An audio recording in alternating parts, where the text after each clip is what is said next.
Chapter 1. A half-crumbling tower. In the frigid depths of winter, as the year draws to a close, Hanemo finds himself on the outskirts of Pingyang village, clad in a thin, long-sleeved garment. Years of wear and tear have left his arms largely exposed to the biting cold, and his frail figure stretches long under the waning sunlight. The chill of the wind has drained the color from Hanmo's cheeks, leaving them pallid, while his lips take on a purplish hue. As he steps forward, his knees sink into the snow beneath him. Each time the cutting wind slips through the cuffs of his sleeves and chills his core, Hanemo instinctively breathes warmth into his palms, rubbing his arms vigorously to generate some semblance of heat, desperately trying to stave off the cold that threatens to engulf him in this wintry landscape. Just a bit more, this will be enough to help the old blind man survive the winter, he murmurs to himself, his back laden with a heavy basket brimming with firewood. The basket, now larger than his upper body, seems on the verge of toppling over at any moment. Yet, even in such frigid weather, Hanmo's resolute steps carry him steadily away from Pingyang village. This marks Hanmo's first venture so far afield. Yet he has no choice. He must gather more firewood to ensure that both he and the old blind man do not succumb to the biting cold. This winter, earlier, Hanmo had completed some chores in the village, earning 2 steamed buns as payment, and had begun collecting firewood on his way home, only to be ambushed by the village children along the way. Not only were his buns taken, but the firewood he had gathered was also snatched away. Hanmo yearned to reclaim his belongings, yet with only his 2 hands against a gang of 7 or 8 children, he stood no chance. They toyed with him for nearly half an hour before he ultimately conceded defeat. The adults in the village had already scavenged all the firewood. Thus, he was compelled to venture further afield. The adults seemed to possess an uncanny foresight, preparing in advance for the lethal cold that was to descend. From that moment on, Hanmo longed to possess such foresight himself, to anticipate the arrival of winter like the grown-ups. In time, the old blind man taught Hanmo that winter returns with the seasons, arriving punctually each year, prompting the farmers to stockpile sufficient firewood for the cold months ahead. Since that day, Hanmo began to observe the sky daily, attuning himself to the temperature of the air. When he sensed the gradual onset of chill, he would set out into the mountains to gather firewood. However, even with this knowledge, he still found himself outpaced by the adults. They, engaged in farming, had ample leisure to prepare for the winter. In contrast, Hanmo was perpetually busy, consumed by the daily grind of chores to fill his belly, watching the adults harvest their crops, striving to serve Avizo much so that he often questioned what he was truly busy with. When hunger struck, he sought food. When firewood ran low, he trekked farther afield. He recalled the old blind man's instruction that every 2,000 steps equates to a kilometer. He could not ascertain how long he had walked, but he distinctly remembered surpassing 20,000 steps. It was not until the sun had fully set and the moon ascended in the sky that Hanmo stumbled upon a desolate mountain. The ground, blanketed in snow, concealed a bounty of firewood beneath its frosty shroud, igniting an uncontrollable smile upon Hanmo's face. Eagerly, he plunged into the knee-deep snow, and after approximately half an hour, he finally filled his basket to the brim, securing 2 additional small bundles under his arms. For convenience, gurgled at that moment, a protest arose from his stomach. Hanmo gently patted his belly and smacked his lips. Just a little longer when we return, the old blind man will surely leave us a morsel. Despite his words, it was evident that Hanmo did not wish to let his stomach suffer. He scooped up a handful of snow from the ground and shoved it into his mouth, the cold causing him to exhale steam as he rubbed his hands together. After a few large bites to silence his belly, Hanmo shouldered his pack, clutching firewood in both hands. However, as he stood up, whether due to the sudden movement or the weight of the firewood, Hanmo lost his balance and tumbled down the slope with both himself and the wood. Hiss! He gasped in pain, letting out a pained cry as he struggled to rise, stepping back several paces with lingering trepidation. Before him loomed a precipice, several hundred meters high. If he were to roll forward even a few meters, he would be destined to remain below for eternity. Hanmo felt something beneath his foot and instinctively shifted aside, only to be struck by a sharp pain that caused him to collapse onto the ground. Looking at the sole of his foot, he discovered a gaping wound. He bent down, digging through the snow for a while before he resorted to blindly groping beneath the surface. It was sharp with smooth edges. As he continued to explore, he discerned a structure reminiscent of the layered architecture of a tavern in the city. With a determined tug, he unearthed the peculiar object. It was a small tower, no larger than half the size of his palm dot, or rather, it was a fragment of a tower, battered and lacking a base. Han Mo observed that the cut at the bottom was remarkably smooth, as if sliced by a sharp instrument. Yet, he found it strange this dilapidated tower had a texture akin to iron, and even a mountain-cutting blade would struggle to achieve such a pristine edge. Casually, he grabbed his clothing to wipe away the traces of blood on the tower, only to find that his garments remained unblemished. Han Mo looked around, noting that the holes on the surface appeared hollow. However, when he lifted the broken tower above his head to peer upward, he could not discern the pinnacle. It was a blur, a chaotic obscurity. A peculiarly unsettling sensation washed over him. He secured a piece of hemp rope around his waist, and the moment the fractured tower hung from him, Han Mo noticed the swirling snowflakes were inexplicably kept at bay, unable to touch him. He found this phenomenon utterly enchanting, attributing it to the broken tower. After toying with it for a while, he lovingly covered it with his clothing, fearful of it being seen by others. Upon returning to Pingyang village, Han Mo was astounded he had practically sprinted back. Not only that, but he felt no fatigue whatsoever. In the past, carrying merely half the firewood he bore today would have required him to stop several times to rest during the 15-minute journey home. Moreover, he realized that throughout the journey, he felt no chill, as if his strength were inexhaustible. The curiosity of a child remained fervent. Upon reflection, Han Mo gazed at the broken tower hanging at his waist, examined it back and forth, yet discerned no logical explanation. He decided to continue attributing his fortune to the tower and hastened toward the old blind man's ramshackle hut. Han Mo scanned the farmers along the village road. Although the moon had yet to fully ascend to its zenith, the homes were shrouded in darkness. Pingyang village was inhabited by ordinary folk, many of whom struggled to make ends meet, often going to bed early after dinner to conserve energy and avoid wasting precious oil. When lighting lamps at night, perhaps there was only one exception: the old blind man. Only the old blind man would leave a flickering flame to guide him home before he had even returned, offering a meager refuge from the biting cold in his dilapidated cottage. Strange, Han Mo pondered. The old blind man should be waiting for me at the village entrance with a torch. Why is he not here today? There's no scent of tobacco smoke, either. As he walked, an unsettling feeling began to gnaw at him. Han Mo quickened his pace. At last, he returned to home, the shared dwelling with the old blind man. Yet, before him lay not the familiar glow of fire, but an impenetrable darkness and an unusual chill enveloping the surroundings. Old blind man, Han Mo shouted, dropping his burden and rushing into the house. In the pitch darkness, he skillfully located the fire starter and, after considerable effort, ignited the firewood. By the feeble light, he beheld the somber scene within. The old blind man leaned against the wall, a pipe dangling from his mouth, the only sign of life being a faint spark flickering within the bowl of the pipe. Han Mo approached and, mimicking the way the old blind man had once examined others, pressed his ear to the old man's chest and placed his palm against his heart. Then, following the old man's method, he positioned his fingers beneath the old man's nostrils. Han Mo recalled the old blind man's words. If you feel no breath beneath the nostrils and the temperature at the heart is lower than elsewhere, then that person has passed away. The old blind man was gone. At that moment, Han Mo felt a tightness in his throat, and tears streamed down his face as he collapsed against the old blind man's body. Old blind man, with the old blind man's passing, Han Mo indulged in grief for the first time. The fire burned throughout the night, dispelling the frost that had settled upon the old man's form.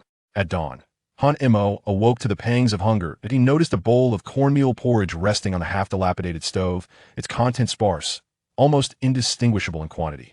The night's chill had solidified the porridge into icy clumps. He gazed at it. Moisture filled his eyes. For the past 2 years, the old blind man had ensured he had something to eat each day, inviting him to spend the night in that shabby house. Particularly during winter, fearing Han Mo might perish from the cold, the old blind man had salvaged a filthy, tattered quilt that had allowed Han Mo to survive countless frigid nights. Now that the old blind man was gone, Han Mo had to seek a new path that he resolved that he could not meet the same fate as the old blind man, perishing on a winter's night. Sanwazi, come out and return with your aunt. Chapter 2. The World Within the Tower. Aunt has seen you come out quickly. That sharp, piercing voice elicited a flicker of trepidation in Han Mo's eyes, as if it had conjured memories of some fearful event. Han Mo draped the shabby quilt over the old blind man beside him, then stuffed the frozen corn porridge into his pocket. He approached the door and opened it slightly. Aunt San? Through the crack, Han Mo beheld the face that had long instilled fear within him, accompanied by 3 men whom he recognized as laborers from Zhu Siling's household. Startled, Han Mo instinctively took 2 steps back. I cannot return with Aunt, saying she will sell me to improve their family's rations. Resolute in his decision, Han Mo stealthily made his way to the back door. Rather than a proper door, it resembled a windbreak constructed of rice straw.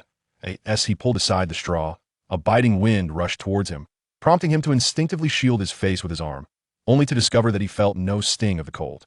In that moment, Han Mo did not dwell on his thoughts. He merely glanced back at the motionless old blind man before turning resolutely to step into the frigid wilderness. Suddenly, as Han Mo stepped out of the thatched cottage, a wall behind him collapsed, the thunderous noise alarming Aunt San. She followed the sound and spotted the sneaky Han Mo. "Hey, you little rascal, come back with me. I won't go. Zhu Xiling doesn't feed us and has killed many children.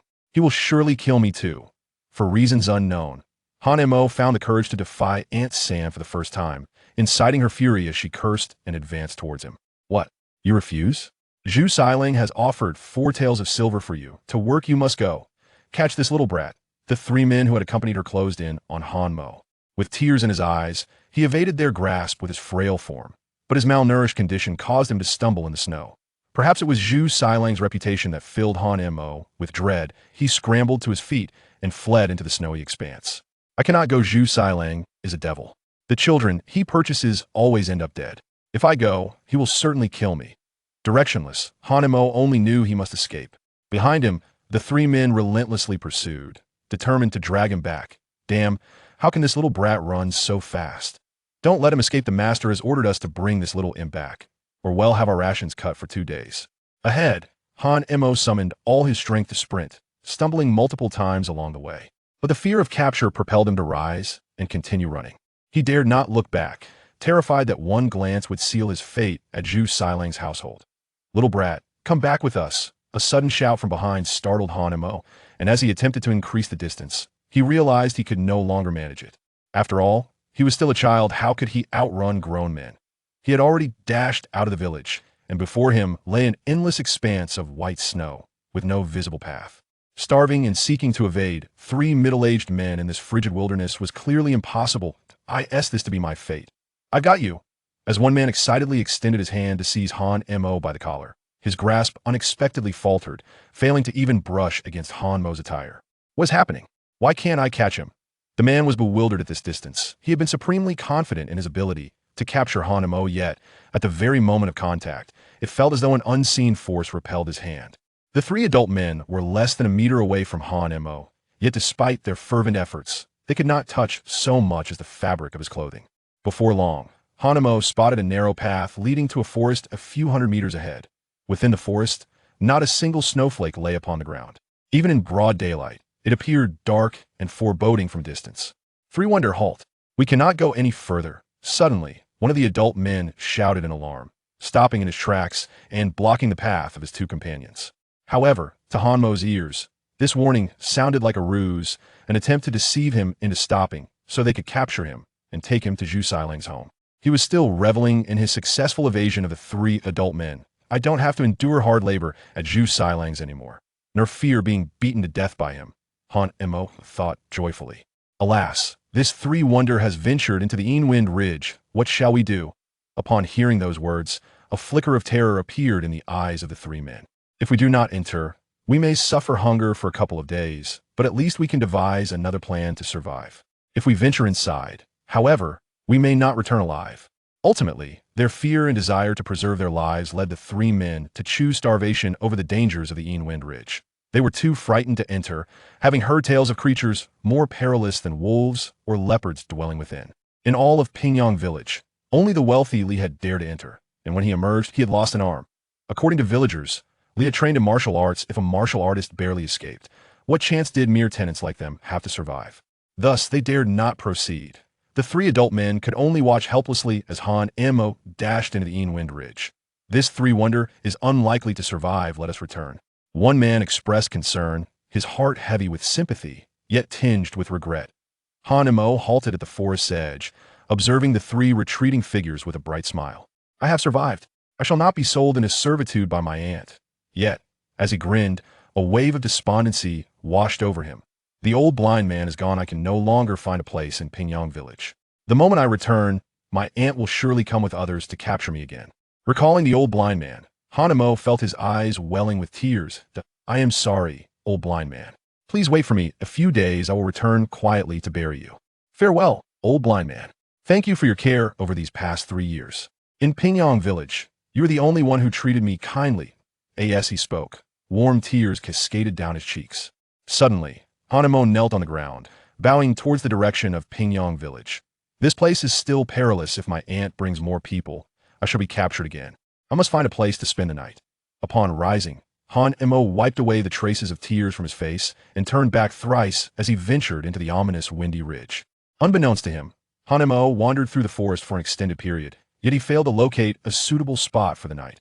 Although he possessed the ability to climb trees, these stood tall and straight, devoid of branches.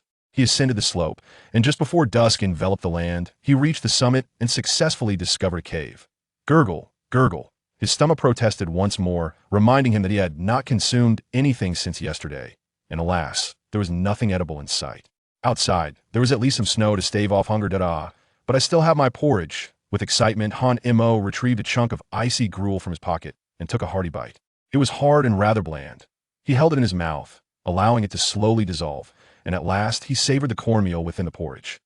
Scarce yet flavorful, I shall reserve some for survival tomorrow.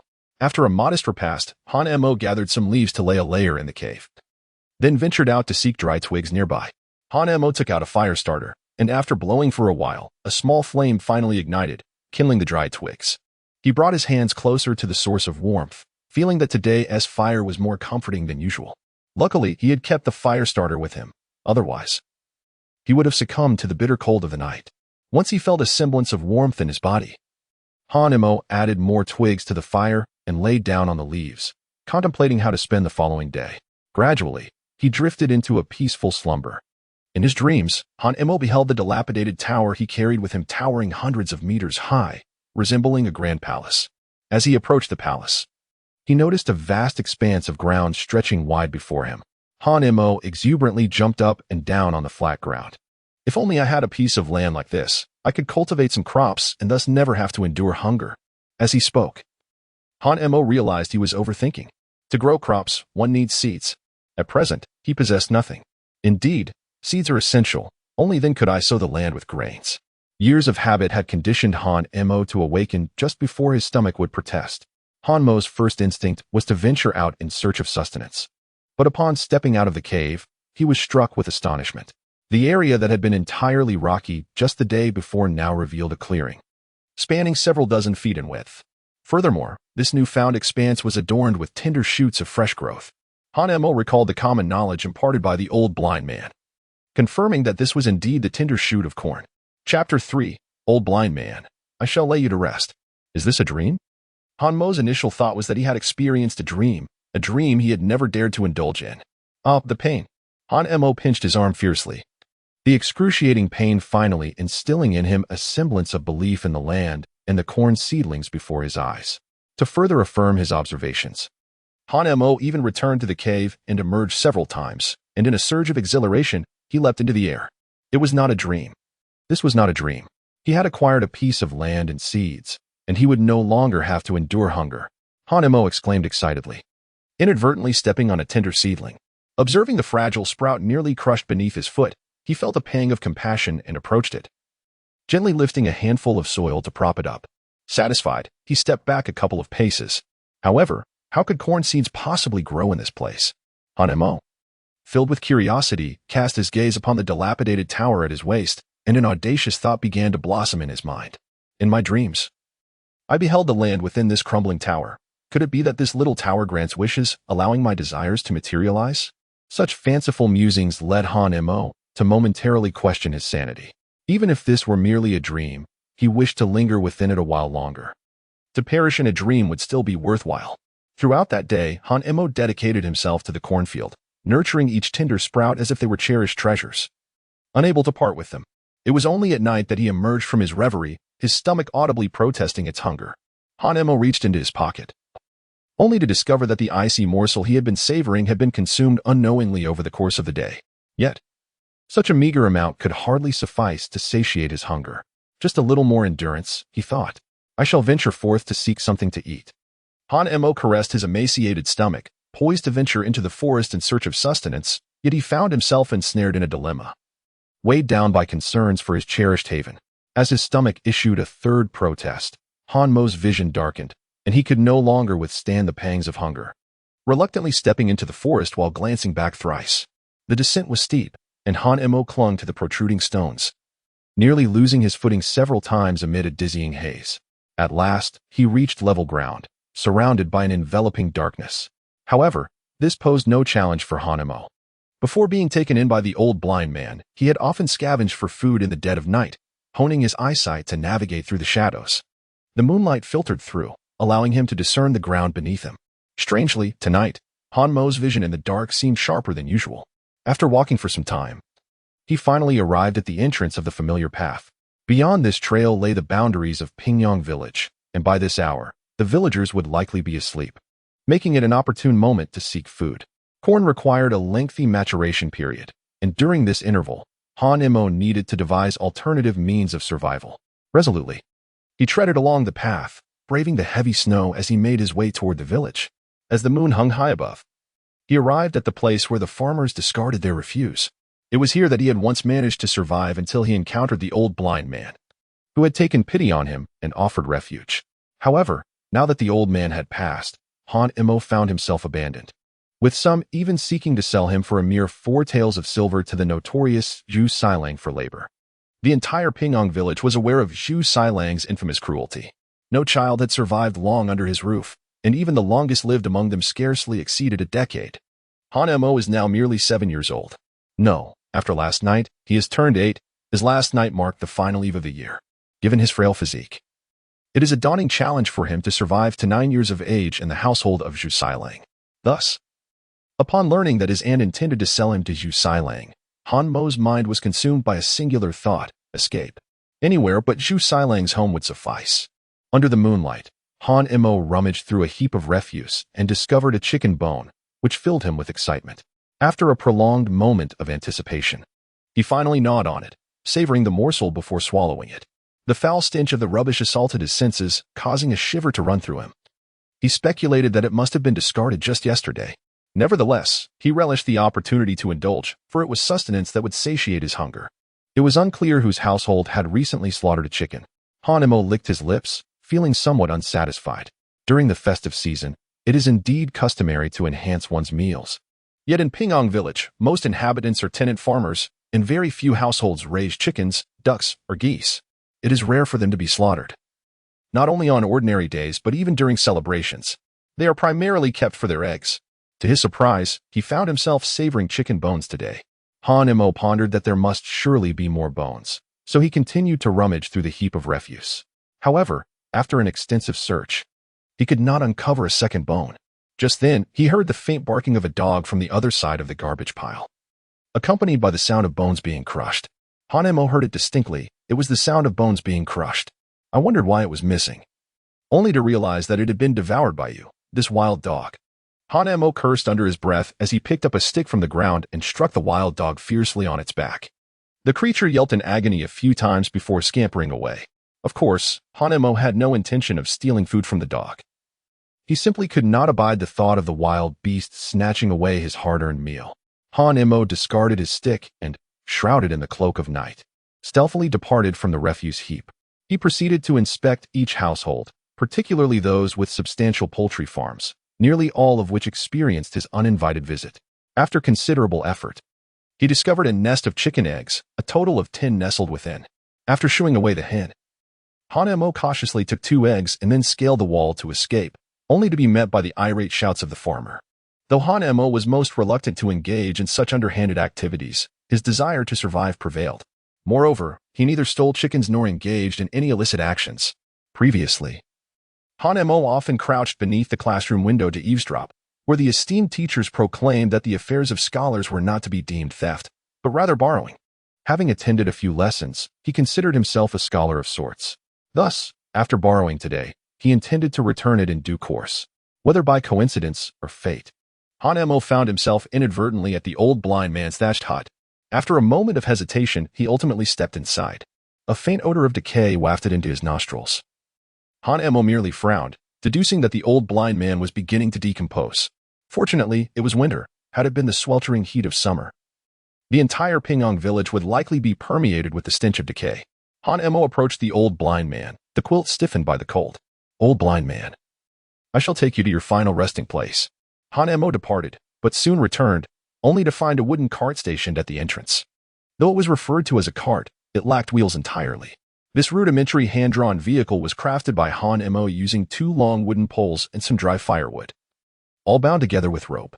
Han Emo retrieved a fire starter and, with great effort, extracted some dry straw from the quilt, using it alongside the ignitable materials to illuminate the room. Before departing, he meticulously tidied the thatched cottage, placing all usable items into the handcart, including candles. The cave was shrouded in darkness, and the wood he could gather would not last long. Moreover, there was insufficient firewood for him to collect. Han Emo separated the candle from its base, poised to toss it into the vehicle, when suddenly he froze, his gaze fixated on the candle's base. How familiar it seemed. Han Emo seemed to have recalled something. As he took off the worn tower he carried with him and compared it to the candle holder. To his astonishment, he discovered that the 2 cuts were identical. This was a complete entity. The old blind man surprisingly possessed half of the dilapidated tower as well. Han Emo instinctively united the 2 segments, feeling a powerful attraction emanating from his hands. To his astonishment, he witnessed the 2 halves of the shattered tower merge together. Chapter 4. The Transformation of the Celestial Tower. The Black Bear ascends the mountain. However, his elation was short-lived, as the base and the tower's body remained adhered for scarcely a second before they slipped apart and fell to the ground. Han Emo found himself perplexed, pondering how 2 iron objects could adhere to one another. Though it lasted less than a fleeting second, he had distinctly observed their undeniable attraction. He resolved to investigate this phenomenon further when time permitted. At last, he and the old blind man's abode were nearly emptied, leaving only a few immovable items behind. With great care, Han Emo lifted the old blind man's lifeless body onto a cart. As he proceeded forward, he secured the rope over his shoulder, raising both sides of the cart and gliding the old man's body across the snow. It was not until the latter part of the night that Han Emo finally returned to the trail's entrance. Regrettably, the cart could not pass through. Han Emo wished to reduce the size of the cart, but doing so would render it impossible to accommodate the old blind man and would also waste precious time. With no other option, Han Emo had to carefully lift the old blind man down, transport all their belongings across the cliff, and only then return to carry the cart to the other side. Afterward, he carefully lifted the old blind man once more, moving cautiously, step by step, and ultimately returned safely to the other side. They reloaded the cart and continued their ascent up the mountain. The following day, outside Han Mo's new home, a mound of earth had formed, and he gazed at the corn seedlings that had grown even taller than the day before, his heart brimming with joy. Days passed in this manner, with Han Emo spending most of his time in the cornfield, searching for food. Whenever he had a moment to spare, he would take up his handmade wooden hoe to tend to the weeds. In the remaining hours, he would descend the mountain to gather firewood, gradually furnishing the cave. Han Emo watched as the corn grew taller day by day. Finally, after half a month, some of the corn began to tassel. Holding the blossoming ears in his hands, tears glistened in his eyes. Soon, there would be food to eat. Strangely, these seedlings grew even faster than those cultivated by the villagers of Pingyong. At this rate, in another half-month, I will be able to harvest this batch of corn. All of this is thanks to you.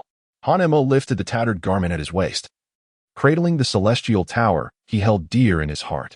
During this period, he found himself ensnared in the same dream each night. Yet, the corn seedlings within the dream transformed daily, and upon awakening, he discovered that the corn outside the cave mirrored their dreamlike height. Such identical transformations. Upon uncovering this peculiar phenomenon, Han Emo promptly concluded that this dilapidated tower was indeed a divine artifact. The old blind man often regaled him with tales of the wondrous world beyond, claiming to have encountered celestial beings. Ever since, Han Emo had yearned to venture outside, to behold the immortals the old man spoke of and the celestial treasures they possessed. Yet, he had never fathomed that he might possess a divine object himself. He pondered whether the celestial tower had an owner. If its master were to discover their precious treasure was lost, they would undoubtedly scour the land in search of it. Han Emo murmured to himself as he carefully concealed the small tower once more, fearful of being discovered. Despite this, he had not encountered a single other soul upon the Shadow Wind Ridge. Han Emo gathered several leaves and a few slender twigs. After igniting the twigs, he inserted them into the mound of earth, then set the leaves ablaze, watching them turn to ash before the grave. It was a form of tribute to the old blind man, I shall live my life to the fullest. You once told me that when I grew up, you would take me to explore the world beyond. Now that you are gone, I must venture forth alone to witness that world. Upon my return, I shall share all that I have seen with you." Hanemo stood up and approached the puddle to wash his face. Gazing at the reflection of his grimy visage on the water's surface, he suddenly realized that it was time for a bath. In the past, he would bathe during the warmer months, venturing to the small river outside the village. However, when winter arrived, the river would freeze entirely, simplifying his bathing process. He would strip off his clothes and plunge into the snow, using the flakes to scrub his body. Despite the chilling discomfort that ensued each time, Hanemo gazed around and realized that there was not a single flake of snow in sight. Below the mountain, there appeared to be a pond, untouched by the frost. Hanemo recalled a previous excursion in search of sustenance, during which he passed by a tranquil pond. Its waters sweet and far superior to those of Pingyong village. Upon his return, Hanemo marked the spot, following the markings he had made earlier. Hanemo finally located the pond etched in his memory. As he stripped off his clothing and prepared to leap into the refreshing waters, an unsettling sensation washed over him. He instinctively glanced towards his waist. Alas, where was the celestial tower? Hanemo was taken aback, for the celestial tower was his precious treasure for survival. Hanemo rummaged through his tattered and filthy garments and finally unearthed the long-coveted fairy tower. He secured it to his waist with a sturdy rope, allowing a wave of relief to wash over him. Without hesitation, he leaped into the water and vigorously scrubbed the mud from his body. The icy water took his breath away, prompting him to hasten his cleansing so he could quickly ignite a fire for warmth. Only after feeling a sense of comfort did he emerge from the water, kindle a fire, and part the thicket to reveal his secret hideaway. Within the underbrush, numerous red fruits had sprouted, having transformed from green to a vibrant scarlet since his last visit, each as large as his fist. Hanemo eagerly picked a fruit and devoured it in 3 bites, lingeringly gazing at the remaining 3. No, once they are gone, they will be no more. Hanemo, suppressing his cravings, abruptly rose to his feet. However, in that instant, darkness enveloped him, and he felt dizzy. Unable to maintain his balance, he plunged directly into the pond. Choking on several mouthfuls of river water, Hanemo struggled desperately, only to realize that his limbs were utterly unresponsive, gradually succumbing to unconsciousness. When Hanemo opened his eyes again, the familiar scenery before him brought him a sense of relief. He found himself in the world within the Immortal Tower, surrounded by cornfields, where the corn had already borne fruit. It seemed he had been so exhausted that he dreamed of falling into the river. But why was there an artificial mountain here? Soon, Hanemo discovered a newly appeared artificial mountain in the realm of the Immortal Tower, with a clear spring cascading down its side.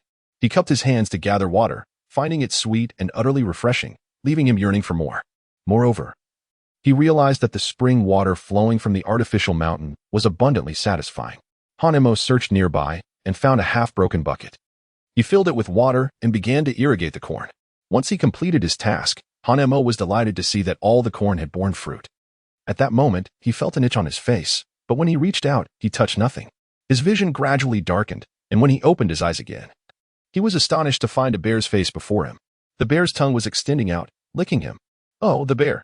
Hanemo let out a terrified scream, quickly pushing himself away with both hands, narrowly avoiding a fall into the pond below. Hanemo staggered to his feet and desperately sprinted up the mountain. Believing he had evaded the black bear, he instinctively glanced back, only to discover that the bear was leisurely trailing behind him. Hanmadong glanced around and spotted a harmless branch on the ground, attempting to drive away the black bear. The bear neither flinched nor retreated, even sitting down, its small eyes fixed intently on Hanemo. Did the bear not harm me? Could it be that it saved me earlier? Hanemo recalled that before losing consciousness, he had indeed fallen into a pond, and upon awakening, he found his clothes completely soaked. Had he truly been unconscious throughout the entire night? Is it you who saved me? The curious nature of the young child, Hanemo, led him to believe that he could converse with the bear. After speaking for quite some time, the black bear remained in a single posture, sitting on the ground, motionless, gazing at him more precisely, at his waist. The Celestial Tower. Hanemo immediately realized that the black bear had set its sights on the Xiantai. He hurriedly reached for his waist, confirming that the Xiantai was still there, before he finally let out a sigh of relief. Moreover, within the realm of the Xiantai, the corn had begun to bear fruit. Hanemo suddenly recalled that the corn outside the cave mirrored the progress within the wonderland of Xiantai. In a rush, he hurried back toward the summit, with the black bear rising to follow closely behind him. At long last, Hanemo ascended the mountain and returned to his home. The sight before him left him utterly astounded. Chapter 5: The Maturation of Corn and the Doubling of Land. Thanks to Hanmo's meticulous care, the corn that had sprouted just a few days prior now bore abundant fruits.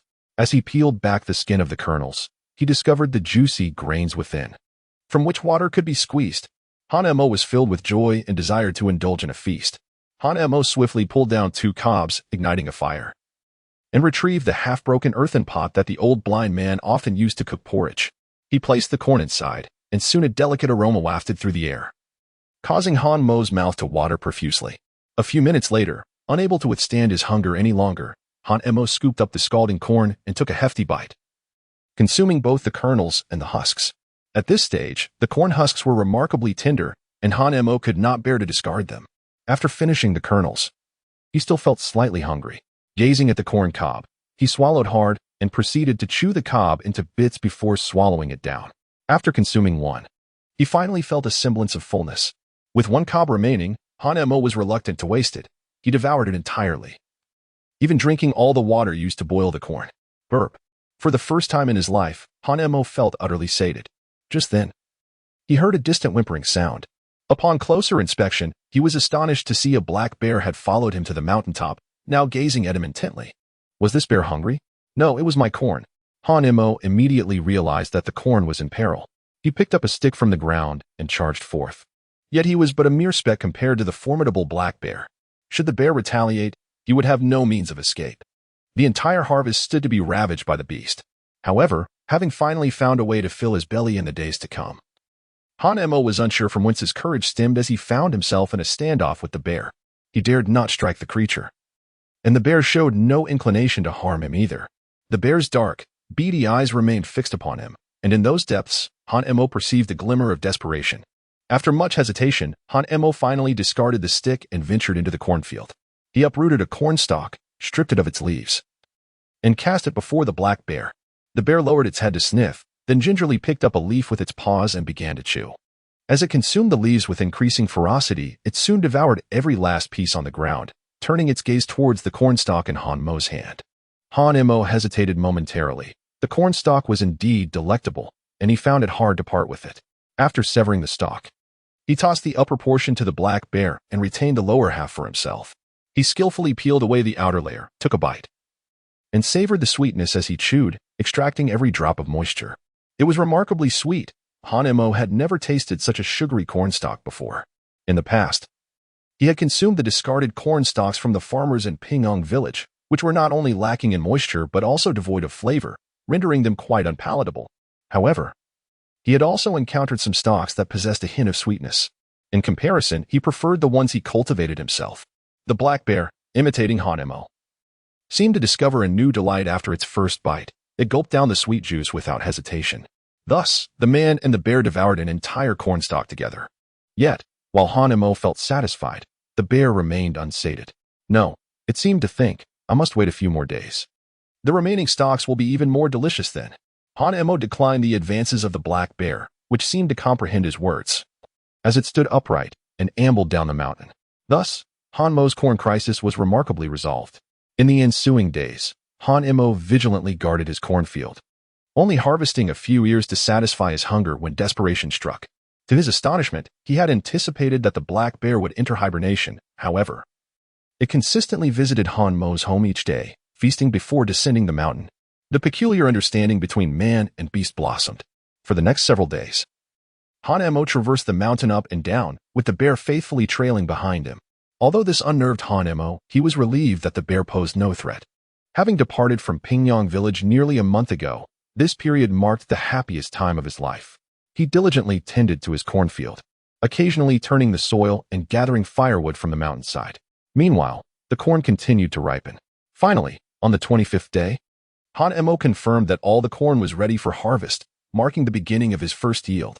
After a busy morning, he successfully collected all the corn, filling 2 large sacks, yet a considerable amount remained on the ground. Lacking additional sacks, he had no choice but to temporarily pile it up. Hanmo selected some relatively old corn, meticulously peeling each kernel and laying them on the rocks to dry, intending to store them for future planting. These cobs of corn, if consumed at a rate of 4 per day, would suffice to sustain him for an exceedingly long time, at least a month or two without issue. Furthermore, he could grind the dried corn into flour, thereby creating an abundance of cornmeal for his meals. That evening, Hanemo ventured into the realm of the Celestial Tower and discovered that the corn within had vanished, leaving only a barren expanse.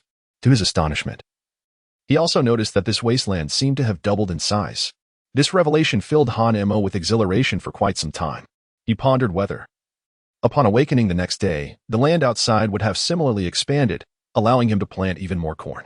In the Celestial Tower world, Hanemo, as was his custom, cleared the land and sowed a few corn seeds, then tenderly watered them. Exhausted from his labors, he eventually succumbed to sleep beneath the tower. When he next opened his eyes, he found himself back in the cave. Hanemo eagerly emerged from the cave, witnessing the land outside that had doubled in expanse, along with the freshly sown seeds. This confirmed the suspicions he had harbored in his dreams. Indeed, akin to the Celestial Tower, he had acquired additional land and newly planted seeds. Hanemo was apprehensive about stepping on any seeds, so he surrounded the land with stones, marking the boundaries within which he could tread. He was resolute in his determination not to repeat the mistake of crushing a tender seedling as he had done before. The memory of having broken a seedling lingered, and though he had managed to rectify the situation, the loss still weighed heavily on his heart, causing him sorrow for several days.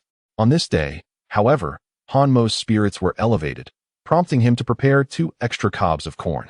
The black bear indeed returned, and upon encountering the barren patch of land, its eyes reflected a moment of disappointment.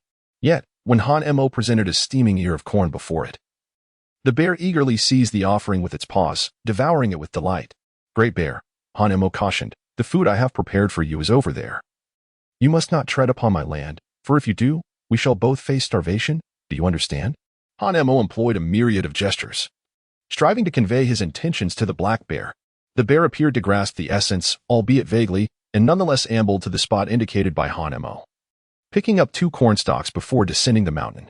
Hanemo gazed upon the scattered corn and suddenly realized the urgency of processing it swiftly. Otherwise, given enough time, it would likely rot or even sprout. In such a case, the great black bear would benefit, while he would be left to endure hunger. But he could take it to the market for sale. Spring had yet to arrive, and the planting season for corn was far off. His corn was truly one of a kind, and those yearning for it would surely purchase it.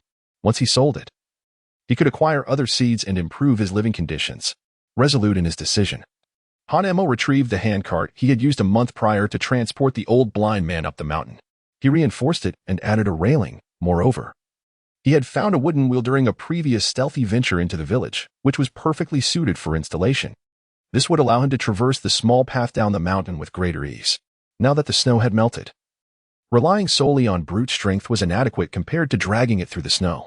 This time, Hanemo had acquired his very own unicycle, filling it with a substantial portion of the corn until it could hold no more, and then he began his descent down the mountain. Upon reaching the foot of the mountain, Hanemo was astonished to find the great black bear had constructed a den there, blissfully sleeping within. Hanemo clearly remembered that this was the essential path up the mountain, and there had never been a den here before. Could it be that the great black bear has been guarding this mountain for the past fortnight?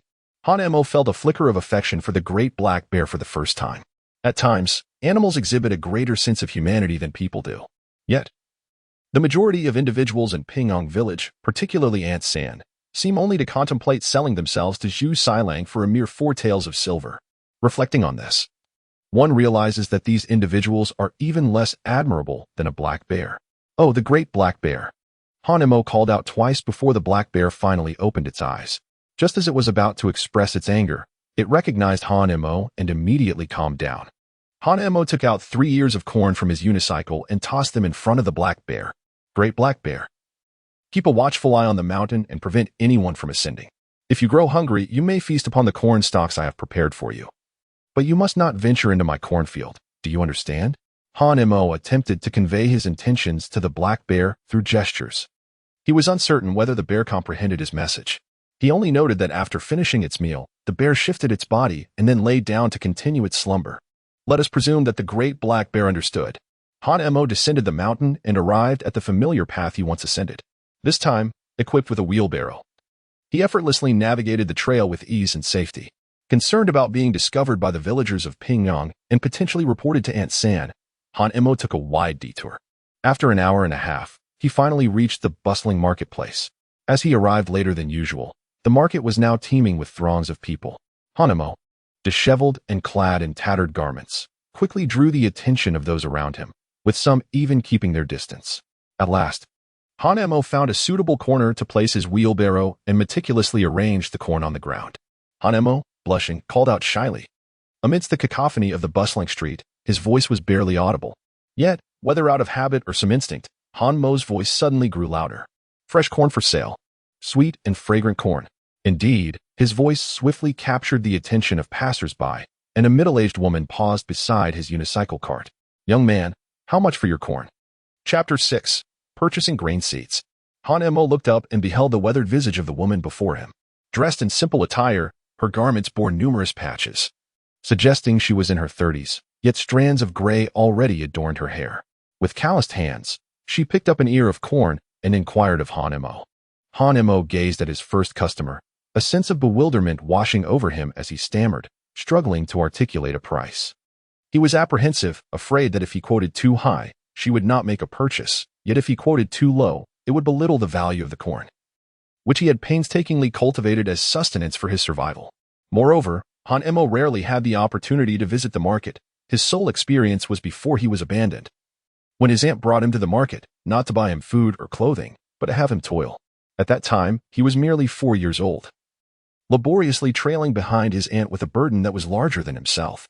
After a few moments of contemplation, Hanemo quietly said, "Madam, please feel free to set the price.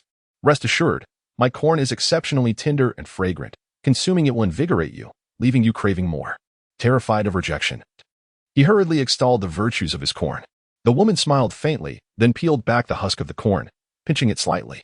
Indeed, as Hanemo had claimed, it was remarkably tender, yielding moisture with the slightest pressure and releasing a subtle aroma.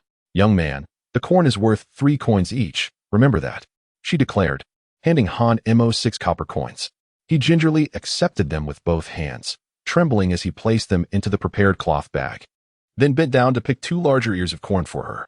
As she rose to depart, she suddenly turned to him and said, "Young man, cornmeal is a bit pricier." Hanemo etched the woman's words into his heart, then continued to peddle his wares. With the arrival of his first customer, his confidence in selling corn grew, and his voice became increasingly robust, drawing a crowd of curious onlookers. Overjoyed by the influx of patrons, Hanemo eagerly extolled the virtues of his corn, recalling the woman's earlier proclamation that each ear was priced at 3 won. He had now mastered the art of selling. As time ticked away, the corn in his cart gradually diminished. By the time the market vendors began to pack up their goods, Hanemo had sold every ear he had brought. His money pouch was nearly bursting, laden with the weight of coins. He grasped the pouch and shook it, relishing the delightful clinking of copper as it resonated in his ears. Hanemo counted the coins, and there were more than 600. This was the first time in many years that he had seen such a substantial amount of copper coins. And what delighted him even more was that these coins were all his own. If only the old blind man were here. Seeing me earn money would surely bring him immense joy. At that moment, Hanemo suddenly recalled the old blind man's warning about keeping wealth concealed, and a wave of apprehension washed over him. Hastily, he tucked the pouch of coins into his waist and covered it with his garment, feeling a sense of satisfaction as he pulled the unicycle away. As he passed by a grain store, Hanemo abruptly stopped, remembering that his second purpose for coming to the market was to purchase some seeds to take back and cultivate other crops. Hanemo entered the grain store, where nearly all varieties of seeds for cereals and pulses were available. Hanemo strolled about, and the proprietor of the grain shop, mistaking him for a mere street urchin, kept his head bowed, continuing to tally figures on his abacus. After an indeterminate passage of time, 3 varieties of grain seeds were laid before the shopkeeper: millet, wheat, and legumes, namely yellow rice, wheat, and beans.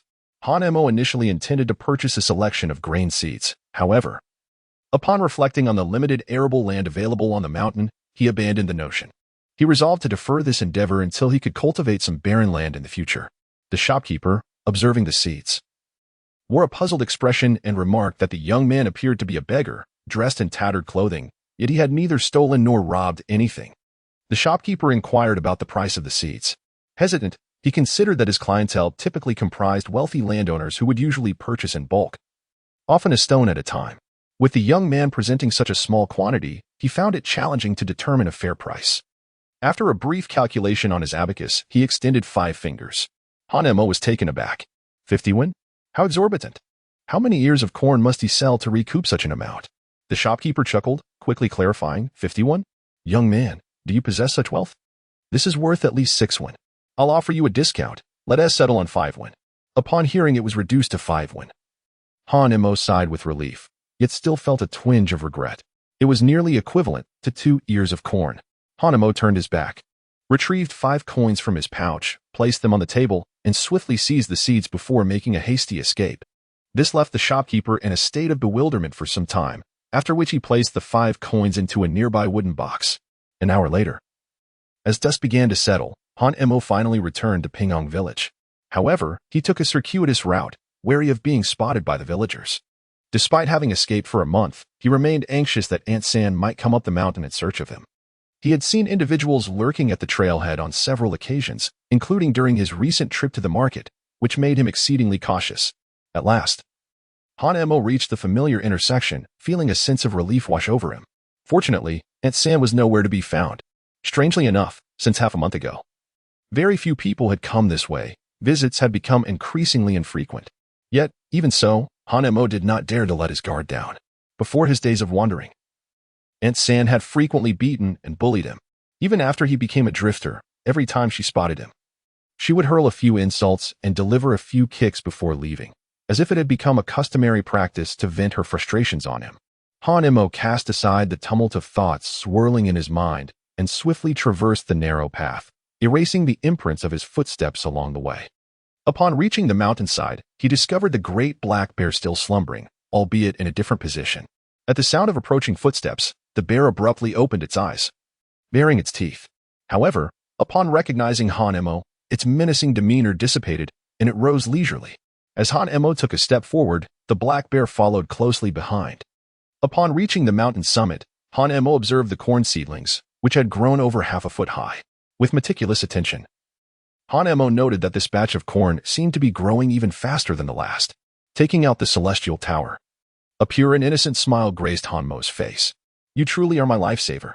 Hanemo did not notice that the black bear behind him, upon catching sight of the fairy tower, suddenly lit up with excitement.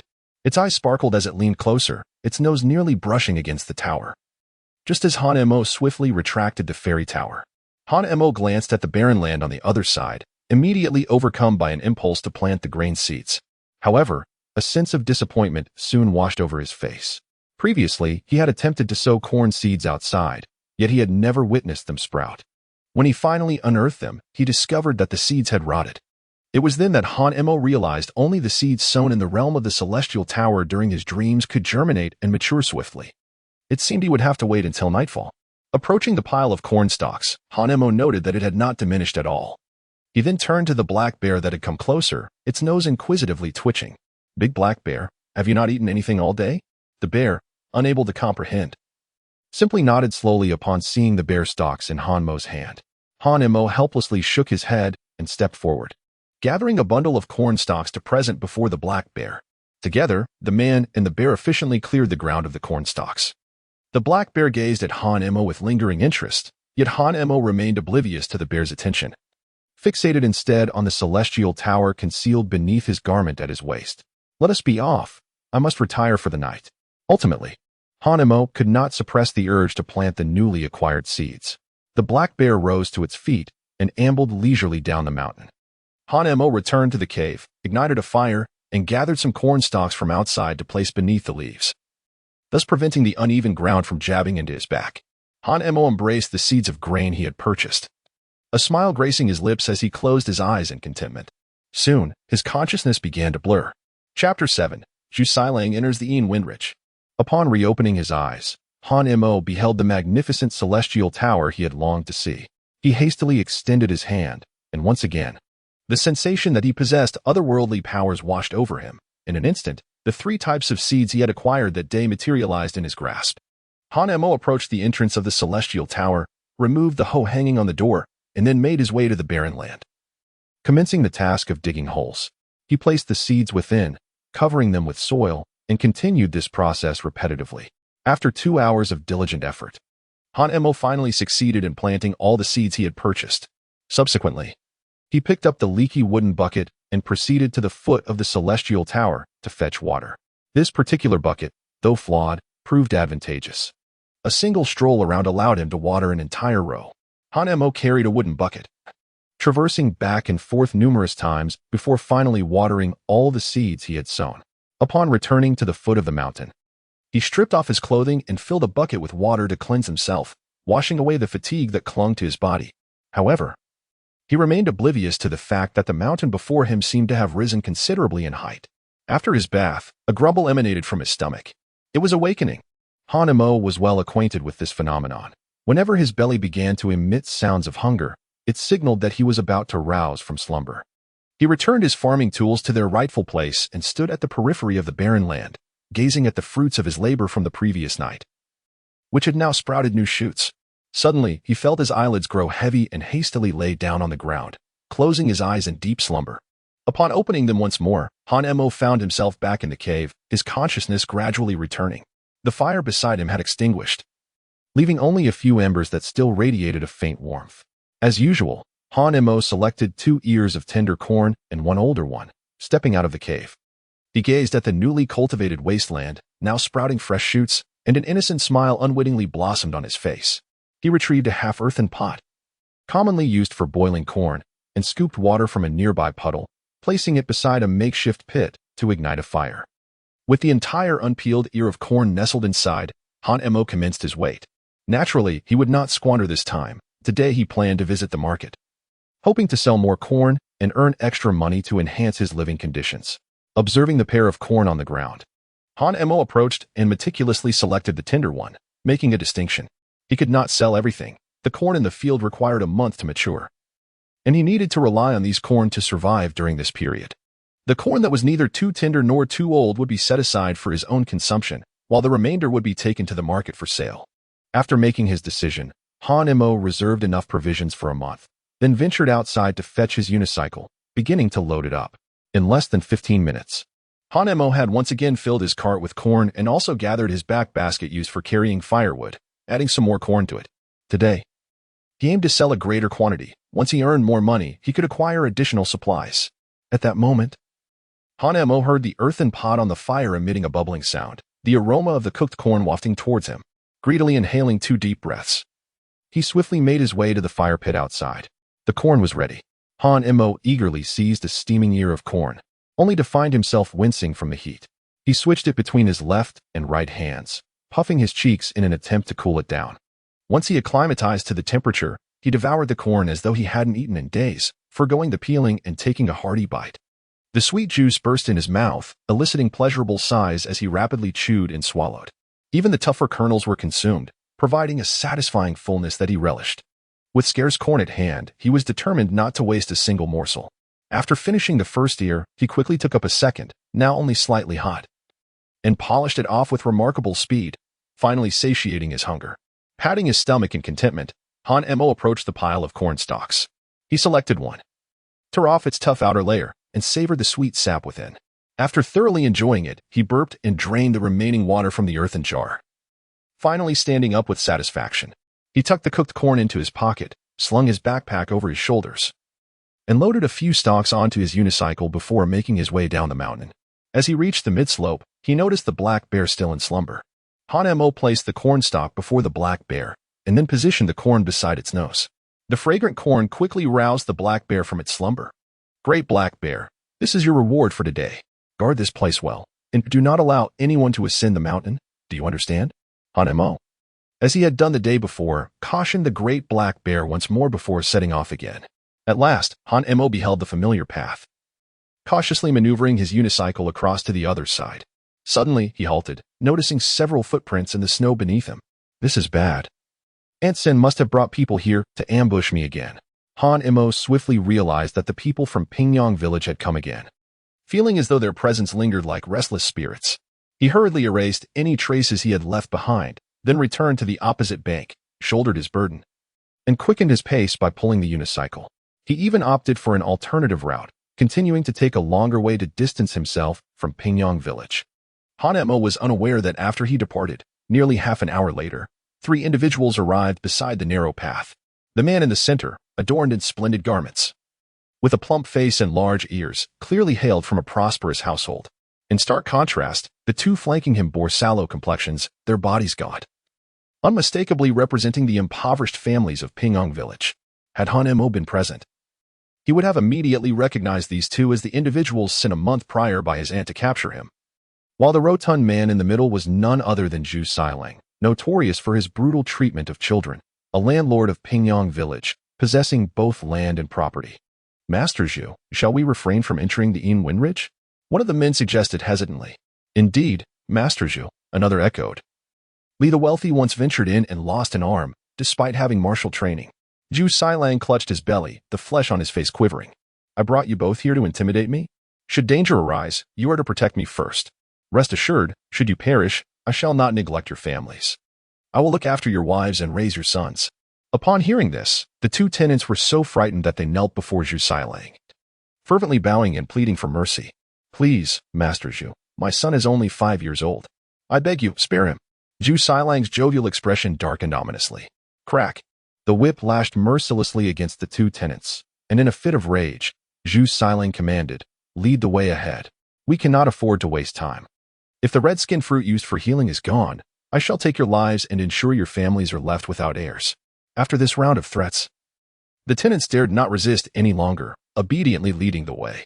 15 minutes later, Zhu Xilang and the 2 tenants navigated through the forest, when suddenly they spotted tracks of cart wheels on the ground. Zhu Xilang's countenance shifted alarmingly. This is bad. Someone has discovered the red-skin fruit before us. Hurry. Increase your pace. His voice boomed, echoing through the woods. Meanwhile, a black bear, having finished its meal on the mountainside, prepared to resume its slumber but perked up at the sound. Roar. The bear pounded its chest and swiftly descended the mountain. Chapter 8. Whose family in Pingyong Village has suffered a death? At the market, Han Mo located the spot where he had set up his stall the previous day.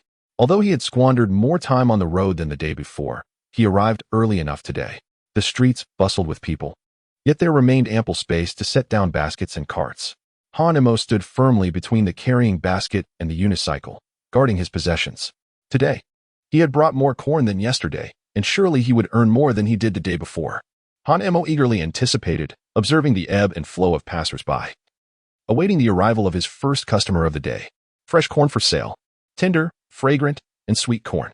Han Mo was no longer as reserved and shy as he had been the day before. His voice grew increasingly louder, drawing the attention of nearby vendors, who couldn't help but glance over. Young man, quite impressive, remarked a vendor, observing Han Mo's grimy face and tattered clothing. He then filled a bowl with porridge and approached Han Mo. You've come quite early. You must not have eaten yet. Here, drink it while it's hot. Han Mo gazed in astonishment at his employer, only then recognizing that this kind-hearted gentleman was standing beside him. He was about to decline, insisting that he had already eaten, when a bowl of congee was placed into his hands. Drink up, it's on me, the man urged. Upon hearing these words, Han Mo felt a lump form in his throat. He was suddenly struck by the stark disparities that existed among people. Despite having known this man for less than a day, he had generously brought him a bowl of congee. In contrast, in Pingyong Village, where he had lived for several years, the villagers looked down upon him, often resorting to violence and insults. Even the children of his own age would frequently snatch away his food and the firewood he had painstakingly gathered. Moreover, his own relative, San, was willing to sell him to the unscrupulous landlord, Zhu Xilang, for a mere 4 taels of silver. Han Mo savored every last drop of the porridge, then cautiously approached the vendor's stall. Sir, I shall take this bowl home to clean it thoroughly and return it to you tomorrow. The vendor, a kind-hearted man, smiled warmly and waved his hand dismissively, saying, It's merely a bowl, my dear. It's a trivial matter. Just then, someone called out to purchase his corn. Han Maxin was taken aback and hurried back to the corn stall. An elderly farmer had arrived. Young man, how is it possible for you to grow corn in the midst of this harsh winter? Upon hearing this, Han Mo found himself at a loss for words. However, the elderly vendor at the porridge stall came to his rescue, remarking, Old man, if you wish to eat, then simply purchase it. The corn you see was cultivated through someone's skill. Do not think you can deceive a child in this manner. The old farmer, taken aback by the words, felt a twinge of embarrassment, and after hastily placing down 9 coins, he hurriedly picked up 3 large ears of corn and departed. Thank you, kind sir. Han-mo gazed earnestly at the porridge vendor, expressing his heartfelt gratitude. "What is your name, sir?" "I am Han-mo." The vendor nodded in acknowledgement, choosing not to engage further, as Han-mo had attracted a growing number of customers, gradually drawing more patrons to his porridge stall. "You young man, your corn is simply delightful. I brought some home yesterday, and my family of 3 relished every bite, even chewing the kernels down to nothing. Indeed, I must say, after eating your corn, I felt invigorated and as if I had boundless energy." The crowd surrounding Han-mo praised his corn enthusiastically, eagerly thrusting money into his hands before hastily retrieving the corn from his cart. Some discreetly took an extra ear, fearful of being caught. Unable to bear the sight any longer, the porridge vendor strode over to Han-mo's corn stand and seized an old farmer's hand. "Have you paid? Why are your hands so unclean? Do you believe I won't report you to the authorities and have you locked up for 10 days? You would certainly learn a lesson." The old farmer, thoroughly frightened, hastily dropped 3 ears of corn and fled with his 2 rightful ones. "Dear uncles and brothers, do not panic. I have brought plenty today. Enough for everyone." With the vendor's presence, no one dared to resort to trickery. Thus, by the end of the morning, Han-mo's corn stall was left with nothing but an empty basket and cart, much to the envy of the porridge vendor. As for the vendor himself, he often returned home with a surplus, reluctant to waste it, which meant his entire family had to eat porridge daily. His wife and children cried out for a change, demanding something other than porridge, which troubled him greatly, for their finances were too strained to afford alternatives. At that moment, Han-mo approached the porridge vendor, pulling 2 ears of corn, each the size of an adult's forearm, from his pocket. "Sir, this is for you." The vendor, holding the corn in disbelief, stared at Han-mo with astonishment. Han-mo, feeling a touch of embarrassment, scratched his head and expressed his gratitude, saying, "Thank you for the porridge, uncle. It is quite delicious." "Uncle, I have sold out of my corn, so I shall head home now." Han-mo placed the backpack upon the wheelbarrow, securing the strap over his shoulder, and departed from the market while pulling the cart. The porridge vendor gazed at Han-mo's receding figure, his heart filled with profound sentiment. Han-mo, as per his usual routine, stumbled along the market streets with his unicycle. At last, he reached the outskirts of the city, placing the unicycle in a secure location before finally retrieving his money pouch to count his earnings. He had made 150 more than the previous day. Han-mo's face radiated an irrepressible smile as he contemplated his earnings over the past couple of days. Yesterday, he made 601, spending nearly 5 on seats. As he counted on his fingers, he took a moment to calculate his total earnings over the 2 days, an impressive 1,345 won. "Can you believe it? I have amassed such a fortune. Oh, blind old man, do you see this? I can make money now. I possess such wealth." Han-mo gazed at the sky, as if an old blind man were sharing in the joy of his newfound wealth. Today, he would acquire a few more possessions. Han-mo made a decision. After selling seeds yesterday, he resolved to purchase a hoe today. He had been using a wooden hoe for a month, which was lightweight and required little effort. However, it proved ineffective against hard ground, and when he occasionally struck a stone, the hoe would break easily. It was simply not durable. Han-mo arrived at the blacksmith shop. The blacksmith glanced at him momentarily before returning to his work, hammering away at the iron on the anvil. "Good sir, I wish to purchase a hoe," he exclaimed. "Away with you. What does a mere child like you need with a hoe? You resemble a hoe yourself." Han-mo was shoved and fell to the ground, landing painfully on his rear end. However, the blacksmith was not unscathed either. He felt as though he had been struck by an unseen force, causing the hammer in his hand to slip and nearly land on his most sensitive area. This frightened him greatly, prompting him to hastily adjust his trousers and inspect himself, sighing in relief upon confirming he was unharmed. "Get out of here, you little beggar, or I'll make you regret it," the blacksmith bellowed, rising to his feet and brandishing his hammer to intimidate Han-mo. Having never encountered such a scene before, Han-mo found the blacksmith far more intimidating than the villagers of Pyongyang, though not quite as fearsome as Insan. Summoning his courage, Han-mo stood up and placed a handful of copper coins on the table. "I wish to purchase a hoe. How much does it cost?" The blacksmith, taken aback by the sight of a mere beggar producing such a considerable amount of coins, felt a glimmer of greed spark within him, believing that the boy must possess even more wealth. Just as the blacksmith's nefarious thoughts began to take shape, Han-mo suddenly shouted, "Do you believe I will report you to the authorities, ensuring you spend 10 or 8 days suffering in prison?" This outburst drew a crowd, with several recognizing Han-mo. The blacksmith's heart sank, visibly shaken by the unfolding situation. Sensing that his tactic was effective, Han-mo felt emboldened. 200 won. Han Mo observed the expressions of those around him, confirming that the blacksmith shop owner had spoken the truth. Only then did he hand over the payment and depart with his hoe in tow. As he passed by a silk shop, Han Mo initially contemplated having a garment made. However, upon reflection, he realized that new clothes would undoubtedly be expensive. What if he lacked sufficient corn to eat after purchasing them? He would find himself rummaging through trash, scavenging for putrid remnants of food. Consequently, Han Mo relinquished the thought of acquiring new attire. An hour and a half later, Han Mo returned to Pingyang village. From a distance, he heard the resounding mournful notes of a swona. It struck him as odd that, barely a month after the new year, someone in Pingyang village had passed away. Chapter 9. New grain germinates, crisis approaches stealthily. From afar, he observed the bustling crowd but dared not linger for too long. He took a circuitous route to evade the villagers' gaze, finally returning to Infeng Ridge. After walking for less than a quarter of an hour, Han Mo suddenly halted. His eyes drawn to the blood splattered on the ground, causing his face to turn ashen with fear. Someone had ventured into the mountains.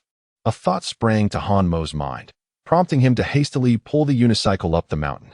On the mountain lay his land, along with the newly planted crops. If it were discovered that someone could cultivate food, particularly maize, before the arrival of spring, it would undoubtedly lead to trouble, especially with Aunt San.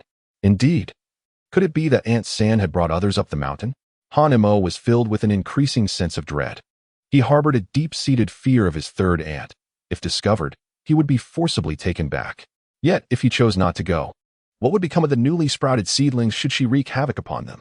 If he went, he would face the fatal wrath of Zhu Sailang, and if he stayed, his relentless aunt would not relent, leaving him with nowhere to escape. Ultimately, he would be left to starve. In this moment, Han Mo experienced, for the first time, the true essence of helplessness. Han Mo's pace quickened, and he finally arrived at the tree nest constructed by the great black bear, who was peacefully slumbering within. Instead of rousing the bear, Han Mo hurriedly sprinted up the mountain. After all, death was inevitable, if he could drive away Aunt San and her companions. At least he would not succumb to starvation. As he gradually reached the summit, his heart raced in his chest. He set down the unicycle and removed the hoe from it, cautiously tiptoeing closer.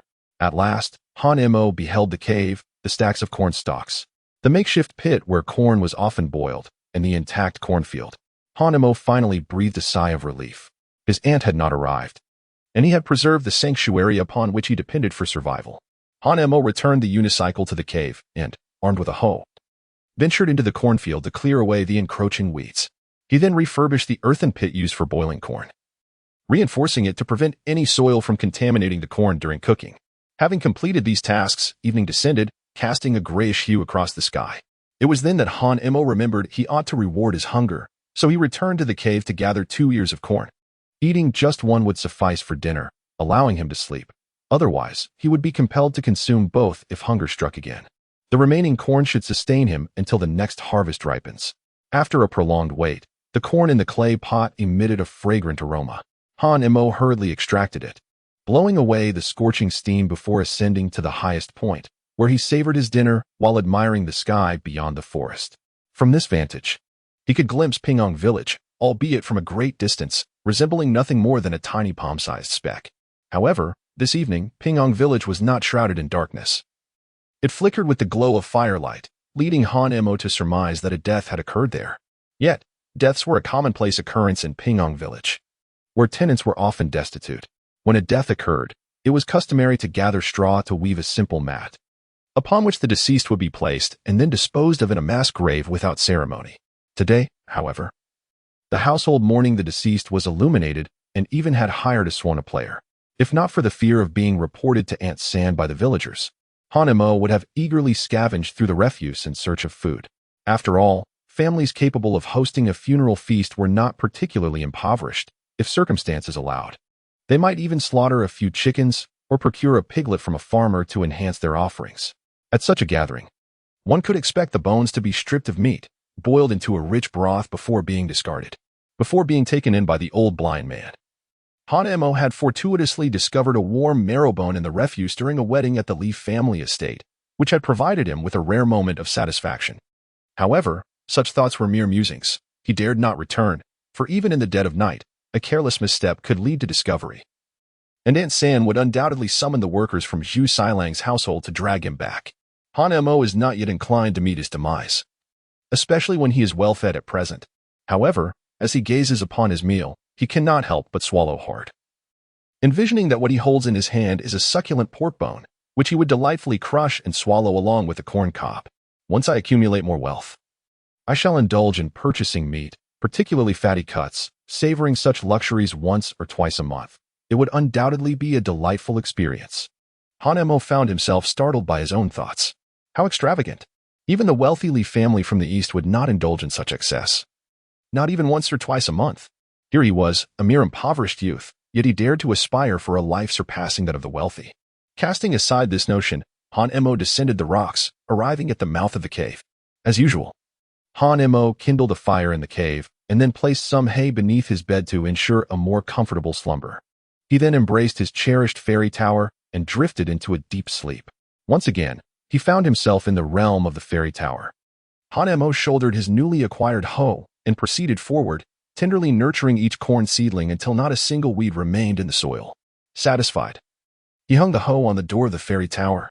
Following this, Hanemo habitually took up a wooden bucket to water the corn. After completing all the tasks befitting a farmer, he sat outside the field, watching the corn grow taller by the moment. Particularly after watering, he noticed the corn, now nearly a yard in height, had reached his thigh. The mere thought of awakening to find the corn even taller brought him immense joy. In the midst of his anticipation, Hanemo realized it was time for him to awaken. Upon waking, he immediately strapped the fairy tower to his waist, only to discover that its base had inexplicably adhered to him, and after a brief moment of connection, it fell to the ground with a soft thud. Hanemo estimated the passage of time, noting it had stretched 2 breaths longer than the last occasion. This revelation filled him with exhilaration, further affirming the extraordinary nature of the Immortal Tower. Remarkably, he had done nothing, yet the tower had autonomously begun to mend itself. Initially, Hanemo intended to take the remaining corn to the market for sale, intending to convert the earnings from the past few days into silver. Although the sight of numerous copper coins brought him joy, the clinking sound they made as they rattled together was delightful. The weight of so many coins ultimately proved burdensome to carry. Presently, he possessed 1,145 coins. Selling the remaining corn would likely yield him around 1,500 coins. If exchanged for silver, he would possess 1 tael of silver and half a tael of broken silver. Silver was much easier to transport. And who would suspect a ragged little beggar like him of carrying such wealth? Copper coins, however, were a different matter. Their clattering while he walked posed a significant risk. Yet, recalling the footsteps he had seen at the intersection yesterday, along with the bloodstains at the foot of the mountain, fear gripped Hanemo. He resolved that he must refrain from descending the mountain casually for the next few days, at least until the funeral arrangements in Pingyong village were properly completed. Hanemo contemplated, fervently hoping that the tender corn cobs would not decay, for if they did, he would be unable to sell them and would consequently lose half a tael of silver. Thus, he temporarily abandoned the idea of descending the mountain, spending his days gazing at his crops and his nights in the realm of the Immortal Tower, weeding and watering. 2 evenings later, Hanemo discovered that the millet and wheat seeds he had sown had sprouted new shoots, and the bean seeds had even produced tendrils that entwined around the cornstalks. This discovery invigorated Hanmo's diligence. He envisioned the day when the bean and wheat crops would ripen, allowing him to savor wheat flour and yellow millet. Although the quantity was modest, having yellow millet to eat once or twice a fortnight was indeed a feasible prospect. Such a luxury was beyond the wildest dreams of tenant farmers, and even the landlords could only afford pure rice, devoid of husks, on 4 or 5 occasions a month. The surplus husks were ground and fed to the household workers and the chickens, ducks, geese, and pigs. Moreover, Hanemo also had wheat flour. Hanemo seemed to envision a future filled with the simple pleasures of daily rice and flatbread, a life of abundant comfort and ease. Over the subsequent days, he diligently tended to his crops, climbing to the highest point of the cave each evening to gaze upon Pingyong village. After nearly a week of such tranquility, the village finally fell silent, the once vibrant lights extinguished. Unbeknownst to Hanemo, a crisis was stealthily approaching him. Chapter 10. The Deceased Zhu Siling. The Immortal ascends the mountain. In Pingyong village, at Zhu Siling's residence, the expansive tiled house echoed with the faint sounds of elders, women, and children weeping. Some men, burdened with their own meals, shook their heads as they exited the house, seemingly agitated by the sorrowful cries. A stern voice rang out, startling the men, who hurriedly quickened their pace to leave. Silence, all of you. With that command, The house fell silent, only to be interrupted by the sound of a woman's sobs and pleas. Inside the dwelling, a young man clad in a Taoist robe stood with his eyes half closed. A green-sheathed longsword, measuring nearly 3 feet, hanging at his waist, exuding an aura of celestial detachment. Before him, an elderly woman and a younger woman knelt on the ground, while a boy stood on a table, munching on offerings. Immortal, I beseech you to avenge my husband. Yes, Immortal, my son is in the prime of his life, yet has met an untimely death. How shall I, his wife, continue to live? Mother, I want to eat meat. There is still meat in the kitchen. With a sharp crack, the woman's reprimand rang out, accompanied by the child's cries. Eat, eat, eat. All you think about is eating, and your father is dead. The Immortal frowned, and the woman's face paled in fear as she hurriedly took the boy outside and returned to close the door. She fell to her knees once more. Immortal, my husband Silang perished while seeking the healing redskin fruit for you, falling victim to the winds of Windridge. I implore you, in light of Silang's good heart, avenge him. The elderly woman, trembling with a cane, gradually knelt down, tears and snot streaming as she grasped the hem of the Immortal's robe. The Immortal displayed a look of disdain, subtly shifting to create distance. Oh, Immortal, my son died a tragic death. It is said that Windridge is fraught with demons. He perished at their hands while saving you. Surely, with your divine powers, you can eradicate these demons and avenge my son. The Immortal took 2 steps back, freeing himself from the elderly woman's tear-stained grasp, his eyes revealing a hint of indifference. Zhu Silang assisted me, and I am eternally grateful. However, I remain gravely injured. Hearing this refusal, the elderly woman and the younger woman began to bow repeatedly in front of the Immortal. At last, the Immortal nodded. Very well. Considering your yearning for your husband and your son, I shall venture to Windridge and personally slay the demons to avenge you both. Thank you, Immortal. Thank you. The elderly woman was overwhelmed with gratitude, but at that moment, a loud splash echoed from outside, and she suddenly raised her head, recalling the presence of a water pool in the courtyard. Tiger, my tiger, dear child, she cried out in desperation, rushing from the house only to witness her son struggling in the water, flailing his arms helplessly. She stretched her arms in a futile attempt to save her son. But alas, she could not swim. The old woman slowly emerged with her cane, witnessing her precious grandson gasping for air, his face pale with fear. In her anguish, she cast aside her cane and beat her thighs in despair. Grandson, oh grandson, Immortal, Immortal, please save my child. Save my son. The Immortal, pointing to his chest, spoke softly. How can this mundane water come into contact with my celestial form? Moreover, my descent to the mortal realm is bound by cause and effect. Even a moment's carelessness could lead to my obliteration. Upon hearing these words, both the elderly woman and the mother sank into despair, helplessly watching as the boy drowned in the pool. It was a rugged passerby who leaped into the water and rescued the child, who emerged with a pale face and a distended belly. Mother, do we have any money left? The boy asked weakly. The old woman remained silent. The burial of Zhu Silang had depleted their savings, and unless they sold their land, which would take time to arrange, her beloved grandson would soon begin to decay. Furthermore, there was a custom in Pingyong village that stated children under 10 could not be buried. They could only be wrapped in straw mats and discarded in a mass grave, destined to become restless spirits on the mountain.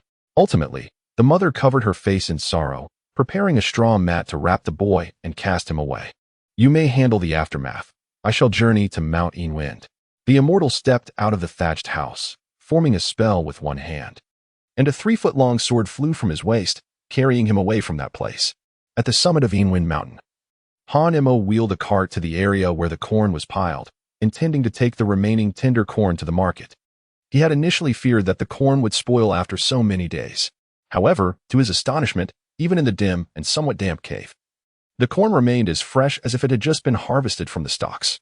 Han Mo promptly resolved to exchange the remaining goods at the market for money, which could yield a couple of taels of silver and half a tael of small change, perhaps even more. He intended to acquire some farming tools, and if fortune permitted, he wished to procure a new garment for himself. The attire he had worn since the age of 4 had become ill-fitting, with several seams strained to the point of tearing and numerous holes, leaving half of his backside exposed.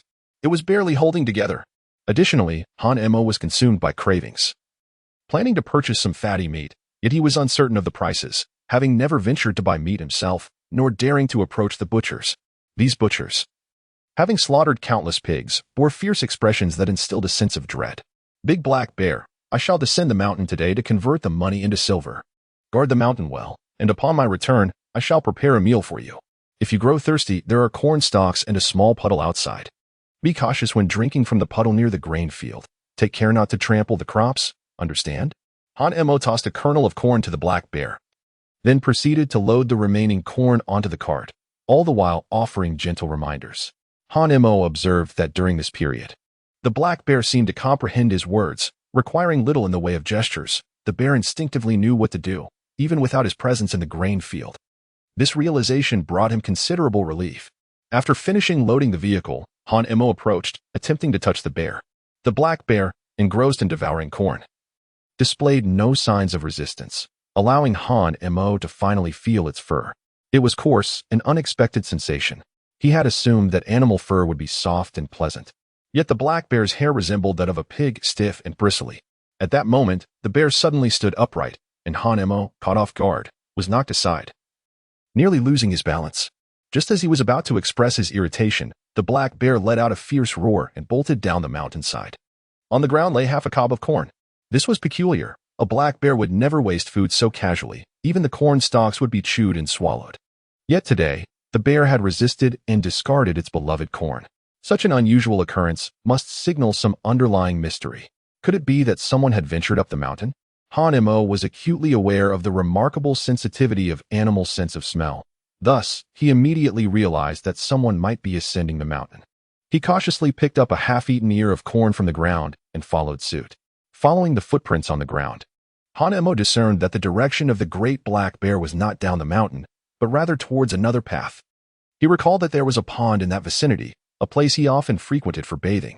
Could it be that someone had ventured up the mountain? Yet, the bear's earlier demeanor suggested a profound anger. Roaring. At that moment, Han Mo heard the bear's voice, and this time, beyond its fury, he perceived a note of anguish. The great Black Bear was in pain. What could this mean? Indeed, someone had infiltrated the forest. With newfound certainty, Han Mo hastened his pace. After approximately half an hour, he reached the opposite side of the pond and beheld the great Black Bear. Before the bear stood a young man clad in a long robe, wielding a sword. Confronting the formidable creature, Han Mo observed that the young man was covered in scratches, his robe torn in numerous places, stained crimson with blood. Beast, today I shall take your life. Chapter 11. Han Mo slays the Immortal.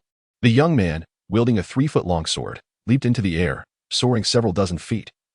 As the 3-foot azure peak descended, Han Mo clearly observed an aura emanating from the young man, coalescing atop the azure peak. The techniques of an immortal. Could this be the immortal that the old blind man frequently spoke of? The old blind man had mentioned that the powers of an immortal were boundless. With merely a flick of a finger, or even a mere glance, one could bring about death. It was imperative to avoid provoking such a being. Han Mo concealed himself behind the slope, cautiously lifting his head to observe. Suddenly, the azure peak of his sword plunged into the shoulder of the Black Bear, which let out a tortured scream, saliva splattering onto the young man's face. Enraged, he prepared to exert his strength to sever the bear's entire arm. Yet, in the next moment, a look of horror crossed his face as he realized that his sword had become lodged between the bear's bones, as if the creature had deliberately endured the pain to trap the blade, rendering all his efforts to withdraw it futile. At that instant, the Black Bear abruptly raised its paw and lunged towards the young man's chest. His expression changed drastically. There was no time to evade the attack, and he was struck squarely, sent flying by the force of the blow.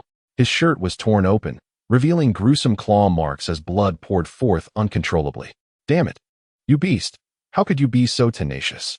The young man lay on the ground, clutching his chest in agony, utterly astonished within. He had never encountered such a bizarre creature. In the past, with his cultivation at the first level of chi refinement, he could have easily slain any beast.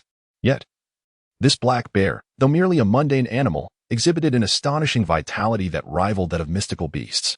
It must have absorbed the essence of heaven and earth or consumed some treasure imbued with spiritual energy to possess such life force. Upon reflection, he recalled that he had seen one fewer red-skinned fruit earlier. Surely, this Black Bear had devoured it. With a thunderous roar, the Black Bear advanced, its left arm hanging limply.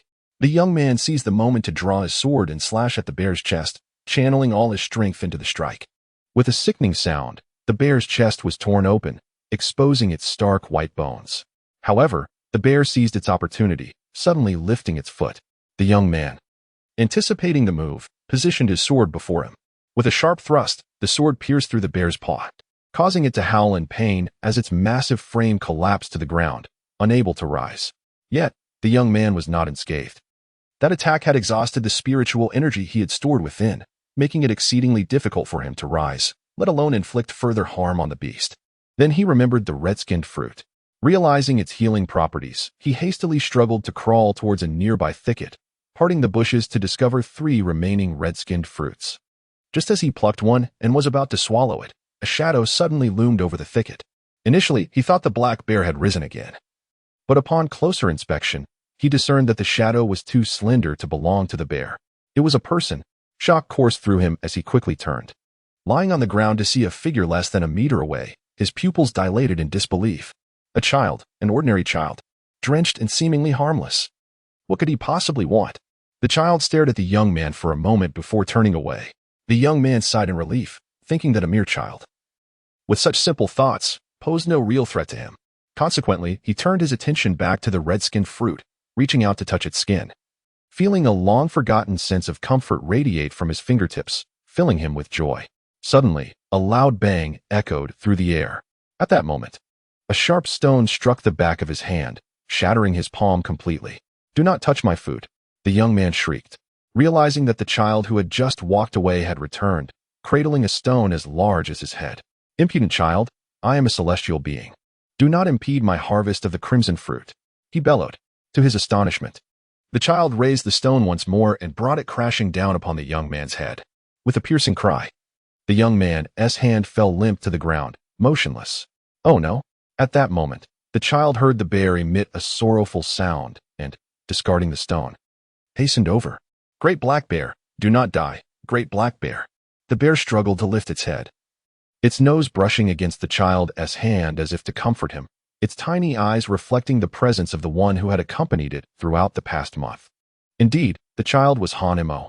Upon witnessing the great black bear gravely injured, Hanemo leaped into the water and swam to the opposite bank. Aware of the celestial being's formidable powers, he dared not entertain any malicious thoughts. Once he confirmed that the celestial being was weakened, Hanemo summoned his courage, found a stone, and smashed the celestial being's palm. This was the fruit he had discovered. It could not be taken by another. Having seen the anger in the celestial being's eyes, Hanemo felt an overwhelming fear that the celestial being might kill him. Thus, he raised the stone again, striking the celestial being's head. All he desired was to survive. However, Hanemo never anticipated that the celestial being, much like an ordinary human, would perish from a blow to the head. It seemed the celestial being was not as invincible as the old blind man had claimed. Yet, gazing at the ailing black bear before him, Hanemo felt an emptiness within his heart, his face etched with sorrow. Although the black bear was a wild creature, the bond they had forged over the past month was profound and indescribable. The bear had never turned its claws against him. At times, it would help drive away birds and accompany him in the tranquil evenings. Though they could not communicate, the bear would sit beside him, quietly listening. Each morning, Hanemo would awaken to see the bear waiting for him, and they would share meals together at dawn, noon, and dusk. After the old blind man's passing, Hanemo found himself devoid of family, relatives, or friends. The black bear's presence marked the first time he truly felt companionship. In truth, Hanemo had come to regard the bear as his closest friend, perhaps even family. Yet now, the bear was on the brink of death. His only old friend was about to perish, and Hanmo's heart ached with an indescribable sorrow, reminiscent of the night the old blind man died. In that moment, he felt as though the world had once again isolated him, leaving him to confront the solitude he had known before meeting the old blind man. At that moment, Hanemo noticed the black bear leaning against his waist. The celestial tower. Hanemo recalled that when the black bear first appeared, it had been gazing intently at his celestial tower. Numerous times he had feared that the bear would snatch it away, prompting him to guard it fiercely. "You like the celestial tower, don't you? Here, take it, great black bear. Please don't die. I will give you the tower." With that, Hanemo swiftly untied the ropes and brought the celestial tower closer to the bear. The black bear emitted soft whimpering sounds, blood trickling from the corners of its mouth. Hanemo cupped his hands beneath it, but they soon became stained crimson, unable to stem the flow of blood from the bear. At that moment, Hanemo noticed the black bear nudging the celestial tower with its nose, sniffing it intently. He gently pushed the tower closer. Suddenly, a blinding light erupted from the celestial tower, causing Hanemo to shield his eyes in pain, crying out as the brilliance overwhelmed him. Gradually, the dazzling light began to fade, and Hanemo regained his sight, though everything still appeared shrouded in a gray haze. Hanemo rubbed his reddened eyes, tears flowing uncontrollably. At last, Hanemo regained his vision, but the black bear before him had vanished, leaving only the solitary fairy tower behind.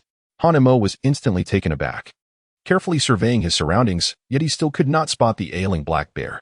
The black bear! The black bear! Hanemo shouted loudly, yet no response echoed back. Could it be that this celestial tower has taken away the great black bear? Boldly speculating within, Hanemo realized he could only venture into the realm of the celestial tower through dreams at night. Ah, that immortal! Hanemo composed himself and approached the lifeless figure of the immortal. At its chest, a corner of a yellowed book was revealed. Chapter 12, The Spirit Summoning Technique. Burying the immortal. With keen eyes, Hanemo noticed the book clutched in the immortal's embrace, yet he was apprehensive about the possibility of the immortal suddenly reviving. He recalled the words of the old blind man, which served more as a reminder than an exposition. The might of the immortal was unparalleled. Possessing the miraculous ability to reverse death, for mere mortals like us, it was akin to the chasm between heaven and earth, rendering any harm inflicted inconsequential, let alone the notion of claiming a life.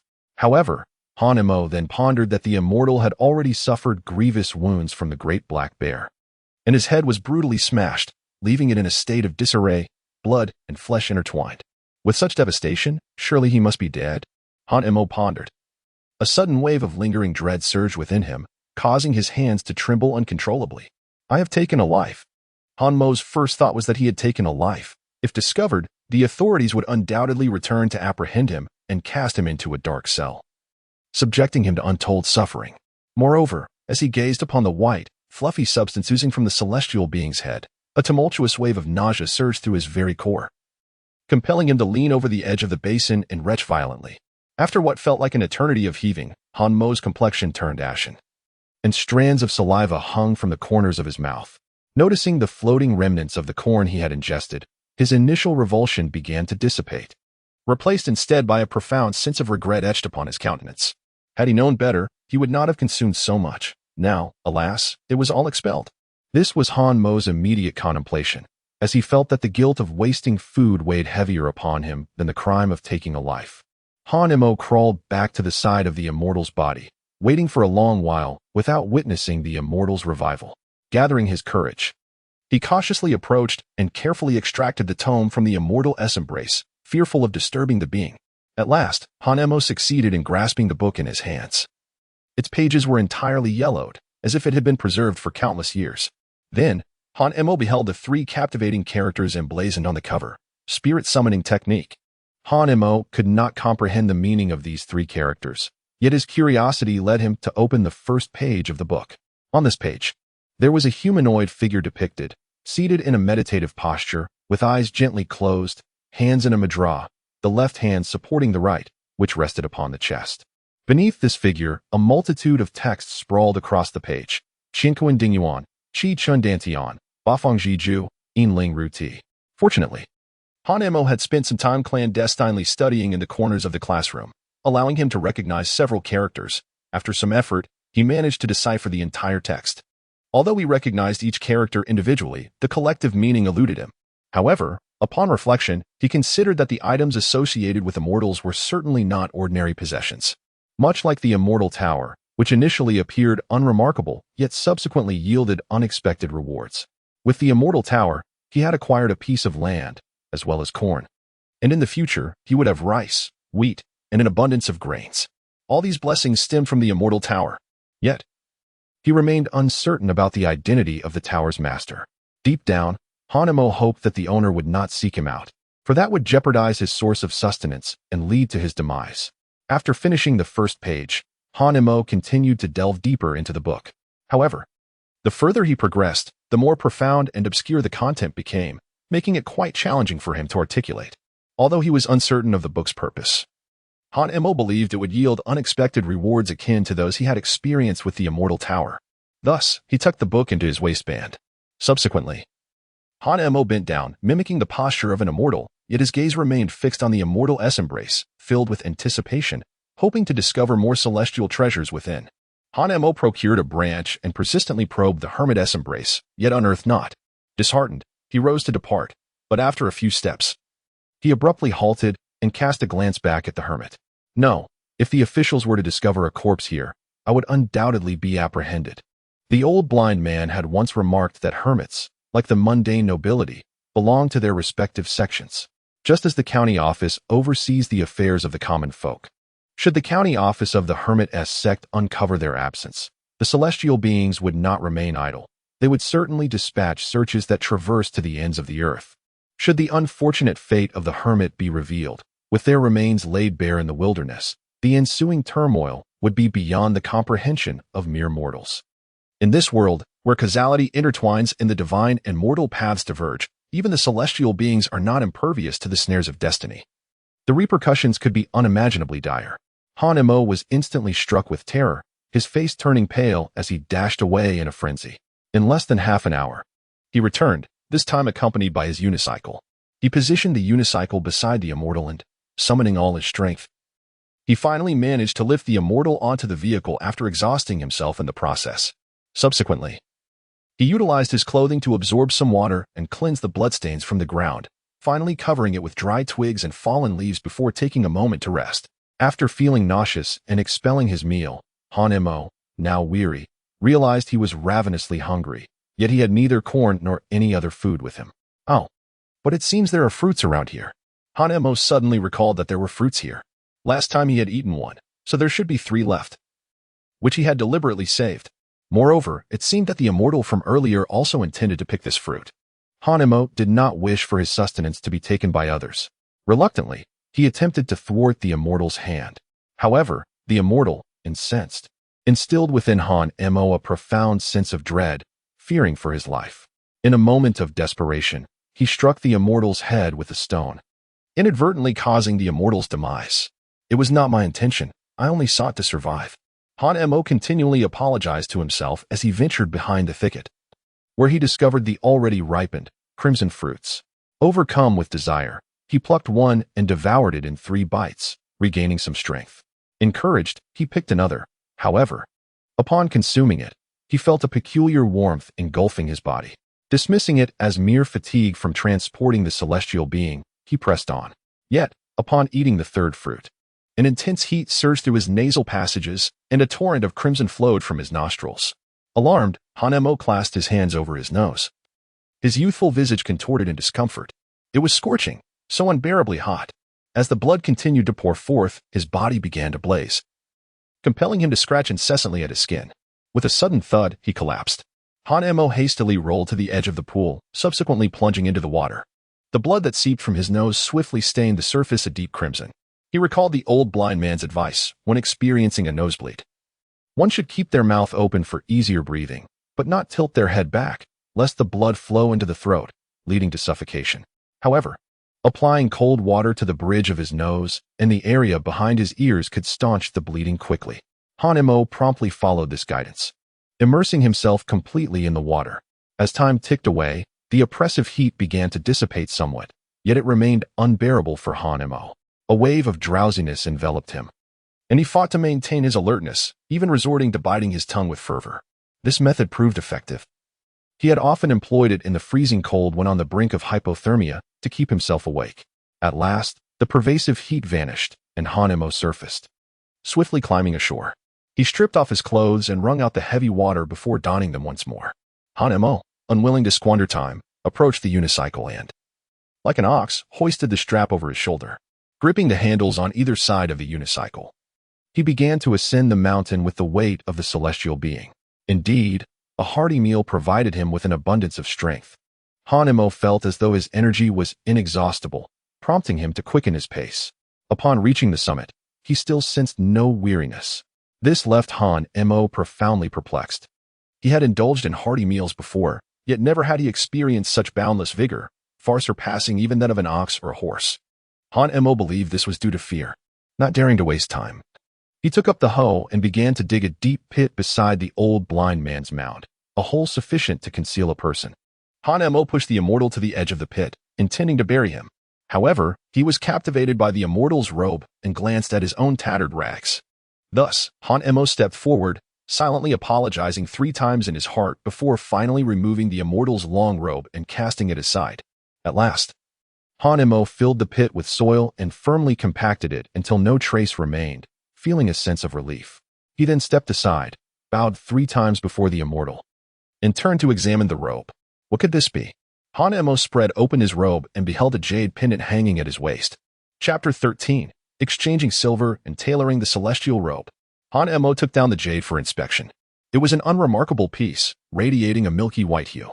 One side bore the inscription of the character Shin, while the opposite side exhibited 3 distinct scratches. Hanemo could not discern the unique qualities of the jade. So he kicked it into his embrace and entered the cave with his clothes. He concealed the celestial garment and pondered for a moment before carefully dismantling the bonfire. He dug a small pit to bury the jade of the Immortal, then restored the bonfire to its original position. After completing these tasks, Hanemo meticulously inspected every nook and cranny, even retracing his steps to the pond at the foot of the mountain for a thorough examination, before finally returning. Hanemo let out a long sigh of relief as he moved the remaining corn stalks back to his cave, making his bed a touch softer. This would ensure a more comfortable slumber at night. The bedding he had previously arranged often left him feeling chilly upon waking due to the dampness of the cave, which was quite unpleasant. Additionally, when lying there parched, he could conveniently extract a stalk of corn to savor its sweet water. With the demise of the great black bear, the corn stalks were now of no use to him, as overeating could easily upset his stomach. After making some adjustments to his home, Hanemo recalled that he needed to visit the market to exchange his copper coins for silver. Thus, he procured a large burlap sack, filled it with all his saved copper coins, and secured it around his waist before descending the mountain. This time, Hanemo refrained from bringing corn, for the remaining supply was merely sufficient for his own consumption. Selling it all would leave him without food and necessitate the purchase of other grains. This not only would waste money, but Hanemo also believed corn to be more delectable. If he grew tired of it, he could always shell the kernels, dry them, and grind them into flour, allowing him to enjoy cornmeal mush. Although the kind old lady had mentioned that cornmeal was worth more, Hanemo did not have the luxury of time to painstakingly shell each kernel, as it was far too time-consuming. Besides, he had inquired about the prices of cornmeal versus corn, discovering that the difference was merely a single coin. Soon enough, Hanemo arrived at the only pawnshop in the market, a place dedicated to exchanging silver, currency, and even gold, although gold was a rare commodity. And though the shop did have some, it was quite scarce. Hanemo entered the money exchange, and upon seeing the tattered child before him, the proprietor instinctively assumed he was merely a ragged street urchin. Thus, he took a coin from his own pocket and said, "Here, little one, take this. But do not hinder my business." The moneylender spoke kindly, yet Hanemo shook his head and replied, "I do not seek charity. I have come to exchange for silver." Upon hearing this, the proprietor erupted into hearty laughter, clutching his belly. "You, dear child, have you ever encountered silver?" "I have not," Hanemo responded, "which is precisely why I have come to exchange for it."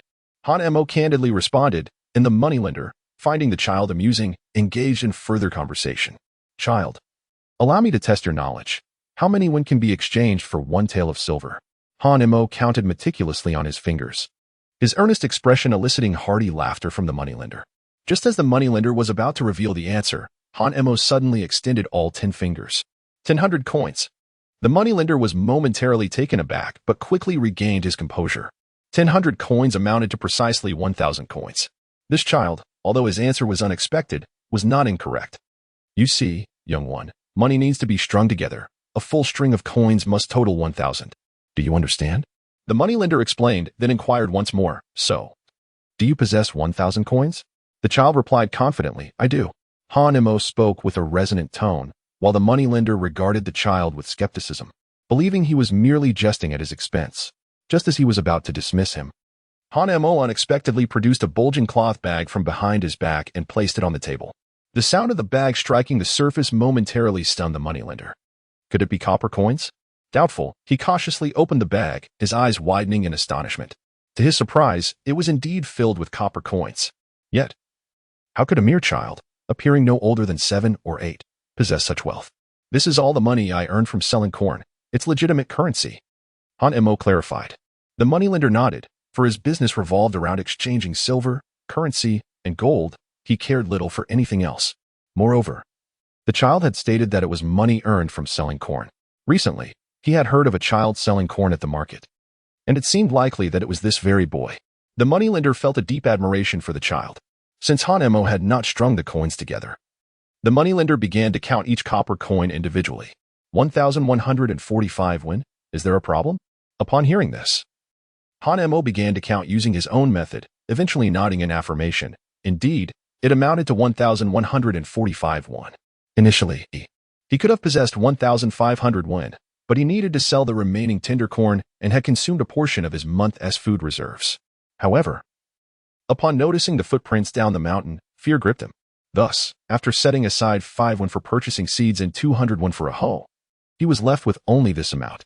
He wisely converted it all into silver, though he exchanged only one tael, retaining the remaining 145 won for personal use, which was not excessive, especially since he still needed to acquire a few other items. Child, in the future, string your copper coins together. With the approving gaze of the moneylender upon him, Hanemo exited the establishment, now possessing money and feeling considerably lighter. Walking with an upright posture and newfound confidence, Hanemo contemplated for a moment, deciding that this time he would procure some needles and thread, and if possible, he would also acquire a pair of scissors. Furthermore, should circumstances allow, he wished to purchase a bed. Although the cornstalk bed in the cave offered a decent night's rest and had become somewhat softer with the addition of corn husks, it ultimately proved inadequate.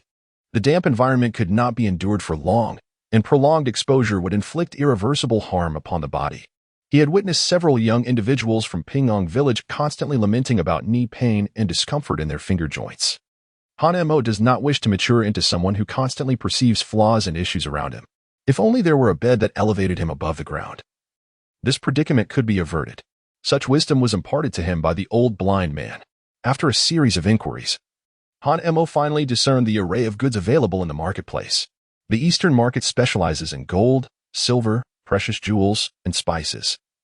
The Western market offers daily necessities and food items. The Southern market is dedicated to textiles, silk, and cotton, while the Northern market showcases agricultural products and handcrafted goods. Hanemo wandered through the streets and finally found a tailor shop in the Southern market. He spent 20 coins to purchase some needles, thread, and a pair of scissors, and then made his way to the Northern market. Upon inquiring, he discovered that a bed cost as much as 200 coins, which caused him to immediately abandon the idea. Although he possessed enough money to buy the bed, he deemed it an extravagant luxury that he could not afford at this stage. Perhaps he would consider acquiring one after earning more in the future. As he made his way back, Hanemo unknowingly arrived at the bustling street of the Western market. From a distance, he caught the enticing aroma of meat, which lured him to a steamed bun shop, causing his mouth to water uncontrollably. To his delight, it was filled with meat buns. Hanemo contemplated purchasing some meat buns, but upon noticing the sign indicating that each bun cost 5 won, he promptly dismissed the idea. It was simply too exorbitant. One meat bun cost nearly as much as 2 corn cobs. With 2 corn cobs, he could enjoy a hearty meal, while he would need to consume at least 3 or 4 meat buns to feel satisfied. By that calculation, the price of 4 meat buns would require him to sell 9 corn cobs just to break even. In the past, the buns had only cost 3 won each. But that was several years ago, and now, in this year of calamity, the price of pork had soared, causing the cost of meat buns to rise accordingly. Never mind, he thought. He would indulge in the aroma of the meat instead, to appease his hunger. Thus, Hanemo squatted by the downwind side of the bun shop, eagerly inhaling the fragrant air every time the wind blew, using his hands to fan the enticing scent towards his nose. Child, would you like to have one? They are quite affordable, at 5 won each. Upon hearing this, Hanemo shook his head vigorously in refusal. The owner of the Baozi shop chuckled, disregarding Hanmo's response, and continued to peddle his buns. After Hanemo reluctantly filled himself, he rose, preparing to return. He was eager to swiftly return and tailor the Immortal's garments into a fitting attire, lest he incite further troubles. Chapter 14. Learning the spirit summoning technique. By the time Hanemo returned to the Shadowwind Ridge, night had fallen. Fortunately, he could still see clearly in the dark, preventing him from stumbling into trees. Even Hanemo himself felt perplexed. It seemed that since his escape from the Shadowwind Ridge, he had undergone numerous transformations. His strength had increased, and his vision was sharper than ever. Even in the pitch-black night, he could see farther than the average person. Hanemo speculated that these changes might be attributed to the Immortal Tower, and he decided to temporarily credit it for his newfound abilities. Upon reaching the cave, Hanemo quickly finished his dinner, finding corn to be more delectable than he had anticipated. It was more satisfying than meat buns, despite never having tasted one. A notion that did not deter his appreciation. It was already quite late, and he resolved to cut and remake the Immortal's garments at dawn. Hanemo pondered, recalling the inexplicable disappearance of the great black bear earlier that day, suspecting it might be related to the Celestial Tower. He compelled himself to fall into a deep slumber, hoping to enter the realm of the Celestial Tower in his dreams and reunite with the great black bear. However, more importantly, he needed to remind the bear not to desecrate the land within the tower. The soil inside the tower was interconnected with the outside world, and since the Celestial Tower's realm governed the essence of that land, any damage inflicted upon it would reflect upon the external terrain. Such carelessness was intolerable. Yet, the more he yearned for sleep, the more elusive it became. The events of the day had overwhelmed him, each scene replaying vividly in his mind, preventing him from drifting off. Ultimately, unable to withstand the silence of the night, Hanemo felt a flicker of weariness and gradually closed his eyes. As he found himself in the realm of the Celestial Tower, his first instinct upon awakening was to search for the black bear. Great black bear, great black bear. Where are you? Hanemo called out, but the world felt desolate, echoing only with his own voice. Reminiscing about his homeland, Hanemo hurriedly checked, and upon seeing the land safe and sound, he finally exhaled in relief. Great black bear, I am uncertain of your presence here, yet let us assume you are. Henceforth, your duty shall be to safeguard the land of the Celestial Tower realm. Hanemo murmured to himself. Yet his hands remained busy as he hoisted a hoe from the door of the fairy tower and ventured into the fields to weed. The weeds here grew with remarkable rapidity, transforming the landscape daily. By day, he tended to the weeds outside, and by night, he returned to the enchanting realm of the fairy tower to continue his labor. Each time he cleared the land, he found that by the following evening, the weeds had once again proliferated. It appeared that not only did the crops thrive in this place, but the weeds also flourished at an astonishing rate. Notably, the corn was thriving today, with some already tasseling, while the legumes entwining the corn stalks grew vigorously, matching their height. However, Hanemo had yet to spot any tender beans emerging, nor even the blossoms. In another plot of land, the millet and wheat fared quite well, having already surpassed his knees in height. Hanemo, as per his usual routine, began to stroll through the fields with a wooden bucket for watering. Ah, at last. It is accomplished. Hanemo walked to the edge of the land, admiring his creation, and wiped the sweat from his brow, feeling an immense sense of satisfaction. As he inadvertently lifted his gaze, he seemed to have stumbled upon something extraordinary. He shielded his eyes with his palm to gaze upon the Celestial Tower. To his astonishment, the tower had gained an additional layer. This revelation piqued Hanmo's curiosity, as it was something he had overlooked. He wondered if the tower would similarly enhance itself by another layer come tomorrow. Peering through the window of the tower's outer wall, he attempted to discern what lay within.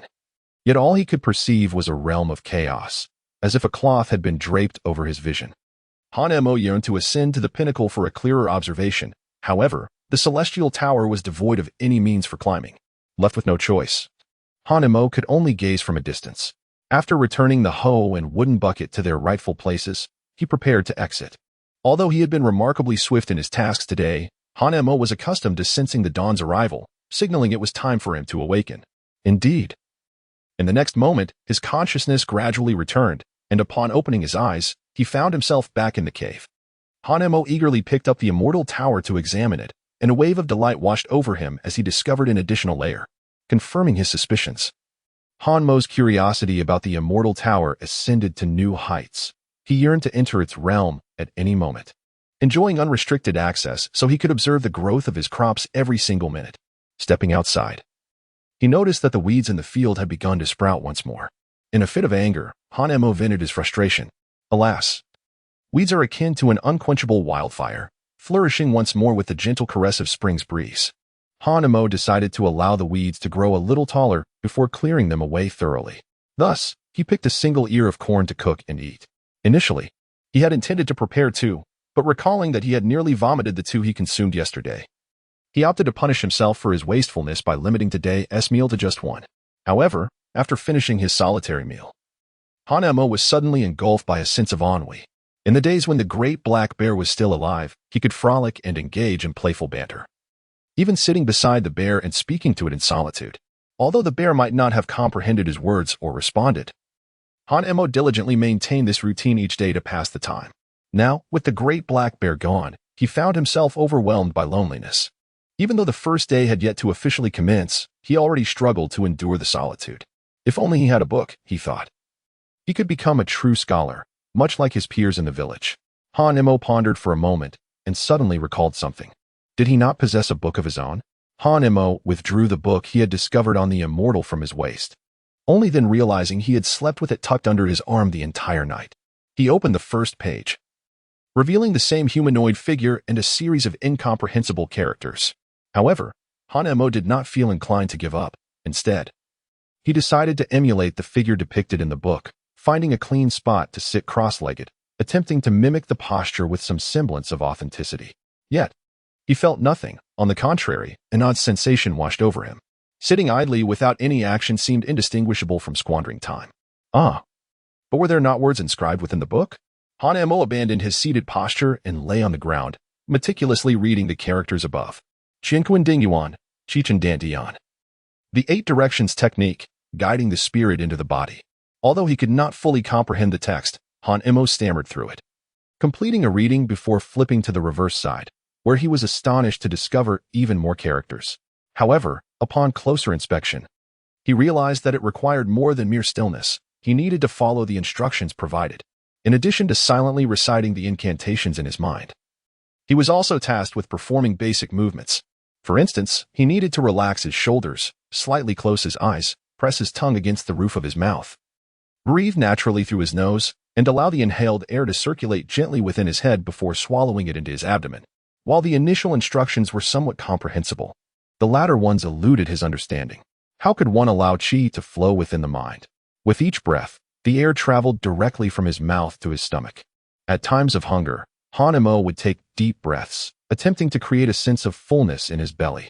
The sudden demand for natural breathing while also directing the air into his head proved exceedingly challenging for him. He contemplated giving up, but the thought of merely sitting idly spurred him on. Resolutely, he endeavored to implement the methods described in the book. After a full day of effort, Han-Emo finally committed the content of the first 2 pages to memory, occasionally needing to glance back at the text before swiftly closing it, much like his peers in the classroom reciting their lessons. Initially, he needed to vocalize the words, but as time progressed, he found himself able to silently recite them in his mind, even flawlessly. The sense of accomplishment invigorated Han-Emo, prompting him to consider the meditative postures mentioned earlier. However, upon opening the book, he was suddenly struck by the realization that night had fallen. With no choice, he hastily consumed his dinner before returning to the cave. Lighting a fire. By its flickering light, Han-Emo scrutinized the seated posture of the figures illustrated within the text. Time passed unnoticed as he added wood to the fire 5 times, and before the flames dwindled, Han-Emo experienced a moment of revelation. So, it was like this. Chapter 15. Han-Emo descends the mountain again. The following day, Han-Emo awoke early, inspecting the corn and yellow millet in the ground. The corn had begun to tassel, yet the kernels remained diminutive, not yet fully formed. However, Han-Emo felt no urgency. He understood that in 10 days, the corn would reach maturity. He returned to the cave and took stock of the small pile of corn remaining on the ground, calculating his daily consumption to ensure it would last him perfectly until the end of his provisions. With the concern for food resolved, Han-Emo finally exhaled in relief, quickly finishing his breakfast before ascending to the heights of the cave. The elevated terrain provided a splendid view of the sky, and during moments of respite, Han-Emo relished in the spectacle, occasionally allowing his imagination to soar, reaching out as if to touch the heavens, but only the currents of air slipped through his fingers. Han-Emo contemplated the notion of reaching out to touch the heavens, yearning to discover what the sky truly resembled. He dreamed of soaring through the air with the same ease as the celestial beings spoken of by the old blind man, gliding effortlessly upon a sword. The innocence of a child imbues the mind with the capacity to conjure vivid imagery, yet Han-Mo's curiosity regarding the art of sword flight was particularly piqued. However, commencing this day, Han-Emo resolved to cast aside such whimsical thoughts. He seated himself upon a large stone, retrieving the tome of the spirit summoning technique. After reciting the incantations, he ensured he could recite them flawlessly from memory, subsequently reflecting on the insights gleaned from the previous night. This was how the little man practiced stillness. With this thought, Han-Emo assumed the posture of the little man, closed his eyes, and began to mentally chant the incantations while continuously adjusting his position. Time eluded him as he sat in quietude, though small movements occasionally disrupted his stillness. Instant insects crawled upon his neck and arms, provoking an itch that compelled him to swat at them, thus interrupting his recitation numerous times. Left with no choice, Hanemo reluctantly abandoned the endeavor. When he glanced skyward, he initially believed only a brief moment had elapsed, only to discover the sun now perched directly overhead. How swiftly time had flown! Observing his tattered garments, he recalled his intention to fashion a robe befitting a celestial being. He descended from the stone and made his way back to the cave. Upon locating the long robe he had stripped from the celestial figure, he draped it over himself to gauge its dimensions. Armed with the scissors he had purchased, he snipped and severed the robe into several pieces. Yet, as he held the fragments, Hanemo found himself at a loss. He possessed no skill in tailoring. Desperation set in, prompting him to attempt sewing with a bone needle and thread. Alas, a moment's inattention led to the sharp tip of the needle piercing his fingertip, eliciting a sudden pang of pain that caught him off guard, prompting an involuntary gasp. Almost instinctively, he brought the crimson-stained fingertip to his lips, gently sucking and licking away the blood before resuming his clumsy stitching. Due to his lack of expertise, he pricked all 10 of his fingers, the cave resonating with his occasional cries of pain. Finally, through Hanmo's relentless perseverance, he succeeded in crafting a garment. Hanemo, filled with excitement, donned the attire only to discover, to his astonishment, that it fit him poorly.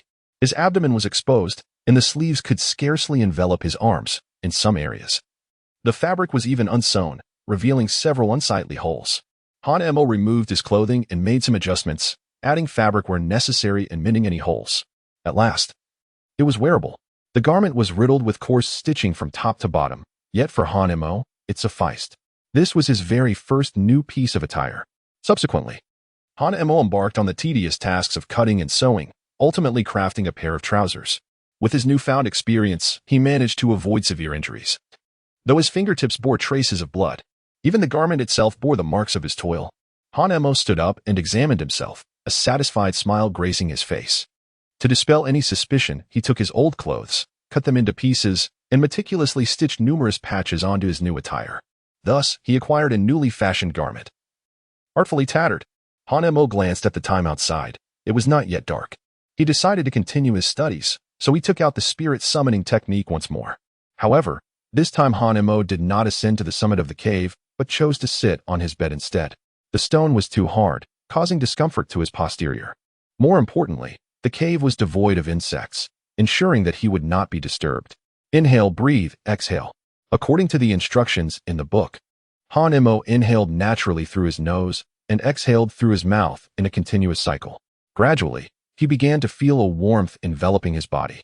Though it did not hinder him, despite his earnest attempts, Hanemo could not achieve the sensation described in the book of directing the breath into his head. Instead, it merely followed the course of normal respiration, entering his mouth, descending into his abdomen, and then being expelled. The elusive feeling of breath flowing through his mind remained entirely absent. He even entertained the thought that the book might be erroneous. How could one possibly induce airflow into the mind without risking folly? Nevertheless, Hanmo's obstinate nature prevailed, and he was determined to succeed. He remained seated until the dawn of the following day, awakening under the impression that it was still twilight. It was only when the sun ascended in the east that he realized an entire night had passed.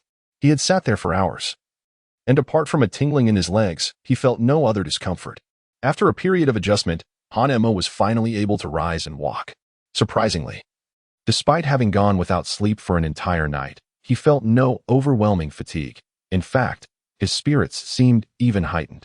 After fulfilling his daily responsibilities, Hanemo consumed 2 ears of corn before resolutely returning to the practice of the sitting method from the book, continuing this endeavor for several days. Hanemo even replaced sleep with sitting in silence, as he found himself never feeling drowsy. Moreover, with the recent days spent in contemplation, he sensed that his mind was becoming increasingly sharp, allowing him to see more clearly at night than before. Occasionally, he could even hear the whispers of the wind rustling through the cornfields. No wonder the adults often sat idly at the door. It was not mere daydreaming, but rather a practice rooted in their own rationale. Hanemo envisioned himself as an adult.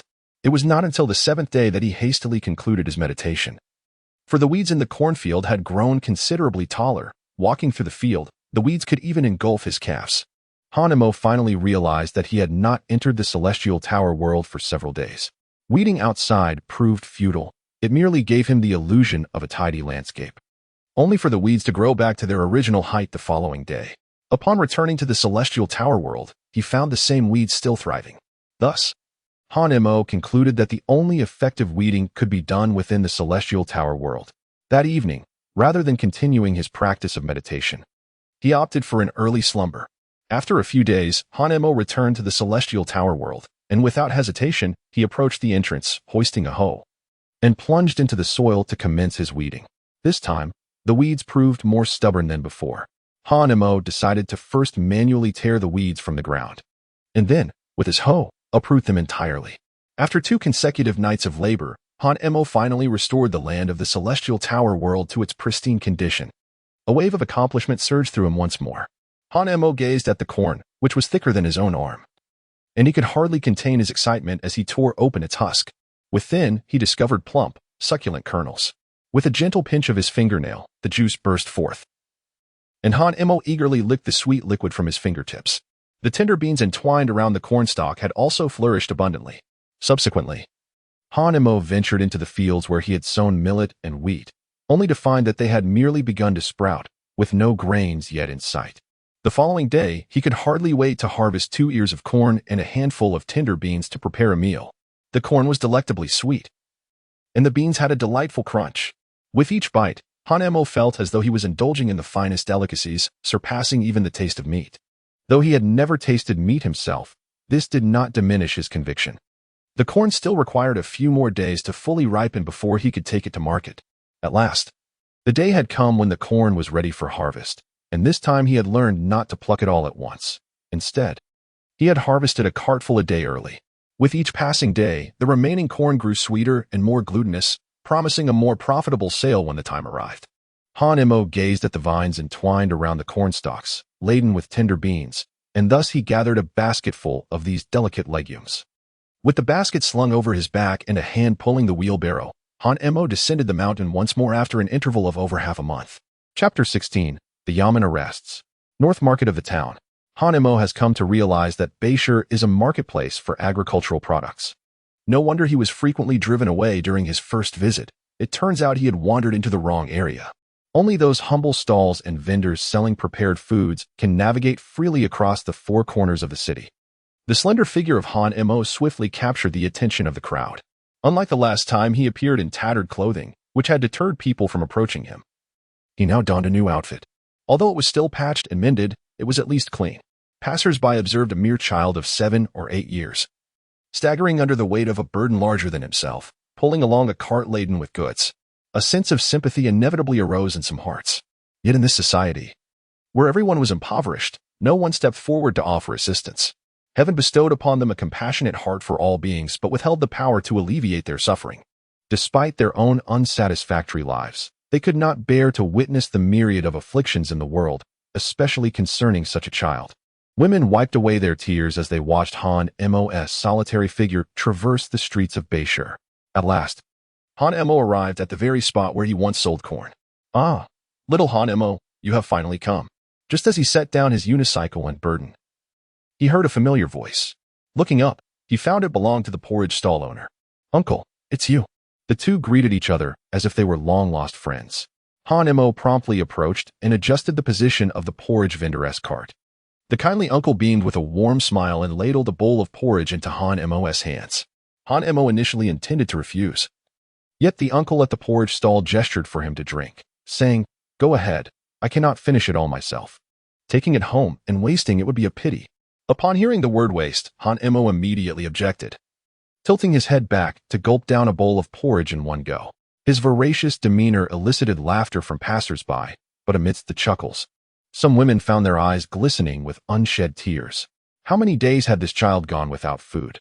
Yet, was he not surrounded by so many corncobs? Why then did he endure such hardship? It seemed likely that he suffered maltreatment at home, deprived of sustenance while being forced to sell corn. Perhaps this honest child had not considered discreetly taking a few kernels to quell his hunger. However, it was evident to all that his family had meticulously calculated the price. Even a single penny less would not escape their notice. It was unfathomable to think that if he had dared to do so, he would surely face a severe beating at home. Consequently, the women approached him, taking 2 corn cobs from Han Mo's unicycle and willingly offering him 6 coins in return. Some even generously added an extra coin. Han Mo was unaware of the thoughts of those around him. He only knew that the corn was selling rapidly today, and he had earned a considerable sum of money. "Child, how much are you selling those tender beans for?" This question immediately captured everyone's attention, and they soon realized that Han Mo's was filled to the brim with plump, succulent beans that were irresistibly appetizing. Han Mo was momentarily perplexed. He was uncertain about the appropriate price for the tender beans, reminiscent of his initial venture selling corn. At that moment, the porridge stall owner approached, saying, "Dear villagers, as spring has just begun, both the tender beans and corn are still quite difficult to cultivate. Young Han Mo's corn will be sold at the regular price. And as for the tender beans, how about we set the price at 4 won per pound, with an additional one? What do you all think? Just one more win. And that makes it 4 won." Han Mo was deep in thought when the words of the porridge stall owner resonated with the crowd. It was early spring, and many families had only just begun to till their soil, with the more industrious among them having sown their seeds. The harvest would take at least 3 to 4 months. Thus, the availability of fresh corn and tender beans at a premium price was entirely justifiable. After all, rarity enhances value. Moreover, the price difference was mere trifles. However, Han Mo soon encountered a new dilemma. Tender beans could not be sold by the piece. "I have them. I have them," a robust man exclaimed, brandishing his scale. The porridge stall owner, noticing Han Mo's unfamiliarity with the apparatus, stepped forward, momentarily abandoning his stall. "8 taels. Here you go. We welcome you to return," he declared, handing over the 8 taels of tender beans, while the customer left 2 coins behind. Praising Han Mo for his sensibility. "Little Han Mo, come here. Let me teach you how to read the scale." As the porridge stall owner sold the tender beans, he took the opportunity to instruct Han Mo in the art of weighing. When the scale was balanced, the position of the plumb line indicated the weight of the item. Han Mo grasped the concept quickly, mastering it after just one demonstration, and became proficient after a few more attempts. This garnered admiration from those around him. Finally, by noon, Han Mo had sold all the tender beans in his backpack, and his coin purse was pleasantly plump, jingling with each step, a sound most delightful to his ears. "Little Han Mo, are you heading home?" The porridge stall owner greeted him with a warm smile. Han Mo approached, as before, leaving 2 ears of corn for the stall owner and grasping handfuls of tender beans from the pocket he had mended. "Thank you for today, uncle." The stall owner initially intended to decline the offering, but upon seeing Han Mo's sincere gaze, he softened and accepted. "Little Han Mo, where do you live? Would you like me to walk you home?"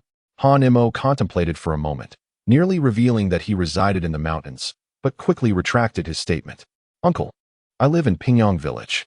I can return home by myself." "Pingyong Village?" The porridge vendor's eyes widened in astonishment, his mind racing with questions. "Pingyong Village is quite a distance away, over 10 miles from here." Goodness, how did this child manage to traverse such a journey while carrying and pulling his belongings? Was he not afraid of encountering bandits along the way? A complex expression flickered in the vendor's gaze. Words lingered on the tip of his tongue. Yet he swallowed them back, ultimately offering a wave of farewell to Han Mo, who then departed with his unicycle. As he traveled, Han Mo pondered the necessity of acquiring a scale for selling yellow millet and wheat in the future, thus resolving to procure one. In the bustling city of Beishur, Han Mo recalled a particular shop and eagerly set off with his unicycle in search of it. After a diligent quest, he finally located his destination and parked the unicycle at the entrance. Upon entering, he approached the shopkeeper, an elderly woman, and stated his intention. "Madam, I wish to purchase a scale."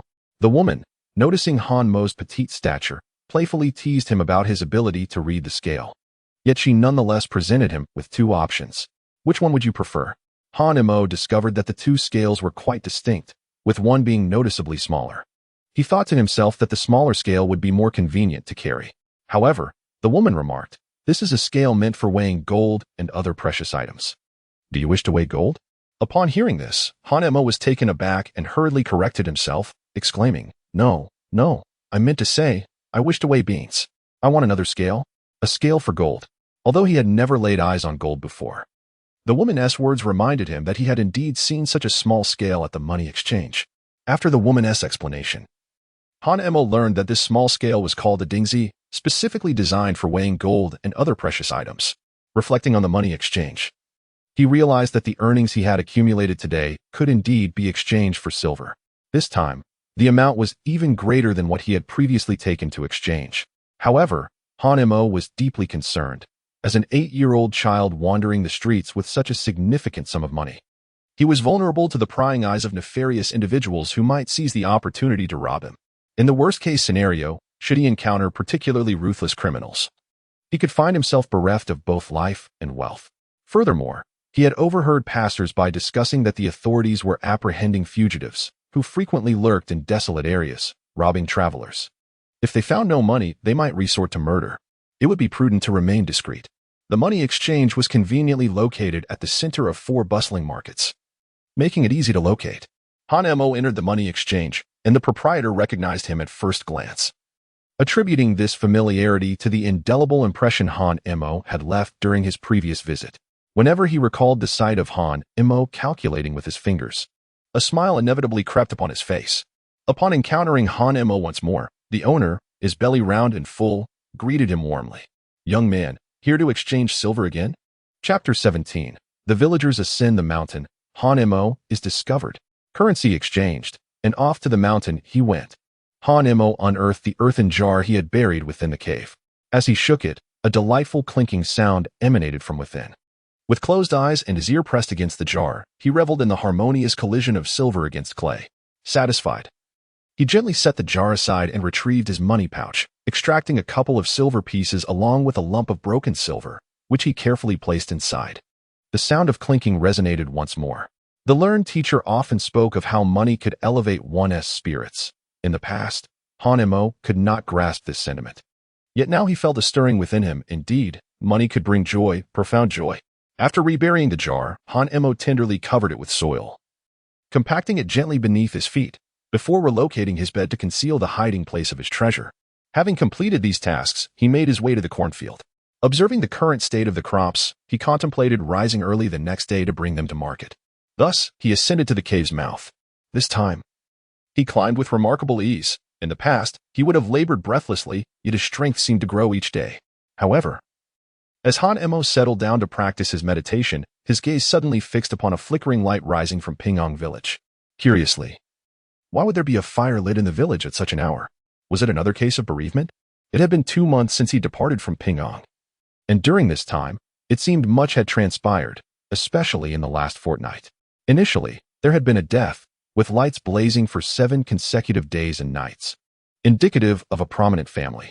Now, another fire had ignited, and he pondered how long this one would last. As Han-mo remained in contemplation, he noticed the flames shifting and moving rapidly, heading towards the forest. No, they were advancing into the forest, a vast expanse of fire. Han-mo hurriedly rose to his feet. The first thought that flashed through his mind was of his third aunt. Could it be that she had returned with a group, intending to drag him back to sell to Zhu Sailang? But why would she venture into the mountains with a large entourage at this hour? Moreover, 2 months had elapsed since he had last been seen by the villagers of Pingyong. He had assumed he perished in the biting cold 2 months prior. Throughout this period, he had indeed observed the villagers gradually losing hope, dwindling from a dozen to a mere 7 or 8, then to just 2 or 3, until finally, no one appeared at the foot of the path. Han-mo speculated that the villagers of Pingyong believed him to be deceased. Yet now they seemed to have rekindled their hopes. A wave of trepidation enveloped Han-mo. He dared not let his guard down for even a moment. Hastily, he descended along the protruding stones, swiftly reaching a concealed vantage point situated at a higher elevation. From this hidden perch, Han-mo observed flickering flames at the mouth of the trail. Indeed, they were ascending the mountain, but the distance was too great for him to discern the number of individuals or their identities. Han-mo hastily stood up, eager to descend the mountain, for he wished to avoid capture. The mere thought of his aunt's face filled him with dread. Yet, after taking only a few steps, he hesitated, glancing back at the fields of corn and the immature yellow millet and wheat. If his aunt and her companions discovered this place, they would undoubtedly scour the mountains. What should I do? That sense of helplessness once again etched itself upon Han-mo's visage as he turned his gaze towards the old blind man's mound, his eyes reddening. Old blind man, what should I do? Beneath these mountains, a solitary path winds, yet it feels like an inescapable prison from which I cannot flee. A slight quiver betrayed Han-mo's inner fragility, as if he were beseeching the dormant sage beneath the loam for answers long deemed unattainable. Once, The old blind man had been a beacon guiding him through turbulent times, always devising clever solutions to his predicaments. But now that light had extinguished, leaving him in a void of darkness and solitude. Even in life, he found himself compelled to navigate his struggles alone.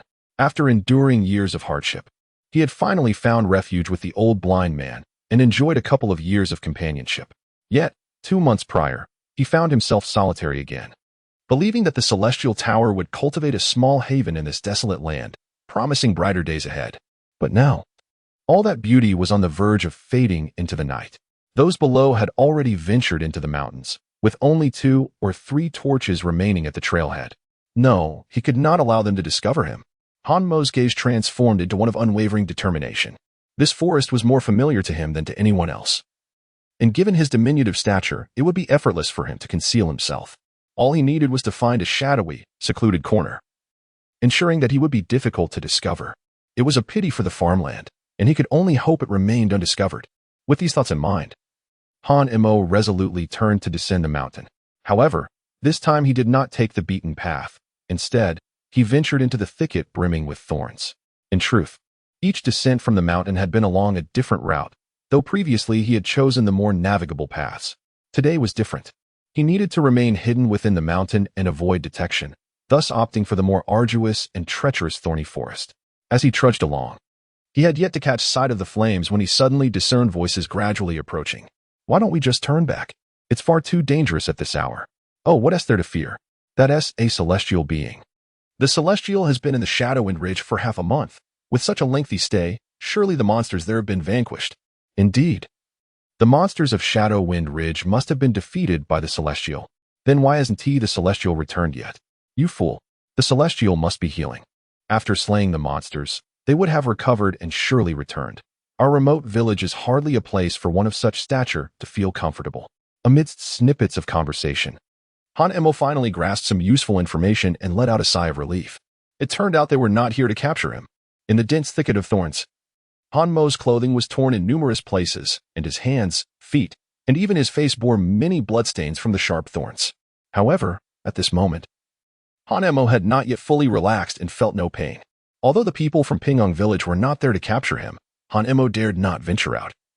At least not tonight. He must wait until they departed. If the cornfield on the mountain were discovered, the villagers would undoubtedly suspect him, and he would have to find a new hiding place. It was uncertain whether a disagreement had arisen, as Hanmo could hear the commotion around him, which irritated him greatly. Nevertheless, in the end, the group reached a consensus, and the voices of the villagers discussing once more filled the air. Our ancestors from Pingyong village have never set foot in Infeng Ridge. Surely, there are many treasures hidden within. Now that the monster has been slain by the Immortal, we shall set a precedent and venture into Infeng Ridge.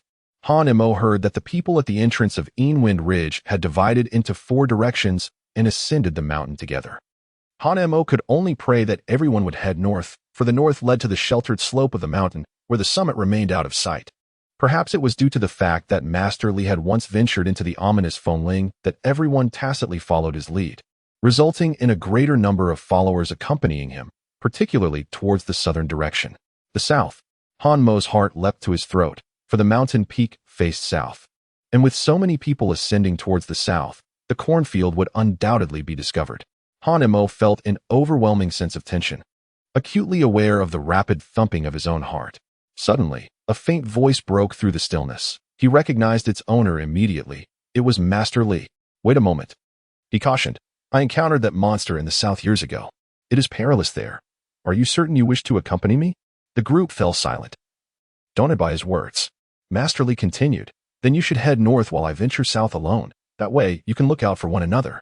Given Master Li's earnestness, the group resolved to proceed northward.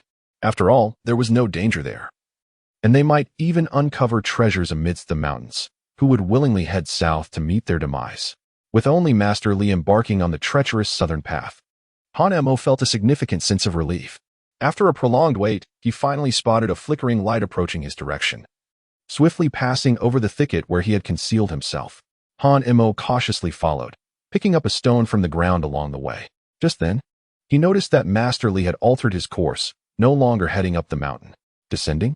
Hanmo suddenly recalled that the direction in which Master Li descended the mountain was the very hot spring he often frequented. Could it be that he was also after those crimson fruits?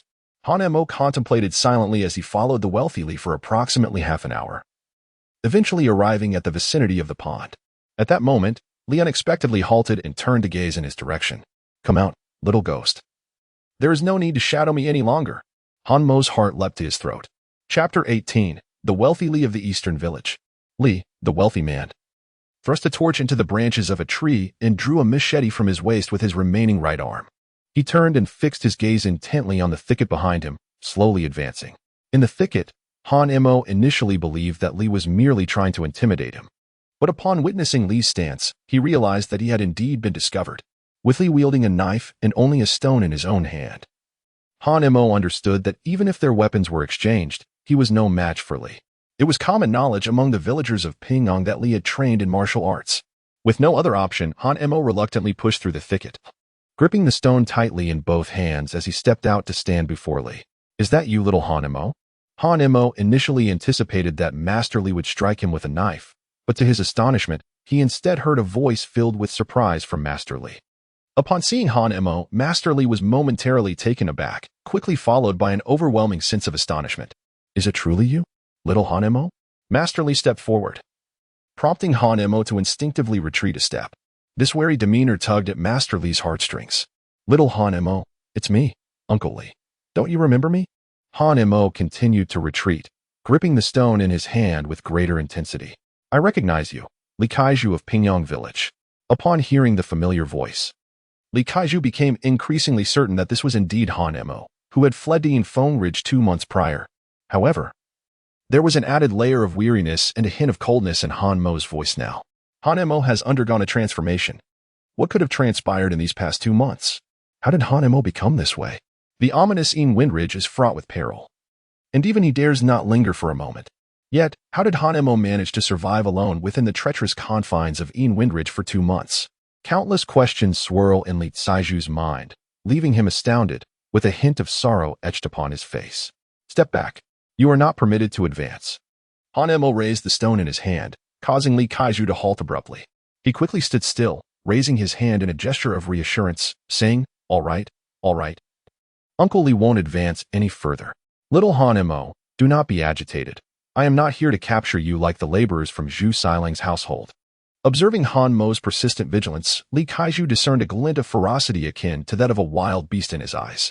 It dawned upon him that he had inadvertently frightened Hanemo, prompting him to toss the large knife he held into the nearby pond. See, little Hanemo, I truly have no intention of capturing you. Li Kaiju hastily glanced at Hanemo, feeling a sense of relief as Hanmo's alertness lessened somewhat, yet he remained cautious. The uncertainty of what had transpired to transform Hanemo into his current state weighed heavily on Li Caiju's heart. He felt a deep sense of unease. Choosing to retreat, Li Kaiju settled himself on the riverbank and patted the space beside him. Little Hanemo, might you share a few words with me? Hanemo gazed intently at Master Li, feeling a sense of astonishment welling within him. He had not anticipated that Master Li would voluntarily discard his weapon into the water. This act had unexpectedly placed Hanemo in a position of advantage. Thus, he approached Master Li, yet he remained vigilant. As he prepared to pass by Master Li, who was seated to his right, Hanemo abruptly halted, retreated 2 steps, and took a seat to Master Li's left, deliberately maintaining a 3-foot distance. Master Li had lost his left hand, and in this position, at this distance, Hanemo felt confident that should Master Li attempt any sudden movement, he would be able to evade it and strike Master Li's head forcefully with the stone he held. The two sat by the riverbank, one large and one small. In silence, Master Li contemplated the reflection of the moonlight on the water's surface, while Hanemo, gripping the stone, fixed his unwavering gaze upon Master Li's every motion. After approximately the span of a fragrant stick of incense, Master Li finally exhaled a heavy sigh and began, Little Hanemo, I owe you an apology. And I must apologize to the old blind man as well. The unexpected confession caught Hanemo off guard. Master Li continued, when I first arrived in Pingyang Village, I could hardly bear to witness the suffering of the world, especially yours. I believed that by having the old blind man take you in, you would have a better life. Yet, due to various reasons, I neglected both the old blind man and you, ultimately leading to the old blind man's demise on that frigid night. Hanemo listened as Li Caiju's tone was imbued with guilt, remorse, and regret. 2 days later, the news reached the East Village. Upon learning of the old blind man's demise, my foremost concern was for you, prompting me to hasten to the old blind man's residence. However, he was already gone, and I heard you had fled to the Enfong Ridge. I searched for you there, but to no avail. The ridge was fraught with danger, and everyone presumed you had perished, leading me to abandon hope. At this juncture, Li Kaiju suddenly turned his gaze toward Han Mo, who instinctively became alert, swiftly retreating to maintain a safe distance. Li Kaiju's right hand lingered in the air, and after a brief pause, he lowered it, bowing his head to gaze at the water's surface. But, little Han Mo, I am deeply sorry for not taking care of you. Once again, the atmosphere fell into silence as Li Kaiju sat beside Han Mo for an extensive period. Just then, Han Mo was startled by a cry for help. It was from the villagers of Pingyong. Simultaneously, he noticed Li Kaiju turning his head toward the source of the distress. With urgency, Li Kaiju rose to his feet, his right hand bracing against his body. He was about to depart when he suddenly remarked, "Seeing that you are still alive brings me great joy. Rest assured, I shall ensure no one discovers your presence here." He intended to extinguish the torch but hesitated upon observing Han Mo, who remained somewhat wary. Instead, Li Kaiju placed the torch a short distance in front of Han Mo before turning to leave. "Li Kaiju, why do you care so much about whether the old blind man and I are alive or dead?" Li Kaiju halted, turning his back to Han Mo as he lifted his chin. "Perhaps it is because the old blind man has shown me kindness. Or perhaps it is you who have awakened my conscience." This statement left Han Mo bewildered. He could not grasp the meaning behind Li Kaiju's words regarding kindness and the awakening of conscience. All he knew was that he seemed to be safe for the moment. Li Kaiju departed, leaving behind the torch. Han Mo gazed in the direction of his retreat, feeling a sense of astonishment. The northern distance from here was vast. Yet he could hear the cries, likely due to the presence of the celestial tower. Could it be that Li Kaiju possessed a celestial artifact as well? Splash! Han Mo cast a stone into the water, followed by a torch, which he also hurled into the pond. The flame extinguished, plunging the area back into darkness. Han Mo then ventured into the thicket. The flicker of light was conspicuous in the night. It was prudent for him to navigate the darkness without the risk of exposure that such illuminating objects posed. Han Mo ascended the mountain and returned to his home, igniting a fire. He used damp wood, which quickly smothered the flames, causing thick smoke to billow forth, ascending towards the heavens. Han Mo was taken aback.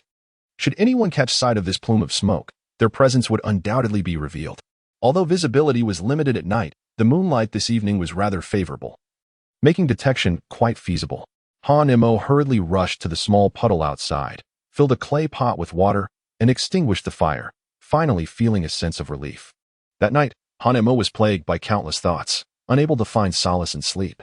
He did not comprehend why he was pondering so many questions. He merely felt exhausted and irritable. In a moment of resignation, he decided to practice sitting meditation. As he sat, the night slipped away, and by dawn, Han Mo was pleasantly surprised to discover his spirits were remarkably high. Could it be that this meditation technique invigorated his mind? Without further contemplation, Han Mo hastily consumed his breakfast and then ascended to the summit of the cave, attentively listening to every sound. It appeared that the villagers of Pingyong had departed the previous night. Han Mo contemplated that, under such circumstances, he could descend the mountain with ease and resume his trade at the market, selling corn. Upon descending, Han Mo hastily fetched his wheelbarrow and backpack. Just then, he suddenly heard someone calling his name from below the mountain.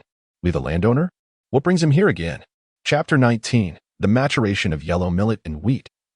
All for coin. Lee the landowner? What brings him here again? Han Mo immediately became alert and swiftly returned to the cave, shouldering his hoe as he descended the mountain. He could not allow anyone to discover his precious sanctuary. Following the sound, Han Mo located Li Kaiju, who was calling out desperately in the forest. Not far off lay the pond where he had encountered Li Kaiju the previous evening. Instead of revealing himself, Han Mo concealed himself behind a tree, watching Li Kaiju with caution and vigilance. Today, Li Kaiju appeared different from yesterday, while he had brandished a weapon the night before. Today, he bore a money pouch at his waist and clutched 2 white buns in his hands. "Little Han Mo," Li Kaiju shouted, suddenly turning around to see Han Mo hiding behind the tree, causing him to jump back in surprise.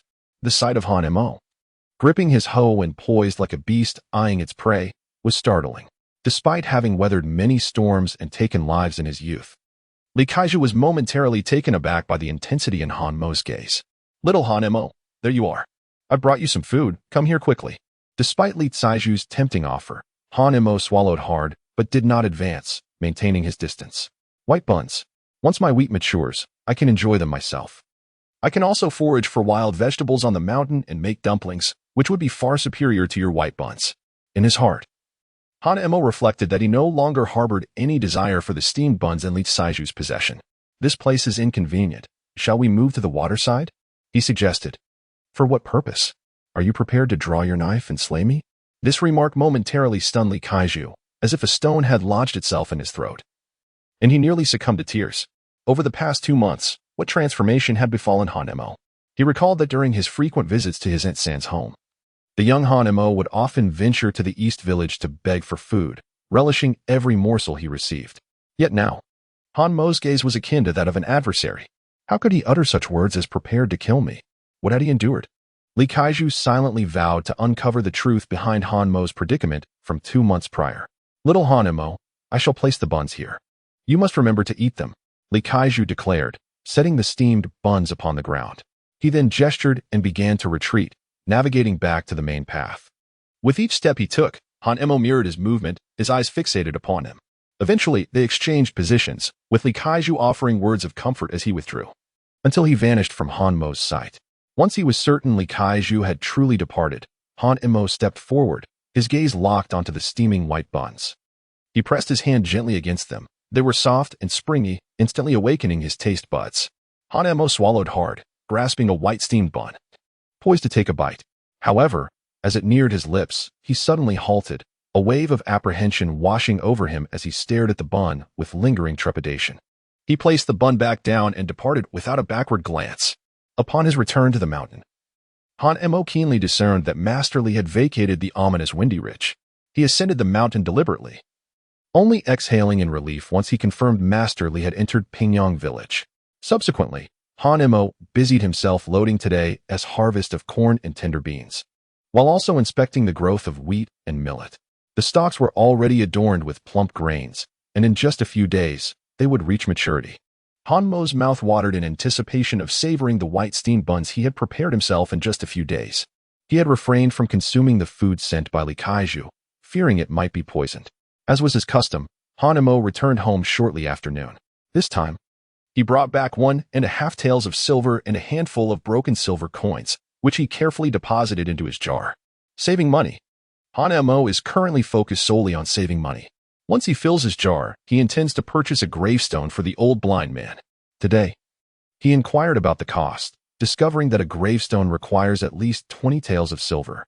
Although the old blind man is merely an ordinary person, he has shown Hanemo kindness, and Hanemo wishes to provide him with the very best. In the following days, Hanemo diligently brings back 1 or 2 taels of silver each day. However, on the 5th day, instead of bringing corn and tender beans to the market, he returns with a measuring tool. This tool makes it much easier to store rice.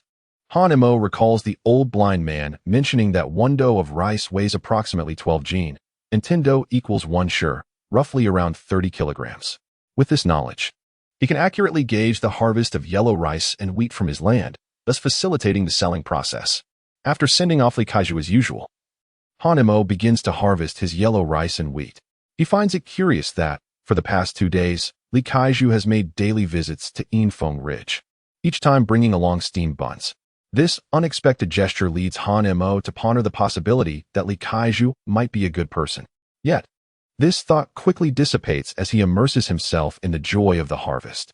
After a full day's labor, he wipes the sweat from his brow and eagerly gazes at the large pile of grains beside him. He meticulously records every dough, ultimately reaping 500 dough, which amounts to 50 shur, with even a bit extra. Now, he has become quite adept at this. Based on market prices, 1 shur of grain ranges from 300 to 600 won, and given the excellent appearance of his grains, he can expect to sell them for at least 500 won each.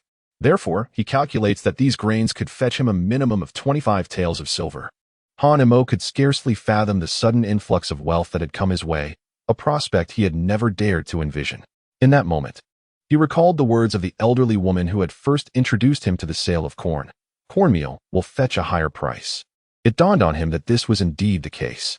Regrettably, he had been oblivious to the intricacies of the trade at that time. If only he had known that grinding corn into meal would allow him to sell it by the stone, thereby reaping greater profits. However, Obtaining cornmeal required a lengthy process. The corn must be fully matured and thoroughly dried before it could be milled into flour at the grain workshop, a procedure fraught with complexities. Moreover, the workshop would take a cut, deducting 10 when from every stone of grain. Thus, from his 50 stones of grain, 500 would be taken, essentially equivalent to gifting a stone of grain to the workshop. Hanmo could not help but admire the profitability of the workshop. On any given day, there were at least a dozen or 20 patrons visiting. The workshop garnered a minimum daily income of 4 to 5 taels. However, he soon reflected that since the workshop was in operation, it must be generating revenue to sustain itself. Consequently, Hanmo resolved to wait until the remaining corn reached full maturity before delivering it to the workshop.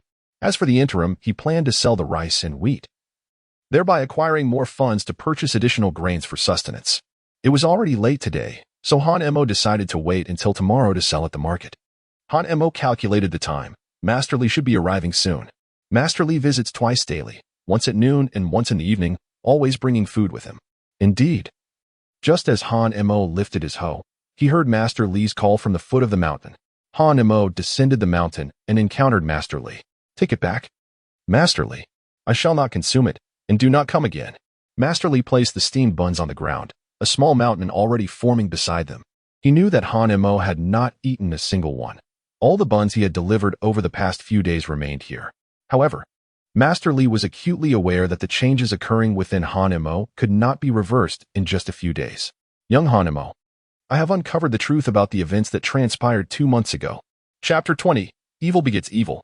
Young Hanmo, I have uncovered the truth about the events that transpired 2 months ago. It was indeed the old blind man who perished 2 months ago, and I escaped, surviving until now, for reasons unbeknownst to him. Upon mentioning the old blind man, Hanmo suddenly found himself unable to suppress his emotions, shouting vehemently. Master Li stood frozen in place, silently observing Hanmo. The two, one large and one small, remained in a tense standoff, with the white steam bun in Master Li's hand still unoffered. After what felt like an eternity, Master Li suddenly walked to the riverbank, placed the bun on the ground, hesitated for a moment, and then returned it to the pile of buns, albeit at a slight distance. Young Hanmo, Zhu Sailang has died. He passed away a fortnight ago. Your third aunt was apprehended by the authorities for human trafficking and is likely to be imprisoned for 3 to 5 months. These 2 individuals have indeed received their just deserts. Remember how you often came to me to borrow books? Master Li chuckled at himself. What would a simpleton like me know about books? These are what I requested from the teacher at the academy. Master Li then retrieved several books from his bosom and placed them on the ground. After speaking, he switched places with Hanmo as he typically did and subsequently departed from the scene. Hanmo gazed at the 2 items on the ground, a steamed bun and a book. He disregarded the bun entirely and approached the books instead. There were 2 volumes. One was a book of divination, and the other, the book of changes. The bun could be poisoned, but surely a book could not harbor such malice. And he was not yet so famished as to rely on consuming literature for sustenance. Thus, Hanmo carefully picked up the divination book and the book of changes, fearing he might damage them. Ever since he had learned the spirit summoning technique, he had become utterly captivated by literature. Unfortunately, he had only mastered the spirit summoning technique, which left him to practice the art of stillness alone. Now, with these 2 books in his possession, he could occupy himself during moments of boredom. However, this was not the time to indulge in the joy of knowledge. There were far more pressing matters at hand. Hanmo returned to the mountain, confirming that Master Li had departed from Infeng Rich. Only then did he load the prepared 2 stones of pure grain onto the unicycle cart, followed by an additional stone into his backpack. The cargo consisted solely of yellow millet and wheat, as he had no intention of transporting corn to the market. For today, he aimed to accomplish a different task, to seek a workshop to process these harvested grains. A stone of grain weighs no less than 30 kilograms, totaling a substantial 90 kilograms. While relying solely on brute strength would be quite taxing for Hanmo, the unicycle cart significantly alleviated his burden. Hanmo was somewhat astonished by his own strength. It seemed that since he had consumed the corn cultivated from the Celestial Tower, his power had been increasing daily. Particularly after indulging in the red fruits by the pond during his last feast, Hanmo distinctly sensed this transformation. At merely 8 years of age, possessing such vigor was remarkable. What might he become as he matured? With such strength, he would be able to transport even more provisions to the market for sale. Hanmo began to anticipate the day he would grow up. After walking from morning until noon, he wearily set down the burdens he carried, swiftly consuming the corn he had prepared. He took a moment to rest and regain his strength before departing once more, laden with responsibilities. Hanemo ventured far and wide, unaware that several heads had emerged from the hillside where he had rested moments ago.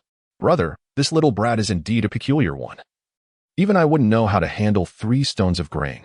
The leader, a bald man with one eye, gripped a butcher's knife, his gaze dark and foreboding as he observed Han-Mo's departing figure, before turning back to the direction from whence Han-Mo had come. This year was a year of great calamity. If this young lad could procure such a substantial amount of grain, it was certain that his village must have some surplus. The one-eyed bald man grinned, baring his teeth, and inquired, "What lies in that direction?" "It seems to be Pingyong village, though I'm not entirely certain." "Let us proceed to Pingyong village then. I heard a landlord has recently passed away, and we might as well pay a visit." Meanwhile, Han-Mo, after taking 3 breaks, finally arrived at the market and made his way toward the northern section. The surrounding crowd was astonished to see a child carrying and dragging 3 full stones of grain. The men marveled at his prodigious strength, while the women turned their heads away, wiping away tears.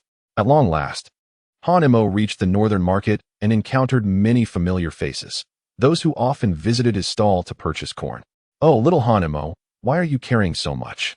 a familiar voice called out, and Han-Mo turned with difficulty to see the porridge stall uncle hastening toward him, ready to take the grain from his back. The uncle's expression shifted, and he silently exclaimed how heavy it was, revealing a look of concern. "This child is truly remarkable." Once a stone of grain was unloaded, Han-Mo felt an immediate sense of relief and repeatedly expressed his gratitude to the porridge stall uncle. The uncle waved his hand dismissively. Having known the boy for some time, he felt compelled to help. Carrying such a large quantity of grain certainly indicated a trip to the workshop. So the porridge stall uncle decided to accompany Han-Mo.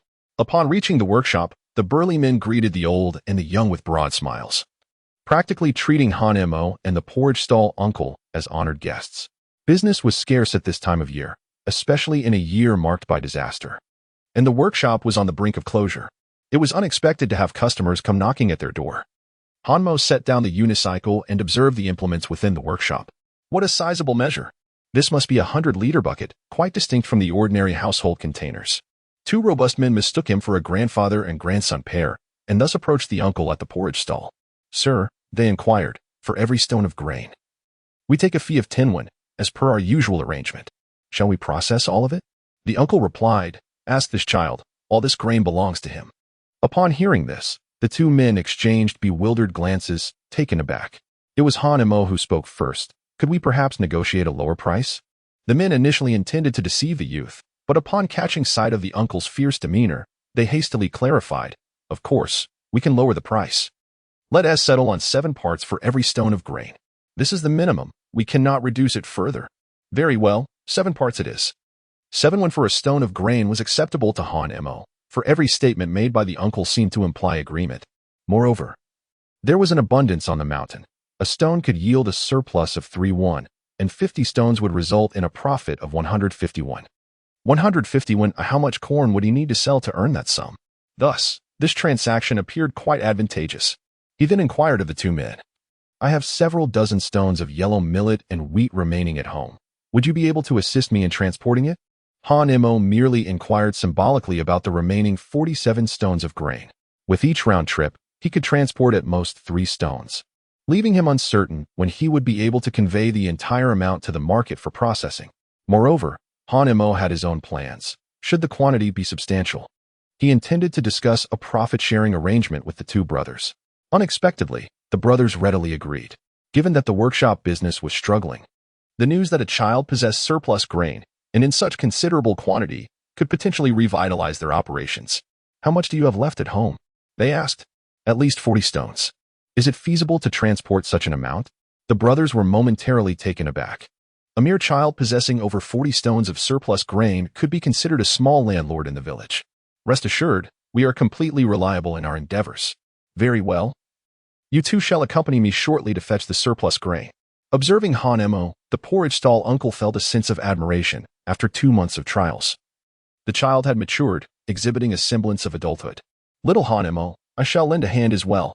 Upon hearing this, Han-Mo felt a conflict within. As the uncle still needed to tend to his porridge stall, Sensing Han Mo's hesitation, the uncle remarked, "It is now past the third watch. The porridge will not sell anymore." He then leaned in to whisper, "Those who transport grain expect to be compensated. If I provide them with food, you can pay them a little less. Moreover, taking the porridge back would be wasteful." At the mention of waste, Han Mo shook his head vigorously, insisting that grain should never be squandered. "Then it shall be a burden on you, dear uncle." Chapter 21. The bandits enter the village. On the desolate mountain trails, Han Mo led the way, while the workshop brothers followed, each guiding a horse-drawn cart. The path ahead was muddy and uneven, requiring assistance from behind to navigate through. The porridge stall uncle watched Han Mo traverse this familiar route, deeply moved. In such a remote and impoverished area, where the roads were in such disrepair, how did little Han Mo manage to traverse them each time? What kind of harshness did his family impose upon him? Suppressing his curiosity, the porridge stall uncle scanned his surroundings, glancing at Han Mo, his expression filled with complexity. "Little Han Mo, are we far from our destination?" After approximately half an hour, the porridge stall uncle noticed the gradually flattening road and could not help but inquire, with the workshop brothers nodding in agreement. Han Mo surveyed his surroundings and pointed towards a distant mountain. Beyond the 2 hills ahead lies Pingyong village. Upon hearing that there were still 2 mountains to traverse, the workshop brothers felt a pang of concern, not for their own legs, for they were robust farmers accustomed to hard labor, capable of enduring any distance to ensure the survival of their workshop. Rather, their worry lay with the horse, which struggled along the bumpy terrain, panting heavily as it labored to cross each obstacle. They feared that the horse might not be able to endure. However, the brothers were equally astonished by the stamina of the young boy. After nearly an hour of walking, he showed no signs of fatigue, appearing remarkably at ease, indeed, stronger than some grown men. After repeated requests from the workshop brothers, the group finally found a relatively flat area to rest, primarily to allow the horse to recuperate. The humans were of little concern, but the horse still had to pull the heavily laden cart. The thought of it soon having to haul dozens of stone of grain filled the brothers with sympathy for the animal. Yet, what could be done? The horse's fate was to be ridden, shackled by the burdens of its masters, much like the impoverished souls of this world, subjected to oppression and chains. At last, after another half-hour of travel, the group spotted a village not far off. The workshop brothers gently stroked the horse's mane, relieved for its sake. Just then, Han Mo abruptly halted, instructing them to wait while he fetched the remaining provisions. The uncle from the porridge stall looked puzzled, and the workshop brothers paused in their actions. "Little Han Mo, isn't it just a short distance to the village? We could help you if we all went together." In response to the uncle's persuasion, Han Mo firmly declined. He could not divulge that he had lied. He could not reveal that he did not reside in Pingyong village, but rather on the other side of Infong Ridge, a mere 2 miles away. Moreover, the cart could not navigate the narrow paths leading up the mountains. Seeing Han Mo's resolute stance, the 3 companions ceased their arguments and opted to wait. Meanwhile, Han Mo took his unicycle and backpack, making his way towards Pingyong village. Once out of sight from the trio, he veered onto a narrow path leading in the direction of Infong Ridge. Han Mo observed that the sky was still bright and thought that by the hour of the rooster, he should be able to transport the remaining grain. Approximately 15 minutes later, Han Mo reappeared in the sight of the 3 individuals, pulling a cart laden with 3 stones of grain, with an additional stone strapped to his back. The rope around his neck constricted tightly, rendering his small face crimson, a sight that tugged at the hearts of the onlookers. The porridge vendor hurried forward to assist him, nearly stumbling as he removed the heavy load from Han Mo's back. It was indeed quite heavy, more than a stone. Only then did they notice that Han Mo's cart also contained a measuring tool, presumably for gauging the quantities. The workshop possessed their own measuring instruments. Their bags were designed such that when filled, each contained 2 stones, thus making calculations remarkably convenient. Han Mo filled the burlap sacks with grain brought from the workshop and loaded them onto the cart before swiftly returning. After several trips, the porridge stall owner could no longer bear to watch and insisted on accompanying Han Mo. However, upon witnessing the stall owner's determined demeanor, Han Mo once again declined. He could transport nearly 4 stones of grain in one trip, and it would take only a few journeys to load the cart completely. The porridge stall owner, unable to persuade Han Mo, could only watch with a heavy heart as he made his repeated appearances. Even the 2 brothers from the workshop had reddened eyes from the sight. At last, after the 14th trip, Han Mo brought all the yellow millet and wheat down from the mountain, fully loading both carts. "Little brother," a total of 47 stones. We, the brothers, just discussed it. We won't charge you for labor, and we'll reduce our share to 1 stone and 6 won. That amounts to 282 won, which can be settled after you sell it. The porridge stall owner, surprised that Han Mo's actions had influenced the brothers' decision, hurriedly reminded him, "Little Han Mo, shouldn't you express your gratitude?" Han Mo quickly regained his composure and expressed his gratitude repeatedly. The uncle at the porridge stall, feeling happy for Han Mo, said, "Gentlemen, I still have some hot porridge left at my stall. If you do not mind, I would like to offer it to you free of charge during these days of processing." "Thank you, thank you." Although the two brothers had their reservations about the waived fees and reduced commissions, the thought of not having to worry about meals for the next couple of days brought them a great sense of relief. The sky was growing dark, and we needed to hasten our return, for there might be mountain bandits lurking along the way at night. After all, they were merely ordinary folk. Those ruthless scoundrels would kill without a second thought. If they were unfortunate enough to encounter them, they would lose not only their food but also their lives. It was imperative to return before nightfall. Han Mo wasted no time in loading the unicycle onto the cart, preparing to follow suit. However, at that moment, he suddenly halted his steps and turned back towards the direction of Pingyong village, furrowing his brow. Was that the voice of Li the landlord? What's the matter, young Han Mo? Inquired the porridge vendor, noticing the change in Han Mo's expression. As the words fell, the three of them heard the urgent sound of hooves striking the ground and the clamor of cries for help. "This is bad. It's the mountain bandits." The two brothers immediately recognized the threat of the marauders, having heard rumors that some criminals had escaped from prison and taken to the mountains as bandits, robbing along the way. They never anticipated that these ruffians would dare commit such heinous acts in broad daylight. "Hurry, hurry. The mountain bandits are here to burn and plunder."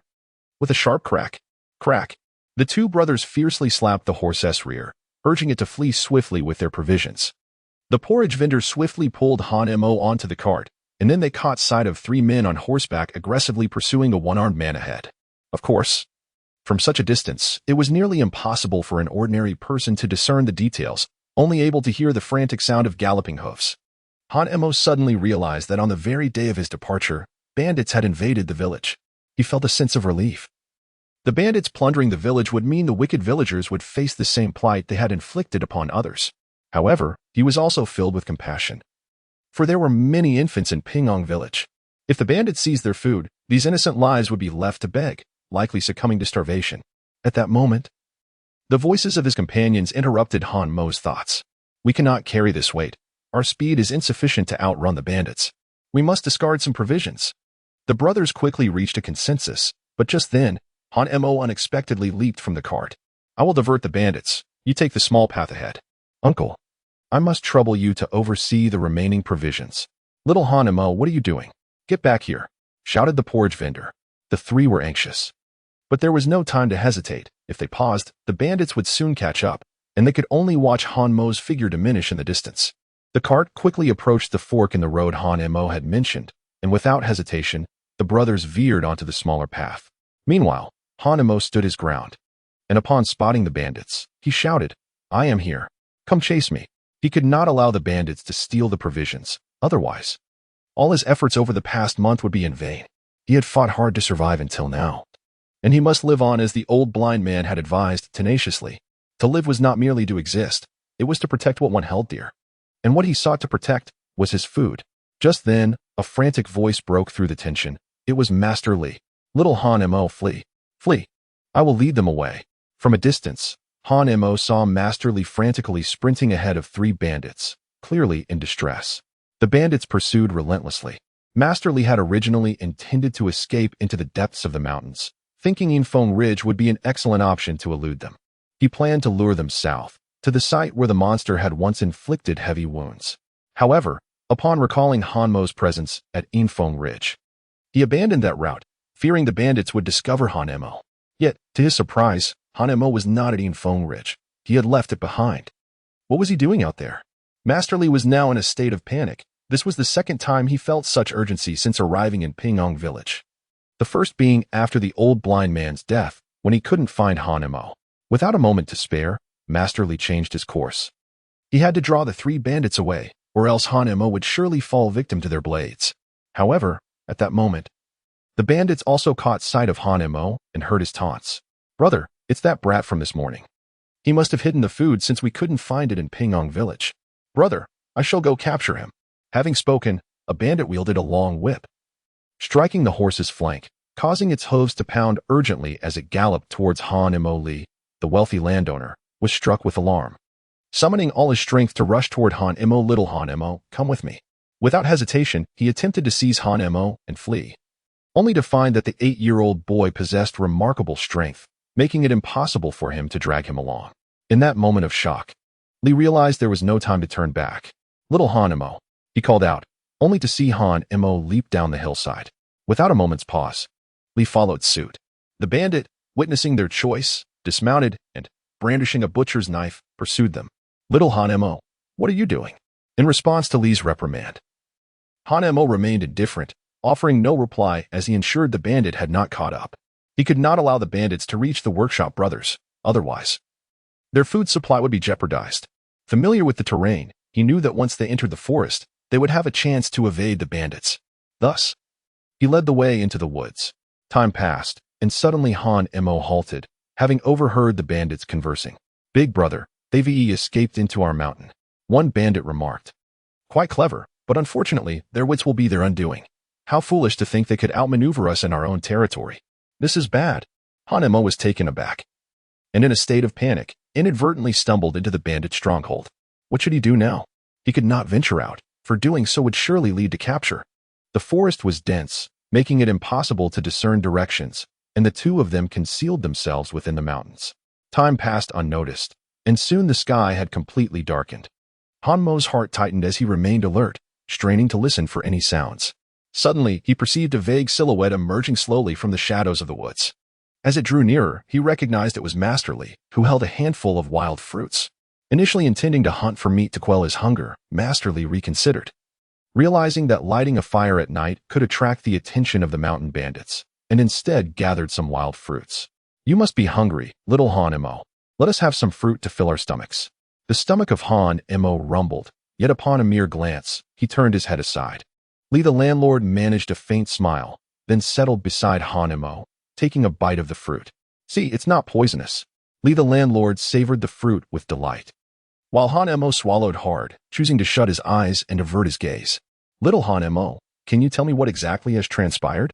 The old blind man once told me to look after you should he pass away, yet Lee the landlord continued speaking. But he noticed Han Mo covering his ears, the act of chewing abruptly ceasing as he swallowed with great difficulty. Rest early, little Han Mo. I shall keep watch outside. With that, Lee the landlord departed, and Han Mo opened his eyes, observing the solitary figure of Lee the landlord, along with the knife wound on his back. Still oozing blood, Lee the landlord seems different from Aunt San. The earlier words of Lee the landlord reminded Han Mo of the old blind man, who had once shown similar concern for his hunger and protected him much like Lee the landlord did. Unbeknownst to him, each gesture and action of Lee the landlord stirred delicate and intricate waves of emotion within Han Mo's heart, leading to a subtle transformation that occurred silently. He glanced at the fruit on the ground, ultimately resisting his hunger and turning away. After all, it was not the first nor the second time he had experienced hunger. What difference would one more occasion make? A little patience would see him through. Little Han Mo. There is a great benefactor on the eastern side of Pingyong village named Lee the landlord. He is not originally from Pingyong village, yet upon his arrival, he frequently aids villagers who struggle to put food on their tables. Then why does he not come to assist us? Because we are in the western village. The western village belongs to Zhu Siling. At that time, Han Mo could not comprehend why Lee the landlord from the eastern village would not dare venture into the western village, feeling it was merely an act of feigned benevolence. Han Mo lay on the ground, gazing up at the moon, his mind incessantly recalling the many words spoken to him by the old blind man, as well as pondering the figure of the wealthy Lee as mentioned by the old sage. Run, Han Mo. Suddenly, a shout from Lee echoed through the air, prompting Han Mo to spring to his feet, his expression brimming with vigilance, and he dashed towards the source of the call. Upon his arrival at the scene, he discovered a bandit standing atop Lee, who, despite his precarious situation, clung tenaciously to the bandit's foot, shouting, "Run." Han Mo hurriedly picked up a dry twig from the ground, aiming it at the bandit in preparation for a surprise attack. Damn it, you little brat. So you were here all along. The bandit, upon spotting Han Mo, cursed loudly and forcefully kicked away Li Kaiju, advancing towards Han Mo with his weapon drawn. Li Kaiju, gritting his teeth in pain, once again seized hold of the bandit, Little Han-mo flee. Upon seeing the scarred visage of the mountain bandit, Han-mo could not help but feel a surge of trepidation, his instinct to flee thwarted by an immovable body. As the bandit drew ever closer, Han-mo's heart raced with mounting panic. Was this the end? Gathering his courage, he shouted, hurling a piece of dry wood at the bandit, exclaiming, "I shall strike you down." With a crack, the wood splintered, inciting the bandit's wrath, who brandished his knife, poised to deliver a lesson to Han-mo. Yet, at that critical moment, Master Li suddenly leapt into action, attempting to latch onto the bandit from behind. "You seek death," the bandit growled, executing a powerful throw that sent Master Li crashing forward, his knife plunging into Li's abdomen. Blood gushed forth as Li clutched his wound in agony. The bandit, now thoroughly enraged, advanced menacingly towards Han-mo, raising his cleaver with the intent to strike. In desperation, Han-mo crossed his arms above his head in a futile attempt to shield himself. Suddenly, the bandit's expression shifted dramatically. The blow he had confidently aimed to cleave the child's head in two met an unexpected resistance, as if striking a solid object, causing a tremendous recoil. The cleaver rebounded, striking the bandit's own face with brutal force, embedding itself to the hilt, and he fell lifelessly to the ground.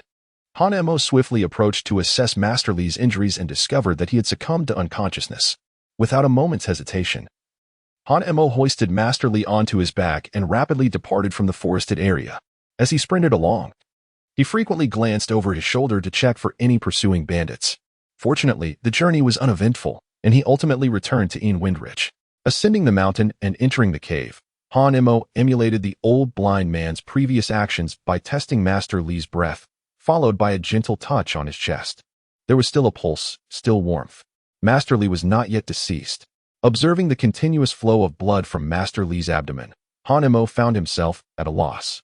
He tore the remnants of the celestial robe from his previous tailoring into strips and bound them around Master Li's midsection. To Han-mo's astonishment, the once profusely bleeding wound remarkably ceased to bleed after being bandaged. Han-mo placed the landlord Li upon the bed, then kindled a fire and sat nearby to guard him. The following day, Han-mo noticed Li stirring slightly and was about to approach him, yet he halted his actions in the next moment. Li soon awoke. Gazing upon Han-mo, whose eyes were shadowed with fatigue, and observed the bandages wrapped around his abdomen, it dawned upon him that it was Han-mo who had rescued him and had stood vigil throughout the night. In his moments of unconsciousness, he had only seen the mountain bandit brandishing a knife towards Han-mo, and then the bandit fell, causing him to lose consciousness entirely. What transpired thereafter remained a mystery to him. However, he was certain that it was young Han-mo who had saved him. Li's gaze deepened, his expression laden with complexity, and in a hoarse voice, he uttered, "Thank you, young Han-mo." Chapter 23. The Transformation of Han-mo's Attitude. That simple expression of gratitude emerged genuinely from the depths of his heart. Li had never imagined that he would find himself in such perilous circumstances, and that his savior would be but a child. His emotions were a tumultuous whirlpool, grappling with countless thoughts. He yearned to comprehend what had transpired the previous night. How had Han-mo escaped from the clutches of the mountain bandits? "Rest here. I shall procure some sustenance." With an expressionless face, Han-mo uttered a single phrase before exiting the cave. It was only then that Li Kaiju began to assess his injuries, despite the fact that they were ostensibly fatal. He felt no pain at that moment, only a peculiar itch emanating from the wound. The injury was healing. Cautiously, he unwrapped the cloth, and to his astonishment, he observed the wound scabbing over at a visibly accelerated pace. Could this be the work of an immortal? Li Kaiju was utterly taken aback. During his time studying martial arts at the temple, he had witnessed his seniors employing divine techniques and consuming healing elixirs. Yet the speed of recovery from those remedies paled in comparison to the efficacy of this cloth.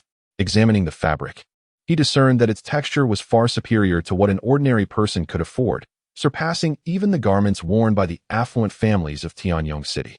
Doubts began to creep into Li Kaiju's mind regarding this cloth, and as his gaze shifted toward the cave entrance, an inexplicable sense of foreboding enveloped him. At that moment, Han-mo re-entered the cave, 3 ears of corn in hand. "Go ahead and eat," he urged. Han-mo left behind 2 cobs and then moved aside to devour them voraciously. Observing Han-mo's ravenous manner, consuming even the husks without so much as peeling them, and swallowing the entire kernels, one could not help but feel a pang of concern. Had the past 2 months been spent in such a manner by young Han-mo?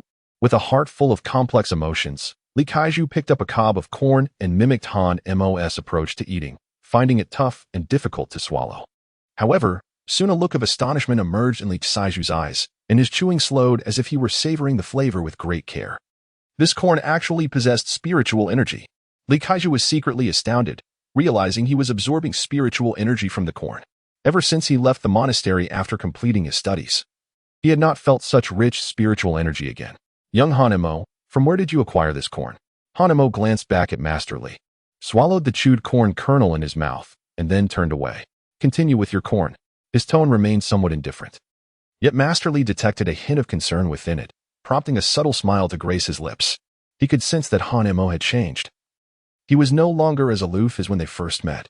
Master Li fell silent, consuming the corn voraciously, no longer finding it difficult to swallow. Instead, he savored each bite, wary of devouring it too hastily and missing the chance to fully absorb the spiritual energy contained within. After finishing, he felt his strength begin to return, allowing him to rise and move freely.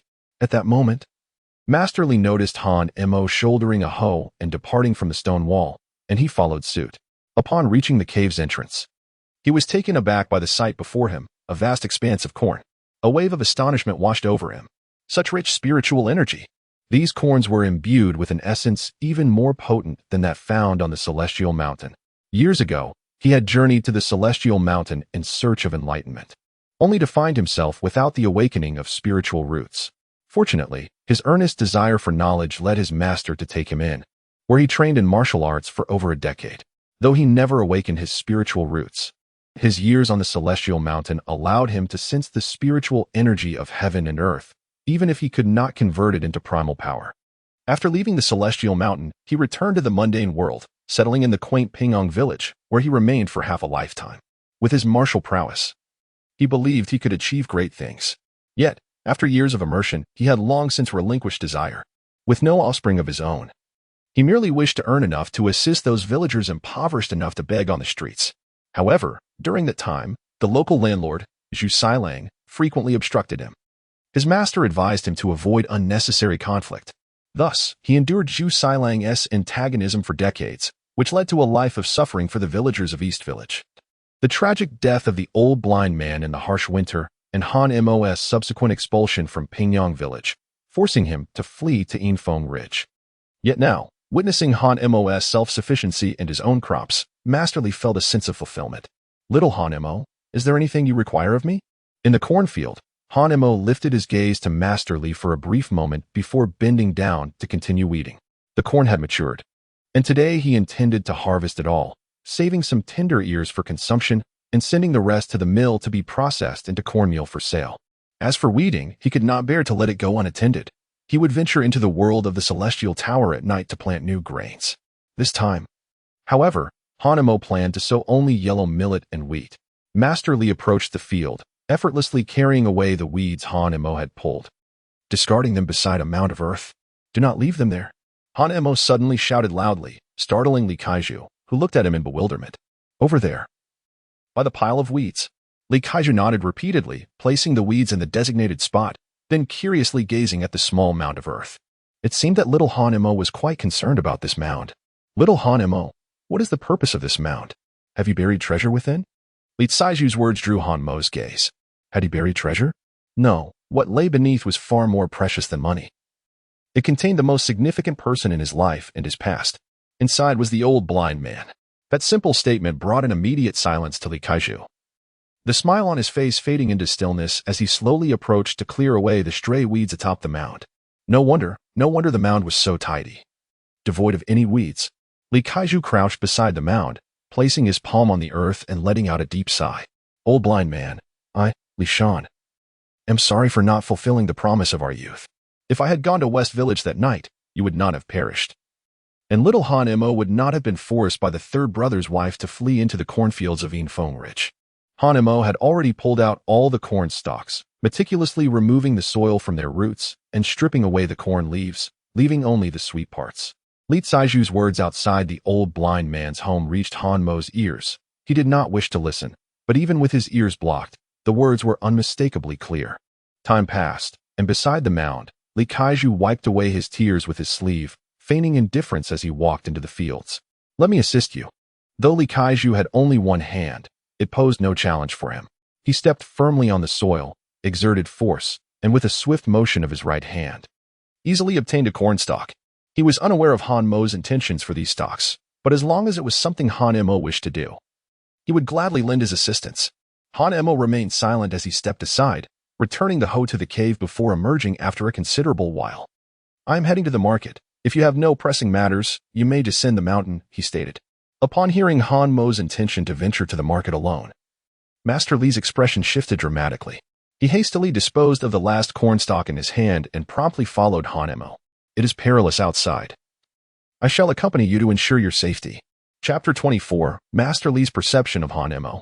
Han Mo neither agreed nor refused, merely making his way down the mountain, while Li Kaiju hurried to keep pace. Throughout their journey, Han Mo spoke little, yet Li Kaiju chattered incessantly, eager to recount all that had transpired in recent days. From Li Kaiju, Han Mo learned that following the bandits' incursion into the village, the villagers of Pingyang had scattered in panic.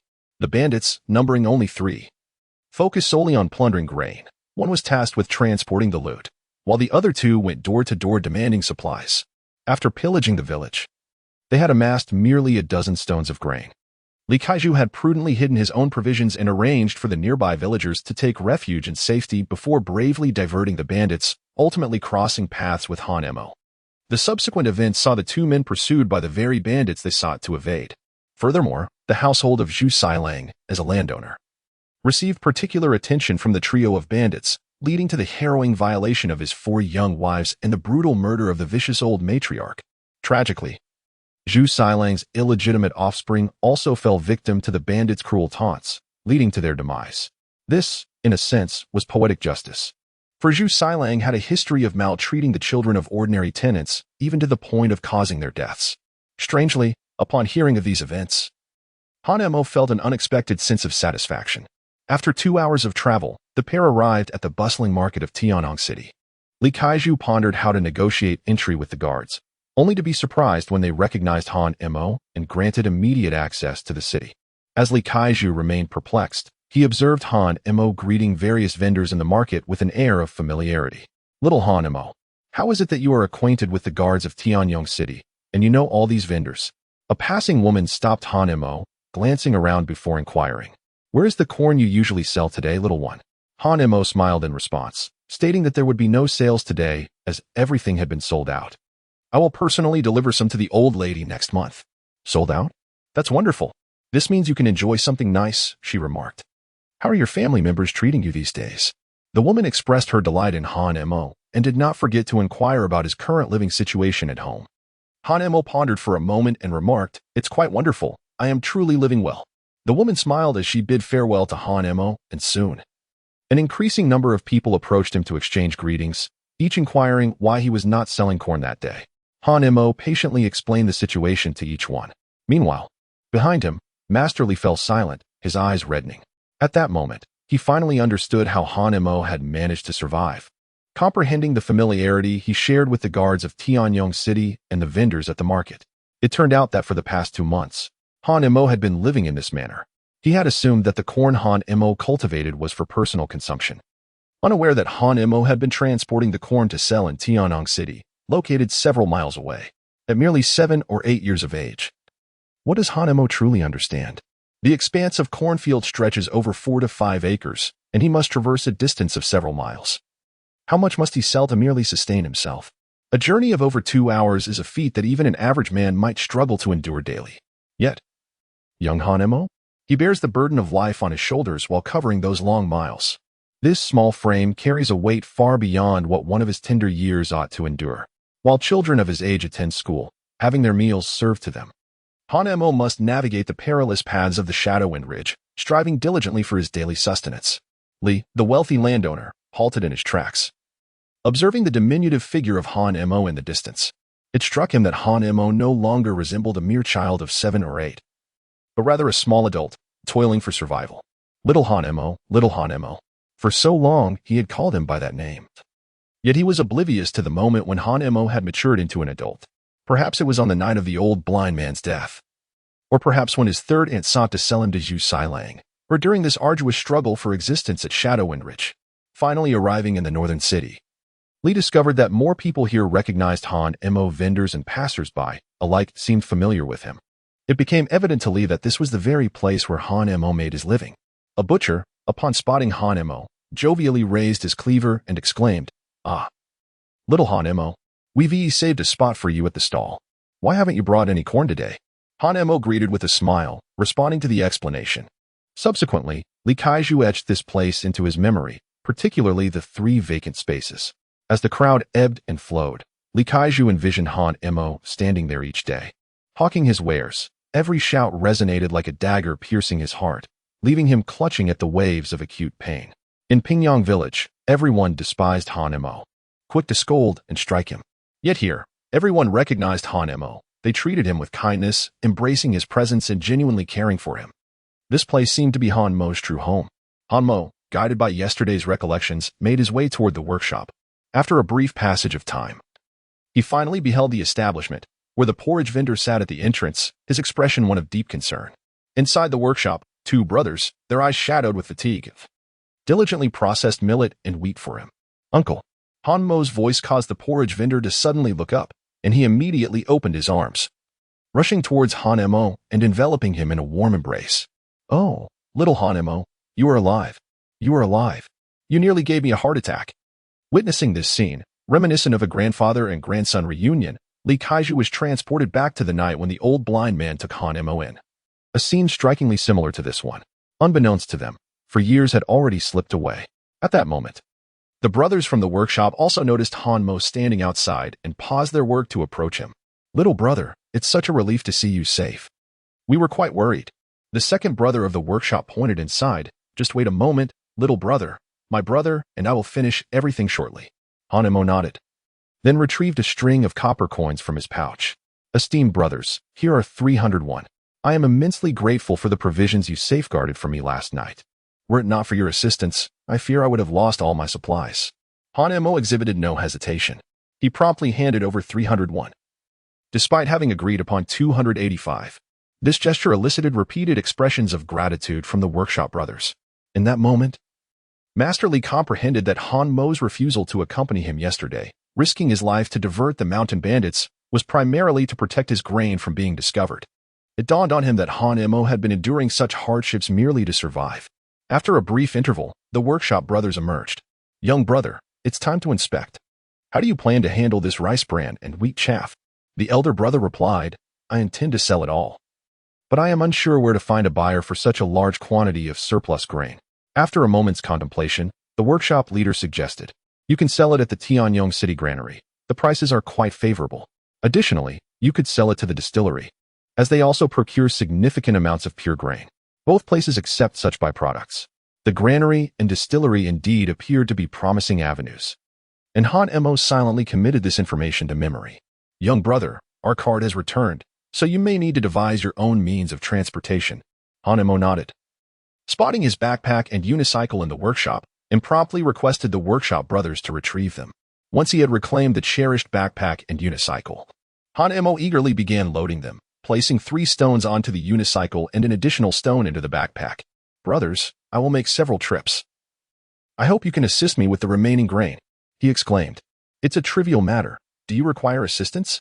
Considering the need for wages, Han Mo pondered for a moment before declining the offer. Then, Han Mo approached, fastening the rope around his neck with determination. He hoisted the backpack onto his back, securing the somewhat coarse rope deftly around his neck. Gripping the handlebars with both hands, he took a deep breath, his small face flushing crimson, and gradually straightened up, the backpack firmly pressing against his spine. With resolute steps, he made his way out of the workshop, the fully loaded unicycle and the brimming backpack being carried by his diminutive form. At that moment, the tearful Mr. Lee could vividly envision Han Mo trudging along with the heavy load of grain for over 10 miles, unable to restrain his emotions as he wept. Chapter 25. The disparity disappears. It was not until Han Mo had transported all the grain to the granary that he could finally catch his breath. Gulping down the spring water provided by the porridge vendor, feeling the weight of the coin pouch at his waist, Han Mo's heart swelled with joy. 25 taels of silver, along with some small silver and copper coins, coupled with the money buried in the cave, meant he now possessed at least 30 taels of silver.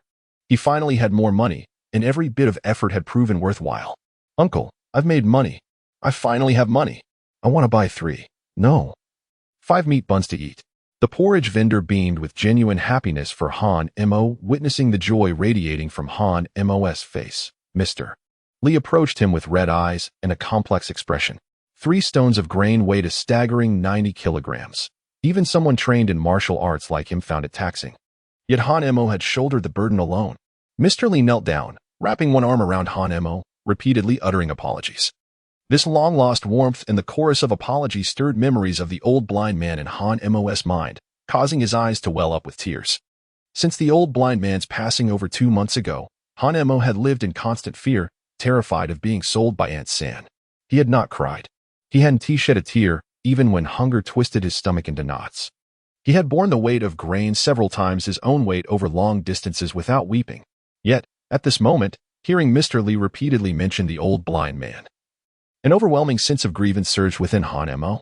The sorrow he had buried deep in his heart was magnified infinitely, and he cried aloud, even fainting in Mr. Lee's embrace. The porridge vendor speculated that the one-armed man must be Han Mo's family and immediately chastised Mr. Lee, recounting the hardships Han Mo had endured over the past 2 months. Had it not been for Mr. Lee's robust physique, the porridge vendor might have rushed forward to deliver a good thrashing to him. Upon witnessing the unconscious Han Mo, the porridge vendor ultimately relented and brought both Lee Kaiju and Han Mo back to his humble abode. When Han Mo regained consciousness, he found himself in an unfamiliar dwelling, his face betraying a rare expression of anxiety. Crouched in a corner, he hugged his knees, seemingly lost in thought. In a sudden rush, Han Mo hastily reached for his waist. It was still there. The celestial tower remained. Han Mo exhaled, and as the wooden door creaked open, he instantly became alert. However, upon recognizing the porridge vendor, he relaxed. Little Han Mo, feeling better? Don't be so tense. This is my home. After offering a few words of comfort, a sharp reprimand from a woman echoed from outside. The porridge vendor urged Han Mo to remember to drink the porridge, then hurriedly exited. Almost immediately, the woman's disdainful curses followed. What are you thinking? Look at your situation. Your family is struggling, barely able to make ends meet, yet you bring home 2 burdens. Are you trying to bankrupt us? Lower your voice.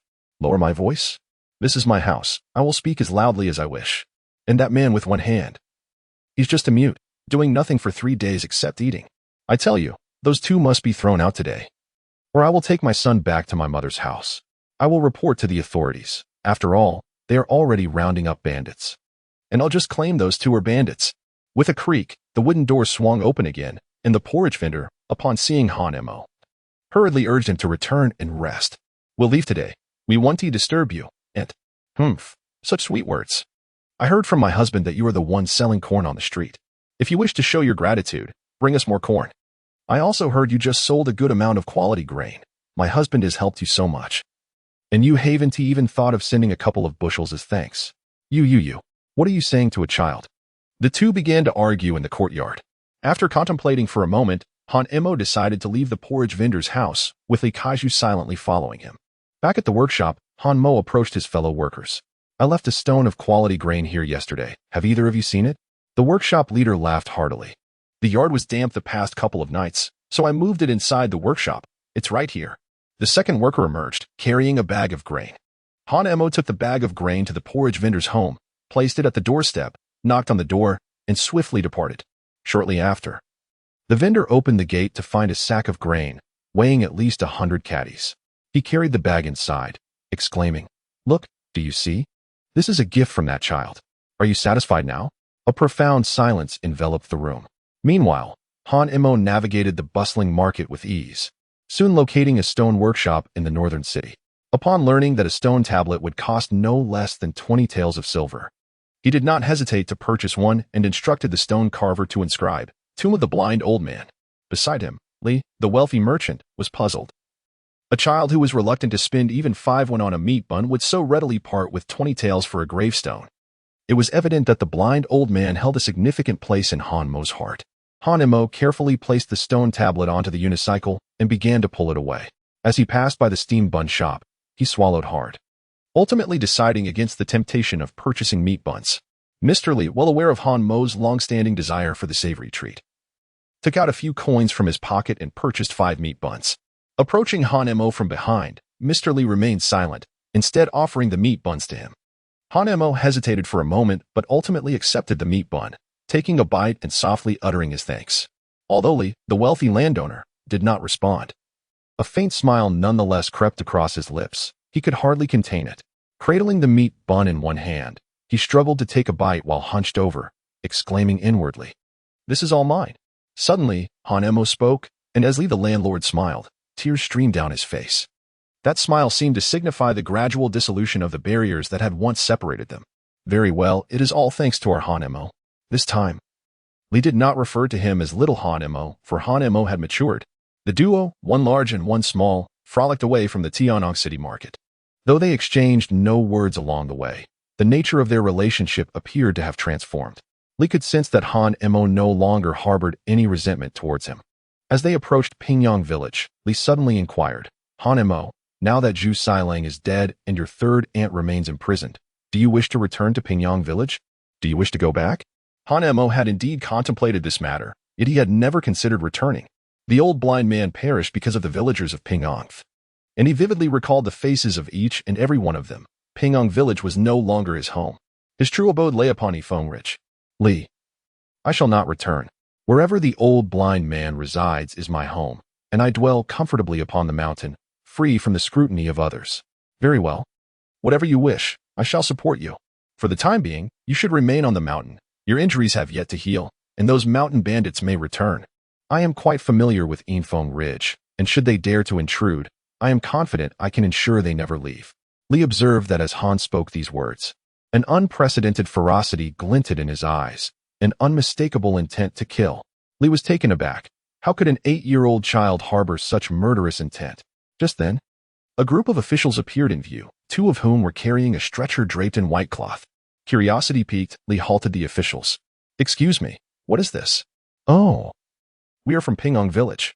Upon hearing this, the officials relaxed their guard. One of them lifted the white cloth, and Li's eyes widened in astonishment. The corpse remained in a posture of gripping a knife, the blade still embedded in its forehead. This was not from that night. Li, being astute, feigned ignorance. "This is one of the 3 escaped criminals. We suspect he committed suicide out of fear of his crimes." Chapter 26, The Shock of Li's Suicide Out of Fear? Li did not believe such a notion.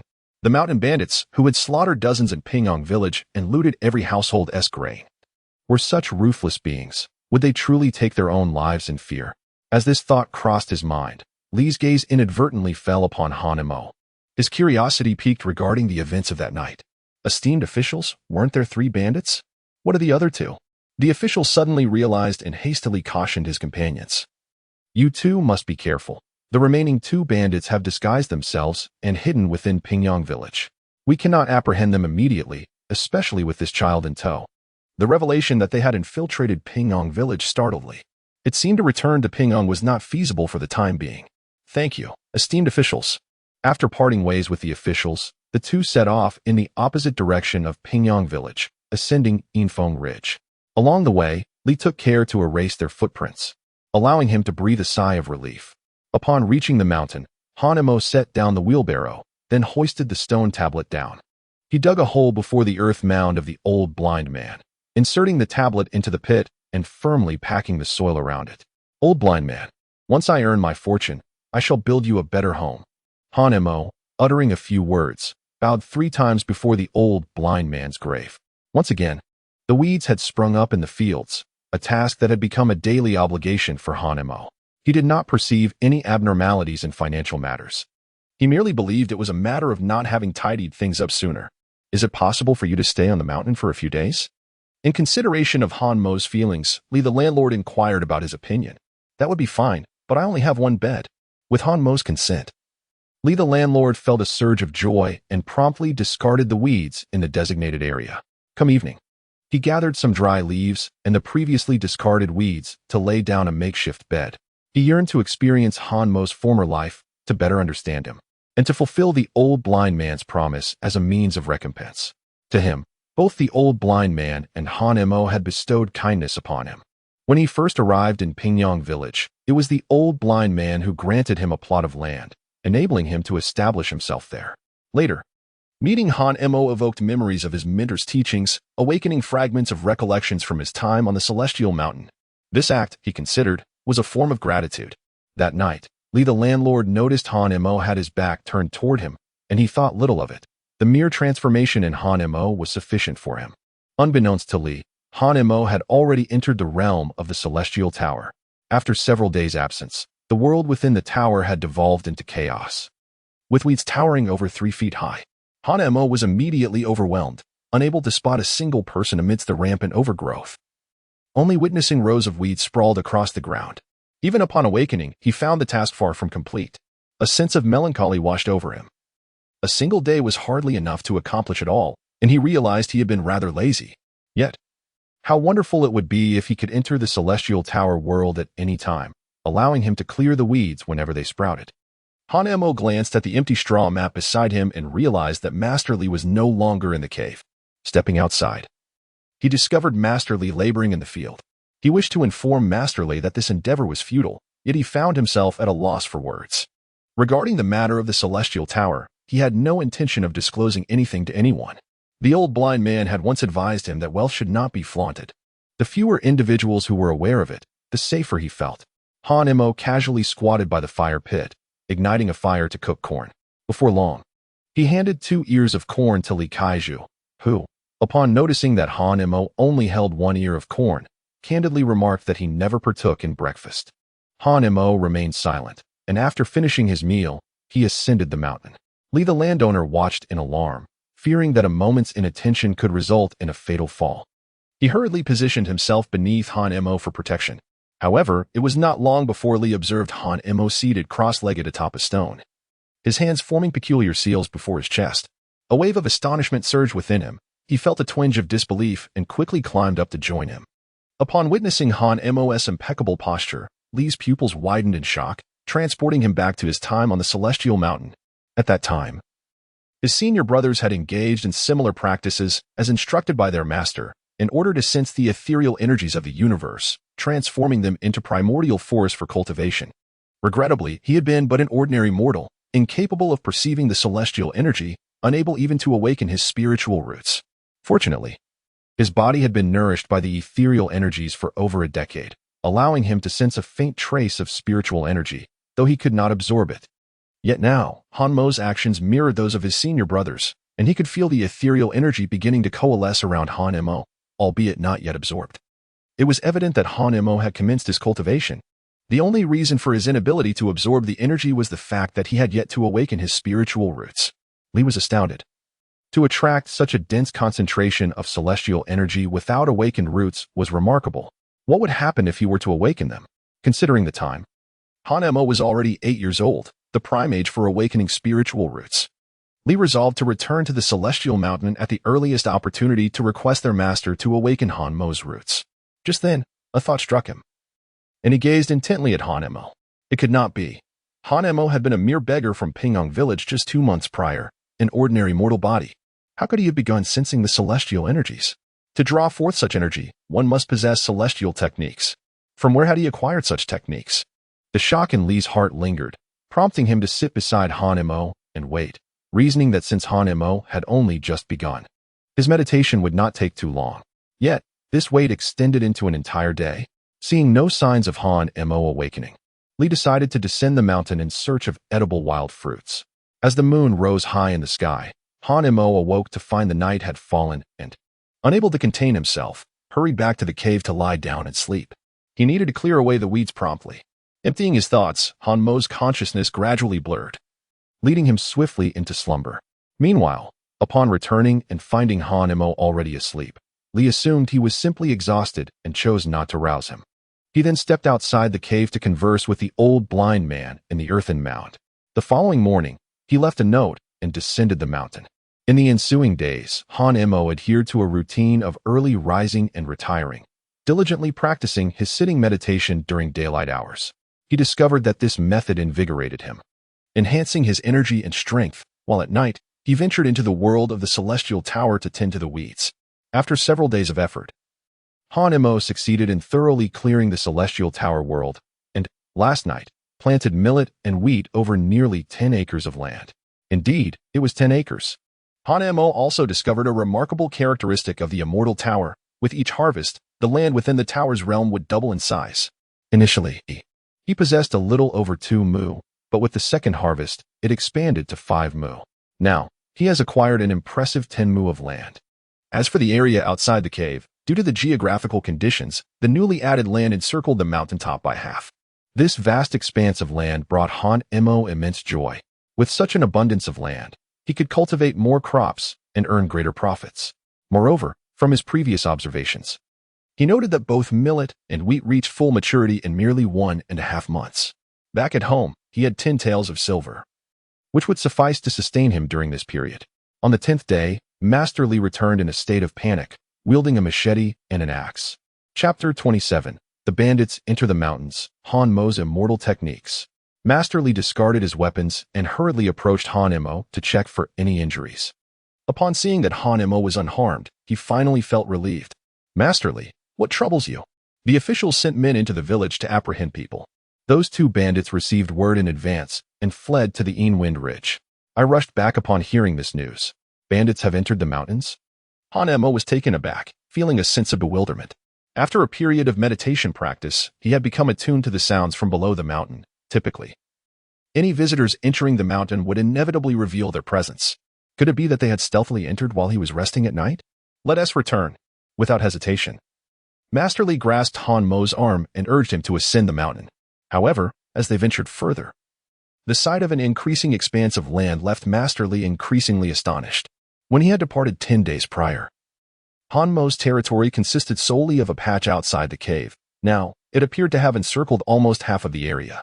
Had Han Mo cultivated all this land alone during his absence? To add to his surprise, the closest plot to the cave was already sprouting numerous seedlings. A pang of regret surged within Master Li as he thought to himself how he wished he had not left, sparing Han Mo the burden of solitary labor. He could envision Han Mo tirelessly toiling day and night. Unbeknownst to Master Li, this flourishing land was the result of the Celestial Tower's influence. However, with 10 acres being quite extensive, Han Mo had yet to complete the planting. Han Mo, you mentioned that you finished reading those 2 books last time. I have brought you some more. With that, Master Li retrieved a multitude of books from his satchel. Han Mo's eyes sparkled with excitement as he hurriedly approached to peruse them one by one. Since he had read the arithmetic and I Ching texts gifted by Master Li, he had gained profound insights, mastering calculations with remarkable ease, and his passion for literature had intensified like never before. Unfortunately, he had exhausted the contents of both books, and the advanced sections of the spirit drawing technique were far too esoteric for him to comprehend. They spoke of spiritual roots and other concepts that eluded his understanding. Fortunately, Master Li had timely provided additional volumes, enabling him to delve into further knowledge. Han Mo, study these books here.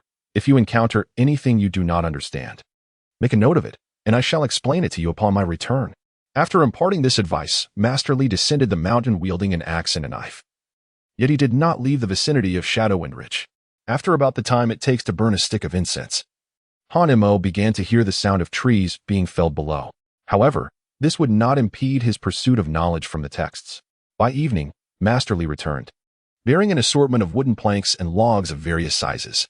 After several trips back and forth, a substantial pile of wood had accumulated outside the cave. Master Li, what purpose do you have for all this lumber?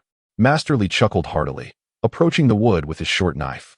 I shall craft you a bed, so you need not spend money to buy one. A bed? Han Mo did not recall that Li Kaiju possessed such talent. After toiling for quite some time, dusk had settled, and only then did Li Kaiju, still unsated, cease his work and enter the cave. So, is there anything you do not understand? Upon hearing this, Han Mo promptly approached with a book in hand, inquiring about its contents. Initially, Master Li took considerable time to ponder before providing a thorough explanation. Master Li, did you not previously claim to be illiterate? A hint of embarrassment crossed Master Li's face as he sheepishly replied, I was merely concerned you might not comprehend. So I have spent this time in the village seeking the counsel of a learned man. Though their exchange was rather commonplace, Han Mo felt a warmth in his heart. Master Li's demeanor resembled that of the old blind man from the past. He was hands-on with every matter and patiently guided him through any issues that arose. As time swiftly passed, 2 weeks had gone by, and Han Mo had completed all the books brought by Master Li. He devoted an additional 5 days to understanding and assimilating the knowledge contained within.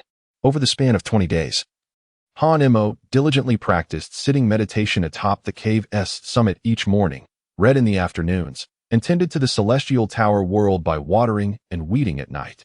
Not a moment was squandered. Moreover, Han Imo discerned that since the last harvest, the duration of the celestial tower's two parts joining together seemed to have lengthened. It could now maintain its connection for 5 breaths. Thus, he unearthed the second remarkable trait of the celestial tower. As long as he cultivated more grains and acquired more land, the tower would ultimately be restored to its full glory. Meanwhile, Master Li crafted 2 beds, one large and one small, perfectly suited for their cave dwelling, leaving ample space for additional items. One night, as they prepared to sleep, Han Imo suddenly opened his eyes and sat upright. Noticing Han Mo's unusual behavior, Master Li inquired, "Are you uncomfortable with this bed? I can make another for you by tomorrow." "No, someone is whispering in the mountains." Upon hearing this, Master Li became alert, hastily retrieving his axe from beneath the bed and handing a short knife to Han Imo. Soon, Master Li too heard it. Indeed, there were voices in the mountains. The sounds hinted at the presence of the 2 bandits who had hidden away in the hills. It seemed a restful night was no longer in store. Who could tell if the bandits would discover their location? If they were to sleep too soundly and the bandits found them, it could spell doom for both. "Stay hidden here. I shall go investigate." Master Li, brimming with confidence, recalled that his previous encounter with the bandits had been complicated by his need to protect the villagers during their retreat, which had distracted him. However, now, facing 2 ordinary bandits alone posed no challenge, even with but one arm. Let us not forget, he had trained in martial arts on the Celestial Mountain. He tread softly down the slope, following the faint sounds to ascertain their direction, and proceeded stealthily forward. After half an hour, he finally glimpsed 2 shadowy figures in the darkness. As the moonlight filtered through the gaps in the trees, Master Li discerned their faces. It was indeed the 2 bandits who had previously escaped. "Are you certain that young scoundrel resides within these mountains? Brother, do you remember the one-armed man we pursued that day? He is Master Li of the Eastern Village, who has been frequenting these hills. If that lad is not in Pingyong Village, he must certainly be here." In the depths of darkness, Li, the wealthy landowner, found himself engulfed in a tumult of emotions. He had never anticipated that it would be his own actions that revealed Han Mo's whereabouts. Suddenly, with a sharp crack, Li inadvertently snapped a twig beneath his foot, startling 2 brigands. "Who is there? Step forward." The brigands, gripping their machetes tightly, advanced towards Li, who felt an immediate surge of trepidation. He had initially intended to launch a surprise attack, but that plan seemed futile now. Nevertheless, even in face-to-face confrontation, he felt no fear. These mere bandits posed little threat to him. Spotting the trees around him, an idea sparked in Li's mind. With swift motions, the brigands swung their machetes, slicing through the underbrush, yet found nothing hidden within. Suddenly, a loud shout rang out from above, as Li descended from above, drawing an axe from his waist and striking down towards the one-eyed brigand's head. The brigand's expression shifted dramatically as he quickly pulled his companion in front of him for protection. With a swift and precise blow, Li's axe cleaved through the bandit's skull, resulting in immediate death. The one-eyed brigand, taken aback by the ferocity of this villager, fled without a second thought. "Stop!" Li cried out, realizing that the direction of the one-eyed brigand was towards the mountain's peak, where Han Imo remained. However, the brigand's speed was astonishing. The axe in Li's hand significantly hampered his pursuit. Without hesitation, Li discarded the axe and seized the machete from the fallen bandit, pursuing the one-eyed brigand.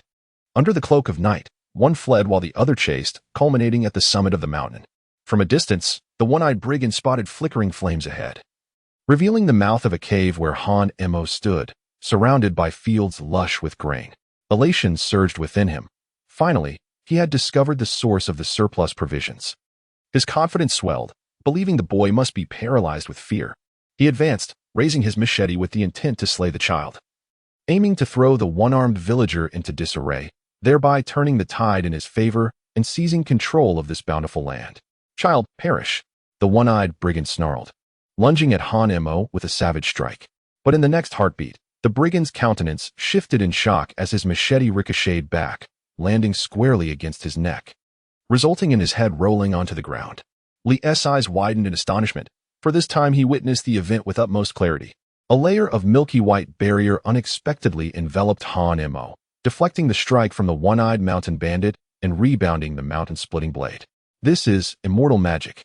Han Imo unexpectedly possesses celestial abilities. Chapter 28.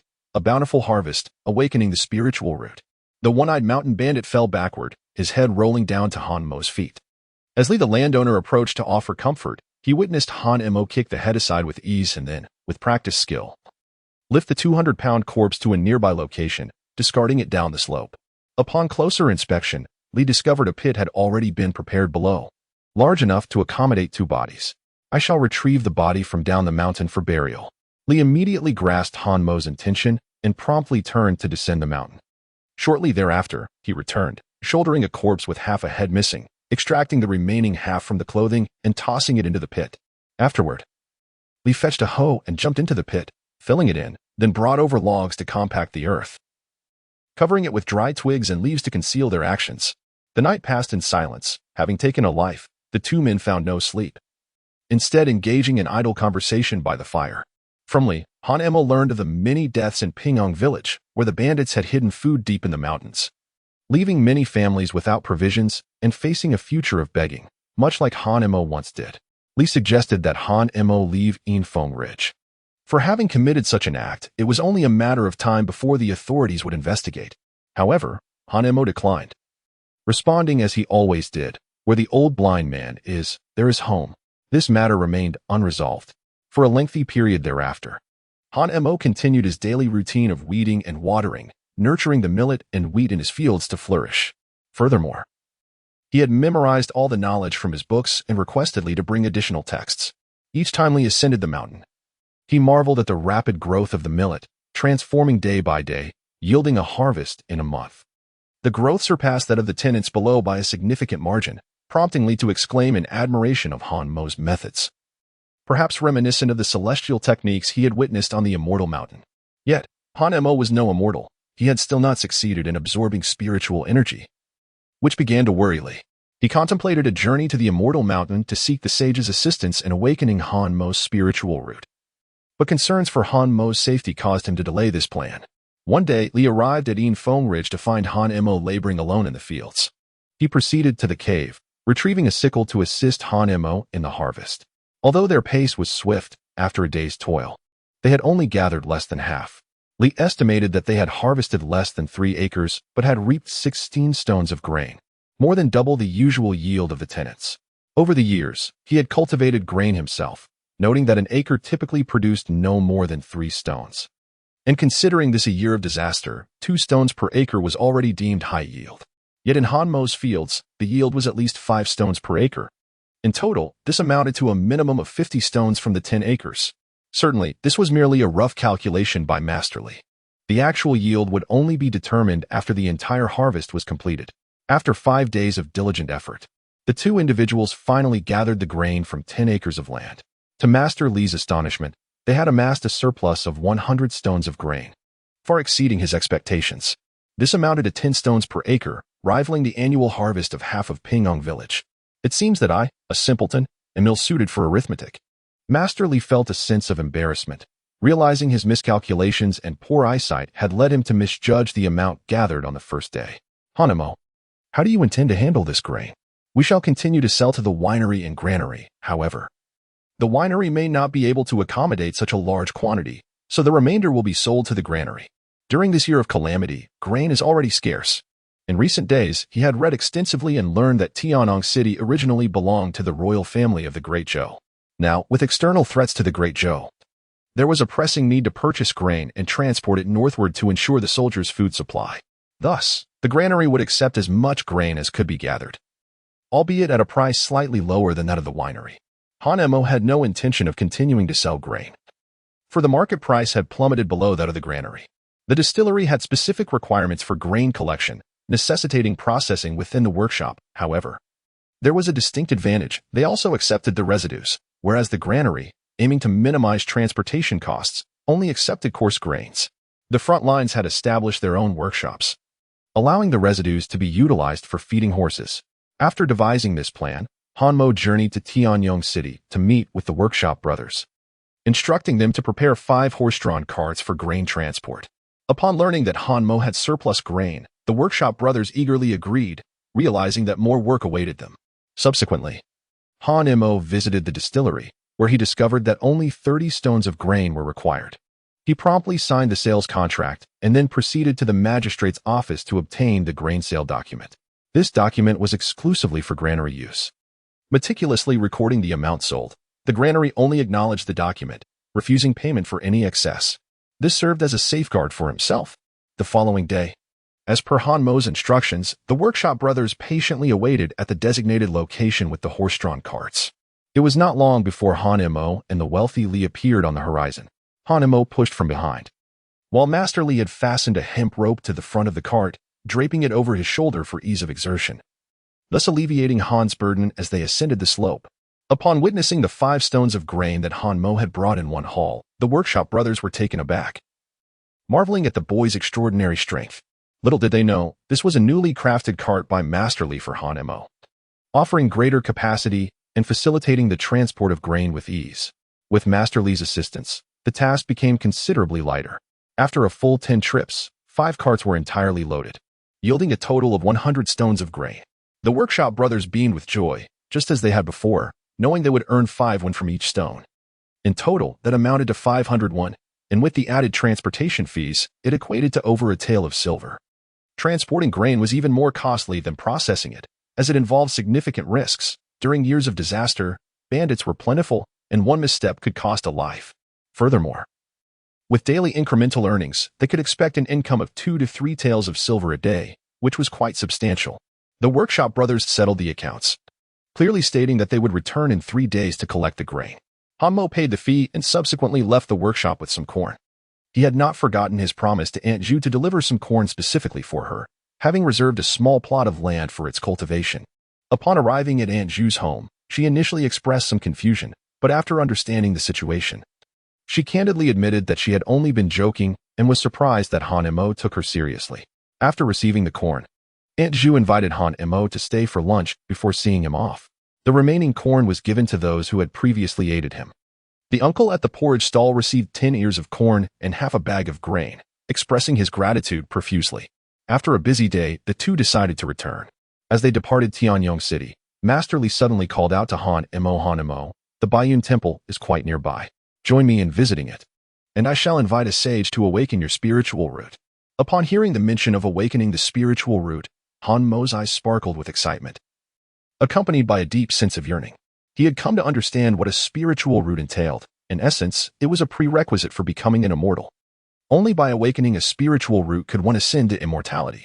Master Li had previously informed him that the sitting meditation he often practiced on the mountain peak was, in fact, a form of meditative cultivation, transforming spiritual energy into primordial force for absorption. It was then that Han Mo realized why he had been unable to let the energy flow into his mind. It turned out that it was not genuine energy, but primordial force, which involved converting the natural spiritual energy into primordial force for absorption within the body. This was the true mastery of the spirit attraction technique. Only upon awakening the spiritual root could the primordial force circulate throughout the body, thereby commencing genuine cultivation. Old blind man, do you see this? I too can become an immortal. Chapter 29, Baiyun Temple. Han Mo returned to Tianyong City and requested the workshop brothers to assist in coordinating with the winery and granary, assuring them that he would soon return to settle the payment, to which they readily agreed. Upon his return, Han Mo followed Master Li toward the eastern sky, their silhouettes elongated by the fading light of dusk. However, this journey spanned 4 days and 3 nights, leading them to an unfamiliar city, Fengchuan City, renowned for its bountiful harvests. Fengchuan City supplied the majority of grain to the Great Zhou each year. Yet, with the onset of warfare between the Great Zhou imperial court and foreign tribes, Fengchuan City became a prime target for occupation. The imperial court, determined to protect Fengchuan, dispatched a formidable garrison, rendering the city impregnable for over a decade, ultimately forcing the invaders to retreat. Nevertheless, repeated conflicts had left Fengchuan in ruins, its inhabitants displaced. Due to the unique geographical features of the city, it was home not only to the subjects of the Great Zhou, but also to many foreigners. Han Mo had discerned this characteristic on his journey, and along the way, he noted the land's remarkable fertility, clearly suitable for agriculture. As Han Mo traversed this new terrain, his curiosity about the surroundings flourished. It was his first foray beyond Pingyang village, his first encounter with such diverse landscapes. Upon entering Fengchuan City, Master Li's gaze remained fixed on Han Mo, cautioning him that they were at the border of the Great Zhou, where various ethnicities converged, and he should not place his trust in anyone. Wait here. I will fetch the travel documents, Master Li instructed, leaving Han Mo at the government office entrance. Shortly after Master Li departed, a strangely dressed man appeared across the street, leaning against a wall and intently staring at Han Mo. After a brief interval, Master Li emerged, his demeanor settling only upon confirming Han Mo's safety. We are being followed, Han Mo alerted as they proceeded toward the eastern gate of Fengchuan City. Master Li hesitated for a moment, but revealed no signs of alarm. Upon presenting their travel documents and receiving confirmation from the city guard, they were permitted to pass. Be cautious. The mountain roads are rife with bandits. Master Li expressed his gratitude to the guard before leading Han Mo onward. 3 more days passed, and the duo finally arrived beneath a range of overlapping mountains. Looking up, they saw mist enshrouding the mountain's midsection, obscuring their view of the peculiar peaks above. At the mountain's base, stone steps stretched into the depths of the fog. The two ascended the stone steps, entering the mountainous terrain, when a strangely dressed youth appeared behind them, unaware of their presence, and followed into the mountains. As they ventured deeper, Han Mo noticed travelers pausing to rest. Curiously, each traveler was accompanied by a child, ranging from 6 or 7 to 16 or 17 years of age. Seeing Han Mo's confusion, Master Li elucidated, it seems the Celestial Mountain is recruiting in the coming days, attracting these individuals. We have arrived at an opportune moment. Li the wealthy man smiled, quickening his pace, while Han Mo effortlessly kept up, moving with a grace that left the surrounding youths, aged 16 or 17, utterly astonished. They breathless from their climb were taken aback to see a mere child of 7 or 8 surpassing them in speed. A sense of defiance stirred within them, prompting them to disregard their parents' calls and grit their teeth to follow suit, leaving the parents with no choice but to trail behind. As they ventured deeper into the embrace of the white clouds, Han Mo felt as though he had entered a realm of immortals. An unparalleled sensation of comfort enveloped him, compelling him to call out towards the empty mountains. In his youthful voice, there was a hint of profoundness. Observing Han Mo's demeanor, Li the wealthy man pondered that the boy had been stifled for far too long and needed to be liberated. Is this truly the mountain of immortals? Han Mo inquired, pointing excitedly at the mist enveloping the mountain, his eyes sparkling with anticipation for Li's response. Li the wealthy man smiled gently and gestured towards the clouds above. Once you enter the mountain and traverse through the clouds, only then shall you reach the peak of the immortal mountain. To Han Mo, these words sounded like the skills of the immortals, igniting a longing within him, causing him to quicken his steps once more. As dusk approached, the sky darkened, and a chill breeze swept through, making Han Mo shiver in his thin garments. Noticing this, Li the wealthy man removed his coat and draped it over Han Mo's shoulders. Tomorrow at noon, we shall soar through the clouds. As night fell, the cold intensified, and they were compelled to seek refuge in a nearby dwelling. Upon encountering Li the wealthy man, the inhabitants were initially taken aback, but soon welcomed them as if reuniting with old friends, guiding them into their humble abode. They were treated to dinner and hospitality, and Han Mo felt a deep fondness for this family. He learned that they bore the surname Yi and had a son who had recently entered the Mountain of Immortals, becoming a disciple of a Taoist master. Listening to their tales, Han Mo's anticipation for the immortal mountain grew. How wonderful it would be to enter such a realm. Yet, when he heard that once one became a disciple, they could not easily return to the mortal world, Han Mo hesitated. As the Yi family had put it, once you enter the immortal gate, the paths of immortals and mortals diverge. He yearned to become a disciple of the immortals but was reluctant to part ways with the old blind man, who had shown him kindness. Han Mo questioned himself, could he forsake the old blind man in pursuit of immortality? In that moment, he felt an overwhelming desire to return to Tianyang City, to Pingyang Village, to the Wind Ridge, and lead a simple life as a mortal, tending to the fields, living in comfort, and passing his days peacefully. Of course, this thought was merely a fleeting notion. Early the next day, Li the wealthy man bid farewell to the Yi family and once again led Han Mo onto the stone steps, just as Li had foretold. They truly arrived at the threshold of the clouds, where the stone steps ceased to exist. Han Mo found himself at a loss regarding their next course of action. It was as if the universe was imparting a lesson to mortals. The path to immortality is fraught with challenges, more daunting than ascending to the clouds. Not everyone can become a cultivator. At that moment, a stone ladder suddenly descended from the depths of the clouds. An astonishing display of supernatural prowess that left Han Mo in awe. A mere stone, soaring through the air, was this the manifestation of celestial magic? Master Li chuckled softly, guiding Han Mo to step onto the stone ladder. As a gentle breeze swept by, the ladder began to move, causing Hanemo to lose his balance and nearly tumble. Fortunately, Master Li swiftly grasped Hanemo, preventing his fall. Hanemo once believed that Yinfeng Ridge in Pingyong Village was the tallest mountain, yet upon glancing down, he discovered that this place surpassed even Yinfeng Ridge in height. Hanemo felt a lingering fear. Should he fall, his remains would surely be scattered to oblivion. The stone steps ascended slowly towards an unseen horizon, until the surrounding mountains faded from sight, leaving Hanemo with an inexplicable sense of emptiness. Entering the Immortal Gate, there would be no turning back. Suddenly, a chilling voice echoed ominously from all directions, and Hanemo glanced around, yet saw no one. This was the warning imparted by his ancestral master to every soul yearning for immortality. Hanemo fell into a contemplative silence, and after a moment, he suddenly turned his gaze towards Master Li. Is it true that once one enters the realm of the immortals, it becomes exceedingly difficult to return to the mundane world? Not necessarily, Master Li replied, a flicker of complex emotion passing through his eyes. Only those endowed with spiritual roots can truly embark on the path to immortality. Without such roots, one cannot become a disciple of the immortal sect. However, if one possesses sincere devotion, the sect may consider allowing them to remain on the mountain as a servant, where they might occasionally learn martial skills. Hanemo nodded, lost in contemplation. After a considerable while, he sensed that the pace of the stone steps had slowed. Upon focusing his gaze, he beheld a mountain gate ahead. Above the gate, 2 stone lotuses hovered in midair, and on the stone plaque were inscribed 3 characters, Baiyun Guan. The gate stood wide open, and the stone lotuses began to rotate, revealing a gilded inscription. In tranquil waters and vibrant hues, the years drift leisurely. Amidst the celestial mountains and jade pavilions, the eaves of palatial halls. With a heart pure as crystal, the path of immortals unfolds. Within Baiyun Guan, the immortal clouds reside. Chapter 30, The 5 Elemental Mixed Spiritual Roots.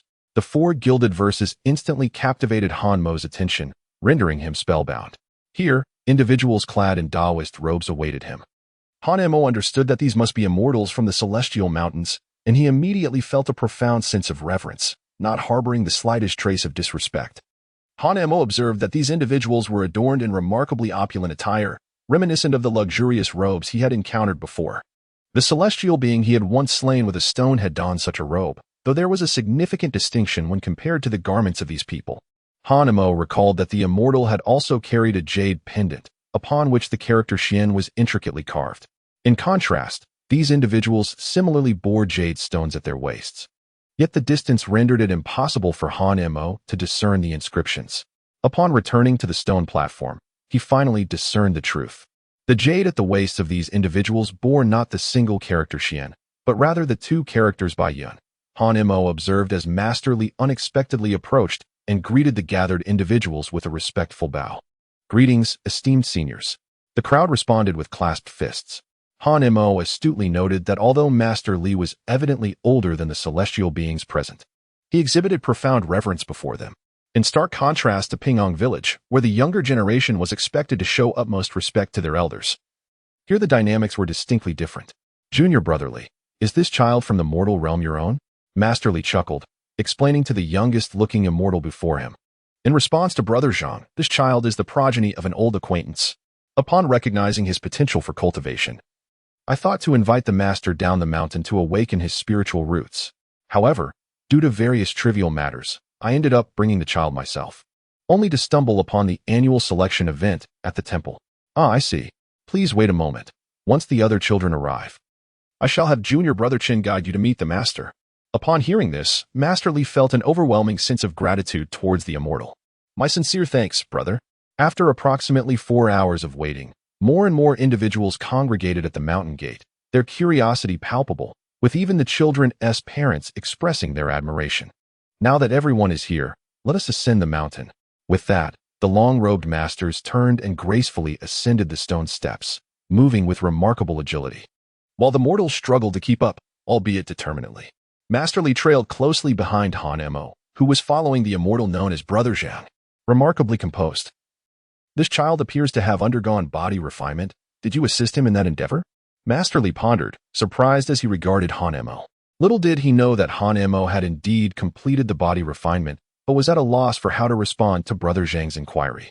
Brother Zhang, this child possesses the ability to absorb spiritual energy, which is quite peculiar. Upon hearing this, The crowd began to notice Han Mo's extraordinary nature, as the surrounding spiritual energy surged toward him. Although it could not be transformed into true essence, it was nonetheless being absorbed by Han Mo, leaving the onlookers perplexed. Brother Zhang furrowed his brow slightly and remarked gravely, "Once our ancestral master has examined him, perhaps we shall uncover the truth." He then instructed Junior Brother Chen, "Please take Junior Brother Li to meet the master." A tall immortal stepped forward, leading Master Li and Han Mo away, evoking envy among the parents and children who had been trailing behind, as they reprimanded their own offspring for failing to step forward and showcase themselves. Meanwhile, the expressions of Brother Zhang and his companions remained unchanged as they continued on their path. Upon reaching the prearranged wooden cabin, Brother Zhang finally halted. "You shall reside here tonight. Tomorrow morning, the master will come to awaken your children's spiritual roots. Those with spiritual roots are fated for the path of immortality and may remain on the celestial mountain. Those without such roots, lacking a connection to the immortal way, shall return whence they came." After Zhang Shixiang finished speaking, he departed, leaving a group of junior disciples to arrange accommodations for the parents and children. Meanwhile, Li Kaiju and Han Mo had arrived at a secluded hall. Upon entering, they found the interior starkly different from the outside. It featured a courtyard with a pond, where lotus flowers bloomed, exuding a fragrant aroma that brought a sense of comfort to Han Mo. The three of them paused outside a pavilion to wait. And after a moment, an elderly man with white hair emerged from within the hall. "Master, Junior Brother Li Shan has entrusted me with a matter," Chen Shixiang said. Bowing respectfully, the old man nodded in acknowledgement, prompting Chen Shixiang to retreat outside. "Student Li Shan, greetings, esteemed teacher." Upon seeing the elder, Li Kaiju hastily knelt on the ground, and Han Mo, taken aback for a moment, followed suit. The old man nodded and, upon noticing Li Kaiju's missing left arm, a flicker of sympathy crossed his eyes before he turned his gaze to Han Mo, suddenly exclaiming in surprise, "Strange, strange. To not have awakened, yet still able to draw spiritual energy into the body." The old man discerned Han Mo's uniqueness at a glance, leading him to surmise the reason for Li Kaiju's return to Baiyun Temple. He then extended a finger, gently placing it between Han Mo's brows. In an instant, he let out a voice filled with regret. "How peculiar. A child so attuned to the celestial energies, yet possessing a mixed spiritual root. What a pity, what a pity." The master quickly assessed Han Mo's spiritual roots and had just awakened them. However, upon hearing this result, Li Kaiju appeared exceedingly agitated. "Master, if Han Mo has awakened his spiritual roots, does that mean he can begin his cultivation?" Li Kaiju failed to notice the glimmer of worry in Han Mo's eyes upon realizing he indeed possessed spiritual roots. The master, however, looked earnestly at the two and proceeded to explain. "The path of cultivation requires one to have spiritual roots to enter. But how far one can journey on this path depends on the quality of those roots. Common spiritual roots are divided into 5 categories: metal, wood, water, fire, and earth, along with the rare mutated roots. The quality of these roots is classified into 4 tiers: celestial, earthly, human, and pseudo. Celestial roots are singular in nature, immensely pure, ensuring a smooth cultivation journey. They are the top-tier roots sought after by numerous sects in the cultivation world. Earthly roots consist of 2 harmonious attributes, allowing for a cultivation speed inferior to that of celestial roots. Human roots contain 3 types, with a slower cultivation speed but a more balanced approach. As for pseudo-roots, also known as mixed spiritual roots, they can sense the celestial energies but lead to exceedingly poor cultivation results, making it arduous to break through bottlenecks.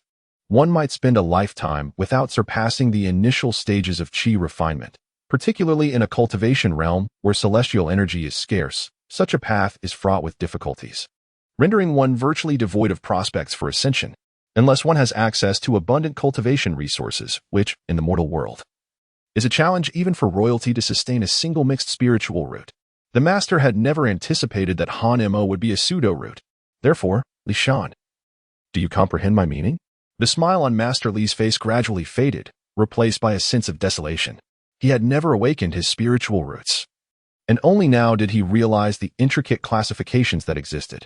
It turned out that simply awakening one's spiritual root did not guarantee the ability to cultivate. With a mixed spiritual root of 5 elements, one could spend an entire lifetime without breaking through the initial stage of chi refinement. Moreover, Han Mo lacked any influential background to support him. To even touch the realm of chi refinement seemed as difficult as ascending to the heavens. Li Shan, Take this child down the mountain. Sir, I implore you to allow Han Mo to remain and study martial arts on the Celestial Mountain, just as your students did in the past. Master Li was reluctant to concede. If he, without any spiritual roots, could learn martial arts on the mountain for over a decade, then surely Han Mo, despite possessing merely a pseudo-spiritual root, would surpass him. Should he pursue martial arts, his accomplishments would undoubtedly exceed Li's own. In the future, he could serve in the military and secure a position within the royal court, a fate far more desirable than living a lifetime as a destitute tenant farmer. After a decade of training, when Han Mo's vitality was at its peak, he would surely fight valiantly on the battlefield and earn the favor of the royal family. However, the teacher shook his head. You are not this child. How can you know his thoughts? Do you wish for him to tread the same misguided path you have walked? Master Li fell silent, realizing he had already traversed a false road. Did he truly wish for Han Mo to repeat his mistakes?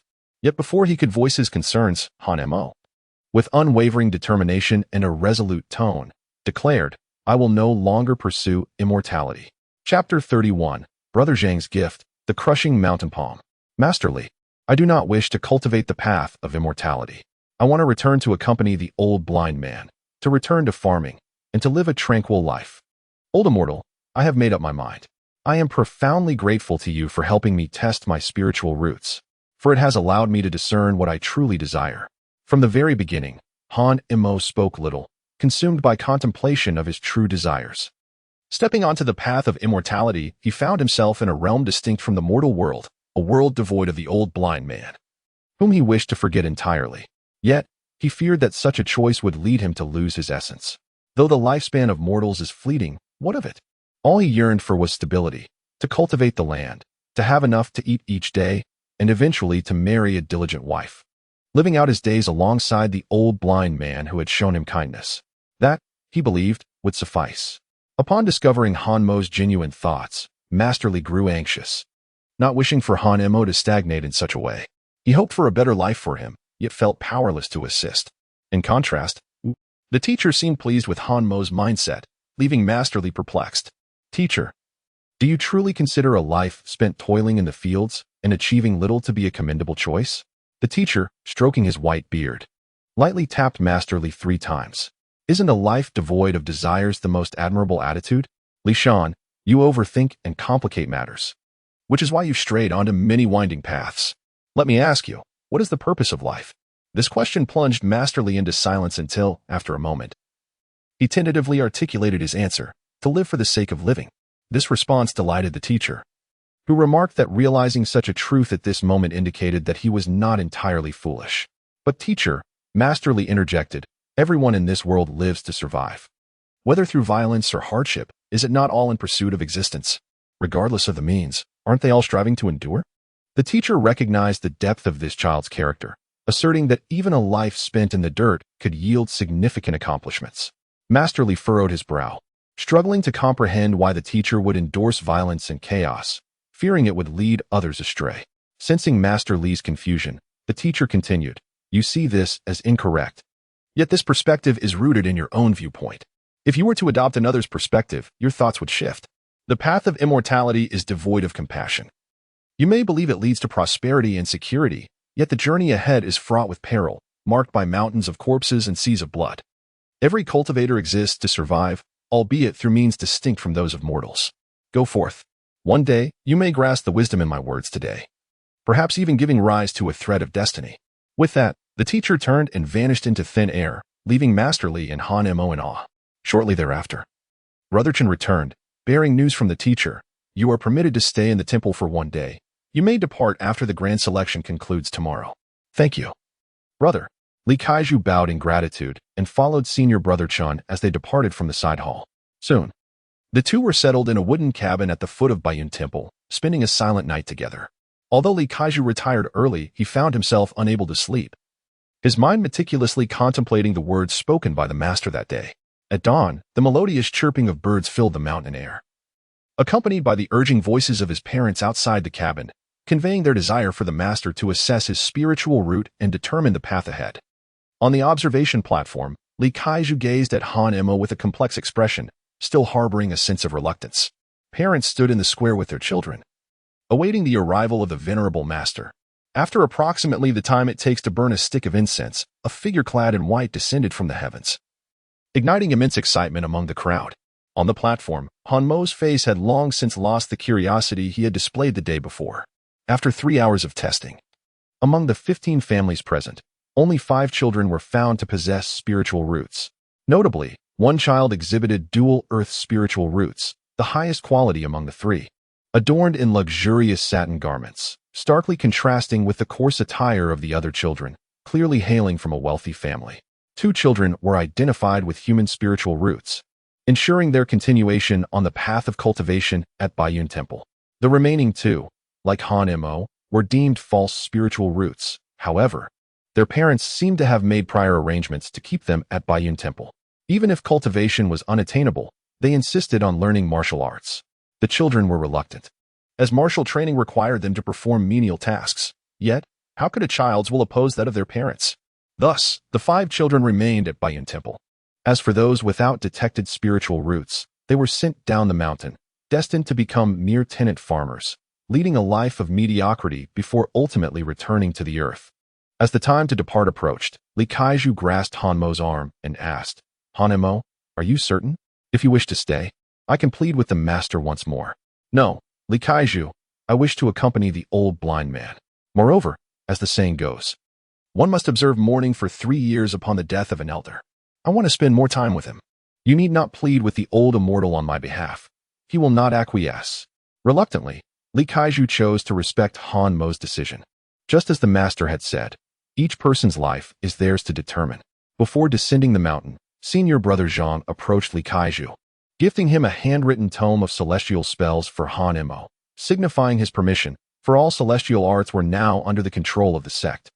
Immortals required authorization to cultivate, otherwise calamity would ensue. After leaving the mountain, Li Kaiju visited the Yi family residing halfway up the slope. After exchanging pleasantries and learning of Han Mo's false spiritual root, the head of the Yi family expressed regret. Bidding farewell to the Yi family, Li Kaiju departed with a heavy heart, pondering when they might meet again. Perhaps it is the next decade, or perhaps we shall never meet again. Upon descending the mountain, I discovered that a multitude of carriages had gathered here, arranged by the Bayun Temple to facilitate the departure of those who had journeyed from afar. Naturally, Master Li and Han Mo took their seats atop a horse. After a day's travel, the carriages conveyed the 2 to Fengchuan City, where, upon confirming their identities and the consistency of their documentation, the guardians of the city granted them entry. Han Mo purchased some local specialties in Fengchuan City and set off on his journey back to Tianyang City. After 4 days of travel, the 2 finally arrived at Tianyang City. Unlike Fengchuan City, the guards recognized Han Mo, allowing him to pass without hindrance. Upon returning to the workshop, his fellow craftsmen immediately presented him with a box. "Young brother, there are a total of 60 taels of silver. Please count them." It had been nearly half a month since their departure, and they had eagerly awaited his return. Han Mo nodded, promptly counting the coins to ensure their accuracy. Once satisfied, he produced a reward of 31. According to market rates, a day's wage required merely 2 won.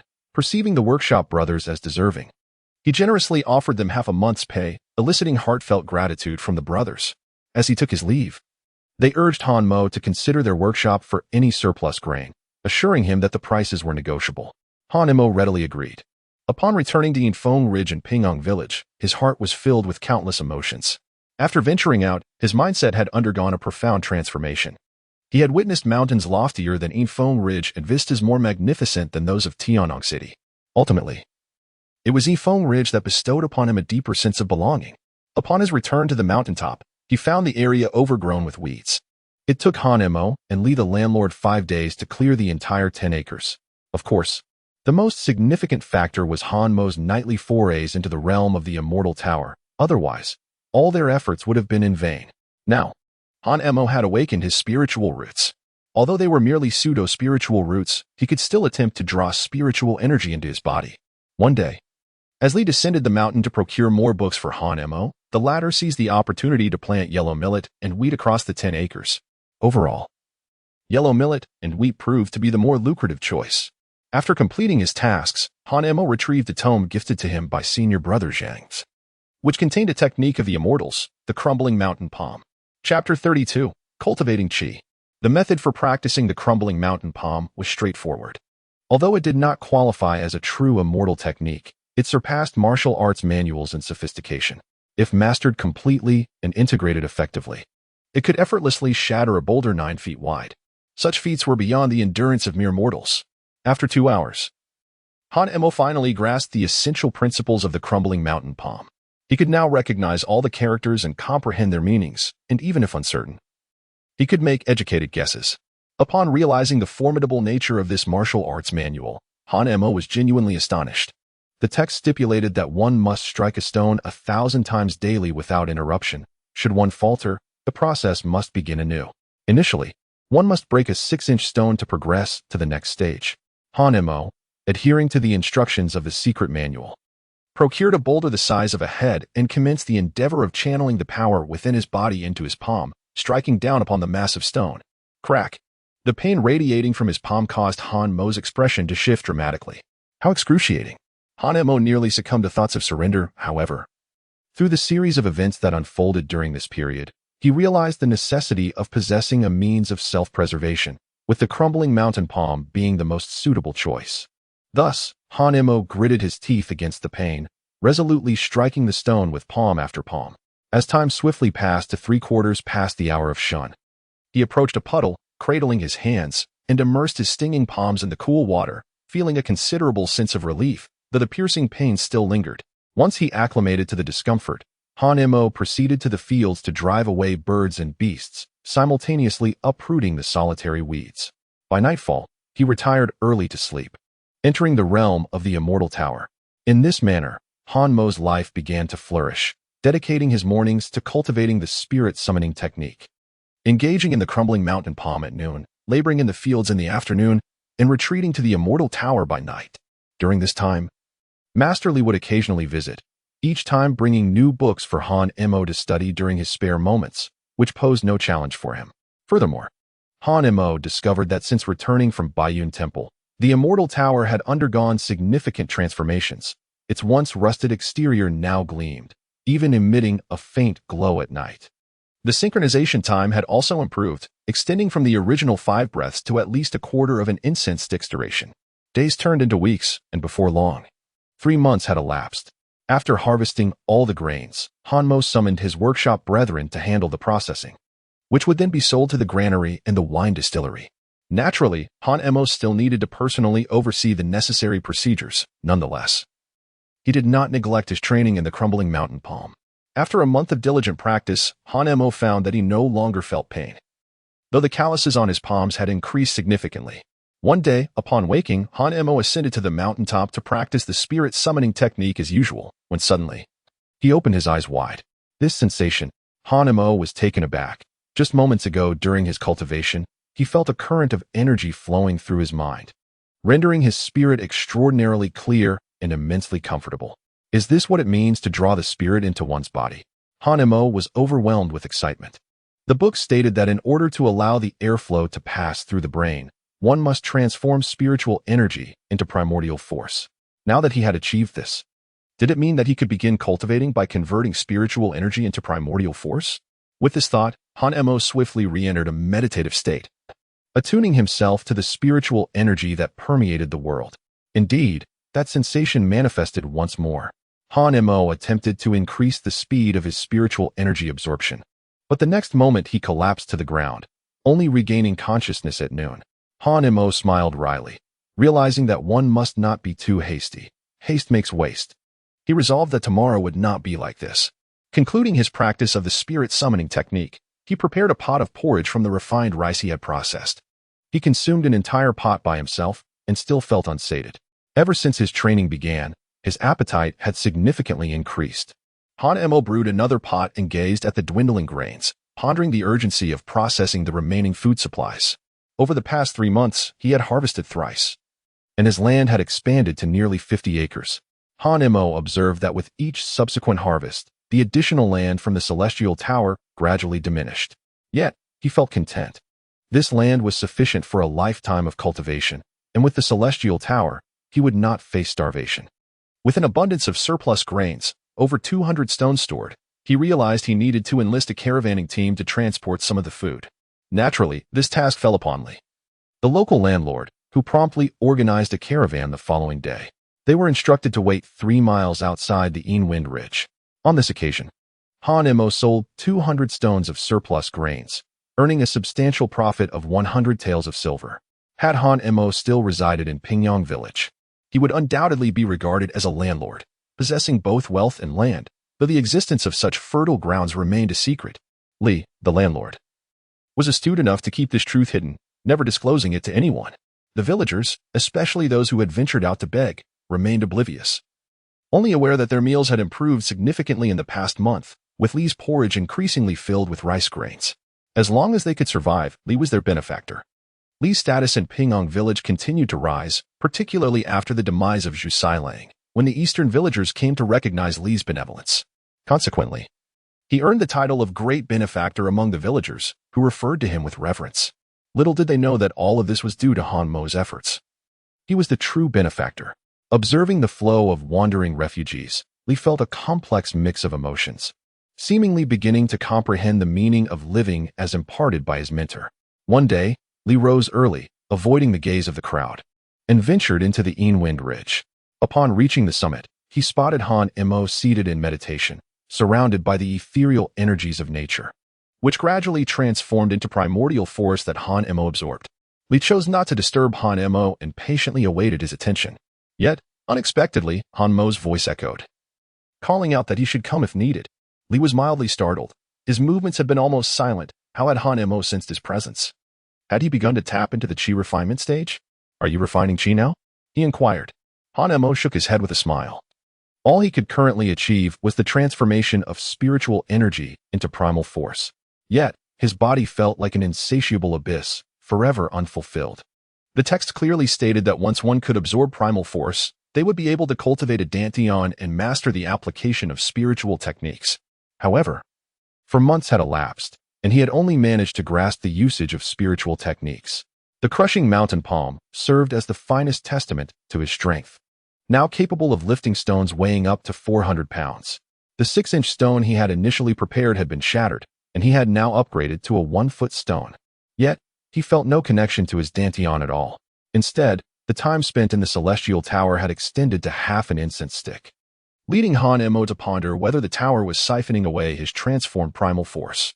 The true essence of the Qi refinement stage would only manifest when the dantian was established and began to store spiritual energy. His current state was quite delicate. He had evidently refined his body to perfection and felt as though he could reach the Qi refinement stage with a mere gesture, yet no matter how hard he tried, he could not achieve it.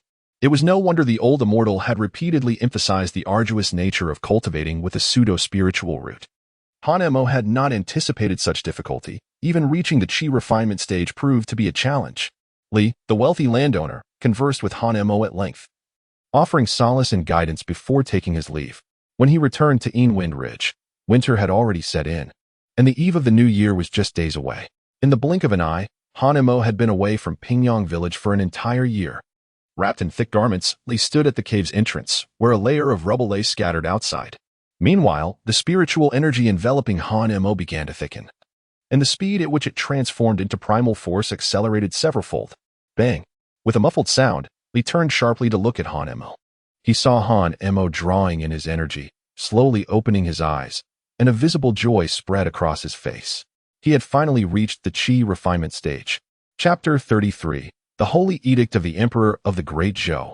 After months of diligent effort, Han Mo finally sensed the existence of his dantian, with a minuscule amount of spiritual energy beginning to accumulate within it. This signified his entry into the Qi refinement stage. Once he filled the dantian with spiritual energy, he would ascend to the first layer of Qi refinement, and upon achieving that again, he could reach the second layer. After 9 successes, he could attempt to break through to foundation establishment. Of course, Han Mo had not contemplated such distant aspirations. The old Immortal had advised against haste in cultivation, advocating a step-by-step approach. Furthermore, as a pseudo-spiritual route, he would find it exceedingly challenging to achieve foundation establishment throughout his life. Therefore, Han Mo's present considerations did not revolve around foundation establishment, nor the mid-Qi refinement stage, but rather the second layer of Qi refinement. Only by progressing methodically could he discern his next course of action. Haste makes waste. This adage was ever etched in Han Mo's mind. Upon learning that Han Mo had indeed become a practitioner of the Qi refinement stage, Li felt a genuine joy for him from the depths of his heart. He promptly ventured into the depths of the mountains, swiftly returning with a wild rabbit to celebrate Han Mo's achievement. For the first time, Han Mo tasted meat. But the cunning beast of the mountains eluded him despite several attempts, leading him to ultimately abandon his efforts. To his astonishment, Li Kaiju effortlessly captured wild game, proving that expertise is best left to those skilled in the craft. Han Mo, in a few days it will be New Year's Eve. Would you care to celebrate in Pingyong Village? Upon hearing this, Han Mo realized he had been away from Pingyong Village for an entire year. Last New Year's Eve, the old blind man had passed away, and he fled to Yinfeng Ridge, where he had remained for 12 months. In previous years, the old blind man had accompanied him, but now, without his presence, Han Mo could not recapture the feelings of yesteryears. After a moment's contemplation, he resolutely shook his head. No, I shall stay at Yinfeng Ridge. At least here I can keep the old blind man company. As he spoke, Han Mo's gaze fell upon the grave of the old blind man. Throughout the year, whenever he earned money, he devoted a significant portion to restoring the old man's burial mound, which was now encircled by gravestones and adorned with a finer headstone. The old blind man, like Han Mo, had finally attained a better existence. As silence enveloped the air, Li Kaiju observed the melancholic Han Mo and felt a pang of compassion. Han Mo, if the old blind man were to see you in this state, he would not be pleased. He only wishes for your well-being. I understand. But I still wish to be by the old blind man's side. Recognizing Han Mo's determination, Li Kaiju refrained from further persuasion and made his own decision. In that case, I shall accompany you to honor the old blind man. Li Kaiju departed to prepare more porridge, for the new year was approaching, and more refugees were expected. Particularly in recent months, as word spread that a benevolent soul in Pingyong Village was distributing gruel. Although it occurred only 3 or 4 times a month for the refugees, it was a significant boon, especially during the new year, when they could enjoy a hearty meal for several days. Of course, all these initiatives were undertaken with Han Mo's consent, as he understood the hardships of begging and thus permitted Li Kaiju to provide sustenance for the passing travelers. Meanwhile, Han Mo remained diligent. That very evening, he resumed his farming activities. Recently, he had discovered a peculiar affinity with the Immortal Tower, realizing that he seemed to share a subtle connection with it, allowing him to exit the tower's realm on 2 or 3 occasions. This revelation filled Han Mo with joy for several days, as he believed that with persistent effort, he would one day be able to traverse the Immortal Tower at will, no longer needing to wait until nightfall to enter its domain. In the span of 3 days, Han Mo successfully cultivated 50 acres of rice. Indeed, this time Han Mo chose to cultivate rice. By chance, he discovered that rice was even more delicious than millet. And after consuming it, he felt invigorated and his strength increased. This proved to be immensely beneficial for his training in the crumbling mountain palm and the spirit summoning technique, particularly the former, which demanded a rigorous level of strength. Failing to meet the standard made further progress exceedingly difficult. Now, the stones he used for training had been replaced with those measuring 2 inches. Finally, the eve of the new year arrived, and Master Li came as promised, bringing Han Mo several new garments. Throughout the year, Han Mo had devoted nearly all his funds to the old blind man's grave and had been reluctant to purchase new clothes for himself. The two sat before the grave of the old blind man, engaging in conversation throughout the night. Han Mo stood before the grave of the old blind man, recounting in meticulous detail the events of the past year and sharing how he had survived. He conveyed the assistance he had received from Li the Wealthy, including all matters pertaining to the Bayun Temple. Among these, Han Mo spoke most vividly of his experiences at Bayun Temple, as if he had spent that very night there. Particularly, he recalled the gilded 4 lines at the temple gate, which had not faded from his memory. At this moment, Li the Wealthy realized that Han Mo still harbored the aspiration to become an immortal, though his heart was ensnared by numerous ties, akin to knots binding his spirit. These knots were of his own making.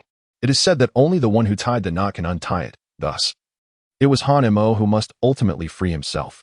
Perhaps the day he accomplishes this will be the day he undergoes a complete transformation.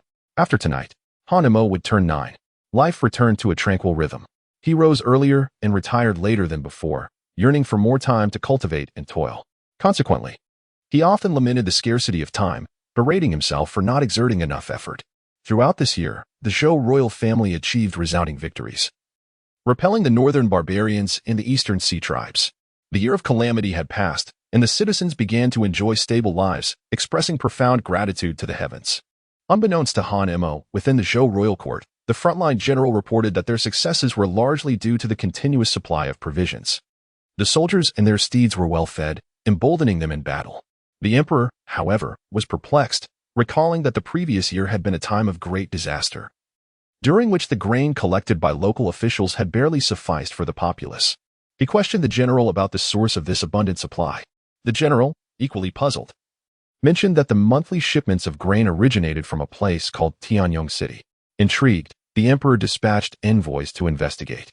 This inquiry led them to a small locale known as Pingyong Village. The officials of Tianyong City, apprehensive of neglecting their duties, conducted a thorough investigation and ultimately discovered Han Mo, who had been continuously selling grain to the granaries. They also learned of a man named Li Shan, who had played a significant role. The officials promptly reported Han Mo's story to the emperor in distant Tianjing, a process that consumed 4 to 5 months merely for the transmission of information.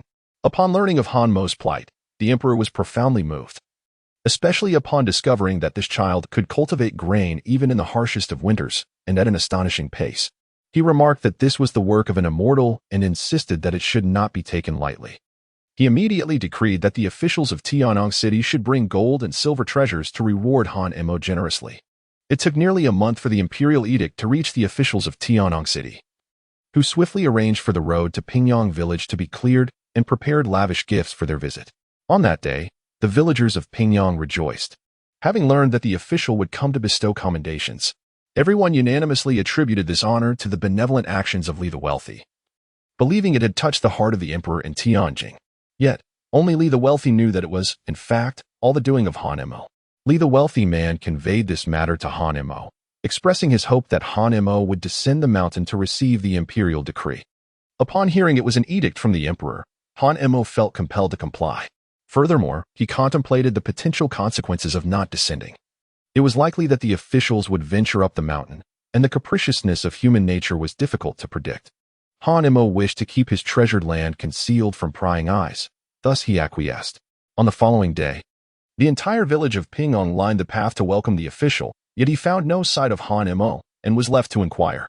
I have learned that a child named Han Mo resides in Pingyong Village. Where might he be? The villagers, upon hearing this, were filled with bewilderment. Esteemed official, the Han Mo you speak of passed away on New Year's Eve 2 years ago. Chapter 34, Division of Rewards. Indeed, he died at Infeng Ridge. The villagers pointed towards the direction of Infeng Ridge, and the official turned to gaze upon the seemingly innocuous ridge, yet a chill ran down his spine. Unbeknownst to the official, Infeng Ridge was a cursed ground, harboring malevolent spirits. The common folk recounted how they witnessed Han Mo venture into Infeng Ridge, after which he was never seen again. Each villager contributed to the tale, deepening the official's intrigue. This contradicted the account provided by the granary supervisor, Yu, who had stated that a boy named Han Mo frequently sold grain to the granary. Even the tavern owner corroborated this. However, it had occurred in the months following the last New Year, and since then, the tasks had been handled by the workshop brethren. Why then did the villagers insist that Han Mo had perished on New Year's Eve 2 years prior? The official began to perceive that this Han Mo was indeed, as the emperor had described, a celestial being, elusive and rarely seen by mortal eyes. He felt a growing sense of disdain towards the short-sighted villagers before him. The official was unwilling to squander time here. The emperor's decree was not to be trifled with. Should he be found guilty of embezzlement, the penalty would be death. He promptly resolved to lead his entourage into Infeng Ridge. Esteemed official, why do you take these rewards away? Are they not intended for Li the Wealthy in the East Village?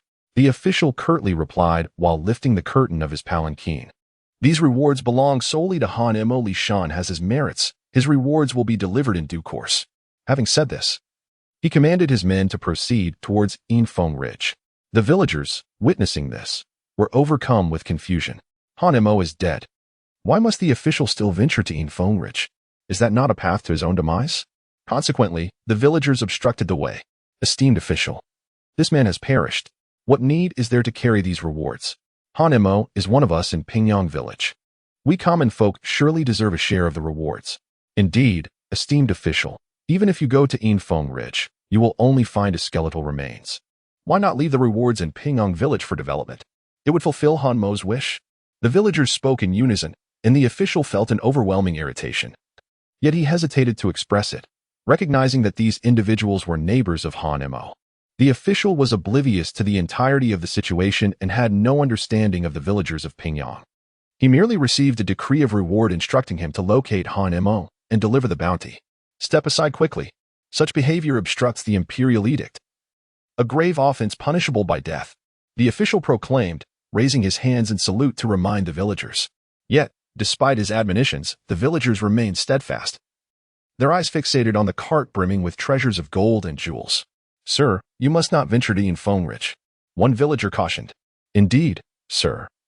The wealthy merchant from the West Village, Li, was once a martial artist. 10 years ago, he lost his arm to the demons of Yinfeng Ridge. That is a well-known fact. If you proceed to Yinfeng Ridge, those jewels and gold will surely fall prey to the monsters. The villagers' escalating fears caused even the official to break into a sweat, instinctively wiping his brow with his sleeve. "My lord, does the imperial decree not mention Li Shan? Why not send him to find Han Mo? If he suffers injury or death, it would bear no consequence to you." The secretary's words struck a chord with the official, who suddenly grasped the rationale. Indeed, if it was widely acknowledged that one should not venture to Yinfeng Ridge, and since Li Shan had previously been there, with the imperial mandate indicating his merit, it was clear that Li Shan would be capable of locating Han Mo. As the secretary suggested, should Li Shan meet misfortune, he could easily report that it was the work of wolves from the mountains. As for the villagers' claims that Han Mo had perished, the official dismissed them. Prior inquiries among the citizens of Tianyang City had confirmed that Han Mo was alive, especially from the brothers at the workshop and the porridge vendor in the northern market, who had unwavering faith in his existence. Furthermore, the workshop brothers had stated they met Han Mo once a month. This presented no issue. "Where's Li Shan? Let him go to Yinfeng Ridge and summon Han Mo to receive his reward."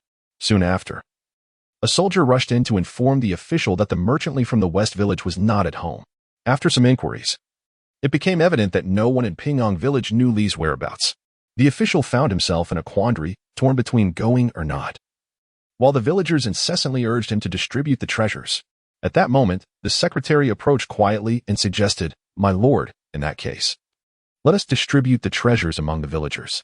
Once Pingyang Village flourishes, if the emperor inquires, you may attribute it to Han Mo's benevolence in sharing the bounty with the villagers. You too could benefit from this, and the emperor would not pursue the matter." Upon hearing this, the official's eyes sparkled with contemplation. The secretary continued, "Consider, my lord, in other jurisdictions, any funds or rewards dispatched from the capital are often subject to numerous deductions. What truly reaches the localities is a mere fraction, and those in power are well aware of this." This thought reassured the official, allowing him to finally relax. Given Tianyang City's remote location, rumors circulated that it might be abandoned, the truth of which remained uncertain. Regardless, this was the first time he had received such a reward since his appointment, which ignited his covetous desires, albeit with trepidation. Now, bolstered by the secretary's analysis, he felt emboldened. So be it, let the treasures be distributed. Upon issuing the order, the official specifically instructed his assistant to retain half of the gold and silver to be sent back to the yamen, publicly proclaiming it as a provision for Han Mo, while surreptitiously pocketing the wealth for himself. The villagers divided the riches among themselves, their faces alight with excitement. Yet their eyes remained fixated on the remaining half-cart of jewels. All were acutely aware of the underlying truth, yet none dared to voice it aloud. At that moment, Li, the wealthy landowner, was already descending the mountain with Han Mo, and from a distance, they beheld the official's carriage stationed at the entrance of Pingyang Village. Surrounded by the populace, each individual holding a bar of gold or silver, a sense of foreboding stirred within Li's heart, yet he noted that Han Mo's expression remained unchanged. Hastily, Li pushed through the throng to approach the official, bowing deeply in respect. Commoner Li Shan pays his respects to the esteemed official. Official. These rewards are clearly meant for Han Mo. Why have they been distributed thus? Presumptuous Li Shan. The official acts under imperial decree. You have kept the official waiting for quite a while. The official, being benevolent, has chosen to distribute the reward silver among the villagers of Pingyang, thus benefiting them. Do you dare instruct the official on his duties? Are you aware of your transgression? The assistant's stern admonition rendered Li momentarily speechless. Official, I merely speak the truth. What crime is there in that? Moreover, I have brought Han Mo here. This gold and silver rightfully belongs to him. The official lifted the curtain of his sedan chair. Peering at Lee. Hanemo? Where is he? I have yet to lay eyes upon him.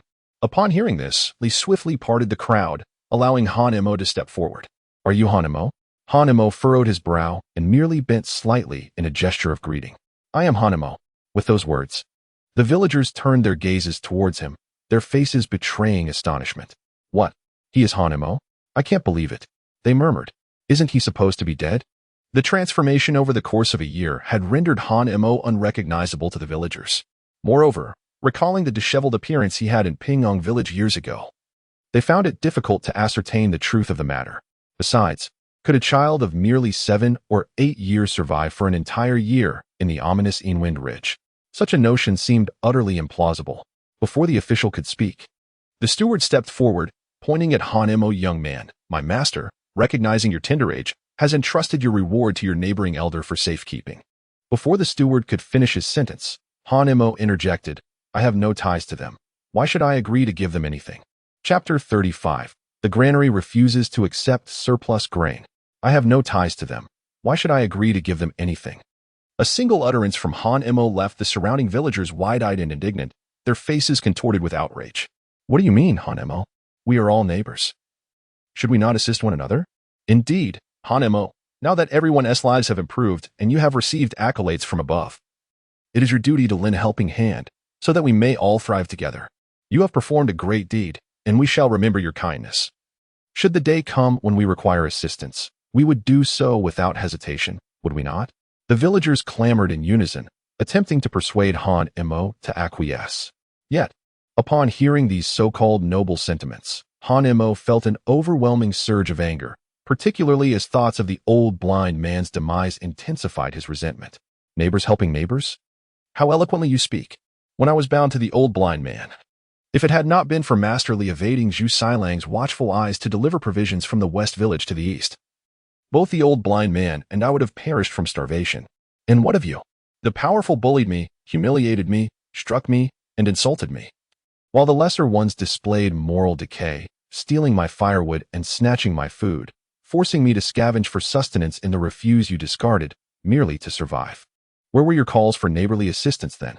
Hanmo's words instantly caused everyone to lower their heads. The children hid behind their parents, too intimidated to meet Hanmo's gaze. Unbeknownst to them, today as Hanemo felt foreign, he was no longer the Hanemo who had been so easily bullied. When he spoke, he resembled a teacher in the classroom, every word resonating with reason, leaving them utterly ashamed. Sir, I demand that they return their rewards. This cannot be, retorted the officials. These rewards were distributed by you, sir. They are ours now. By what right do you expect us to return them? I deem it so as well. Hanemo, we have not acted excessively. Do not dwell on this matter. Why do you assume these rewards belong to you? They were clearly designated for Pingyong village. Meant for Masterly. Surely it is Masterly who ought to determine their fate. The crowd continued to insist that the rewards belonged to Masterly, having long since dismissed the words of the official. However, Masterly, being well versed in such matters, promptly suggested, Sir, did you not receive a decree? Why not read it aloud here, to clarify to whom these rewards truly belong? Upon hearing this, the official felt a wave of anxiety wash over him. He had pocketed half of the rewards. If he read it aloud, the crowd might not relent. If word got out to the wandering populace, his head would surely be on the line.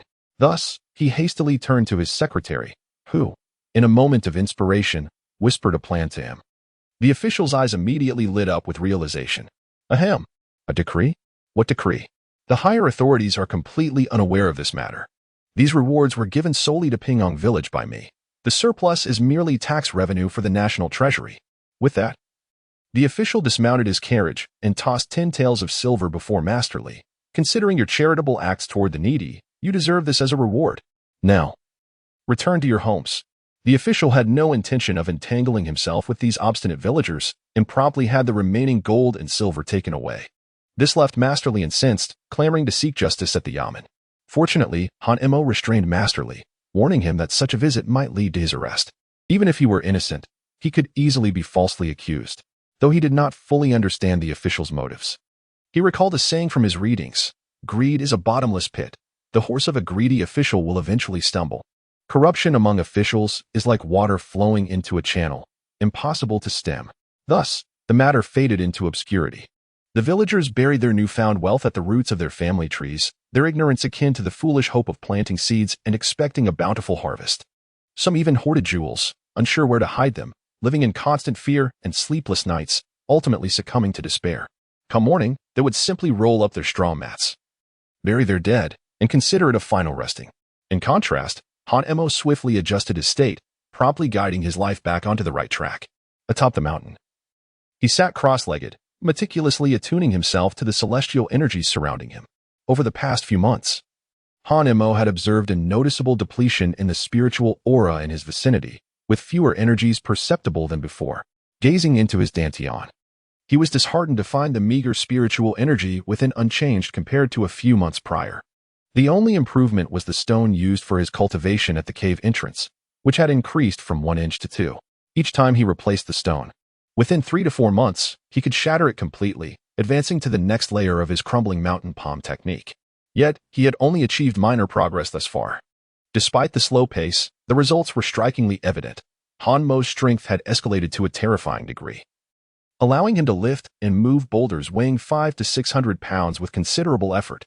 Outside the cave, debris lay strewn about, ensuring he remained unsoiled while entering and exiting. The one aspect that consistently drew Han-mo's attention was the Immortal Tower, which had remained ever-present. Since it had snugly fit 3/4 of a stick of incense, he had tied the 2 sections together with hemp rope. Although it appeared somewhat peculiar, it was at least a unified structure. At night, he occasionally glimpsed a white light emanating from within the tower, twinkling like stars scattered across the night sky. One day, after gathering the rice harvest, Han-mo prepared to deliver the entirety to Tianyong City. However, this time he found himself barred from entry, and upon closer inspection, he realized that the guards of Tianyong City had undergone a transformation. How could he gain entry? Han-mo inquired, for he observed that others were permitted entry while he was not. He surmised that it must be the decree of the officials. The guards offered no response, merely maintaining their vigil at the city gate. Left with no alternative, Han-mo resolved to wait there and entrusted a passerby to deliver a message to his brothers at the workshop. Approximately half an hour later, the workshop brothers finally met with Han-mo. They informed him that the officials were currently withholding approval for documents, thus preventing Han-mo from selling his grain in full. Without official recognition, should he sell 100 sure, there would be no recourse if the officials refused to acknowledge the transaction. The documents served as a mutually agreed-upon guarantee. Although they provided proof, discrepancies in quantity would result in penalties. Excess would not be refunded, while deficits would require compensation. Consequently, Han-mo had always ensured that the grain delivered to the official granary was weighed accurately.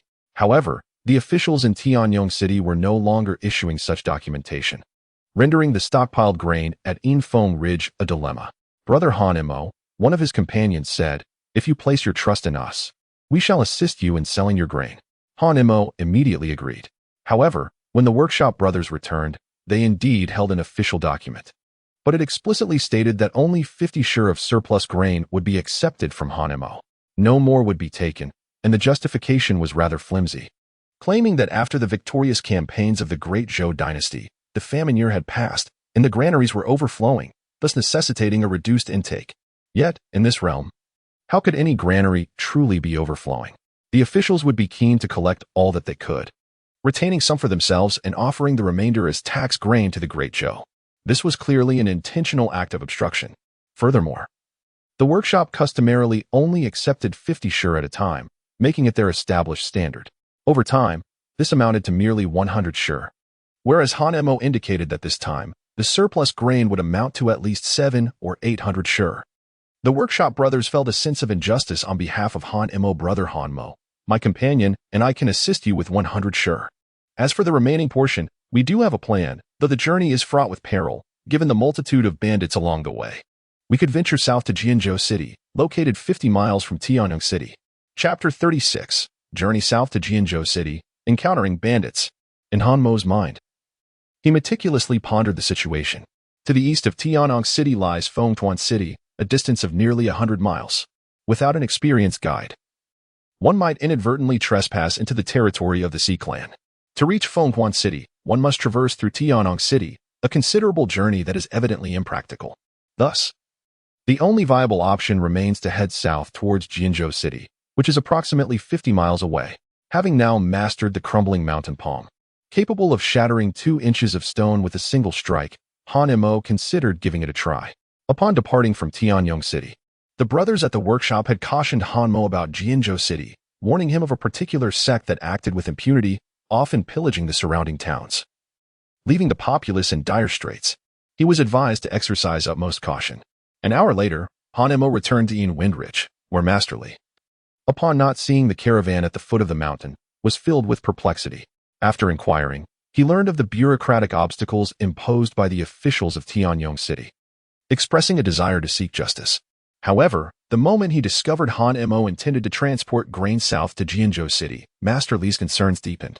Although he was not well acquainted with the conditions of the road between Tianyong City and Jianzhou City, he recalled hearing his senior brothers at the White Cloud Temple discuss it frequently during his time there studying martial arts. Among these discussions was mention of a sect located 15 miles north of Jianzhou City, known as the Mystic Sword Sect, established over 200 years ago. The Mystic Sword Sect primarily comprises practitioners at the Qi refinement stage. Its leader, a peak practitioner at the 9th level of Qi refinement, harnessed the auspicious energies of heaven and earth to break through to the foundation establishment stage. Subsequently, the sect began to raid the smaller sects in the vicinity, gradually expanding its influence. Notably, the White Cloud Temple, despite also being predominantly comprised of Qi refinement practitioners, had a founding ancestor who was a formidable foundation establishment master. After a century of conflict, the Mystic Sword Sect had never managed to annex the White Cloud Temple. In recent years, however, the Mystic Sword Sect had shifted its focus towards the imperial family, subjecting Jianzhou City, the nearest target, to relentless torment. Although the imperial forces were numerous, they were mere mortals, utterly powerless against the cultivators. A mere 4 or 5 members of the Mystic Sword Sect could easily rout 500 elite soldiers. And if they employed their mystical techniques, the casualties would be even more devastating. Under fortunate circumstances, if disciples of the sect were out training, they might be able to intervene and avert a crisis or two. Yet, the common folks suffered the most. Being ordinary citizens, they were even less equipped than regular soldiers, leading to a situation where the populace was left destitute. Within a 10-mile radius, not a single household remained, as all had fled into Jianzhou City. The Mystic Sword Sect, while ostensibly a prestigious sect, engaged in wicked deeds that incited a deep-seated resentment among the people, leaving them feeling utterly helpless. Presently, with a severe shortage of grain, it indeed appeared to be a prime destination, albeit fraught with peril. Moreover, the presence of numerous bandits along the way posed a significant dilemma. However, after much contemplation, it seemed that only the city of Jianzhou could effectively dispose of the remaining grain. Li, the wealthy merchant, was well aware of Han Mo's resolute character. Once a decision was made, he would undoubtedly act upon it. Thus, he reluctantly acquiesced, thinking that if the situation turned unfavorable, he could always intervene later. On the following day, Li summoned a caravan, which was even larger than the previous one and included 2 practitioners in the Qi refinement stage for added security. As they loaded the remaining grain, the 2 Qi refinement cultivators were taken aback by the astonishing strength exhibited by a mere 9-year-old child, leading them to speculate that he, too, must be a cultivator, sparking a flicker of curiosity within them. After 2 hours of laborious transport, Han Mo departed with 300 stones of grain, accompanied by the caravan, with Li following suit. Due to the encroaching darkness, they traveled 5 or 6 miles south until they reached a desolate expanse. Beyond this wasteland lay the southern borders of Tianyong City, an area increasingly beset by bandits, especially prone to ambushes in the wilderness. Consequently, the caravan deemed it perilous to traverse the wasteland by night and decided to set up camp just outside it for a night's respite. That night, unlike his usual routine, Han Mo did not succumb to slumber. Instead, he sat cross-legged, practicing his spirit-drawing technique. After a considerable amount of time had passed, the 2 Qi refinement cultivators approached him and inquired, "Fellow cultivator, at which level of Qi refinement do you currently reside?" Han Mo, unaware of the cunning and deceit prevalent in the realm of cultivation, did not ponder much upon it.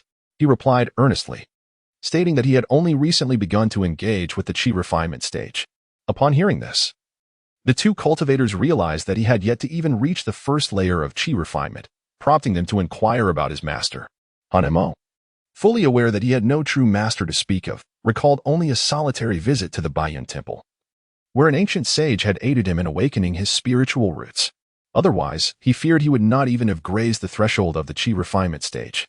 The two were taken aback. Lacking a master yet possessing knowledge of celestial techniques suggested he had learned surreptitiously. Should this be discovered, anyone associated with him would face dire consequences. Thus, they noted down Han Mo's words and withdrew to the sidelines, choosing not to engage with him further. Han Mo, oblivious to their shift in demeanor, resumed his meditative state once more.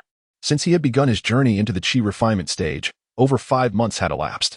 Yet the spiritual energy stored within his dantian amounted to but a mere trickle. At this pace, it would likely take 3 to 5 years to break through to the first layer of chi refinement. A realization that led Han Mo to chastise himself for not exerting greater effort and to seize every moment more diligently. Whenever the land required no labor, he utilized the nocturnal hours to draw spiritual energy into his body, thereby enhancing the energy reserves in his dantian. The following day, as dawn broke with a gray haze, the caravan roused all its members in preparation for departure. Han Mo woke early and occasionally overheard the two chi refinement practitioners whispering amongst themselves, mostly discussing him. And they even made a concerted effort to maintain their distance. Han Mo did not ponder further and continued to follow the caravan. After traveling for several kilometers, they halted at noon to feed the horses with bran and quickly consumed their provisions. A man approached the two cultivators with a respectful demeanor. Ahead, 10 more miles, lies the boundary of Jianzhou City, where many bandits roam. Should any issues arise, we humbly request your assistance. The two waved their hands dismissively, responding with a calm assurance. We have honed our skills over many years, gaining extensive knowledge and forming connections along the way. There are numerous acquaintances in this section of Jianzhou. Even the bandits will consider their reputation. A mere offering of silver should suffice to allow the caravan to pass unharmed. Upon hearing this, the man expressed his profound gratitude to the cultivators and led the horse team onward. As they neared the edge of the wilderness, they spotted 10 figures in the distance. Clad in garments made of coarse cloth, these individuals brandished weapons, blocking their exit. The caravan fell into a state of panic. They had indeed encountered bandits. Han Mo keenly discerned that the 10 bandits exuded an unusual aura, one not commonly possessed by ordinary individuals. Though it did not quite resemble spiritual energy, it certainly transcended mere mortal essence. This particular presence had only previously been sensed in Master Li. Each of the 10 brigands carried with them a martial prowess. Han Mo discovered that Li Kaiju had reached for the cleaver concealed beneath the leftover grain. Among the group, a chi refining period cultivator stepped forward to engage in negotiation with the opposing party. May I inquire your esteemed lord's name? Perhaps I am acquainted with him. The caravan felt a glimmer of hope as negotiations commenced, believing that a mere exchange of silver would suffice. However, at that moment, the discussions took a sudden turn, escalating into a heated dispute. The chi refining cultivator, enraged and ready to strike, was unexpectedly ambushed by the bandits, who simultaneously brandished their weapons against him. 10 of them encircled him, hacking away indiscriminately. Before long, they ceased their onslaught, leaving a lifeless body sprawled upon the ground. The caravan was taken aback, while another chi refining cultivator's expression shifted dramatically, only to quickly regain composure. It had merely been a moment of unpreparedness that led to his companion's grim fate. As a second-layer chi refining cultivator, he would not be intimidated by a handful of bandits. Meanwhile, Li Kaiju, seizing the opportunity before Han Mo could intervene, charged forward with his blade. The cultivator retaliated, and though Li Kaiju possessed but a single arm, his ferocity was unmatched. In a mere quarter of an hour, the ground was littered with 10 more corpses. Li Kaiju himself sustained only minor injuries, unperturbed as he thoroughly looted the fallen foes, while the chi refining cultivator paid them no heed. To a cultivator, such possessions held no value. Upon returning to the caravan, Li Kaiju promptly urged them to hasten their departure from the desolate plains. Chapter 37. The Xianjian sect blocks the way. The caravan, fearing delay, urgently called for the horses to quicken their pace. Along the route, bandits were numerous, leaving no room for prolonged stops. Having just eliminated a faction of scattered bandits, discovery would undoubtedly spell greater peril. As they departed, Han Mo observed the chi refining cultivator approach his fallen companion's body, tracing his fingers over the storage ring. In an instant, the body vanished from sight. This must be the spatial ring described in books. Han Mo was enraptured by the existence of such celestial artifacts. It is said that a true immortal would possess a spatial ring, and Han Mo yearned to possess one as well. With a spatial ring, he could store a greater quantity of provisions, making transportation considerably more convenient. However, Upon further reflection, he realized that such a spatial ring was not an ordinary item. Mundane gold and silver held no value in the realm of cultivation. No matter how much wealth one amassed, it could not procure such an object. In the world of cultivation, the universal currency was known as spirit stones, which contained a significant amount of spiritual energy essential for a cultivator's practice. Moreover, should one require a particular celestial artifact, it must also be purchased with spirit stones. The spirit stones were classified into 4 grades: inferior, medium, superior, and extraordinary. The conversion rate stood at 1,000, akin to the common currency. 1,000 when could be exchanged for a tael of silver, while 1,000 inferior spirit stones could be traded for a single medium spirit stone. The spatial ring in the possession of another would require at least 10 medium spirit stones. Yet, Hanemo could not even claim a single medium spirit stone, let alone an inferior one. He had never even laid eyes on a spirit stone, rendering such a purchase entirely out of his reach. Hanemo pondered that he could now afford a full meal, yet he was contemplating such extravagant behavior. Thus, he temporarily relinquished the idea of purchasing the Na ring. However, this did remind him of an incident from over a year ago when he had inadvertently crushed a celestial being. At that time, he had not paid attention to whether the celestial being possessed a Na ring. Once he returned, he could excavate the remains to investigate. Hanemo pondered, hoping that the immortal had decayed to nothing but bones. Otherwise, he would be subjected to the nauseating sight once more. Or perhaps it would be best not to eat anything before they unearthed the remains. While Hanemo was lost in thought about the immortal, the caravan ventured deeper into the mountains, the endless expanse of wasteland gradually fading from sight. Fortunately, after leaving the wasteland, they encountered no other bandits. Immortal, just ahead lies the territory of the Xinjiang sect. The cultivator of the 2nd level of Qi refinement waved his hand impatiently and spoke in a deep voice. I am aware, shortly, I will conceal my aura. A mere gatekeeper is but a body-refining novice and will be unable to detect my presence. The caravan leader nodded repeatedly, knowing that as long as the gatekeeper of the Xinjiang sect did not sense the immortal's aura, they would be safe. Yet, unbeknownst to them, one individual had been overlooked, Hanemo. Hanemo remained unaware of the conversation between the caravan leader and the cultivator of the 2nd layer of Qi refining, nearly trailing behind the group. From a distance, he perceived a faint outline of the universe atop the mountains, which, upon closer inspection, seemed to dissolve back into the mist. It was extraordinarily ethereal, akin to the White Cloud Temple, emerging amidst the white clouds. As the procession moved onward, everyone slowed their pace, even going so far as to muffle the horses' mouths with bamboo baskets to prevent any noise. After 5 days of travel, the caravan arrived at the foot of a mountain, where a long ladder ascended along the mountainside. The caravan leader, filled with trepidation, glanced at the ladder before guiding the group to bypass it, opting instead for a narrow path. Initially, Hanemo noticed nothing amiss. However, when he turned to look back at the path they had taken, he discovered that the once visible trail had vanished completely. Once everyone had entered the narrow path, the caravan leader finally breathed a sigh of relief. Fortune favors us. We are safe now, he proclaimed, casting a respectful glance at the 2nd layer Qi refining cultivator. Esteemed immortal, please continue to conceal your aura. You mere mortals may proceed. I shall maintain my discretion. The caravan leader dared not say more, merely informing the group. In another 5 days, we shall reach Jianzhou City, before leading the way, urging the horses to hasten. At the rear of the procession, Master Li clutched his machete tightly. Unwilling to relax, even though safety was assured, anxiety and tension still clouded his countenance. Hanemo, I can't shake this ominous feeling, he exclaimed. You have taken a life and stolen from others. Naturally, your heart is burdened with guilt. Now, you feign regret. Yet it seems unlikely you shall ever tread the path of immortality. In response to the taunting of the 2nd layer Qi refining cultivator, Master Li refrained from offering excessive explanations. He merely stated that this was the way of survival for the impoverished, that the money was seized from bandits, and reclaiming it could save more lives, thereby benefiting others. The cultivator scoffed at this notion. Yet at that moment, his expression suddenly stiffened, fixating intently on Hanemo, and urgently inquired, Have you not been concealing your aura all this time? Hanemo was perplexed, pondering why he should conceal anything and how he might achieve such concealment. What Hanemo spoke was undeniably the truth, yet the 2nd layer Qi refining cultivator had already succumbed to panic. Alas, I had forgotten that you two are in the Qi refining stage. But if Hanemo is indeed in the Qi refining stage, why did the members of the Xinjiang sect fail to detect him? Could it be that Hanemo has not yet attained the first layer of chi refining? This thought lingered in the mind of the second layer cultivator, causing a sense of unease. He could only hope that this was the reason the Xianjian sect had been oblivious.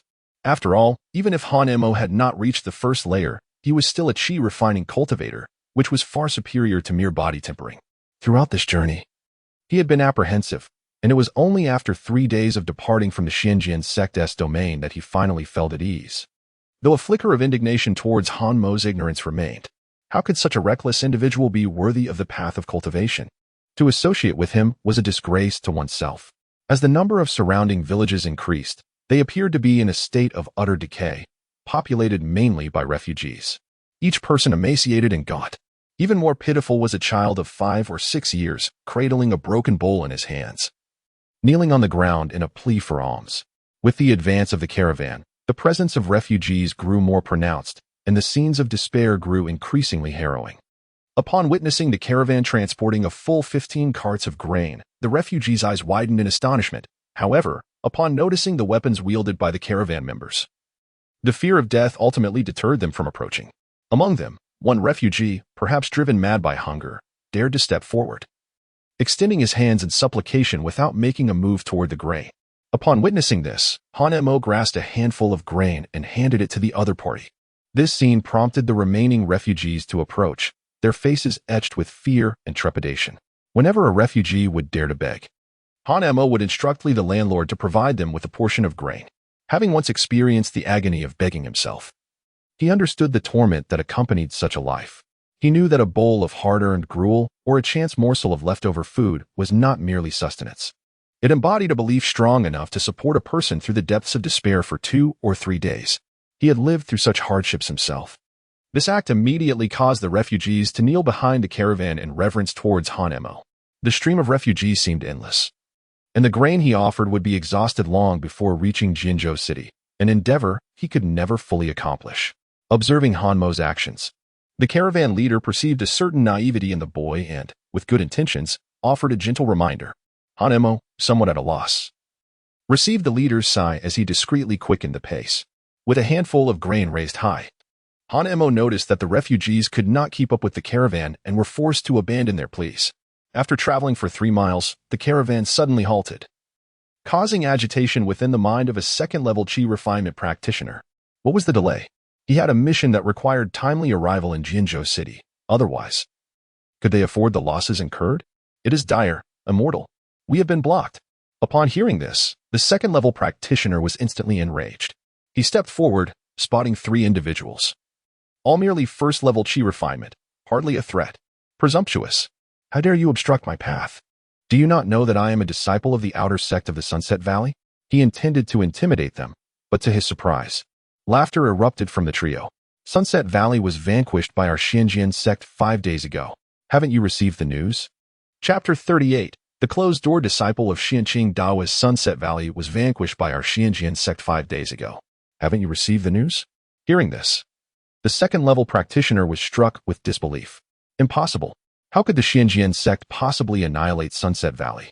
Wasn't Xianqing Daoist long gone from Sunset Valley a year and a half ago? Without Xianqing Daoist, how could that faction succeed in obliterating Sunset Valley? Despite his lengthy discourse, the second-level practitioner remained unconvinced. The trio continued to smirk disdainfully. It is a fact that Xianqing Daoist has departed. Our Xianjian sect, seeing his prolonged absence, dispatched a 7th-level chi refinement practitioner. How could your valley master, merely a 6th level, stand against my esteemed senior? Upon hearing this, the second-level practitioner was still skeptical. Surely, the Xianjian sect would not send 2 late-stage chi refinement practitioners for the sake of Sunset Valley. I do not believe it. That Xianmin practitioner is still at the Eastern Baiyun Temple. How could he venture to the distant Western Sunset Valley? Seeing his continued disbelief, one of the Xianjian sect members stepped forward, his face alight with mockery. If that is your stance, allow me to make you a believer. Swish. Suddenly, a radiant beam of golden light surged forth from his hand. Before the onlookers could comprehend the unfolding spectacle, the practitioner of the second level of chi refinement found himself immobilized, his entire essence of spiritual power ensnared. As he gazed at the golden ropes binding him, a palpable sense of panic enveloped him, his expression visibly transforming into one of despair. This is the binding spirit rope of Sunset Valley. You have truly annihilated my Sunset Valley. In that moment, he believed unequivocally. The binding spirit rope was singular, and it resided solely with the Valley Master. Its presence here confirmed the veracity of their claims. He had departed from Sunset Valley barely half a month ago, and now, his sect had vanished. Capture them all and deliver them to the Xianjian sect for the refining of blood pills. With the lone cultivator subdued, the trio was free from any lingering concerns. As for these caravan members, they were merely a group of defenseless mortals, easily dealt with. Hanemo, what should we do? Should we fight? I believe I can hold them off for a while to allow your escape. Hanemo shook his head, realizing there was no escape. Have you not noticed that we are unable to move? Lee the landlord was momentarily stunned, and it dawned on him that, just as Hanemo had indicated, his feet were ensnared by an unseen force. At that moment, one of the disciples from the Xianjian sect approached Hanemo, and, sensing the aura surrounding him, suddenly furrowed his brow. Brother, there is another cultivator here. The young man in the center paused, advancing towards Hanemo to scrutinize him closely. Upon discovering that Hanemo had not yet reached the first level of chi refinement, he breathed a sigh of relief. He has merely just touched upon the chi refinement stage. There is no need for alarm. Take him along. With a commanding tone, the young man turned to the side and, upon spotting 15 carts of grain, was filled with exhilaration. This grain would sustain them for a considerable time, and they would also receive generous rewards from the Xianjian sect. What a bountiful expedition this has turned out to be. Brother, this person bears the aura of our Xianjian sect. This revelation startled the young man, prompting him to return quickly. After a thorough search, he discovered the spirit summoning technique on Hanemo, and his expression shifted dramatically. This summoning technique belongs to Master Xianqing. It is not easily bestowed upon others. From whom did you acquire it? The young man bellowed, a wave of energy surging towards Hanemo, enveloping him completely. I know not of what you speak. This is mine. Return it to me. Hanemo fumed, attempting to reclaim what was his, yet his body was immobilized by an overwhelming force, rendering him utterly motionless. Brother, I just remembered. The young man ignored Hanmo's protests, turning his attention to his junior. It seemed that Master Xianqing had mentioned previously that he left abruptly upon sensing a fated individual among the mundanity of the world, intending to take that individual as a disciple. The fact that this person claimed the summoning technique as his own, could it be? This thought struck the young man with clarity. So that's it. Everything makes sense now. He nodded, assessing Hanemo, a mere boy who, in less than 2 years, had transformed from an ordinary mortal into a cultivator at the chi refinement stage. The average person would require at least 4 to 5 years for such advancement. This talent was indeed extraordinary, explaining why Master Xianqing had taken him as a disciple. The two disciples nodded in agreement and approached to explain, if that is the case. This person can also be considered our junior. Master Xianqing did not allow him into the Xianjian sect. Was it perhaps to temper him? And where is Master Xianqing now? Should we inquire with him? The young man shook his head. Master Xianqing's whereabouts were unpredictable. Although he was a disciple of Master Xianqing, he likely had no knowledge of his master's location. Perhaps only upon passing the trials would Master Xianqing reveal himself. Youth, where has Master Xianqing gone? Stop. Do not inquire further. Master Xianqing possesses a fierce temperament and despises others prying into his affairs. Do not provoke his wrath. Upon hearing this, the man's expression changed slightly, and he quickly offered his apologies. The young man spoke, exchanging the spirit summoning technique with Hanemo, and instructed others to untie Hanemo and his companions. After a series of inquiries, they confirmed that Hanemo bore no connection to the individuals from Sunset Valley, and thus, they escorted the second-tier chi refinement cultivator back. Throughout the entire ordeal, Hanemo remained in a state of bewilderment. Initially, he feared he too would be sent to refine some blood elixir, yet now these individuals had released them and even returned their provisions. Furthermore, Hanemo had acquired the spatial ring of the second-tier chi refinement cultivator. From the words of the 3 members of the Xianjian sect, Hanemo surmised that the immortal he had buried long ago was likely the Taoist Xianqing. Naturally, Hanemo was astute enough not to reveal the truth, instead weaving an identity for himself in accordance with their narrative. When one is away from home, one's identity is self-assigned. He disregarded all else, knowing only that this fabricated identity could ensure his survival. Upon learning of Hanmo's newfound identity, the members of the caravan altered their demeanor. The respect they once held dissipated, replaced by a veil of indifference and detachment. Even the wealthiest merchant, Li, found that no amount of flattery could sway them back. Had it not been for the warnings from the 3 members of the Xianjian sect, they might have considered reneging on this lucrative deal altogether. Li, recognizing the futility of altering their attitude, resigned himself to the situation, lamenting that the Xianjian sect had instilled such profound resentment towards Han Emo. Are you truly the disciple of that Taoist Xianqing? How is it that I was unaware of this? Li inquired tentatively. Han Emo did not respond immediately. Instead, he glanced back to ensure that the 3 members of the Xianjian sect had not followed, before he felt a sense of relief. I do not know this Taoist Xianqing. If what they say is true, then I can only assert with certainty that Taoist Xianqing is dead, murdered by my own hand. Boom. Li felt as though he had just received a staggering revelation, the news exploding in his mind and leaving him dizzy. How could this be possible? After all, that was a 6th-tier Qi refinement cultivator. And yet, Li thought to himself, Han Emo was merely a child, an ordinary individual just over a year ago. Han Emo realized that he could not explain the matter, especially since the great black bear had also been involved. He even found it incomprehensible how the bear had managed to severely injure a cultivator at the 6th level of Qi refinement. Thus, even if he were to speak of it, it would be hard for others to believe. I speak nothing but the truth. This celestial technique was obtained from the body of Xianqing Taoist after I vanquished him. Li, the wealthy landowner, nodded in astonishment, still harboring some disbelief. However, upon further reflection, he recalled the silk cloth that Han Emo had used to bind his wounds. There had been a mysterious force that healed his injuries, allowing him to recover overnight. At the time, it was unclear, but now it seemed highly probable that it was the celestial robe of Xianqing Taoist. Could it be that Han Emo truly killed a cultivator at the 6th level of Qi refinement? Chapter 39, the official Lu Zheng of Jinzhou City. Throughout the journey, the caravan and Han Emo exchanged hardly a word. In their minds, since Han Emo was a member of the Xianjian sect, he must surely be a ruthless villain not to be trifled with.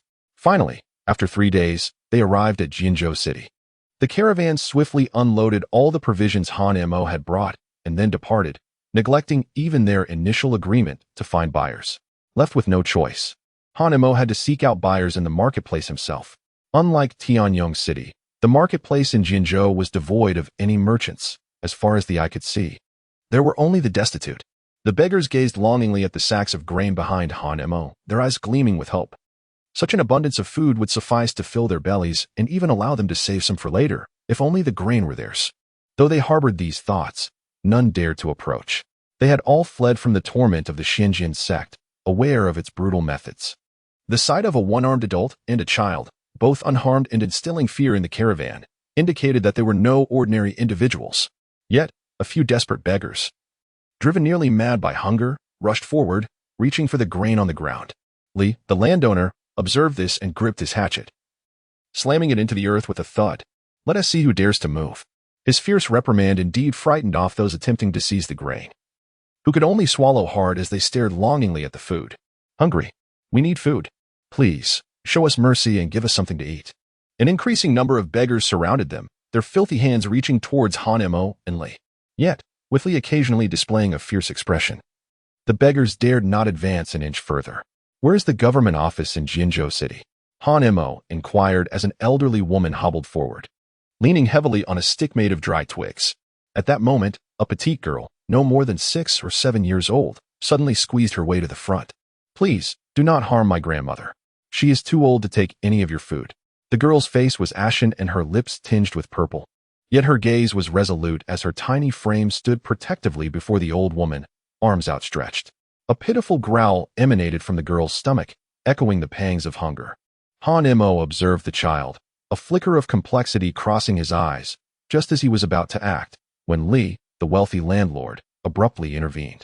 Han Emo, providing them with food now would be tantamount to dooming this grandmother and granddaughter. Han Emo could not comprehend why providing them with sustenance would lead to their demise. Li Kaiju approached, whispering softly, "These individuals are driven to madness by hunger. They do not dare to touch your provisions. But should you offer food to the grandmother and her grandchild, it is likely that they will resort to violence and seize it. This could very well result in their deaths at the hands of these desperate souls." Upon hearing these words, Han Emo immediately comprehended the meaning behind the words of Master Li. The pair, a grandfather and grandson, were utterly devoid of any means of self-preservation. In their extreme hunger, they would indeed resort to desperate measures. It was reminiscent of his own past when, while scavenging for food amidst refuse, even the dogs passing by would receive a couple of blows from him. Masterly, I implore you to gather resources locally, prepare a substantial pot of porridge, and distribute it among these displaced souls. I shall head to the official office to procure the necessary documentation. Masterly furrowed his brow and sighed, saying, Hanemo, you cannot save them. No amount of food will alter their fate. Not even the imperial family of the great Zhou can achieve that. I grasped this reality. Hanemo inhaled deeply. Yet I have endured similar hardships. I cannot bear to witness their plight. They lack the fortune that I possess, and I merely wish to provide them with a meal. Masterly shook his head, choosing not to elaborate further, and promptly enlisted 2 relatively strong refugees to gather firewood. You two, go find a large pot, the bigger the better, and gather some firewood. Thank you, master. Thank you, master. The one providing the porridge is not me, but this child. If gratitude is to be expressed, let it be directed toward him. Thank you, young lord. You truly are a benevolent soul. Upon hearing that 2 kind-hearted individuals planned to distribute porridge, the refugees erupted with excitement, bowing repeatedly before the 2 men. And some even took the initiative to search for usable items. Masterly initially intended to have them forage for wild vegetables, but upon inquiry, he discovered that in Jianzhou City, there was not even a trace of wild greens left. The bark and leaves of the trees had been stripped bare. As he surveyed the surroundings, Masterly stumbled upon some desiccated bones, completely picked clean in a corner. After Hanemo had addressed several matters, he departed from the location, following the direction indicated by the elderly woman. He arrived beneath one of the city gates. Remarkably, the city of Jianzhou boasted not 1, but 2 gates. As Hanemo contemplated, he prepared to enter the city gate. The guards posed few inquiries, merely asking for Han Mo's name and identity before permitting his entry. However, upon crossing this threshold, Hanemo was met with an entirely different scene. Here, there were no refugees, no signs of hunger. Instead, an ostentatious wealth prevailed, albeit with an air of peculiarity. The seemingly bustling streets were devoid of pedestrians, and while patrons filled the taverns, each was adorned in fine silks, yet bore a gaunt and sallow appearance. The tables offered only insipid broth. Come up and experience the joy of manhood with a handful of grain, called the heavily made-up women from the 2nd floor of the brothel. Their demands not for currency, but for sustenance.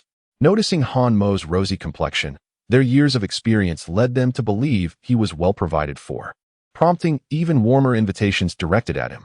In the face of such fervent entreaties from the women of the brothel, Han Mo chose not to ascend. Han Mo was oblivious to the joy of men spoken of by the women, merely perceiving it as merriment and a pastime for the affluent. He had far more pressing matters to attend to. As he continued to stroll along the street, the surroundings appeared prosperous, yet they all bore a singular resemblance. This place, though undeniably wealthy, suffered greatly from a shortage of sustenance. I possess grain, they possess wealth. I seek their riches, while they covet my provisions. The surplus I hold would surely fetch a better price here. Han Mo contemplated as he swiftly arrived at the yamen of Jianzhou City. Halt. You must file a report. My lord is not holding court today. Please return another day. I have come to request a document for the sale of grain. Han Mo expressed his thoughts, causing the guards to be taken aback. Selling grain? Young lad, do not jest with us. Currently, grain is scarce in Jianzhou. Who would be willing to part with it? I am not from Jianzhou. I hail from Tianyong City. The 2 guards were startled, clearly astonished that Han Mo could arrive from Tianyong City. Just then, a figure hurriedly emerged from the official residence. How bold! Do not delay in bringing the young master inside. Upon recognizing that it was the secretary himself, the guards dared not show any negligence towards Han Mo and promptly granted him passage, while the secretary quickly led the way for Han Mo. My master has been waiting for some time, and even mentioned sending someone to fetch the young master. May I inquire about your esteemed name, young master? I am not a young master. You may simply call me Han Mo. But how does your master know of my arrival? The secretary, bowing respectfully, replied, Young Master Han. You may be unaware, but the news of your charitable acts outside the city has reached my master. He was just about to send someone to fetch you. And by coincidence, you have arrived. Secretary, why does Jianzhou have 2 city walls? Han Mo expressed his inner doubts. The advisor hesitated for a moment and replied solemnly. Young Master Han, there are matters you may not be aware of. Jianzhou City is besieged on 3 sides. To the south lies the southern barbarians. To the north the Xianjian sect, and to the east the Xi clan, while to the west, we have been unable to establish contact with the imperial court for 7 or 8 years. Jianzhou City can barely maintain its existence. Currently, there are numerous refugees in Jianzhou City, and if control is not managed properly, it will only hasten the city's demise. Thus, we have no choice but to establish a temporary refugee area using this method. Han Mo nodded without saying much, simply following behind the steward. Soon, the two arrived at a secluded courtyard, where a solitary figure was fishing, his rod poised over a pond that was utterly devoid of life, even the water lilies having completely withered away. As they drew closer, it became apparent that the angler had prominent cheekbones and graying hair, his eyes gently closed in slumber. This man was none other than the esteemed official of Jianzhou City, Lu Zheng. Although he had reached the age of 40, he bore the signs of aging, evidently due to excessive toil. My lord, the little Master Han from outside the city, who distributes porridge, has arrived. Upon hearing this, Lu Zheng opened his eyes, suddenly grasping Han Mo's hands with a gaze filled with hope. Young Master Han, do you truly wish to sell grain? Chapter 40. Selling grain at a high price. The corpse of an immortal unearthed at Yinfeng Ridge. Young Master Han, I have prepared wine and dishes to welcome you. Let us sit down and have a good conversation, Lu Zheng said, leading Han Mo into the courtyard. It was only upon entering that Han Mo noticed the table was already set with drinks, 3 plates of dishes comprised of wild vegetables and tree roots, and a modest bowl of rice, alongside an empty bowl. A hint of embarrassment crossed Lu Zheng's face as he remarked, I hope you do not mind this humble fare. Young Master Han, in these vast official quarters, such provisions are already considered a luxury. Han Mo sat down and exchanged the empty bowl in front of Lu Zheng, saying, I have already dined on my way here, so there is no need for you, old Master Lu, to stand on ceremony. Lu Zheng was about to decline, but then he noticed Han Mo retrieving 2 pieces of flatbread from his bundle and placing them on the table. This scene caused the clerk nearby to swallow hard. Did old Master Han truly disdain such humble fare? Lu Zheng felt a twinge of concern, fearing that inadequate hospitality might lead Han Mo to abandon his intentions of selling grain. Han Mo shook his head, saying, How could I despise it? Before this, I had to survive by scavenging rotting food from garbage heaps. The speaker was oblivious, but the listener was attentive. Lu Zheng did not inquire further, but directly addressed the matter at hand, asking how much grain Master Han was prepared to sell. I came in haste, bringing only 200 stones, intending to sell them all. What? How much? 200 stones? The clerk beside them exclaimed in astonishment, his mind already calculating the implications. 200 stones of grain, if rationed carefully, could sustain even the refugee zone outside the city for half a month. Lu Zheng's shock was no less than that of the clerk. A child who once barely scraped by on spoiled food now possessed 200 stones of surplus grain, truly an extraordinary individual who had safely arrived in Jianzhou City. Young Master Han, I shall purchase all your 200 stones of grain. The market price was 500 yuan per stone, but he offered 1 tael instead. Jianzhou City may lack many commodities, but it was overflowing with wealth.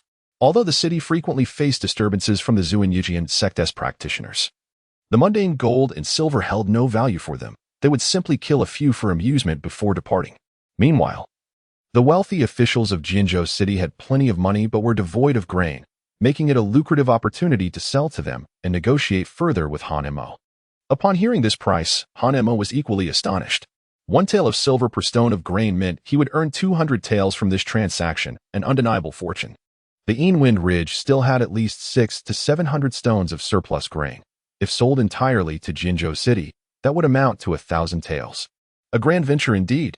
Very well, let us proceed at the price you proposed. The two quickly reached an agreement. Lu Zheng then instructed the clerk to fetch ink and paper, drafting a contract on the spot and sealing it with an official stamp. Master Lu, please send someone with me to collect the grain. Lu Zheng, filled with joy, expressed his desire to accompany them, eager to witness the extent of the 200 stones of grain. It had been quite some time since he had seen such a substantial quantity. Thus, Han Mo led Lu Zheng and others to the refugee zone. With an official of Lu Zheng's stature present, no one dared to act out of line, fearing expulsion from Jianzhou City. They were already grateful to exist here, though they still faced hunger. At least they did not have to worry about the brutal killings by the Zuanyijian sect. In their eyes, Lu Zheng was a benevolent lord, wholly devoted to the welfare of the people. The grain would be distributed by the government, providing porridge at the city gates daily. Lu Zheng promptly issued a command, and upon hearing this, the refugees were overwhelmed with emotion, kneeling before him in gratitude. You need not thank me. This grain was sold to us by Master Han. It is he who has saved you. Lu Zheng was careful not to claim undue credit. People are inherently vain. And he hoped that Han Mo would continue to sell grain to Jianzhou City, as this might truly herald a chance for the city to weather its hardships. Once the grain was delivered and the full 200 taels of silver were received, Han Mo felt a profound sense of satisfaction. Upon returning to the Yamen with Lu Zheng, he instructed his men to prepare food anew. This time, the table was adorned with white rice.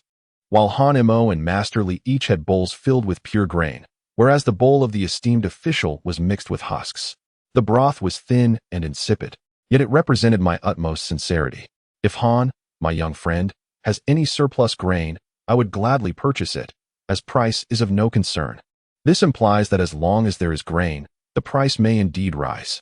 After a brief exchange, Han Mo indicated that he had extra grain, which delighted Lu Zheng immensely, prompting him to declare that he would take as much as Han was willing to sell. However, the predicament was that the caravan had ceased transporting grain, even for payment.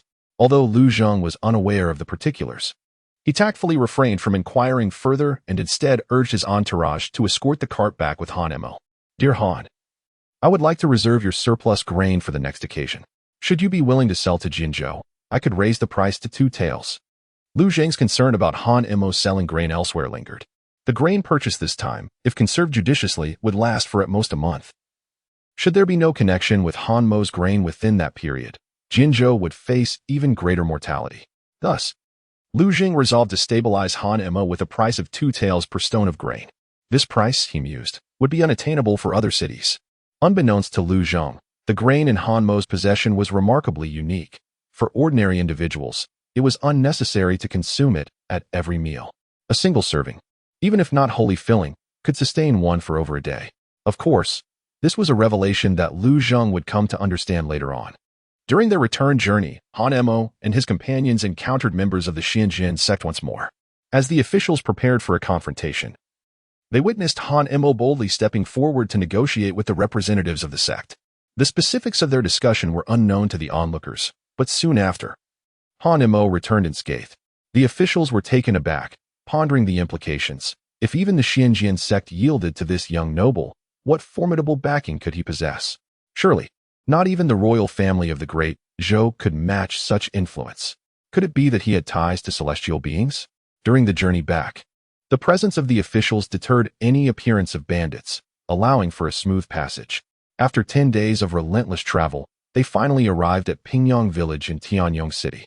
Disembarking from the cart, Han Mo took a deep breath, expelling the stagnant energy he had meditated upon in recent days, feeling invigorated and refreshed. You shall wait here for 2 days. The officials, anxious, interjected, Young master, we can assist in transporting the grain. They were apprehensive, having already squandered 10 days, fearing that Jinzhou would not survive long enough for their return. No need, I can manage on my own.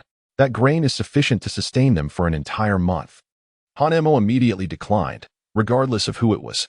He wished to keep the existence of the Celestial Tower's treasure concealed from all. Moreover, upon his return, he had a matter of paramount importance that must remain undisclosed to any third party.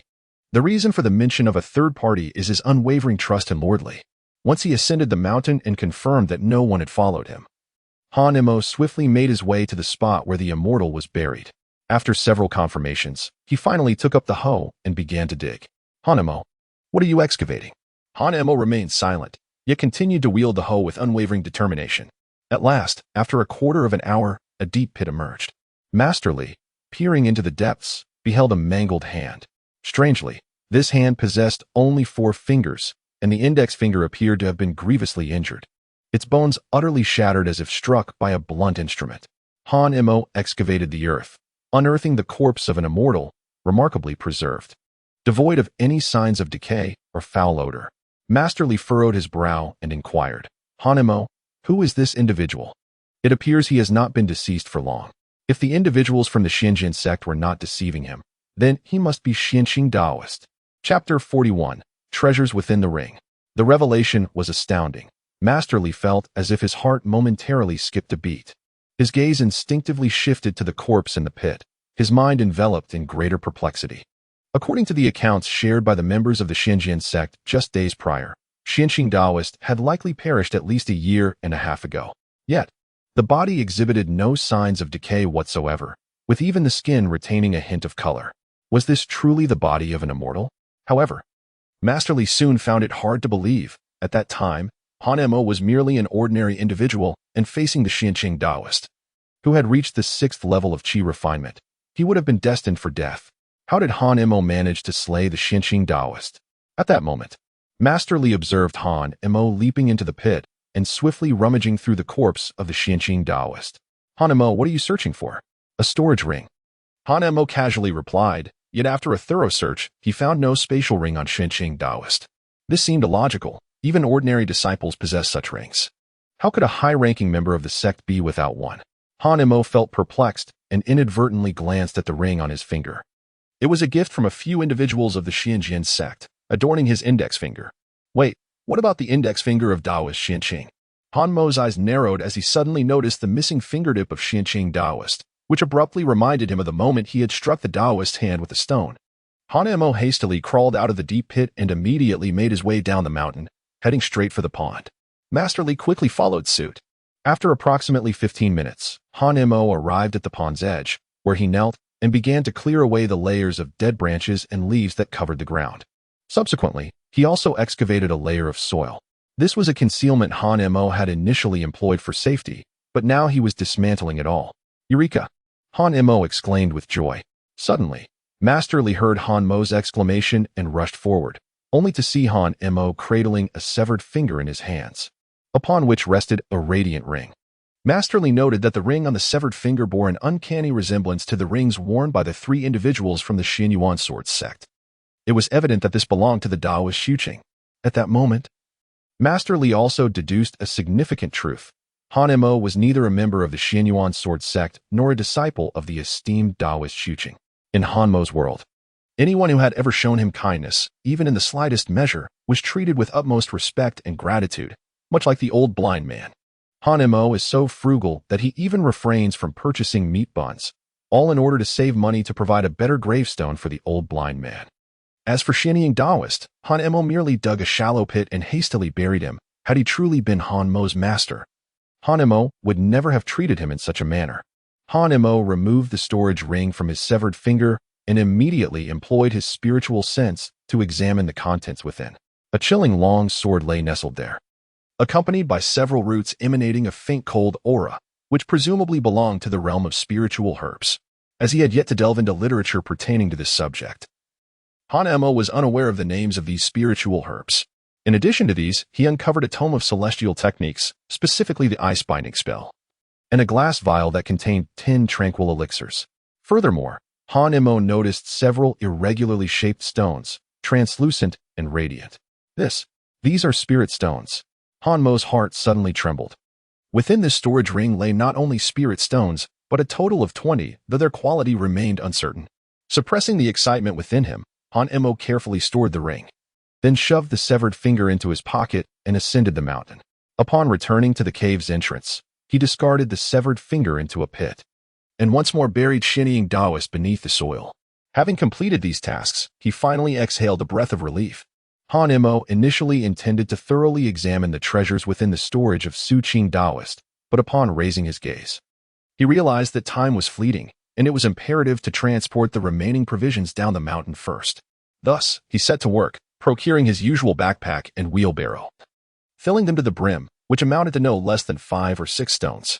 However, this weight posed no challenge for Han Mo, who had already attained the qi refining stage. Effortlessly, he pulled the wheelbarrow down the slope.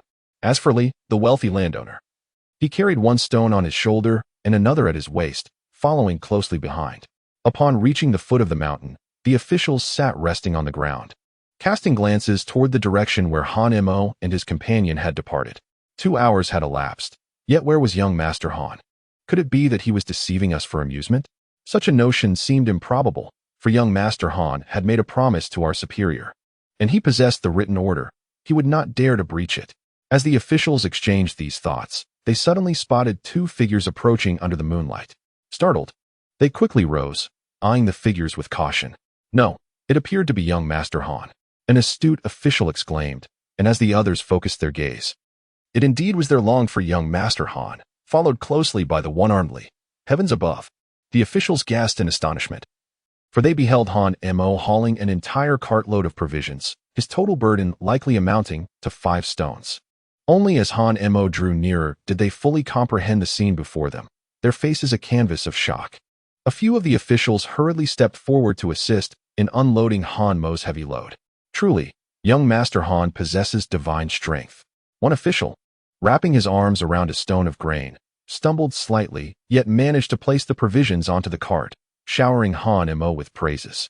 After the unloading was completed, they discerned that a single cart could accommodate 20 stones of grain, and here were young Master Han and Li collectively bringing half a cartload. This meant young Master Han had delivered 8 stones of grain in one go.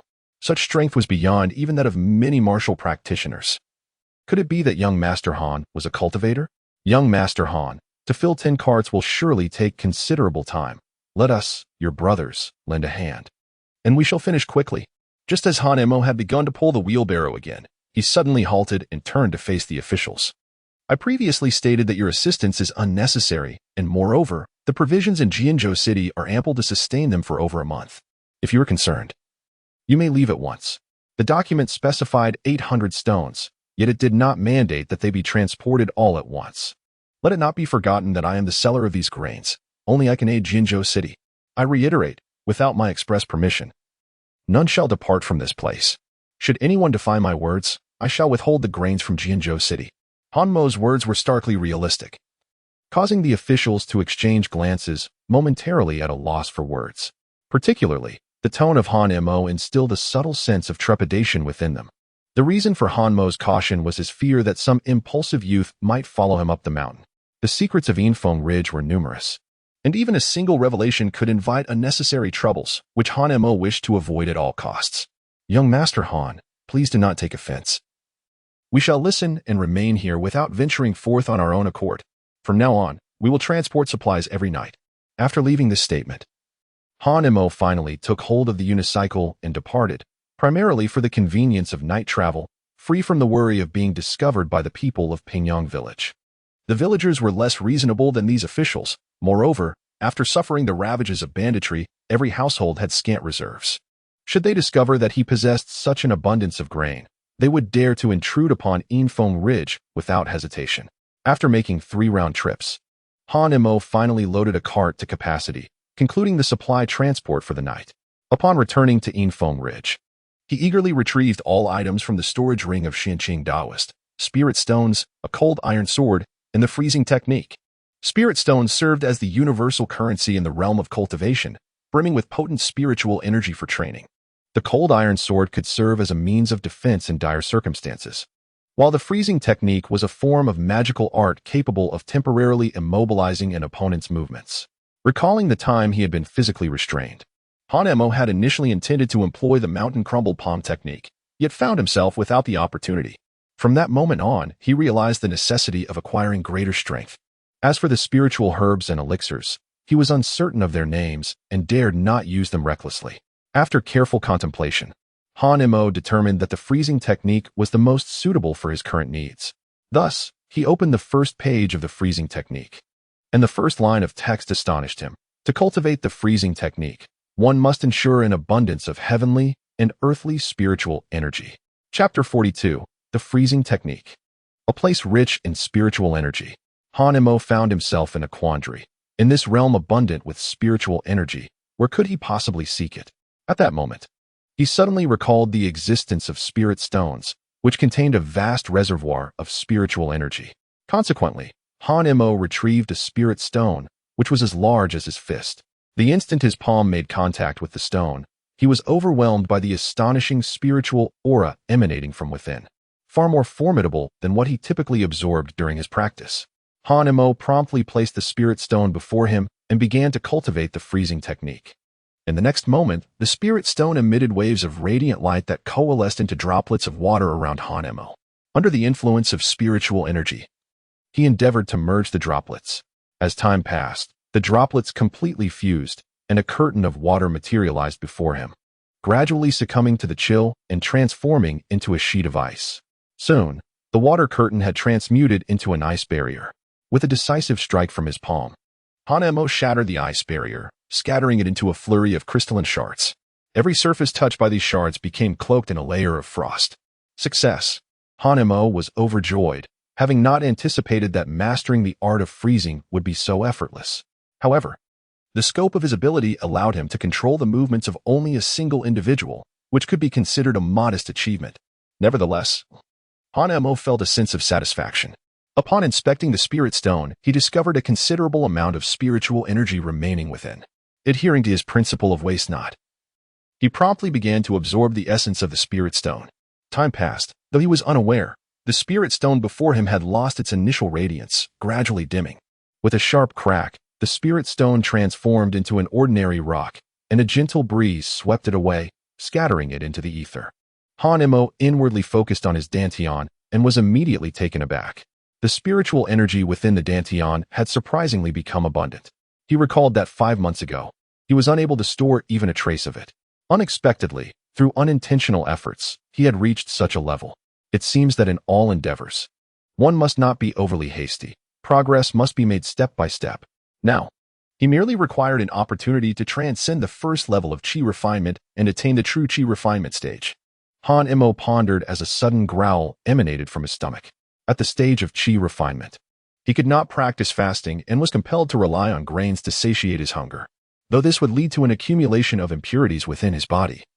He recalled reading that there existed a certain elixir capable of purging these impurities and refining the mortal physique. When that time came, it would be the most opportune moment for foundation establishment. However, Hanemo had not contemplated such matters, being a pseudo-spiritual root. The old Immortal had mentioned that cultivating this type of root was exceedingly arduous, making the path to foundation establishment as challenging as ascending to the heavens. Hanemo now wishes to take each step as it comes, much like the imminent breakthrough he is about to achieve in the first layer of chi refinement. In the midst of his thoughts, he has already placed the flatbreads he made upon the stone slab to cook, indulging in them with great delight. In no time, he devoured 5 pieces in succession. Yet, despite this, Hanemo still felt unsatisfied, his hunger unabated. Such extravagance. 5 flatbreads now seemed insufficient. In the past, he would have felt content with even a bowl of porridge, let alone a single flatbread. However, hunger prevailed over reason, prompting Hanemo to place another 5 flatbreads on the stone slab to bake. At last, he found himself utterly stuffed. This was the most he had eaten since departing from Pingyang village. Previously, he had refrained from indulging too much, saving for the old blind man as tombstone. But now the old blind man had found a better home, and he himself had ample provisions. Hanemo ground the grain into flour, mixing it with wild vegetables to make numerous pancakes, alleviating any concerns about impoverishing himself through his meals. After satisfying his hunger, it was time for Hanemo to rest. Although he was not in Windridge during this period, he dedicated a night every few days to enter the Immortal Tower world to clear weeds. For he did not wish to spend several consecutive days amidst the unruly flora. This round trip to Jianzhou City had taken nearly 20 days. The crops he had sown before departing were now taking shape, with vast fields beginning to spike. In another half-month, these 50 acres of grain would be ready for harvest. Hanemo discovered that ever since the land had increased to 50 acres, the Immortal Tower no longer granted him any additional land after each harvest. However, the yield continued to rise. Initially, 1 acre could only produce 5 stones of grain. Now, it yields at least 10 stones per acre, a remarkable increase of 2-fold. Once harvested, these 50 acres would yield no less than 500 stones, translating into a considerable sum upon sale. Hanemo had even begun to envision a life of immense wealth, indulging in a delightful dream of prosperity. Upon awakening once more, he found that it was already the following day. Upon awakening, Hanmo's first action was to consume a bowl of batter he had prepared overnight. Subsequently, he procured a 2-inch stone and commenced his training in the art of the crushing mountain palm. With a resounding clap, his palm struck down, and Hanemo felt a faint sting emanating from his palm, prompting him to inhale sharply. Indeed, the crushing mountain palm required unwavering dedication. Just as he contemplated continuing his practice, he raised his hand to proceed. However, in the next moment, the 2-inch stone began to fracture gradually. Hanemo furrowed his brow and leaned in for a closer inspection, yet before he could discern the fissures upon its surface, the stone suddenly exploded. Hanemo was astonished, gazing in bewilderment at his own palm. When did my strength become so formidable? Previously, it would take him at least a month to completely shatter a 2-inch stone. But today, he accomplished it with a single strike. and the result was even more explosive than before.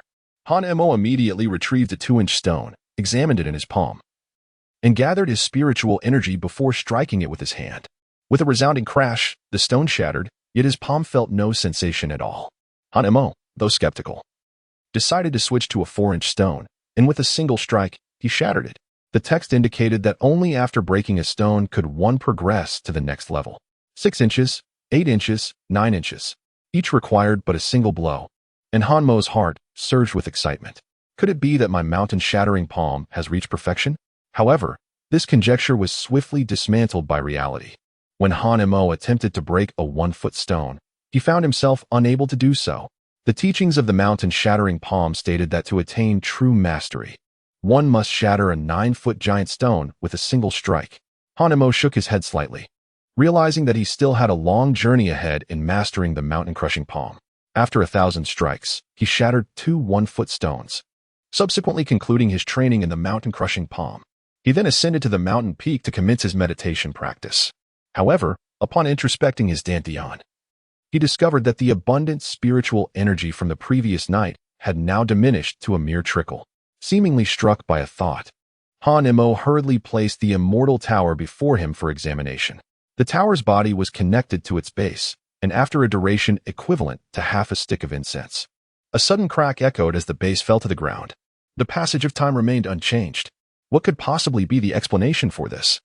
Han Mo felt an immediate sense of accomplishment from the previous night shatter within him. However, he swiftly recalibrated his thoughts and entered a meditative state. He continued his cultivation until the hour of Yu, only to find that the spiritual energy within his dantian had remained unchanged. Today's practice proved to be far more arduous than ever before. Han Mo glanced at the time. The sky had begun to darken, signaling that it was time to transport the grain down the mountain. At that moment, Master Li also arrived at the summit. The two commenced the arduous task of moving the surplus grain. Below the mountain, the officials had waited all day, their faces pale and gaunt, clearly suffering from hunger. "Young Master Han, you have arrived." Upon seeing Han Mo, the officials hurriedly stood up, but their sudden movement caused them to faint and collapse onto the ground. Han Mo furrowed his brow and inquired, "Haven't you eaten for an entire day? Is there not a cart full of provisions here?" The leading officer, with an awkward smile, replied, "At first, we believed we would soon return to report back. However, this supply of food is insufficient, so we thought to ration it, allowing the citizens of Jianzhou to have an additional morsel." A complex expression flickered in Han Mo's eyes. Although these individuals were merely city officials and could not be compared to the valiant soldiers guarding the fortress, they would nonetheless be called to the battlefield should war arise. Yet, even in such dire circumstances, their foremost concern was evidently for the citizens of Jianzhou City. Han Mo set down his unicycle and backpack, retrieving several pieces of flatbread from his bosom. "Share the bread," he urged, "for there are occasionally bandits lurking nearby. You must remain vigilant." Upon hearing the mention of bandits, the officials were instantly alarmed, feeling fortunate that they had not encountered any during the day. "Young Master Han, we are here to assist you." Han Mo generously provided food, and the crowd was filled with profound gratitude towards him. They all set aside the flatbreads they had received and stepped forward to offer their assistance. Han Mo declined and addressed the leading officer, instructing him to send a few men nearby to gather firewood and tiles, as the provisions for the next few days would consist solely of the grain from the cart. Upon hearing this, the officer promptly grasped the situation and issued the necessary orders. "Young Master Han, how much longer must we wait?" he inquired. "We will only know before the hour of high tonight." The officer, though puzzled, wisely refrained from further questioning and watched as Han Mo and the wealthy Li departed once more. Half an hour later, the officers managed to prepare a modest meal of roasted grain, which, combined with the coarsely ground remnants, barely sufficed to satisfy their hunger, and everyone consciously refrained from overindulging. Soon after, Han Mo and the wealthy Li reappeared, still bringing 10 stones of grain. The officers, understanding the situation, eagerly assisted, making full use of the cart, which could hold 30 stones. Finally, the hour of high, as previously mentioned by Han Mo, arrived. "Young Master Han, it is now the hour of high, and I still cannot comprehend the words you spoke earlier." Han Mo gazed at the 5 carts that were already filled to the brim and explained, "I still have an excess of 400 stones of grain. I aim to transport it all by tomorrow evening and return to Jianzhou City overnight." "What? For 100 stones? Young Master Han, are you jesting with me?" exclaimed the astonished interlocutor. A mere child possesses such a vast surplus of grain. What on earth does his family do? This quantity surpasses the annual harvest of an entire city. However, young Master Han, we have only brought 10 carts this time. It seems we cannot transport it all in one go. 10 carts can carry at most 300 stones. Beyond that, they cannot accommodate any more. The remaining surplus of young Master Han will require at least another 10 carts to be fully transported. Han Mo offered no explanation and, after finishing his training the following day, descended the mountain. The officials assumed they could commence loading the surplus grain, only to discover that Han Mo had merely given a few instructions before heading towards Tiannong City. As dusk descended, the officials grew increasingly anxious at Han Mo's prolonged absence. After approximately 3 hours, Han Mo finally returned, accompanied by a convoy, led by 2 burly, bare-chested men. Master Xiao Han. These 2 are the brothers from the Tianyong City workshop. I have enlisted their assistance in transporting the grain. The officials suddenly understood. Master Xiao Han had ventured out to seek the grain transport team. 10 carts in total, and if they all pitched in, the loading would be completed in no time. Especially with these workshop brothers, their robust physiques would undoubtedly expedite the process. However, at that moment, the elder brother from the workshop leapt down from the cart. Master Xiao Han, we will wait for you here.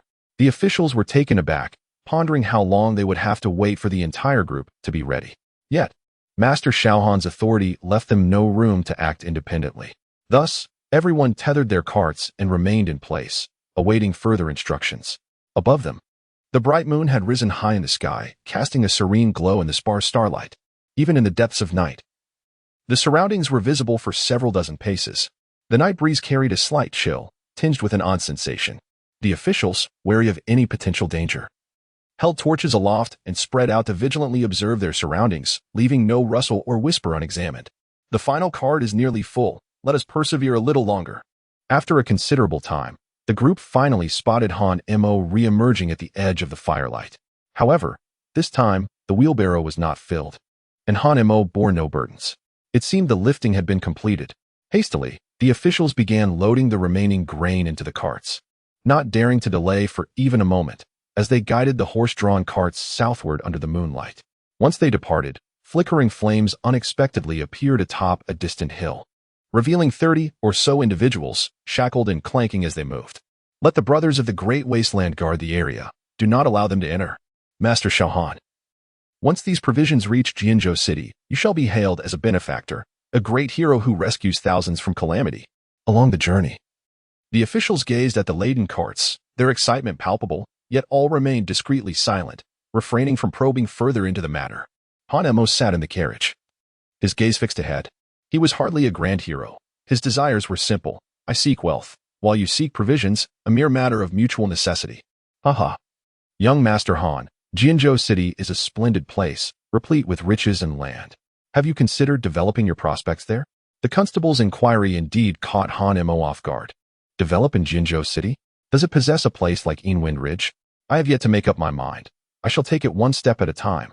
The constable wore a smile, naturally respecting Han Mo's decisions. Yet this matter, even if Han Mo were inclined, would require the consent of Lord Lu. Of course, if this young master were amenable, Lord Lu would likely acquiesce. Young Master Han, you mentioned your need for funds. Selling all this grain would yield at least over 1,000 taels of silver. With such a sum, are you contemplating grand ventures? The speaker was unconcerned. Yet the listener took heed. Han Mo has begun to contemplate how to utilize this newfound wealth. His first course of action is to transform the land of Infeng Ridge, which is currently accessible by a narrow path. If feasible, he plans to sever this path entirely to prevent anyone from ascending Infeng Ridge. With the magical storage ring in his possession, transporting provisions will no longer require the laborious process of using a wheelbarrow, which is both time-consuming and strenuous. The capacity of the ring far exceeds that of a wheelbarrow, offering far greater convenience. Furthermore, his physical strength has vastly improved. He can leap 3 feet high and cover distances of 10 zhang with ease. Even if the path were to disappear, he would still be able to jump across it. Consequently, the villagers of Pingyang will find it impossible to access Infeng Ridge, as will others, unless they are skilled martial artists like Master Li, who may find alternative means to traverse it. Han Mo has considered this scenario. But in the current world, martial artists are few and far between. He will devise a plan when such encounters arise in the future. Additionally, he intends to establish a protective barrier around the 50 acres of land atop the mountain. Initially, this was not done because the yield from the land would only increase over time, and at that moment, he was quite impoverished with limited funds. The officers, recognizing Han Mo's detached demeanor, wisely refrained from disturbing him further, while Han Mo entered a meditative state. To ordinary eyes, the subtle threads of spiritual energy in the air remain invisible, yet they are slowly being absorbed by Han Mo. He is determined to make the most of every moment for his cultivation. Time passed, though he could not discern how long, until he was roused from his meditation by the officer's call, only to realize he had been in a trance for 2 days. Upon awakening, an overwhelming hunger washed over him. A glance revealed that the caravan had already left the confines of Tianyong City. A further 5 li ahead lay the vast wilderness that separated 2 cities, an area notorious for the frequent appearances of bandits. After hastily consuming a few pieces of flatbread, Han Mo finally alleviated his hunger. Rest assured, young Master Han, those bandits dare not reveal themselves in the presence of our officers. This stretch of the journey is relatively safe. Master Li approached, wielding a hatchet. Stay alert. If those bandits grow desperate, they will not care who you are. The officer nodded, promptly instructing everyone to remain vigilant, while the rest set up camp to rest, leaving 4 or 5 individuals on guard duty. Once everyone had eaten and the horses were fed, the caravan resumed its journey. And Han Mo continued to absorb the spiritual energy from the heavens and earth for his cultivation. After traversing 5 li, the caravan suddenly came to a halt. Raising his gaze, Han Mo recognized the familiar expanse of wilderness ahead. Did you hear something? One of the workshop brothers inquired, stepping forward with his hand shielding his brow, squinting at the swirling yellow sand ahead. Is there a sound? Indeed, the clashing of metal. Master Li's voice echoed from the rear. The officers' expressions tightened, their hands instinctively moving to their weapons at their waists. Suddenly, a strong gust of wind swept through, lifting large clouds of yellow sand. The sound of clanging echoed amidst the wind, and the experienced officers quickly discerned that it was the sound of shackles clashing. As anticipated, the next moment revealed figures emerging from beneath the yellow sand. Beware, it is a band of outlaws, the officials exclaimed, their faces displaying astonishment. They had not anticipated that these escaped mortals would exhibit such audacity, appearing before them in broad daylight, seemingly intent on seizing provisions. What folly it was for merely 4 or 5 ruffians to dare challenge us. After all, we are officials, and dealing with a handful of brigands should be a trivial matter. However, at that very moment, a sudden clanking sound of shackles echoed from behind them. If the previous noise had been merely the wind, this was clearly the result of vigorous movement. The cacophony was chaotic and abundant. This is bad. We are surrounded, cried one of the workshop brothers. The officials turned to behold over 30 bandits emerging from the rear. This situation had escalated alarmingly. No wonder these individuals dared to act with such impunity. They had assembled a considerable force. What should we do now? Li'er, I will provide cover for you. You are the best rider among us. Detach a wagon and rush out to summon reinforcements. They are shackled and cannot catch up with you. Without a moment's hesitation, the official named Li'er severed the ties binding the horse, swiftly mounted, and the startled steed let out a loud whinny, leaping 3 feet into the air. The other officials immediately moved to provide cover. With the whip in hand, Li'er surged forth before being completely encircled. Ultimately, the bandits managed to encircle everyone. Though the workshop brothers were robust, they faced desperate men and had neither the courage nor the will to resist, hastily hiding beneath the wagon, attempting to obscure their bodies with sand. The wealthy merchant, however, brandished a hatchet and charged into the fray. His strikes were swifter and more ruthless than those of the officials. Despite having but one hand, he was far more effective than the shackled bandits, swinging the hatchet and swiftly slaying one of them.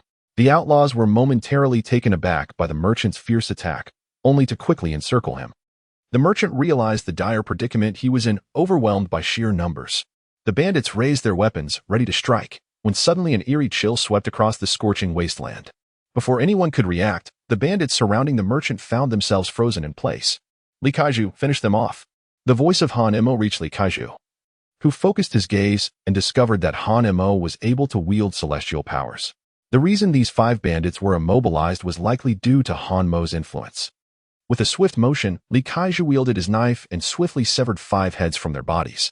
That young lad must be eliminated first. The leader of the bandits quickly identified Han Mo and commanded the others to eliminate him. Hanemo leapt from the cart and struck out with a palm. Chapter 44. First Layer of Chi Refinement. With a resounding slap, his palm struck the face of one bandit squarely. Blood erupted from the bandit's forehead, and he collapsed lifelessly to the ground. This display of power immediately intimidated the remaining bandits, their weapons frozen in midair, hands trembling. A celestial being. He's a celestial being. How can mere mortals like us hope to vanquish a celestial? At that moment, the bandits were paralyzed with fear, some even retreating. Yet, just then, the leader of the bandits charged forward on horseback, swiftly ending the life of one retreating individual with a single strike. Kill that lad. Anyone who dares to retreat will face the same fate. The bandit leader's face twisted in rage, and the others, seeing this, dared not contemplate escape any longer. Gritting their teeth, they charged toward Hanemo, weapons swinging wildly.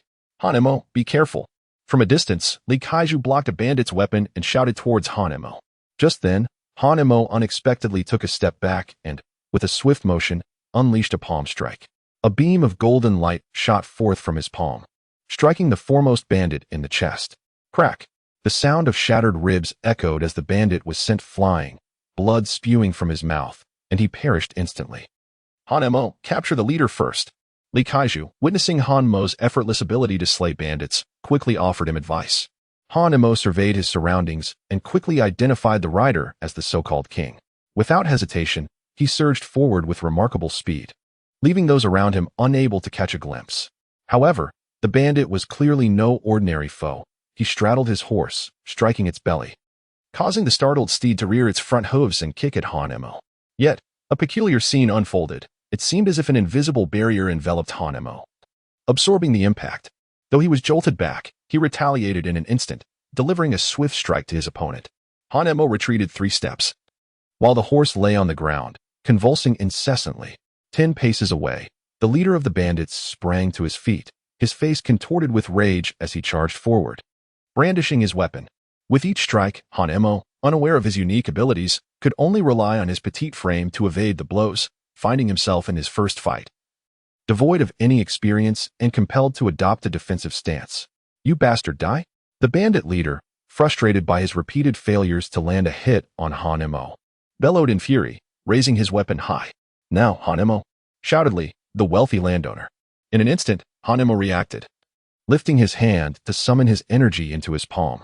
With a resounding clap, the bandit leader felt his weapon deflected by an unseen force, the blade narrowly grazing Hanmo's shoulder before thudding into the sandy ground. Simultaneously, Hanemo struck the bandit leader squarely in the abdomen, sending him hurtling backward. With a thud, the bandit leader lay sprawled on the ground, his body contorted as he coughed up blood and internal fragments. The remaining bandits, witnessing this gruesome scene, turned pale with terror, fleeing in disarray as if shedding their armor in panic. Soon, the area fell silent, save for the howling winds. Li, wielding a machete, wiped the blood from his face and approached the fallen bandit leader, discovering he was still alive. Upon closer examination, Li sensed a surge of true energy emanating from the bandit. Clearly, this rogue was also a martial practitioner, and his prowess exceeded Li's own. For the true energy flowed like a current, awaiting a guide to embark upon the immortal path. The 5 surviving officers rushed forward to bind the bandit. Li waved his hand dismissively, declaring it unnecessary to expend energy on a dying man. As if to confirm his words, the bandit's breath grew faint, his inhalations shallow and exhalations prolonged until he ultimately succumbed. Little Master Han is truly remarkable. The officers openly praised Hanemo, having witnessed his prowess and now firmly believing he was indeed a cultivator. No wonder he had such an abundance of provisions. It must be the work of a celestial being. They had also heard that cultivators required no sustenance, hence the reason for his extensive sales of supplies. After some discussion, the officers began to clear the battlefield. In this skirmish, they had lost 3 brothers, primarily due to exhaustion. Had they been well fed and rested, they could have handled these bandits without sustaining any losses. At that moment, the brothers from the workshop emerged from the yellow sands, their lips trembling at the sight of the carnage before them. Little Master Han, what shall we do with this cart that has no horses? The once familiar address of Little Han had now transformed into Little Master Han. Let us handle this, after all. It is our responsibility to transport the provisions to Jianzhou City. Due to the previous incident where Li Air rode away on a horse, The remaining cart of provisions could only be dragged by human effort. Thus, for individuals pulled from the front sides while one pushed from behind, laboriously making their way through the desolate expanse.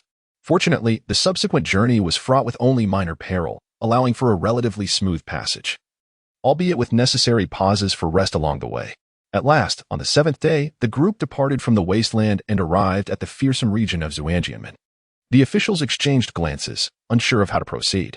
Would the individuals from Xuanjiamen grant them safe passage as they had done before? Contemplating this, the officials turned their gaze towards Han Mo. Han Mo understood the unspoken meaning and said, "I will lead the way.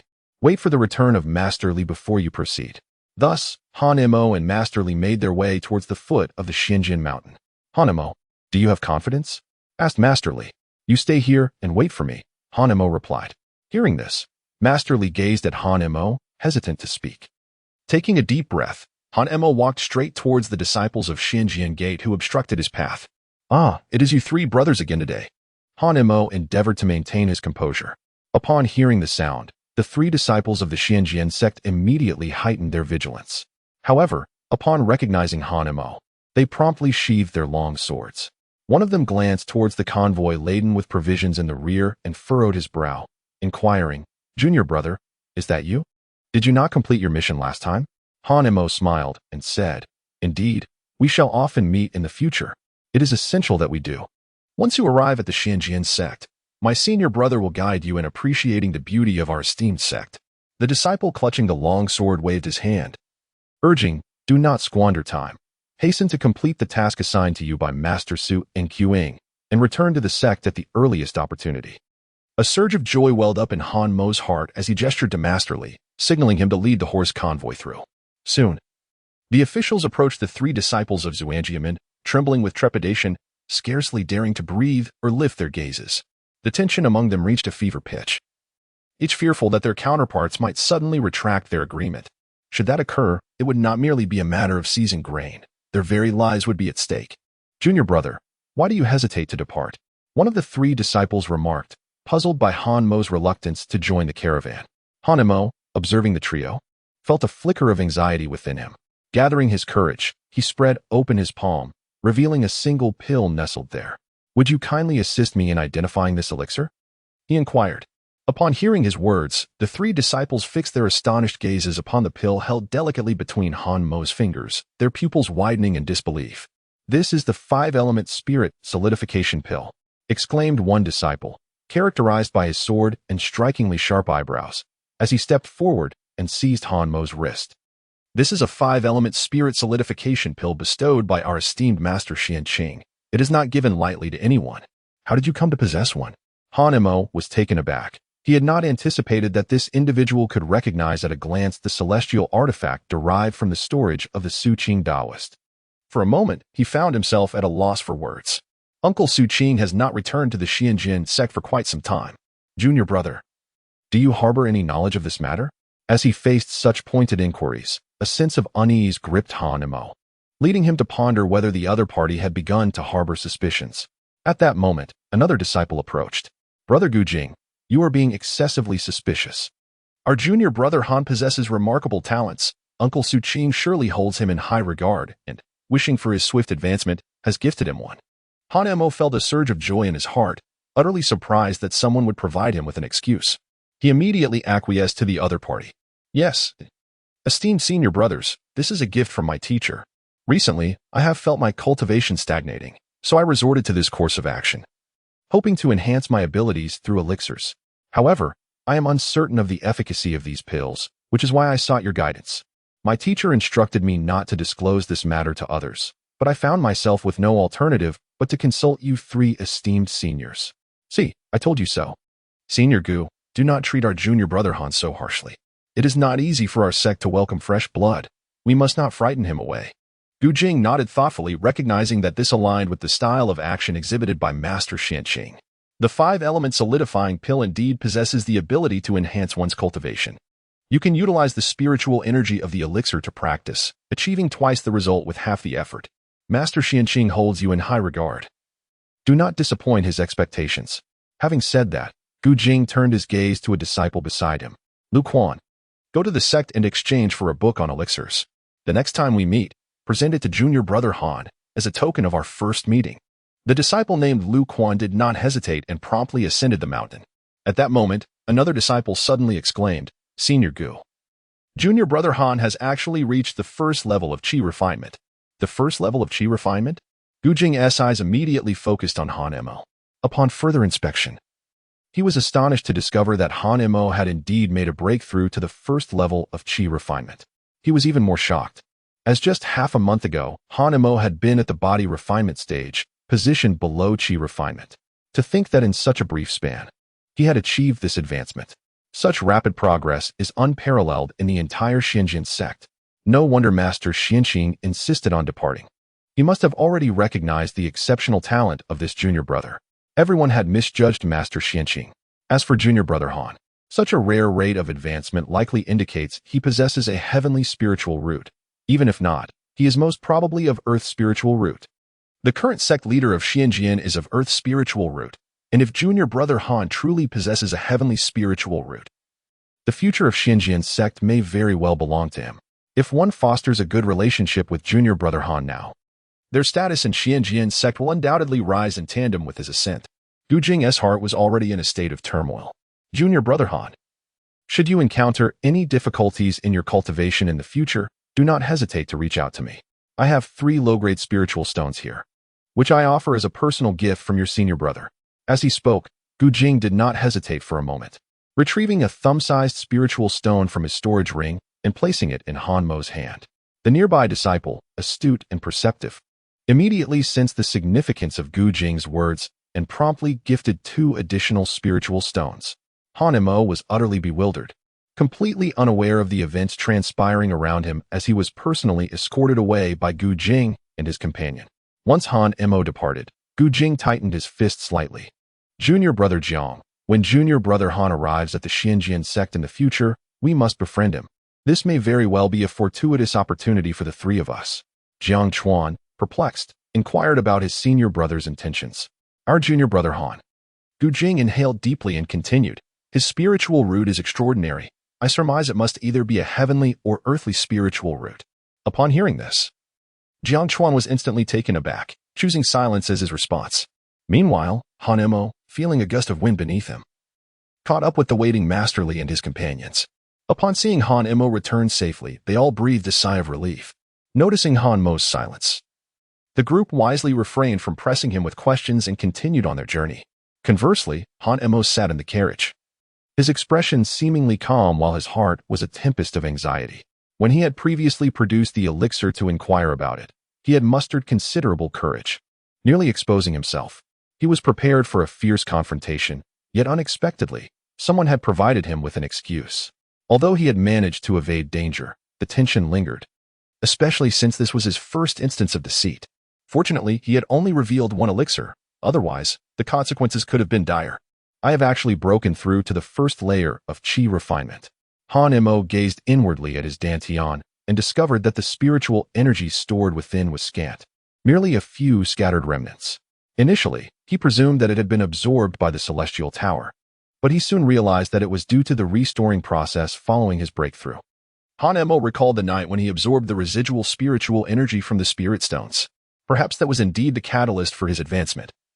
Though he had been unaware of it at the time, he had anticipated that it would take at least 3 to 5 years to achieve such a breakthrough. Yet only a few months had elapsed, and here he was, having made remarkable progress. Han Mo felt a surge of joy within, yet he remained humble. He understood that the path of a pseudo-spiritual route would only grow increasingly arduous.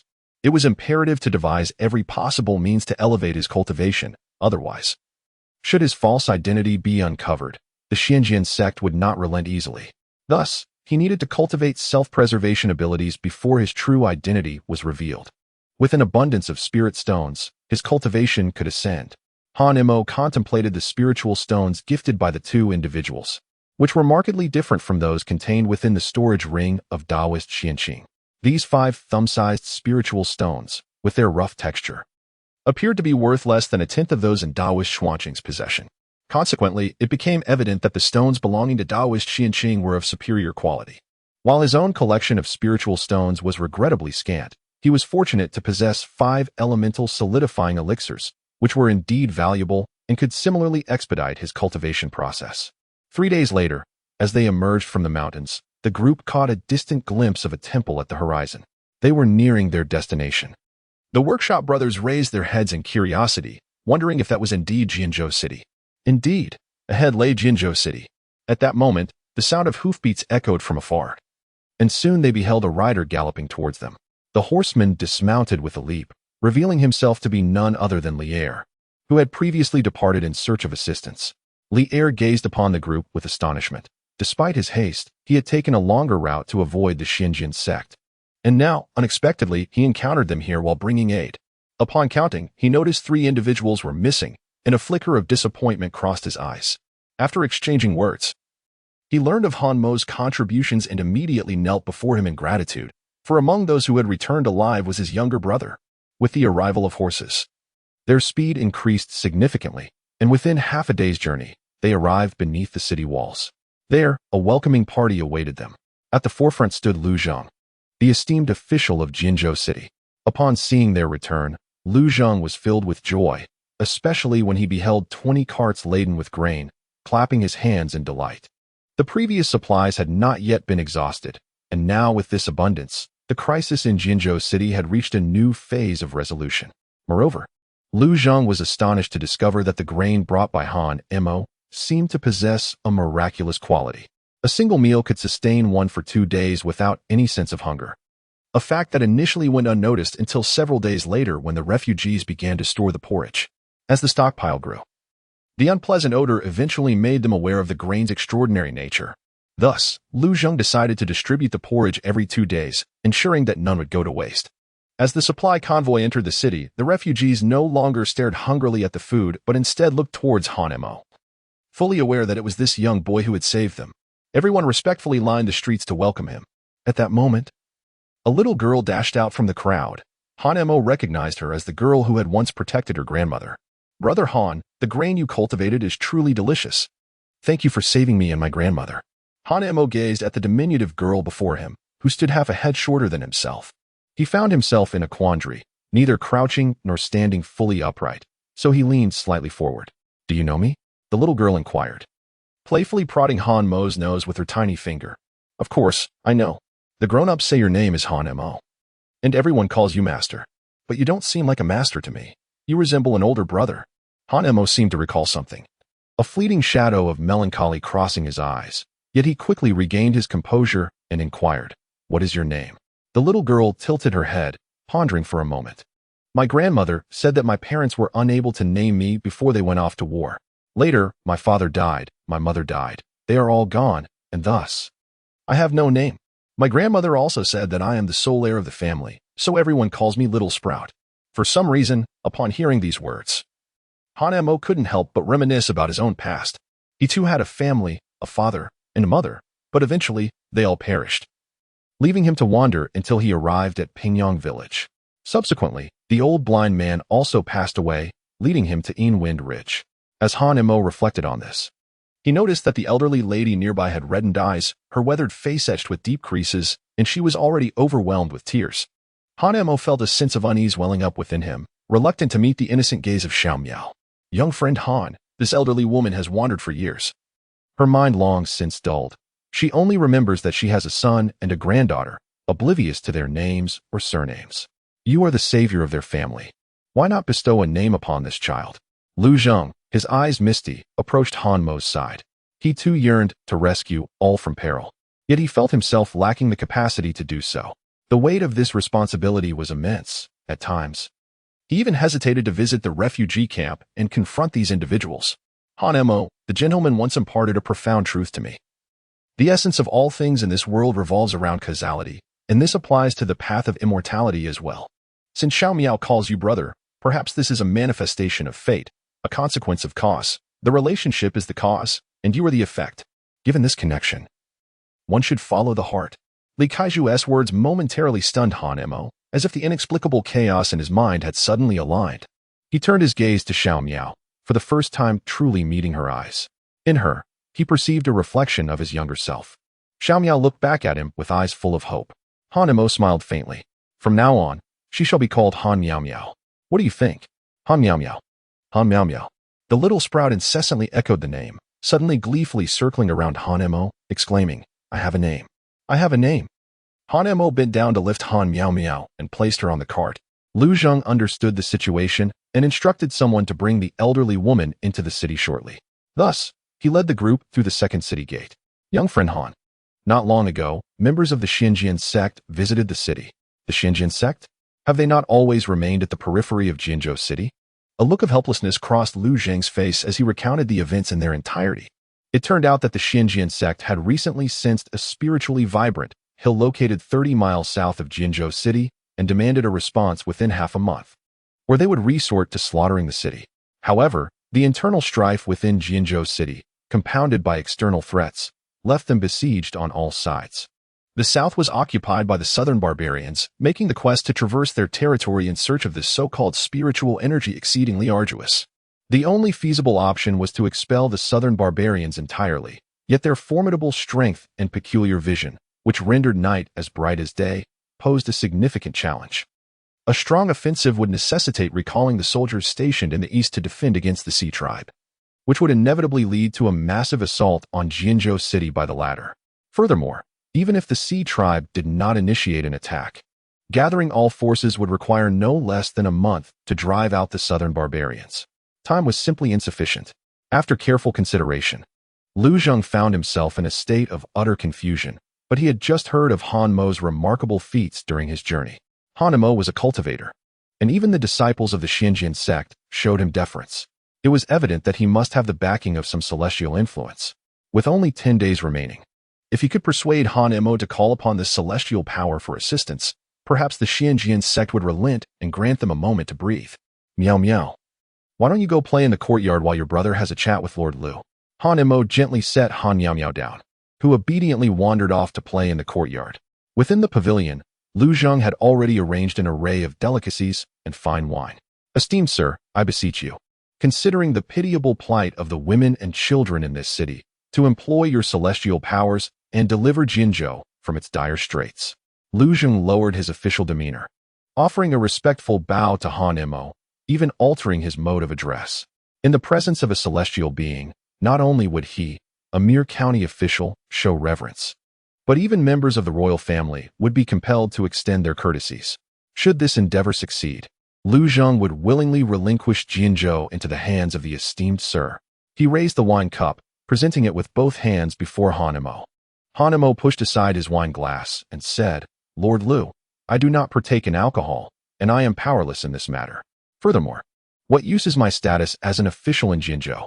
However, is not the young gentleman a practitioner of immortality?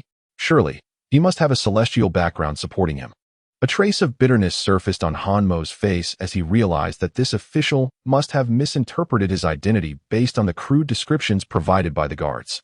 Consequently, Han Mo elucidated the reasons behind the situation, yet he refrained from mentioning anything regarding the impersonation. He harbored a deep-seated mistrust of others. For his acquaintance with Lu Zheng was still relatively brief, merely a relationship forged out of mutual benefit, until he possessed the ability to safeguard himself. He would never reveal his cards to anyone. After listening, Lu Zheng gazed up at the heavens, questioning whether the heavens truly intended to allow the massacre of Jinzhou City. With no response forthcoming, he despondently returned to his stone bench, draining the cup of wine in one gulp. He continued to drink several more cups, a hint of inebriation flickering in his eyes. Is it true that the mineral vein possesses spiritual energy? Lu Zheng mused, cradling his face with one hand, his body swaying slightly. It must be genuine. I discovered a stone on a captured southern barbarian, and the person from the Xuanquang sect confirmed it to be a spirit stone. This is what led to the current events. Upon concluding his statement, Lu Zheng rummaged through his long sleeves and finally produced a spirit stone, placing it on the table. It was slightly larger than an infant's fist. Han Mo was utterly astonished. Within this stone, there resided an aura of spiritual energy. It was undoubtedly a spirit stone. Although it was merely of inferior quality, it nonetheless took Han Mo by surprise. Such a treasure could be found in the city of Jinzhou. After a moment of contemplation, Han Mo suddenly recalled a matter previously mentioned by the officials, and thus promptly inquired, "Lord Lu, it seems there is a trade between Jinzhou City and the southern barbarians. Is that correct?" The reason Han Mo posed such a question was due to his prior encounter with peculiar individuals within this estate. which coincided with the words of the official. A transaction? Lu Jing slightly shook his head and then remarked that indeed such an affair existed. At the end of each month, captives from both sides would be returned, or hostages sent forth, to ensure a temporary peace between them. Through Lu Jing's elucidation, Han Mo began to grasp the essence of this exchange. In simpler terms, neither party wished to incur losses. Hence the practice of exchanging captives or sending hostages to solidify a mutual non-aggression pact. Of course, it was predominantly Jianzhou that dispatched hostages. Moreover, each year, they were required to pay tribute to the Nan Man in the form of costly silk and provisions. In 3 days, the time for this transaction would arrive. What did the young gentleman mean by this question? Lu Jing found himself somewhat perplexed. Han Mo smiled faintly and said, Lord Lu, 3 days hence, I wish to journey to Nan Man as a hostage. This declaration abruptly revived Lu Jing from his stupor, causing him to rise suddenly and gaze intently at Han Mo. Young sir, you must not. You have already contributed immensely to Jinzhou. How can you willingly place yourself in such peril as a hostage? Lord Lu, have you forgotten? I am a cultivator. No matter how formidable Nan Man may be, they remain mere mortals incapable of inflicting harm upon me. Moreover, if you wish to ascertain the authenticity of the spiritual minds, this is the only viable course of action, is it not? Upon hearing this, Lu Jing fell into a profound silence. In truth, he had indeed contemplated this approach. But the prospect of a hostage being sent to Nan Man and subsequently being unable to establish contact seemed utterly hopeless, leading him to abandon the idea. Yet, he was taken aback that, despite his youth, Han Mo had conceived of this strategy, exploiting the brief window of opportunity that might actually prove feasible. However, how would the young sir manage to relay the information thereafter? I have my methods. After a moment of contemplation, Lu Jing resolved to support Han Mo's plan. Thus, for the following few days, Han Mo resided within the estate. Han Miao seeks out Han Mo every day. Despite their small age difference, Han Mo has undergone numerous experiences that have stripped away his youthful innocence, rendering him a miniature adult. Nevertheless, Han Miao is filled with joy. Han Mo was acutely aware of his own past and could not bear to see Han Miao endure a similar fate. The sweet, innocent calls of brother genuinely warmed his heart. Brother, look, there's a butterfly. Brother, help Miao catch the butterfly. On the lawn, Han Miao frolicked after a butterfly, her tinkling laughter resonating with joy. Han Mo reclined on the grass, turning to glance at her. Yet his thoughts drifted to the spiritual minds 30 miles away from Jianzhou City. If they truly existed, he had faith that he could elevate his cultivation. With the ability to protect himself, he could cultivate more crops, thereby reducing the number of those suffering from hunger and cold. His wish was simple, to ensure that those who shared his plight could enjoy a hearty meal. However, he was blissfully unaware that he had been unwittingly entangled in various conflicts, unable to extricate himself. The Shinkong Taoist, the Xinyuan sect, and the false identity he wore, each lie compelled him to weave another to sustain the deception. Should one unravel, he could plunge into an abyss from which there was no return. Thus, Han Mo began to contemplate the enhancement of his strength in silence. 3 days swiftly passed, marking the happiest period Han Mo had experienced since the death of the old blind man, and it was also when he smiled the most. Today, however, he shed his previous jovial demeanor, his face settling into a tranquil expression. In the southern part of Jinzhou City, beneath the city gates, Lu Jing donned armor and wielded a spear. The scholarly aura about him completely vanished.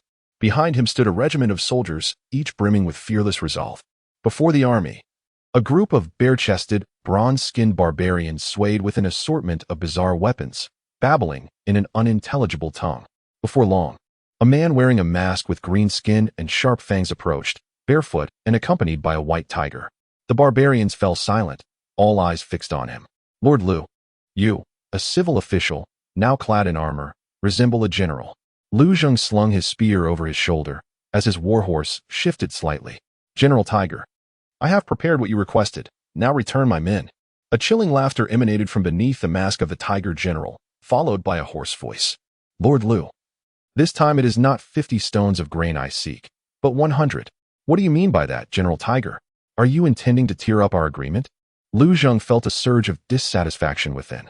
Initially, they had agreed upon 50 stones of grain, 100 bolts of silk, and 3 hostages in exchange for a month of peace in Jinzhou City. Yet now, the Tiger General had raised the stakes, demanding the very sustenance upon which Jinzhou depended. Presently, the city had barely 800 stones of grain remaining. Furthermore, it would take at least 3 to 4 months to harvest any newly planted crops. Coupled with ongoing warfare and barren lands, the yield would scarcely suffice. Thus, Jianzhou City would soon face yet another food crisis. If he were to acquiesce, how could the official of Jianzhou face the thousands of elite soldiers behind him, or the elders and townsfolk of Jianzhou? He could not concede. Furthermore, I demand an additional 100 bolts of silk and 5 hostages. Before him, General Hu, with his formidable blade resting upon his shoulder, gazed at Lu Jing with an unrestrained glimmer in his eyes and proclaimed, "Lord Lu, I believe you must understand that I am not negotiating terms with you, but rather informing you. The southern barbarian army is immensely powerful. Annihilating Jinzhou is a trivial endeavor. Your continued existence is merely because this city is destined to serve as a mere vassal to my southern barbarians." "Impossible," Lu Jing retorted, his anger boiling over upon hearing such brazen demands. To comply would only hasten the demise of Jinzhou. With a clang, Lu Jing brandished his spear, pointing it defiantly at the southern barbarian forces, exuding an aura of indomitable spirit, his gaze resolute as if prepared to embrace death itself. "General Hu, should you continue to coerce me, I shall bear the ignominy of my actions and call back the elite forces from the seas to engage in a desperate battle with your southern barbarians. Should you emerge victorious, it will be a Pyrrhic victory." General Hu, taken aback by Lu Jing's fervor, had not anticipated such tenacity. Merely raising demands had led to a potential life-and-death struggle, and the intensity of Lu Jing's demeanor left him uncertain. To incur great losses over a single city was indeed unwise, especially considering that Jianzhou still held value. Reports from the sent hostages indicated that the city was abundant in gold and silver, and the presence of enchanting women. For months, Jianzhou had been supplying vast quantities of wealth and provisions, much to the delight of his southern barbarian warriors. Of course, these hostages had been deliberately sent to ascertain the true state of Jianzhou. Pressing too hard could yield disastrous consequences. "Very well, Lord Lu, I admire your spirit. I shall soften my stance. I can forego the silk, but I must insist on the provisions and hostages." General Hu's lips curled into a sly smile beneath his mask. Witnessing such unwavering resolve in Lu Jing, hesitation crept into his own mind. After much deliberation, it became clear that negotiating over provisions was futile, and Lu Jing found himself filled with regret. If only he were stronger, he would not fear the southern barbarians. Had he devoted himself to martial training in his youth, he would not be intimidated now. As it stood, he could only watch helplessly as 100 measures of grain were delivered into the hands of his adversary. At that moment, Hanemo stepped quietly beside Lu Jing and whispered, "Lord Lu, acquiesce to their demands. I will resolve the issue of provisions, and we can negotiate a better price." Lu Jing turned sharply to Hanemo, his surprise evident in his eyes. "Young Master Han Yu." Hanemo nodded, signaling Lu Jing to acquiesce. Of course, Hanemo had his own thoughts. He was somewhat impatient to discover the nature of that mineral vein. Observing Han Mo's unwavering conviction, Lu Jing felt a sense of reassurance for reasons unknown, as though, with Han Mo present, the day of destruction for Jianzhou City would never come. "Very well, General Hu. 100 sure of grain and 5 hostages. I shall grant you this agreement." Lu Jing began, yet before he could articulate further, Han Mo abruptly interjected, "Lord Lu, do not permit their people to enter Jianzhou City and ensure that all hostages are sent back today." "What? Young Master Han?" Lu Jing was taken aback by the statement, as the hostages represented an additional safeguard for Jianzhou City. Should the other party return, he could leverage the lives of the southern barbarians' hostages as a threat. Han Mo's insistence on sending all the southern barbarian hostages back left him utterly perplexed. Nevertheless, as Han Mo had said it, he felt compelled to trust him. Despite appearing merely 7 or 8 years old, Han Mo was a cultivator. One should never judge a cultivator by their appearance. Perhaps Han Mo was already several decades old. Otherwise, his demeanor and capabilities seemed far beyond those of a mere child. Consequently, Lu Jing immediately commanded that all the southern barbarian hostages be brought forth. This action left everyone bewildered, even General Hu, who assumed that Lu Jing was merely cautious. "Lord Lu, admirable composure. I, General Hu, shall grant you a reprieve, and will not exert pressure on Jianzhou City for 2 months." Lu Jing remained silent, directing his men to commence the transaction. Soon, the agreement was concluded, and General Hu cast a glance at Han Mo, pondering whether Jianzhou City had truly become so devoid of capable individuals that they resorted to using a child as a hostage. A child could stir no significant upheaval. Let it be. Under the watchful eyes of Lu Zheng and the others, Han Mo departed alongside General Hu, leaving Jianzhou City empty-handed, having even released all hostages, which caused the people of Jianzhou City to worry for several days. Han Miao Miao incessantly clamored to meet Han Mo, leaving Lu Zheng utterly exasperated with her antics. In a fit of frustration, he decided to send her to a private academy. Grandmother Han Miao Miao spent her days seated in the courtyard, leaning on her cane as she gazed towards the horizon, her lips ceaselessly murmuring the names of her son and daughter-in-law, who had long since perished on the battlefield. It was only in the presence of Han Miao Miao that she would briefly regain a semblance of clarity. Meanwhile, Master Li, adhering to Han Mo's directives, hastened his return to Yuyong City's Inwind Ridge on the day of the exchange. All matters progressed methodically, though inquiries from visitors at the estate persisted. However, upon learning of Han Mo's scheme, they departed with ease and smiles. Every day, Lu Zheng ascended the southern city walls to observe the movements of the southern barbarians, occasionally accompanied by Han Miao Miao. 5 days swiftly passed, leading them to the land of the southern barbarians. Rugged mountains loomed, with tents sprawling at their base, where General Hu sat amidst the encampment, voraciously consuming the meat of beasts he had hunted. What use is there in sustaining you gluttons? In our moment of need. You all fell silent, failing to devise a plan to send hostages into Jianzhou City. At that moment, General Hu had removed his mask, revealing a face marred by a gnarled scar that traversed his visage, his eyes glinting like those of a beast, instilling dread. Silence enveloped the encampment as the soldiers dared not breathe. Suddenly, the tent flaps were thrust aside by the massive head of his steed, the white tiger. The beast approached General Hu, growling softly, prompting him to furrow his brows, though he soon adopted an expression of indifference. A mere child poses no threat, let him be. The spirit beast of Yowling Mountain is fiercely guarded, and without my leadership, those who venture within are doomed to perish. But he was a hostage from Jianzhou City. What if calamity befell him? One officer spoke up, but in the next instant, General Hu slammed his palm down on the table, bellowing, "Silence. Rather than fret over that, we ought to ponder how to infiltrate Jianzhou City." Regaining his composure, he tore into a large piece of mutton. Reflecting that he should never have acquiesced to that old rogue, Lu Zheng, he casually tossed a leg of lamb to the white tiger. Meanwhile, Han Mo, guided by the map provided by Lu Zheng, embarked on his search within the confines of Yowling Mountain. Concurrently, he released his spiritual senses, swiftly detecting a faint trace of natural energy emanating from the eastern direction. Han Mo cast a glance at the marked location on the map, shook his head, and tossed it to the ground. The moment the paper touched the earth, it froze, and with a gust of wind, it disintegrated into a fine powder. The map retrieved from the captive was a forgery. Chapter 48, A Narrow Escape. Han Mo searched the mountains for 2 days before finally pausing, as the path ahead had vanished, leaving only a precipice. The spiritual energy in this place was exceptionally abundant, yet Han Mo found no sign of any mineral veins.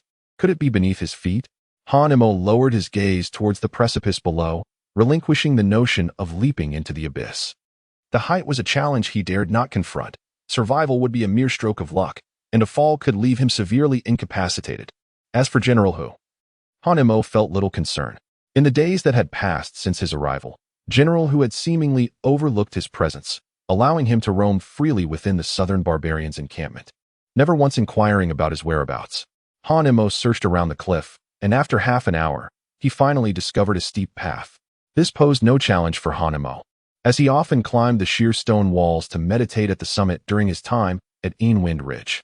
As Han Mo descended cautiously, the surrounding spiritual energy grew increasingly dense. At that moment, he sensed a tremor emanating from the celestial tower at his waist. Gripping a rock tightly, he carefully removed the tower, only to find it radiating a brilliant light, with the surrounding celestial energy being swiftly absorbed by it. The base and the tower began to mend themselves, requiring no binding with ropes whatsoever. Han Mo was filled with immense joy, eagerly anticipating the moment when the celestial tower would be fully restored. The celestial tower had become his lifeline, bestowing upon him everything he possessed, ensuring his sustenance and comfort. What wonders might emerge once the celestial tower regains its former glory? Han Mo contemplated as he continued his descent along the rocky wall. At last, he found himself on the ground, glancing upwards to discover that the path he had traversed was no longer visible. Without wasting a moment, Han Mo proceeded directly towards his objective. Before long, he arrived in the heart of a dense jungle, where the trees towered majestically, reaching heights of 100 feet. And the surrounding underbrush and roots were as thick as his arms. Hanemo had never encountered trees of such towering heights, attributing this phenomenon to the ethereal essence of the heavens and earth. After a brief interval, he found himself utterly disoriented, yet a cave ahead captivated his attention. The air was thick with spiritual energy, undoubtedly the mind sought by the Shinjin sect. The narrow entrance could accommodate only a single person, perhaps overwhelmed by joy. Hanemo squeezed himself inside, where the overwhelming spiritual energy surged toward him, igniting a fervor within his veins as he fervently absorbed the surrounding essence. Time seemed to lose its meaning as he felt the space around him expand, revealing a source of radiant light ahead. Upon reaching this illumination, Hanemo was utterly astonished by the sight before him. The surrounding stone walls were adorned with a profusion of spiritual stones, emitting a soft glow akin to daylight. Water droplets condensed upon the walls. As he reached out to touch them, a sensation of bliss enveloped him, prompting an involuntary sigh of delight. Remarkably, the walls themselves appeared to be formed of spiritual stones. Suddenly sensing a peculiar impact against his waist, Hanemo excitedly retrieved his celestial tower, discovering that it too was rapidly absorbing the cave's spiritual energy, as if it shared in his exhilaration. Hanemo suppressed the joy within him and attempted to detach the spiritual stone from the rock wall, only to discover that the stone was exceedingly hard, as if it were an integral part of the wall, utterly immovable. Hanemo had no choice but to abandon his selection and delve deeper into the spiritual mine. He had read in books that the mine periodically yielded spiritual stones, conveniently available for collection. Upon reaching the end, he was greeted by a ground strewn with spiritual stones, each as large as a fist and brimming with ethereal energy. Hanemo eagerly stepped forward to gather the stones into his spatial ring. However, at that moment, his movements abruptly ceased. A low growl echoed from behind him, sending a jolt of fear through his body, a sensation he had never before experienced. Before he could contemplate the situation, that chilling growl resonated once more from behind him. Hanemo quietly concentrated his spiritual energy within the palm of his hand, subtly invoking the crushing mountain palm. Whoosh! Hanemo suddenly turned around and struck with a palm, but in the next moment, he was violently propelled backward. The overwhelming force caused a surge of warmth in his throat, and blood gushed forth. Hanemo clutched his chest, his expression contorted in agony. In that moment, he finally beheld the source of the menacing growl, a colossal black tiger, its razor-sharp teeth capable of piercing through the body of an adult. Hanmo's pupils widened in terror as he locked eyes with the beast. With a ferocious roar, the black tiger unleashed a sound so powerful that it sent Hanmo's head spinning. Suddenly, the tiger leapt forward, and Hanmo's face paled in alarm, prompting him to roll to the side. The tiger's massive paw descended, narrowly missing him, yet the force still sent Hanemo flying through the air once more. Once again, he was hurled away, his condition deteriorating. Confronted by the black tiger, Hanemo felt utterly powerless, unable to devise any means to combat such a formidable opponent. How could he inflict harm with nothing but his bare hands? Hanemo made an effort to maintain his composure when suddenly recalling that there was a cold sword within the storage ring, which had been discovered by the Xinqiang Taoist. Humph! Hanemo, without a moment's hesitation, summoned the cold sword. The instant the cold sword materialized, the air within the cavern plummeted sharply, and the droplets upon the stone walls crystallized into ice. In a striking moment, Hanemo, wielding the icy sword, momentarily halted the massive form of the black tiger, who, surprisingly, did not launch an immediate attack. Fortunately, the black tiger's considerable size restricted its movement within the confines of this space, allowing Hanemo to subtly shift his stance during their standoff. However, in the next instant, the black tiger crouched slightly before leaping into the air, descending with great force. Hanmo's eyes widened as he frantically swung the icy sword. Bang! An invisible barrier manifested around him once more. Hanemo felt as though he had collided with an unyielding object, only to be sent flying through the air, gritting his teeth against the discomfort in his body. He surveyed his surroundings and realized that the exit lay just behind him. Escape. Hanemo had no time for contemplation. He sheathed his cold sword and plunged directly into the darkness. The black tiger immediately followed suit, fleeing and pursuing in tandem. Hanemo could scarcely recall how many times he had been sent flying, yet with each impact, he found himself drawing closer to the exit. At last, Hanemo beheld the radiant glow of the cave's opening. With a mighty leap, he burst forth into the light. Roar! The immense head of the black tiger emerged, but its vast body was ensnared, leaving it no choice but to bellow at Han Mo with its gaping maw. Han Mo sat slumped on the ground, his entire being in disarray as he faced the black tiger, trembling at the sight of its gaping maw capable of devouring a whole person. He had come so close, just a hair's breadth away. Just a moment more and he would have perished beneath the lethal claws of the black tiger. Surviving this harrowing encounter filled Han Mo with an appreciation for the beauty of the world, while simultaneously reflecting on the fragility of life. Han Mo could no longer afford to concern himself with the mining veins. His sole worry was whether the black tiger would break through the cave's entrance and escape. Thus, he rose and hurriedly scrambled away from the site.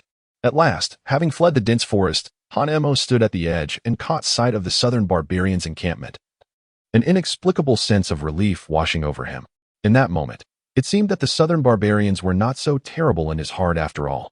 Han Mo tidied his garments, adjusting his demeanor in an effort to conceal any signs of unease from others, before finally stepping towards the encampment. As he passed by the largest tent, he caught sight of General Hu's majestic white tiger steed. A fleeting glimmer of apprehension crossed his eyes. The white tiger, having noticed Han Mo, turned its head and sniffed the air, letting out a subdued growl as it prepared to rise and approach him. Just then, General Hu emerged abruptly. The general regarded Han Mo with a smirk, his lips curling into a sardonic smile. "Ah, returned so swiftly, have we, young one?" Han Mo was taken aback for a moment before calmly inquiring, "Does General Hu know where I have been?" Upon hearing this, General Hu burst into hearty laughter, affectionately patting the head of the white tiger. "It seems fortune favors you, as you have managed to return alive." However, the smile on General Hu's face gradually faded, and he spoke menacingly. "But let me warn you, this is a one-time exception. Should it happen again, I will not hesitate to consign you to the belly of the white tiger." With that, General Hu turned and departed, leaving Han Mo standing still, locked in a gaze with the white tiger. The tiger let out a fierce roar, yet Han Mo's expression remained unchanged, a flicker of murderous intent quietly gleaming in his eyes. Upon returning to his tent, Han Mo retrieved a spirit stone, preparing to absorb the energy contained within. For something acquired with one's life, it is indeed precious. Chapter 49. Sending Messages, Taking Initiative. Han Mo eagerly absorbed a spiritual stone until it lost its luster. He then examined it closely, attempting to continue drawing from the stone devoid of spiritual energy, as if he were unwilling to waste even a fragment. With a gentle grip of his palm, the stone crumbled to dust. He retrieved another spiritual stone and continued his absorption. After consuming 5 stones in succession, Han Mo turned his introspection towards his dantian, only to discover that there had been no discernible change in the spiritual energy within. This revelation caused a slight furrow to form on his brow. Previously, a single spiritual stone had propelled him to break through the first layer of chi refinement. And that was with the residual energy from his training in the ice technique. Yet now, an entire complete spiritual stone yielded no transformation whatsoever, leaving Han Mo with a sense of frustration.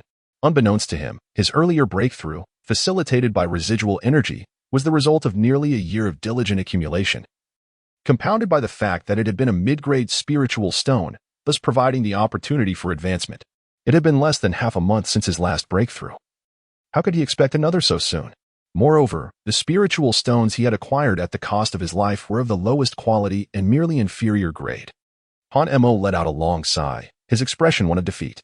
Yet, recalling the wise words of the old Immortal at Bayan Temple, he understood that cultivation cannot be rushed. It must be approached gradually, like a steady stream flowing gently. This realization brought him a sense of calm. "I have been too eager." Han Mo smiled faintly as he stepped out of the tent. The quarters where the hostages resided were guarded by only a few southern barbarians, while the rest were hostages sent from Jinzhou City. The arrival of Han Mo astonished the other hostages, who soon displayed a trace of desolation on their faces. Has the city of Jinzhou already fallen into such a state of neglect that it must send a child as a hostage? Han Mo paid no heed to the gazes of the crowd. Seizing the opportunity while the southern guards were momentarily distracted, he stealthily slipped away. Only when he reached a secluded spot, far from prying eyes, did he finally feel at ease. Suddenly, a sharp sound pierced the silence. Han Mo, with a tinge of heartache, tore a piece from his garment and inscribed a line of characters upon the fabric using his spiritual energy. He then casually tossed it aside. And in that fleeting moment of separation, a gentle breeze swept by, carrying the cloth beyond the southern barbarian encampment. Meanwhile, on the city walls, Lu Zhang held Han Miao Miao in his embrace, surveying the desolate landscape that lay before him, all ravaged by the southern barbarians. As he beheld the bleak scene, a myriad of emotions swirled within Lu Zhang, his heart yearning to reclaim this lost territory and restore the vitality it once possessed. "Master, is brother over there?" Han Miao Miao pointed towards the vast expanse of the wilderness, where, at its farthest reaches, lay a tent hidden from her sight. Lu Zhang, with a gentle curve of his finger, playfully brushed Han Miao Miao's nose, his gaze softening as he mused. "Indeed, Miao Miao is truly clever. When will brother return? I miss him," she inquired. "Soon, very soon," he reassured her. "How have your studies been lately, Miao Miao? Have you been diligent in your lessons with the tutor at the private academy?" Upon hearing the mention of the academy, Han Miao Miao pouted, her voice sweet yet defiant. "Humph, the teacher is quite stern, and he uses a ruler to strike my palm." Han Miao Miao extended her small hand, pointing at her palm with a face full of grievance, which delighted Lu Zhang immensely.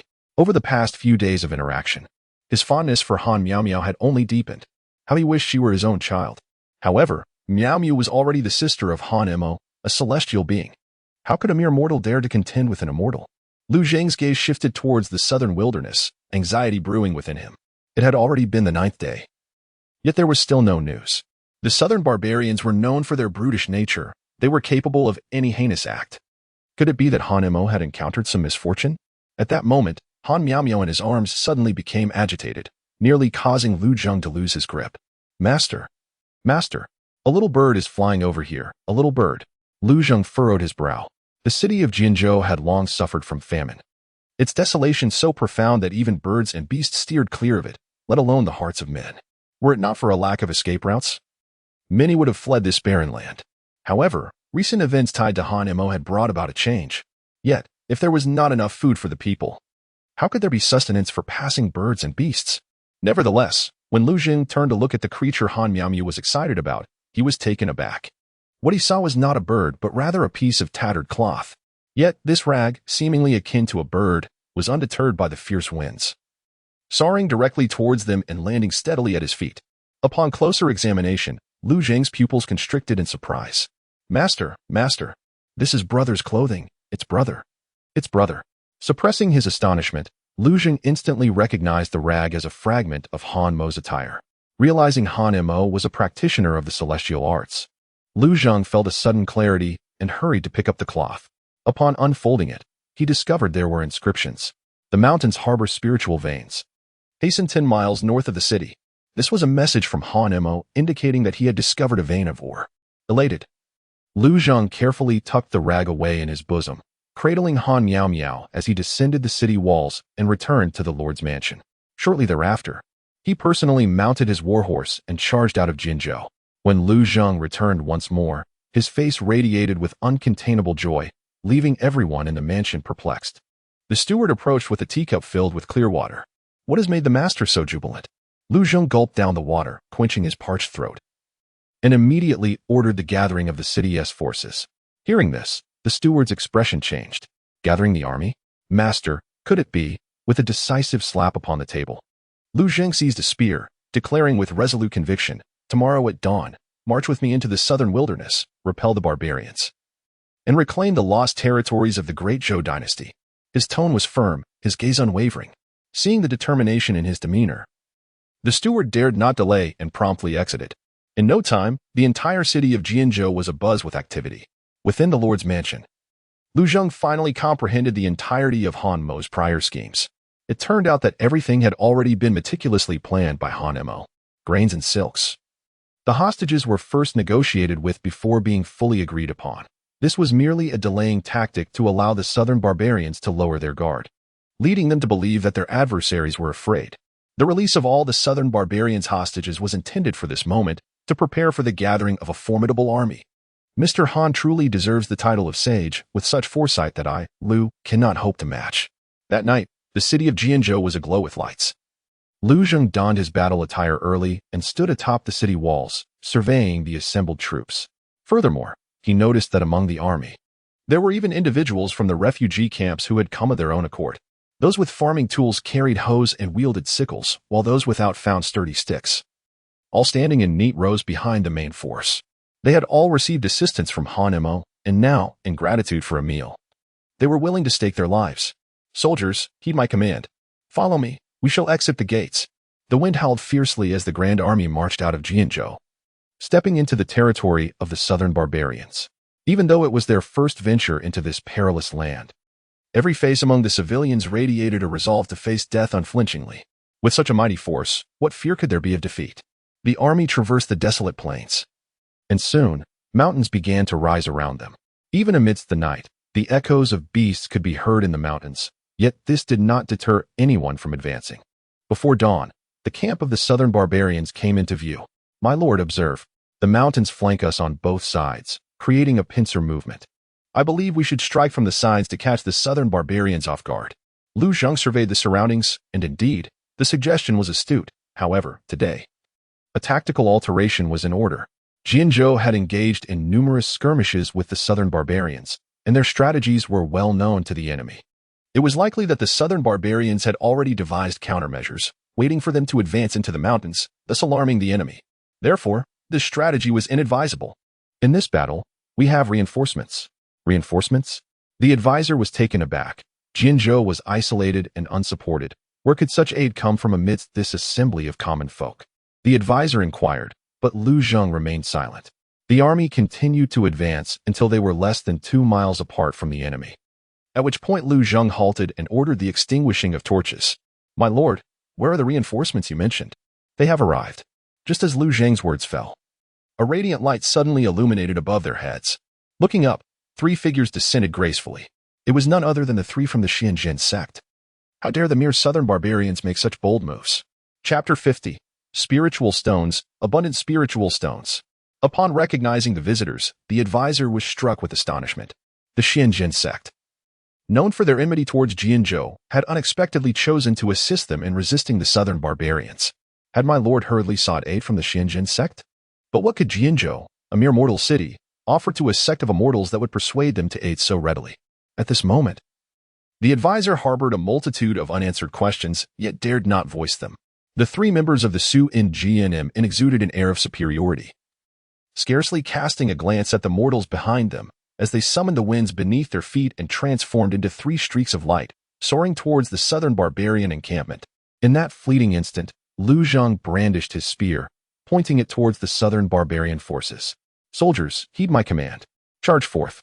With these words, Lu Zheng led the charge, the first to dash forward, followed by thousands of soldiers and countless common folk, surging forth with a fervent roar that seemed to unleash all the grievances and fury accumulated over the days. A thunderous roar reverberated throughout the encampment, awakening the slumbering southern barbarians, the white tiger being the first to sense the impending storm, letting out a fierce cry. As the southern barbarians roused from their stupor and turned to witness the formidable army advancing towards them, their expressions shifted dramatically. The city of Jinju is under attack. Defend. In an instant, chaos erupted within the southern barbarian ranks, many still unarmed, falling victim to a swift flash that severed their throats, collapsing into pools of blood. Immortals. Immortals have intervened in mortal warfare. Realization dawned upon the southern barbarians, but it was too late. Lu Zheng, leading his formidable forces, tore through the impenetrable defenses of the southern barbarians, breaching their encampment. In that moment, panic ensued among the southern barbarians as companion after companion fell. Soon after, General Hu emerged, his countenance darkening with fury upon beholding the dire situation. Quickly, summon the elite forces from the flanks to regroup. A crimson flare shot into the sky, exploding with a resounding crack, illuminating the entire encampment. The ambushed southern barbarians, upon witnessing the red light, swiftly returned to the main camp. As all forces hurried to regroup, a figure suddenly emerged from the shadows. It was Han Mo. In truth, Han Mo had not been within the camp that night. Instead, he had ventured into the forest under the cover of darkness, climbing a tree to observe, only revealing himself once both flanks had departed. Han Mo continued his journey guided by memory, ultimately locating the previously discovered spiritual mine. However, this time he refrained from recklessly entering, opting instead to conceal himself in the shadows, for the black tiger had indeed left an indelible psychological scar on him. Yet, he speculated that someone would come to divert the black tiger's attention. After all, hadn't the Xianjin sect long coveted this spiritual mine? Surely, they would encounter the black tiger. And once they had drawn it away, he could seize the opportunity to infiltrate the mine and acquire the spiritual stones. He felt no apprehension of being detected. The dense spiritual energy enveloping this place made it exceedingly difficult for anyone to discern his presence. Thus, Han Imo nestled himself within the lush underbrush. Time slipped by unnoticed, and he began to feel the weight of drowsiness pressing upon him. Suddenly, the rustling of movement in the vicinity jolted him awake. Peering through a narrow gap, he spotted 5 figures emerging near the cave entrance. The moonlight, coupled with his extraordinary abilities, allowed him to discern their attire. Indeed, they were members of the Xianjian sect, though he did not recognize any of them. Black Tiger, do not let me down, Han Imo contemplated as he watched the 5 members of Xianjian enter the cave. However, as seconds turned into minutes, no sound emerged from within. Yet, Han Imo remained unperturbed. The cave entrance was small, and the Black Tiger could not escape. Confined to its lair, they were destined to encounter it. After a quarter of an hour, a deafening roar reverberated through the air, filling Han Imo with elation. Shortly thereafter, he witnessed the 5 members of Xianjian rushing out of the cave one after another, followed by the massive head of the Black Tiger emerging. How infuriating! This mine is guarded by a spirit beast at the 3rd level of Qi refinement. The realization struck Han Imo with a jolt. No wonder he had been utterly overpowered in their last encounter. This Black Tiger was indeed formidable. It seemed fortune had smiled upon him, sparing his life. With such a spirit beast present, it was clear they could not hope to extract the spirit stones from the mine. They would have to slay the spirit tiger instead. However, the confined space of the cave limited their strength. Were they to let the spirit tiger out? Follow my lead.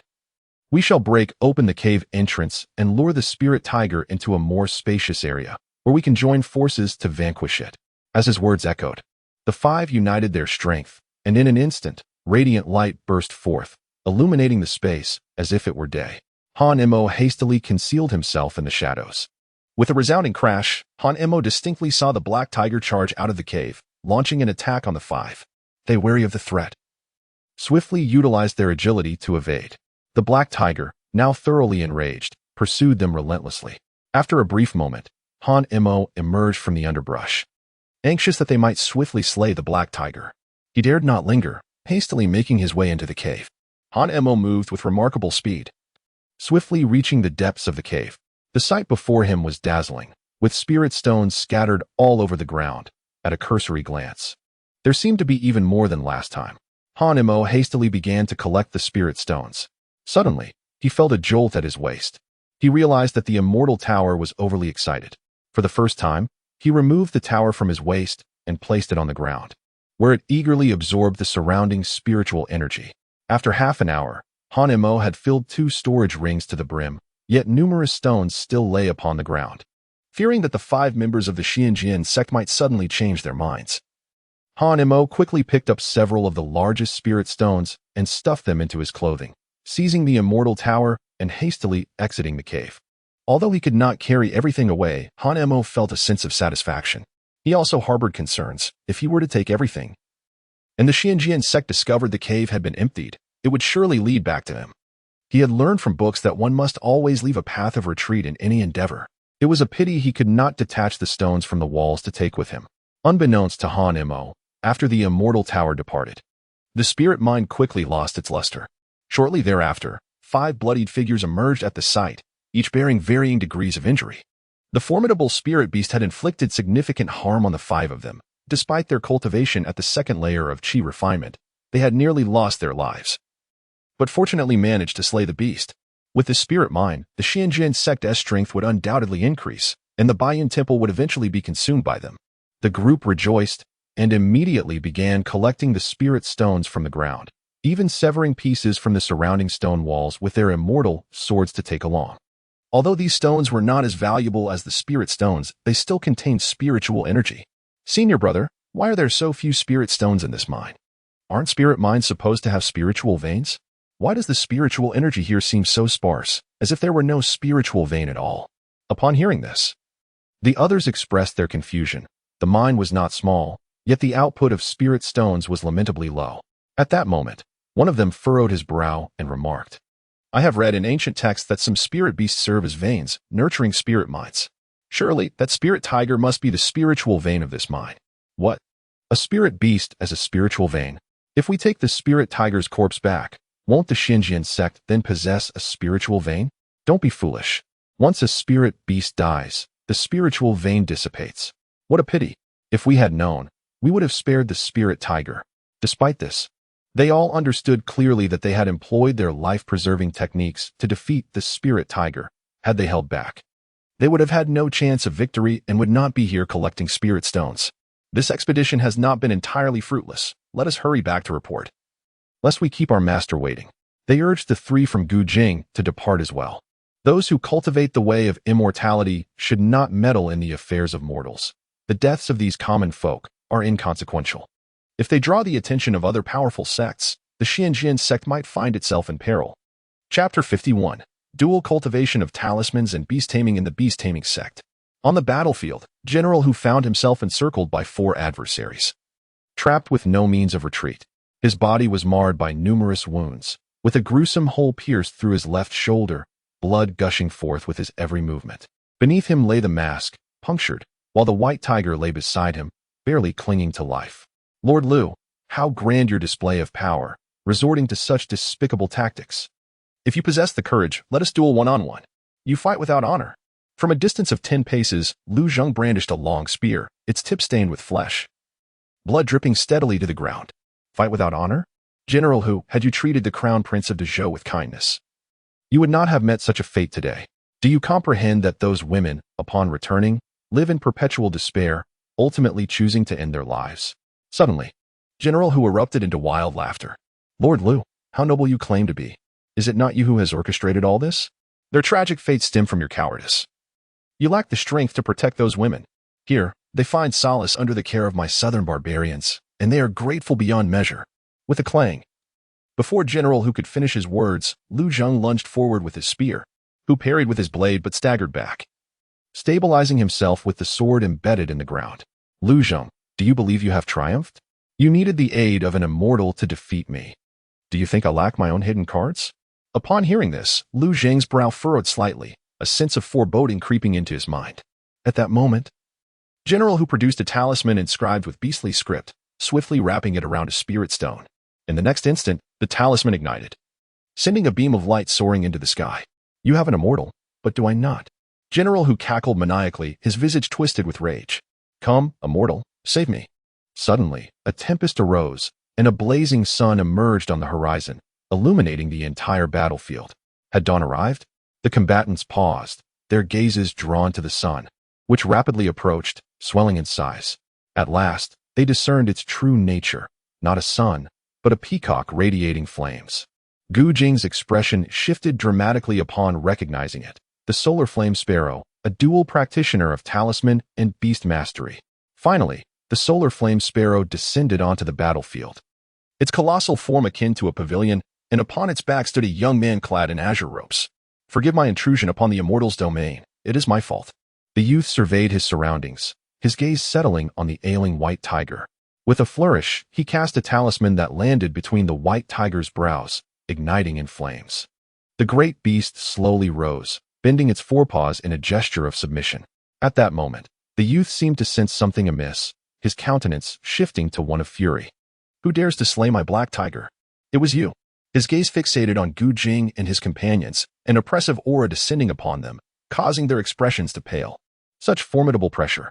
This individual must be at the 3rd level of Qi refinement. Greetings, Xianjian sect. How audacious you are to besiege my beast taming sect, and even slay my spirit beast.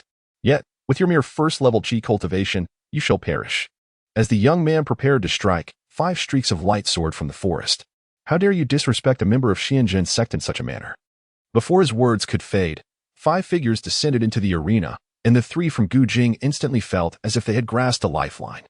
The young man's pupils constricted, and his movements halted abruptly, while he could effortlessly slay 3 first-level Qi cultivators. The arrival of 5 second-level Qi cultivators rendered him at a disadvantage. A confrontation would surely leave him and his Yongyan sparrow grievously wounded, an unworthy price to pay. Very well, Xianjian sect, you have pushed me too far. One day, I shall eradicate every last one of you. With those ominous words, the youth leaped onto the back of his Yongyan sparrow. A celestial decree descended, and the majestic bird flapped its fiery wings, taking to the skies.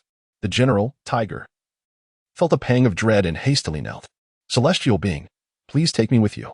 The young man turned back and cast a talisman, incinerating the tiger general into a charred remains without a single cry for mercy. How dare a mere mortal issue commands to me? With that, the young man commanded his young yin sparrow to leave the battlefield, while the white tiger quickly pursued. Lu Zheng and the others were already awestruck by the Celestial's methods.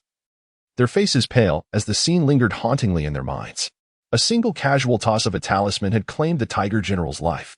Before a Celestial, mortals are indeed so fragile, their lives as insignificant as ants, nay, even less than that. Unbeknownst to them, within a certain tent, Han Mo had witnessed the entire event. His heart gripped by terror. The young man's prowess had once again reshaped his perception of immortals. This was the first time he had seen a Celestial act with such ruthless decisiveness. Contemplating this, Han Mo glanced at his own hands. He too had practiced celestial arts. If he were to master them fully, could he not also wield such formidable power? In Han Mo's heart, a clear ambition took shape, to thoroughly master the collapsed mountain palm and the ice sealing technique. Once the members of the Xianjian sect had departed and Lu Zheng had ensured the battlefield was cleansed, Han Mo finally emerged from the tent. Upon seeing Han Mo, Lu Zheng's face lit up with joy, and the weight that had burdened his heart lifted at last.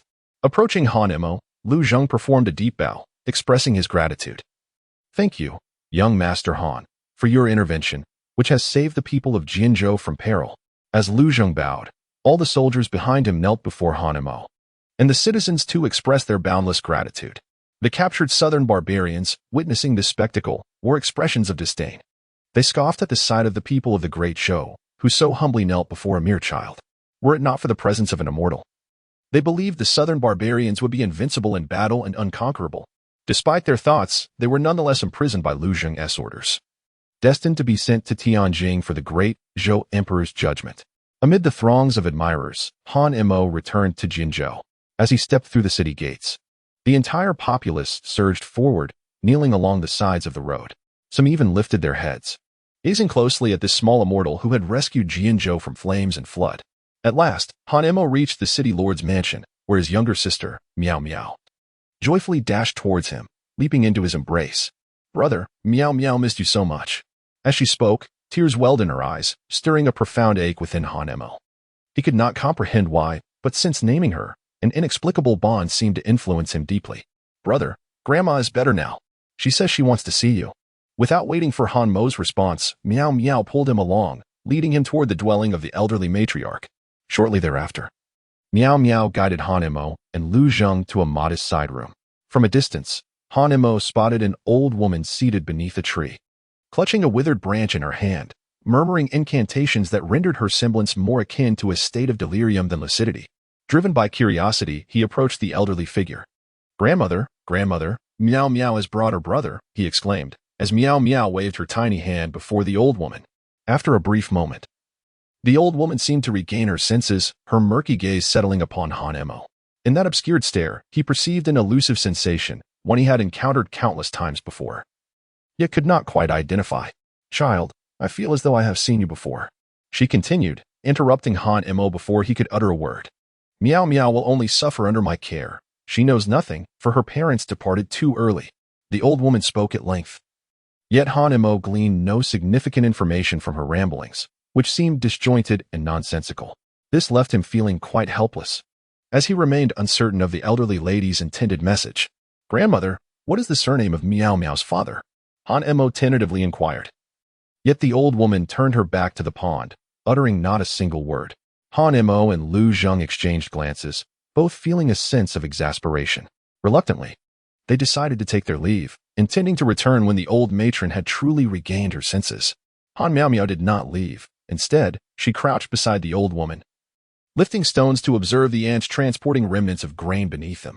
After a long while, the old woman slowly turned her head, her gaze warm and benevolent as she looked at Han Miao Miao.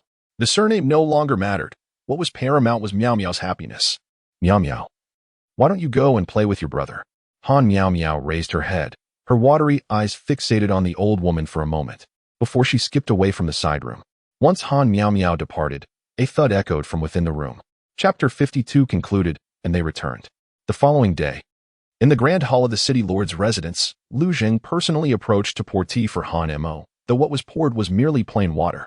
Although Jianzhou had weathered the grain crisis and the threat from the southern barbarians had been alleviated, resources remained scant.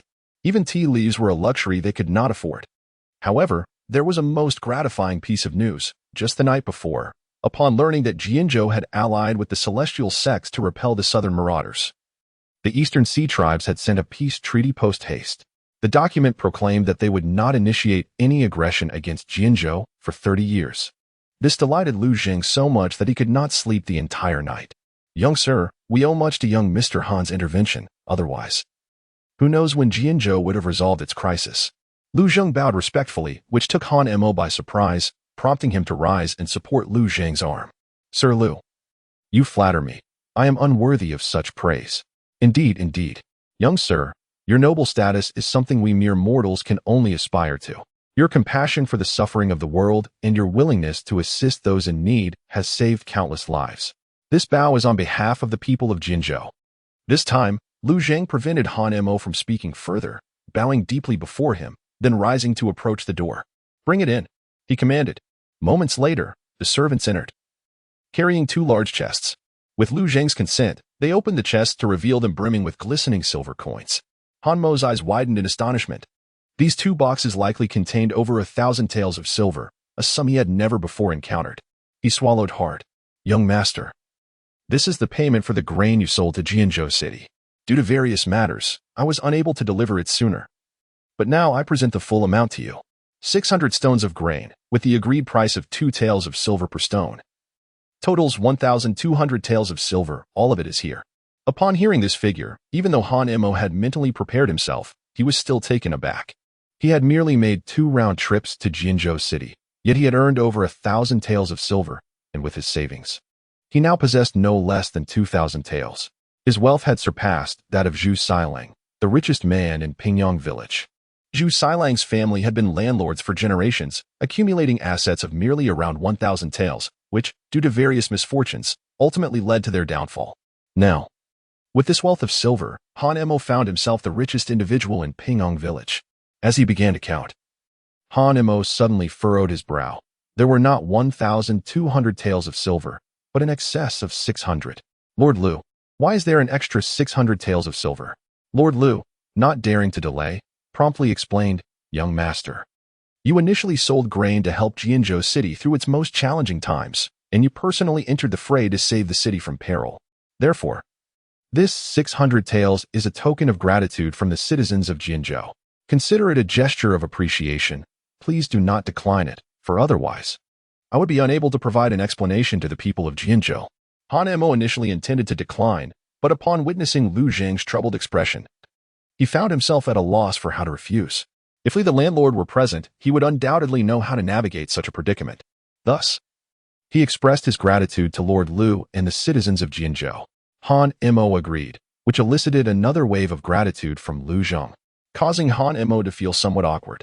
Lu Zheng was puzzled by one matter, since the young gentleman was already an immortal. The mundane gold and silver should hold no significance for a cultivator. Why, then, did he desire such wealth? Lu Zheng inquired, his gaze fixed upon the 2 chests of silver. He could not comprehend why an immortal would require such an abundance of gold and silver, as they could neither be exchanged on the path of immortality nor used for cultivation. At present, I need money. This wealth is essential for my survival. Han Mo, unsure how to articulate his thoughts, merely offered vague responses. Lu Zheng, perceptive to the unspoken boundaries, opted not to press further, aware that continued inquiry might border on impertinence. Should Han Mo suddenly take offense, this esteemed official of Jianzhou City could swiftly become a historical villain. When do you intend to return, young sir? Lu Zheng asked. Today. I believe. I have been away for quite some time, Han Mo replied. Upon hearing this, Lu Zheng assumed Han Mo longed for home, while in truth, Han Mo was eager to return, calculating that the 50 acres of grain had fully ripened and required urgent harvesting. Additionally, the weeds in the fields needed tending. Having delayed for too many days, he dared not casually enter the world of the Immortal Tower. Thus, he had been meditating and cultivating during the nights. This return would necessitate several days of labor. By the way, young sir, will you be taking Meow Meow with you? The mention of Meow Meow made Han Mo feel somewhat troubled. It was not that he feared Meow Meow discovering his treasures or the Immortal Tower. After all, she remained blissfully unaware of it all. Yet it was precisely because of her ignorance that he felt compelled to consider her well-being. He wished for Miao Miao to have a comfortable living environment where she could learn to read and write in a private school rather than growing up illiterate like himself. Noticing Han Mo's hesitation, Lu Zheng's compassion was stirred. If you trust me, young sir, perhaps you could leave Miao Miao in Jianzhou City. I assure you, she will want for nothing, and I shall honor your trust. Upon hearing this, Han Mo's eyes brightened. This official had indeed proposed an excellent idea.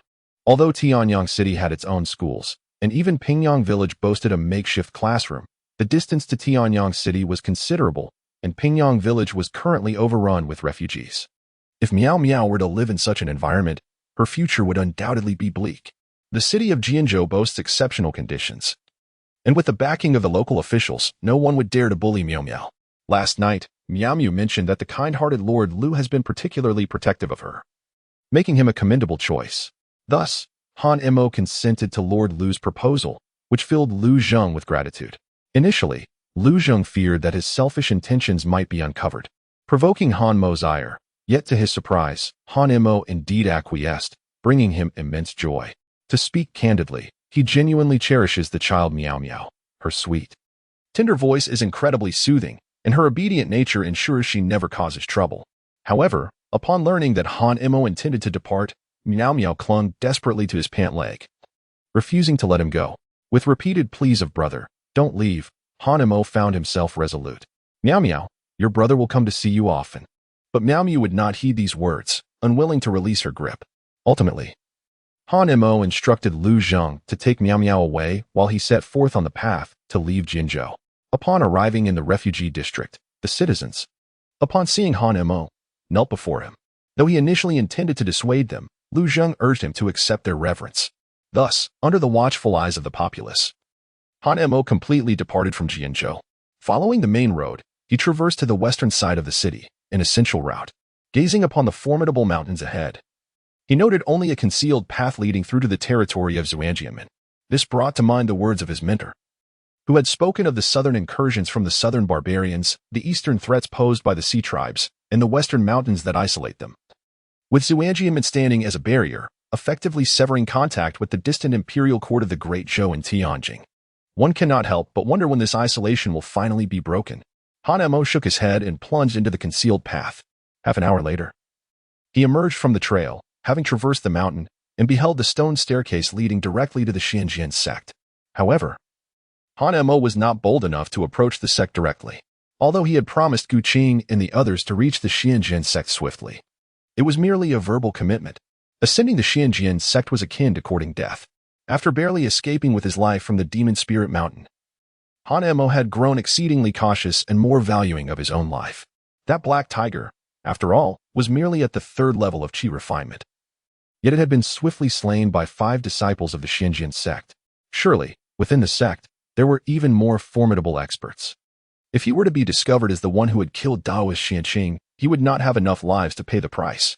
Thus, Han Mo chose to remain unseen and circumvented the stone staircase. After about 15 minutes, he had exited the mountain and arrived at the desolate plain at its end. He was finally about to enter the great wilderness region, beyond which lay the territory of Tianyang City. Just then, a group of individuals suddenly appeared at the mountain's edge. Upon recognizing their attire, Han Mo's heart sank. They were the same 5 individuals from that night, each at the second level of Qi refinement. The group spotted Han Mo, and the leader fixed a penetrating gaze upon him, speaking to Gu Qing beside him. Is this the disciple you often speak of, the one under Master Xianqing? I feel as though I've seen him somewhere before. Chapter 53, Brother Qiu's Suspicion. The words of the second-level Qi refinement practitioner sent Han Mo's heart racing, and he felt a twinge of guilt. Did he already know he was hiding in the shadows that night? What should he do now? If he were suspected, it would be difficult to conceal the truth about Daoist Xianqing.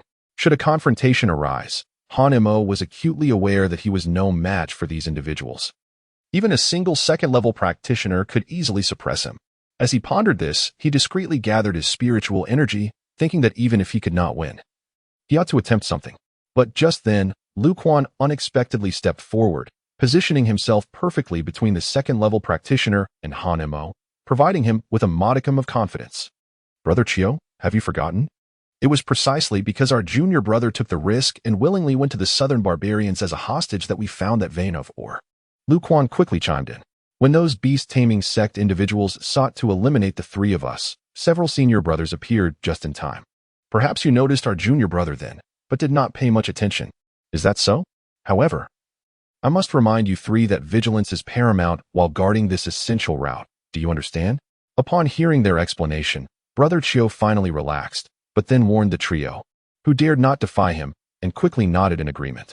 Brother Chio, do you not possess a method to test spiritual roots? Why not test our junior brother? Upon hearing the suggestion of a spiritual root test, an inexplicable sense of panic welled up within Han Emo, as the three from Gujing were filled with impatience. Brother Chio let out a sigh. Today, in my haste to depart, I left the method within the sect. Moreover, this junior has already attained the first layer of chi refinement, undoubtedly having passed the test of Uncle Shuqing. If we were to conduct an examination ourselves, would it not be disrespectful to Uncle Shuqing? Let us refrain from discussing this matter further. Otherwise, when Uncle Shuqing returns, I cannot guarantee your safety. Upon hearing these words, Hanmo's tension gradually eased, while the three from Gujing exchanged glances of fear, repeatedly offering their apologies. During our first meeting, I have nothing of worth to present. But I offer this spirit stone as a token of gratitude for the kindness bestowed upon me by Uncle Shuqing in the past. With that, Brother Chio retrieved a spirit stone from his storage ring and handed it to Han Emo, who hesitated to accept it. Junior, why do you hesitate? Brother Chio seldom gifts others. Upon hearing this, Han Emo reluctantly accepted the stone. However, Brother Chio noticed something amiss. Why not place it in your storage ring? Oh dear. Brother Chio, please do not put the junior in a difficult position. He has been training in the mundane world and has never encountered a spirit stone. Let him hold it and truly experience the aura of spiritual energy. After all, those in the mundane realm do not recognize such things. Brother Chio furrowed his brow, but chose not to press the issue further. After offering his instructions to the three, he led the other four up the mountain. Junior, that is simply Brother Chio's nature. Do not take it to heart. Now off you go. Han Emo dared not linger, hastily bidding farewell to the trio before hastening his departure. Danger. It was exceedingly perilous. Although senior Brother Chio was quite perceptive, it was not that he was unwilling to store the items within his spatial ring. Rather, the ring was already filled to capacity.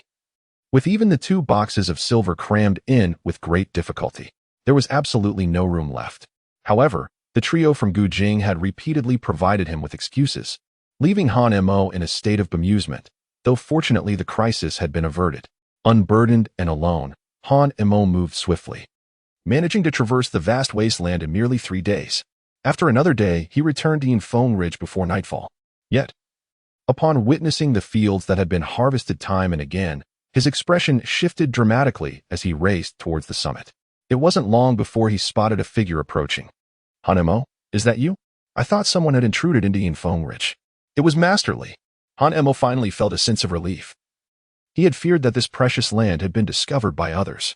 At that moment, Li Kaiju descended the mountain with a hoe in hand. After a brief inquiry, Han Emo learned that Li Kaiju intended to head down the mountain to sever the small path. This was a task that Han Emo had initially assigned to him. Yet Li Kaiju had been preoccupied with harvesting 50 acres of crops, laboring from dawn until dusk, taking more than 10 days to complete the work. Now, he was determined to descend and accomplish this final task. He believed that with a bit of extra effort tonight, he could successfully block the only path leading into Yinfeng Ridge. Little did he expect to encounter Han Emo at this very spot. The day was drawing to a close. Let us proceed together tomorrow. Han Emo took Master Li up the mountain, and naturally, Master Li was more than willing, for he was overjoyed to see Han Emo return unscathed. When Han Emo initially resolved to immerse himself in the perilous situation, Master Li harbored considerable concerns, praying nightly before the grave of the old blind man upon returning to Yinfeng Ridge. It was only upon witnessing Han Mo's safe return today that he could finally set his worries aside. The two conversed in the cave about the events that had transpired during their separation. Particularly alarming to Master Li was the revelation that Han Emo had been attacked by a black bear at the 3rd level of chi refinement.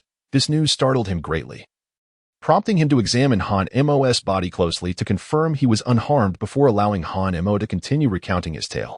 When the final battle was discussed, and Master Li learned that an Immortal had intervened, he felt his blood surge with excitement and lamented his absence from that encounter, wishing he could have witnessed the clash of Immortals. After all, he had long resigned himself to the notion that he was fated to be apart from the immortal path, a regret that had lingered throughout his life. Han Emo narrated the details with great care, evoking a sense of awe in Masterly as he learned that a single talisman had been sufficient to vanquish the formidable General Tiger, which left Masterly utterly astonished. Fear glimmering in his eyes. He had not anticipated that the immortal path could be so enigmatic and perilous. Masterly lamented the multitude of secrets surrounding Han Mo and grew anxious about the possibility of those secrets coming to light, which could place Han Mo in jeopardy. Thus, he repeatedly cautioned Han Mo, saying, "From now on, refrain from engaging in activities that may endanger yourself. The old blind man and I were close friends, and I promised him I would take care of you. He is gone now, and you must not come to harm. Otherwise, I shall be unable to account for you to the old blind man after my passing." Han Mo discerned the profound sincerity in Li Caiju's words. The genuine concern he expressed surpassed that of the uncle at the kanji stall in Tianong City and the brothers at the workshop. Consequently, Han Mo readily acquiesced. At that moment, he was engulfed by fear, the fear of perishing at the hands of the Black Bear, the dread of being discovered by the Xianjian sect, and the anxiety of never returning again. However, following this event, Han Mo adopted a notably more cautious demeanor, rarely departing from the Infeng Ridge. While Li Kaiju undertook the majority of the tasks, both major and minor.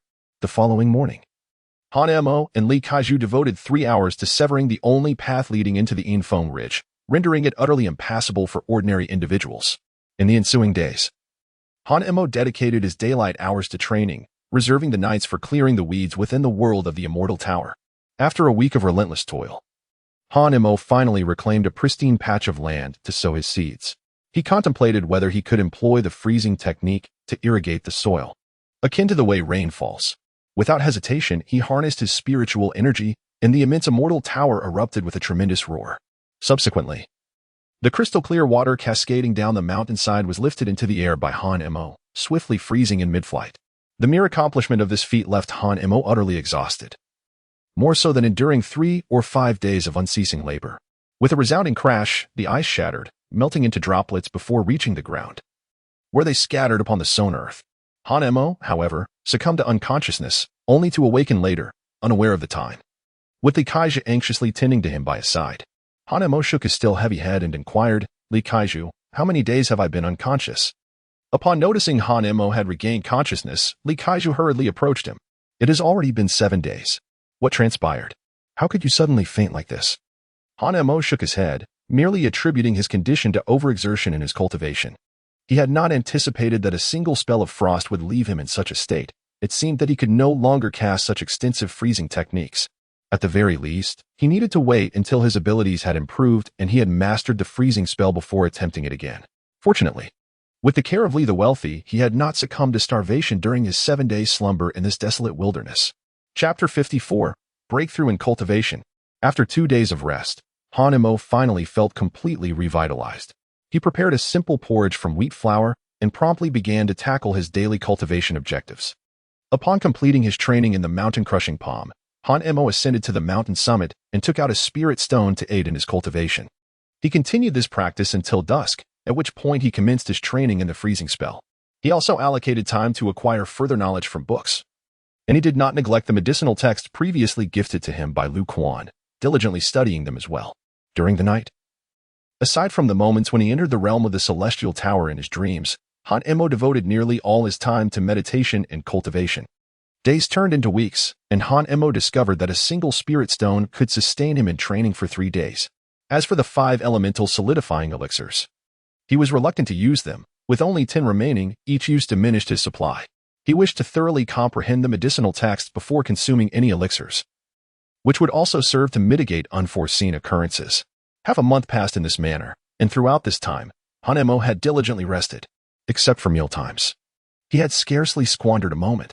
Yet, despite his efforts, he still felt that time was insufficient. Fortunately, his hard work bore fruit. He could now shatter a stone within a mere inch using his mountain-crushing palm. Although the technique required a single successful strike, he was confident that he would soon achieve this goal. As for the freezing spell, he had already mastered control over a range of 10 zhang. Occasionally, he would take the opportunity to simulate rainfall in the Celestial Tower, a method he found beneficial for crop growth. Cautious of experiencing another episode of unconsciousness, Han Mo exercised great care during each practice. Moreover, when he turned his attention inward to his dantian, he discovered that he could now perceive the stored spiritual energy. He also realized that since returning from Jianzhou City, the Celestial Tower no longer absorbs spiritual energy from within him, significantly accelerating his training with the aid of spirit stones. However, despite dedicating so much time to the medicinal texts, he had only grasped less than 1% of their contents. To fully master them would likely require 2 to 3 years, a prospect that did not dishearten Han Mo. Rather, it filled him with exhilaration. For the Celestial Tower had begun to heal. Indeed, it had healed. Although only a thin layer had formed, it no longer required the binding of hemp ropes. Furthermore, a refreshing mist enveloped the interior of the tower, enhancing his sense of comfort. Beneath the shroud of mist, the crops thrived more splendidly than ever before. The grains were plump and full, bursting forth with the slightest touch. Each time he entered the realm of the Celestial Tower, he found it difficult to part ways. As time slipped by, another fortnight had elapsed. Han Mo had upgraded the stones for his cultivation to 2 inches, while the icy veil expanded to 15 zhang. The spiritual energy stored in his dantian displayed only the faintest signs of change, imperceptible to the casual observer. The sole transformation was the increase in his strength. Yet, what truly stirred Han Mo's excitement was the impending harvest of the crops. This time, the maturation seemed to have occurred a fortnight sooner than the last. Han Mo contemplated as he grasped the sickle and ventured into the wheat field to harvest both wheat and rice. Fortunately, the more than 500 stones collected last month had all been sold by Masterly within a month's time. Half of this bounty was dispatched to Jianzhou City, while the remainder was cleverly maneuvered by Masterly through his connections, sold to the granary of Tianyong City. However, the prices in Tianyong City were significantly lower than those in Jinzhou City. Initially, Masterly had suggested that Han Mo sell everything to Jinzhou City. Yet Han Mo firmly asserted that such a course of action would consume an inordinate amount of time, with back-and-forth travel potentially prolonging the sale of the remaining grain by a month. Moreover, the journey was fraught with peril. A moment's inattention could result in the entire grain supply being seized by bandits. Thus, only enough provisions for a month's sustenance for Jianzhou City were sold. Furthermore, he was not in dire need of money. What purpose would there be in amassing wealth? Surely, he did not wish to end up like Zhu Sailang, buried alongside his riches. His aspiration was simply to cultivate grains and earn a modest income sufficient for his needs. Han Mo was unaware that the city of Jinzhou had become self-sufficient in terms of sustenance and was gradually reviving its agricultural practices, perhaps due to the onset of winter. The growth was rather poor, yet it was still manageable. As the weather grew increasingly frigid, Han Mo outfitted himself with warm clothing and occasionally took time to descend the mountain to gather firewood. This time, he collected a considerable amount, just as he had done the previous year, stacking it high outside the cave.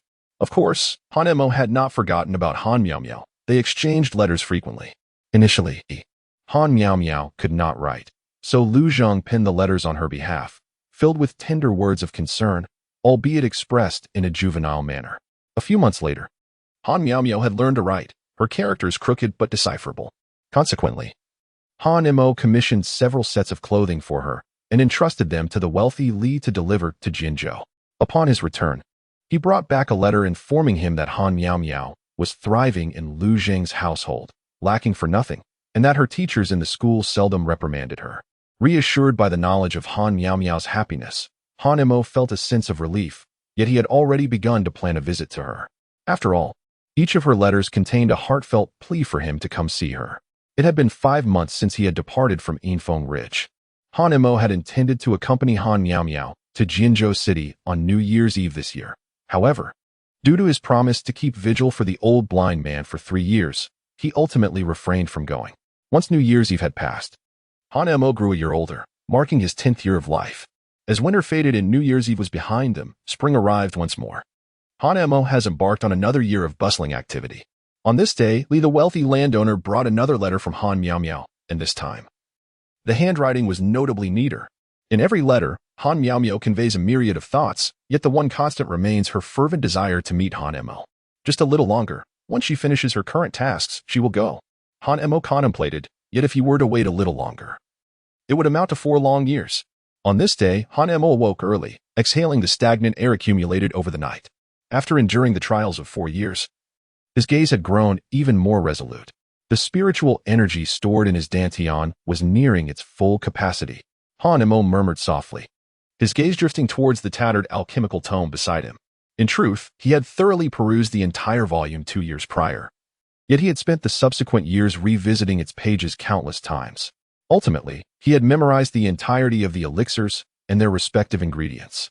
He retrieved a long-cherished 5-element solidifying spirit pill and, after a careful attunement, sensed 5 distinct auras of spiritual herbs within it.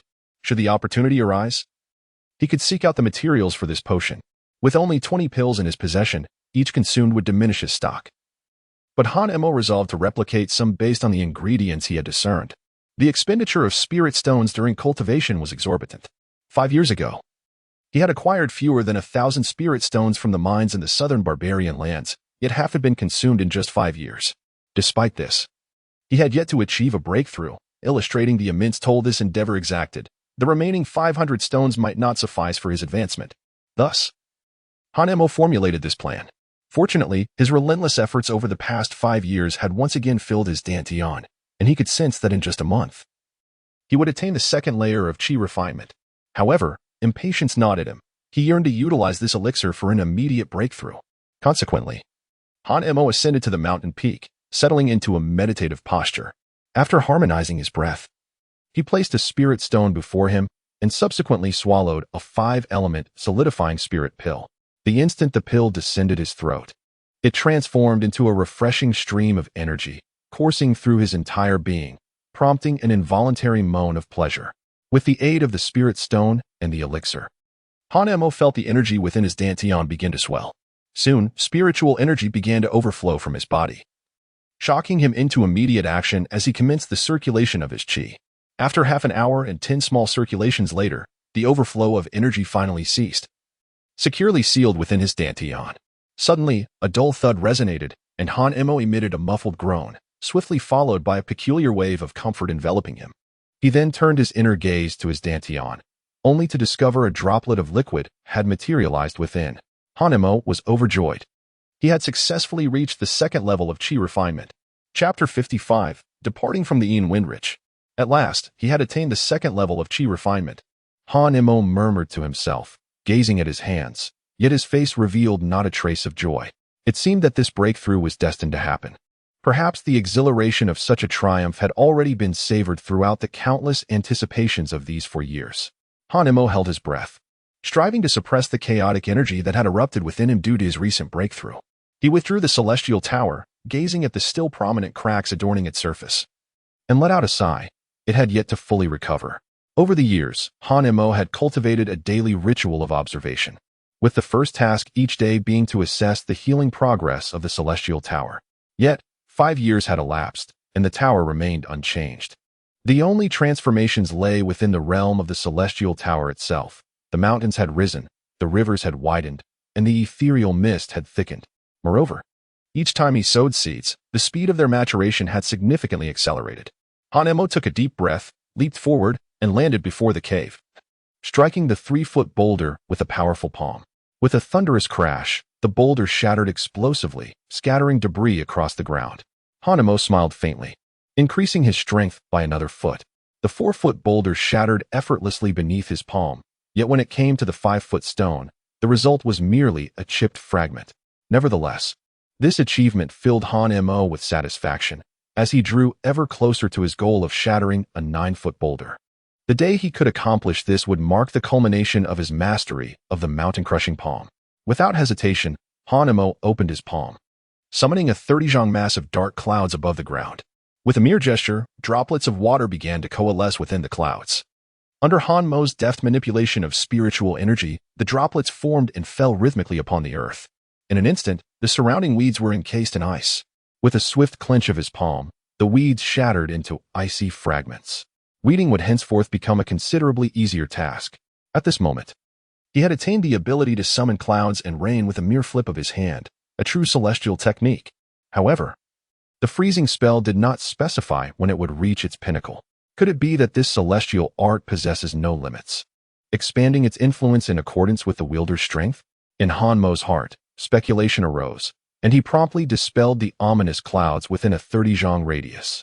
After 4 or 5 days, Han Mo became thoroughly acquainted with the transformations he had undergone. The departed master Li returned to Ian Wind Ridge, placing the handcart back in its original position. He cast a curious glance at Han Mo, puzzled by the unexpected rainfall in this peculiar place. Windridge was known for its strange nature. While the outside world experienced the changing seasons, this locale remained untouched by such influences. Today, however, it rained unusually. Upon inquiry, Masterly learned that it was Han Mo who had invoked celestial magic, leaving him astonished. Have you truly broken through to the second level of chi refinement? Han Mo nodded, which left Masterly in a state of profound astonishment. Had the gentleman indicated that cultivating a false spiritual root was exceedingly arduous? Each breakthrough was akin to climbing to the heavens. Many cultivators with false spiritual roots struggled throughout their lives to reach the third level of chi refinement. Yet, here was Han Mo, who had awakened his spiritual root merely 5 years ago and had already attained the second level of chi refinement. Have we sold all our surplus grain? At this remark, Masterly finally snapped back to reality, nodding in agreement. Yes, it's quite troublesome. The officials in Tianyong City are still unwilling to purchase our grain. I can only rely on connections to sell it through various channels. Nevertheless, it matters not. We are not lacking in funds at the moment. As Han Mo spoke, memories of a little girl surrounding him, calling him brother, instantly surfaced in his mind. Calculating the time, Miao Miao should now be 10 years old. How had these 5 years treated her? What of Jinzhou City? How had it changed over the years? Masterly slapped his forehead, exclaiming, "Oh dear, how could I forget? This is a letter from Miao Miao for you." With that, Masterly handed the envelope to Han Mo. Upon opening it, Han Mo recognized the familiar handwriting. It was undoubtedly from Han Miao Miao. The letter read, "Brother, Miao Miao has successfully passed the scholar's examination and will no longer need to spend so much time in the school." Miao Miao inquired. "And the townsfolk said you reside in Tianyong City. I wish to visit Tianyong City, but Lord Lu mentioned that the outside world is chaotic, and there are celestial beings preventing me from leaving the city. Lord Lu also said that you are a celestial being. What exactly is a celestial being? Are they truly formidable? It has been 5 years. When will you return to see Miao Miao?" Between the lines, Han Mo could sense that Han Miao Miao had shed some of her childishness and had grown in understanding. Indeed, 5 years had passed, and he too was now 15, with a greater awareness of the world. Yet, it was precisely because of this heightened understanding that he approached everything with utmost caution. Over these 5 years, he had gained a deeper insight into the path of immortality. The old sage of Baiyun Temple and Master Li's fellow disciples had not deceived him. The path of immortality was fraught with peril, and a moment's negligence could lead to utter destruction. While mortals aspired to become celestial beings, the celestial beings longed to return to an ordinary life. It seemed as though there existed a wall between mortals and immortals. Those outside yearned to enter, while those within desired to exit. Yet only the celestial beings understood that once they stepped onto the path of immortality, crossing that wall marked the point of no return. Han Mo felt fortunate that, despite becoming a cultivator, he still resided among the mundane, leading a life akin to that of ordinary people. He only needed to focus on his own affairs, free from the troubles of celestial disputes. Han Mo, when do you plant the crops? I can lend a hand. Masterly was quite curious, for each time Han Mo sowed the seeds, he was absent. By the time he returned to the mountain, 50 acres had already been sown by Han Mo. Han Mo pondered for a moment and could not yet decide what to cultivate. He had stored a substantial amount of surplus grain for his own consumption, which he estimated would last him a lifetime. With his financial needs met, selling grain seemed devoid of purpose. Instead, he contemplated growing something that could enhance his cultivation, such as spiritual herbs. However, spiritual herbs were not as ubiquitous as common weeds, and they were often guarded by spiritual beasts. There were indeed a few specimens in Infeng Ridge, which he had discovered 2 years prior during a descent. They were located by a pond, identifiable by their striking red fruit. Now he could recognize most medicinal herbs and spiritual plants, and he knew that the red fruit was called the red-skin fruit. This fruit possessed healing properties and could purge impurities from the body. The Xianxing Taoist had likely been gravely injured, prompting him to seek out the red-skin fruit in Infeng Ridge, unaware that it was protected by a formidable creature, the great black bear. Though a beast, the great black bear had developed a semblance of intelligence. The Xianxing Taoist's carelessness led to his downfall, as he was ultimately overpowered by the bear and met his end at Han Mo's hands, who had struck him down with a stone.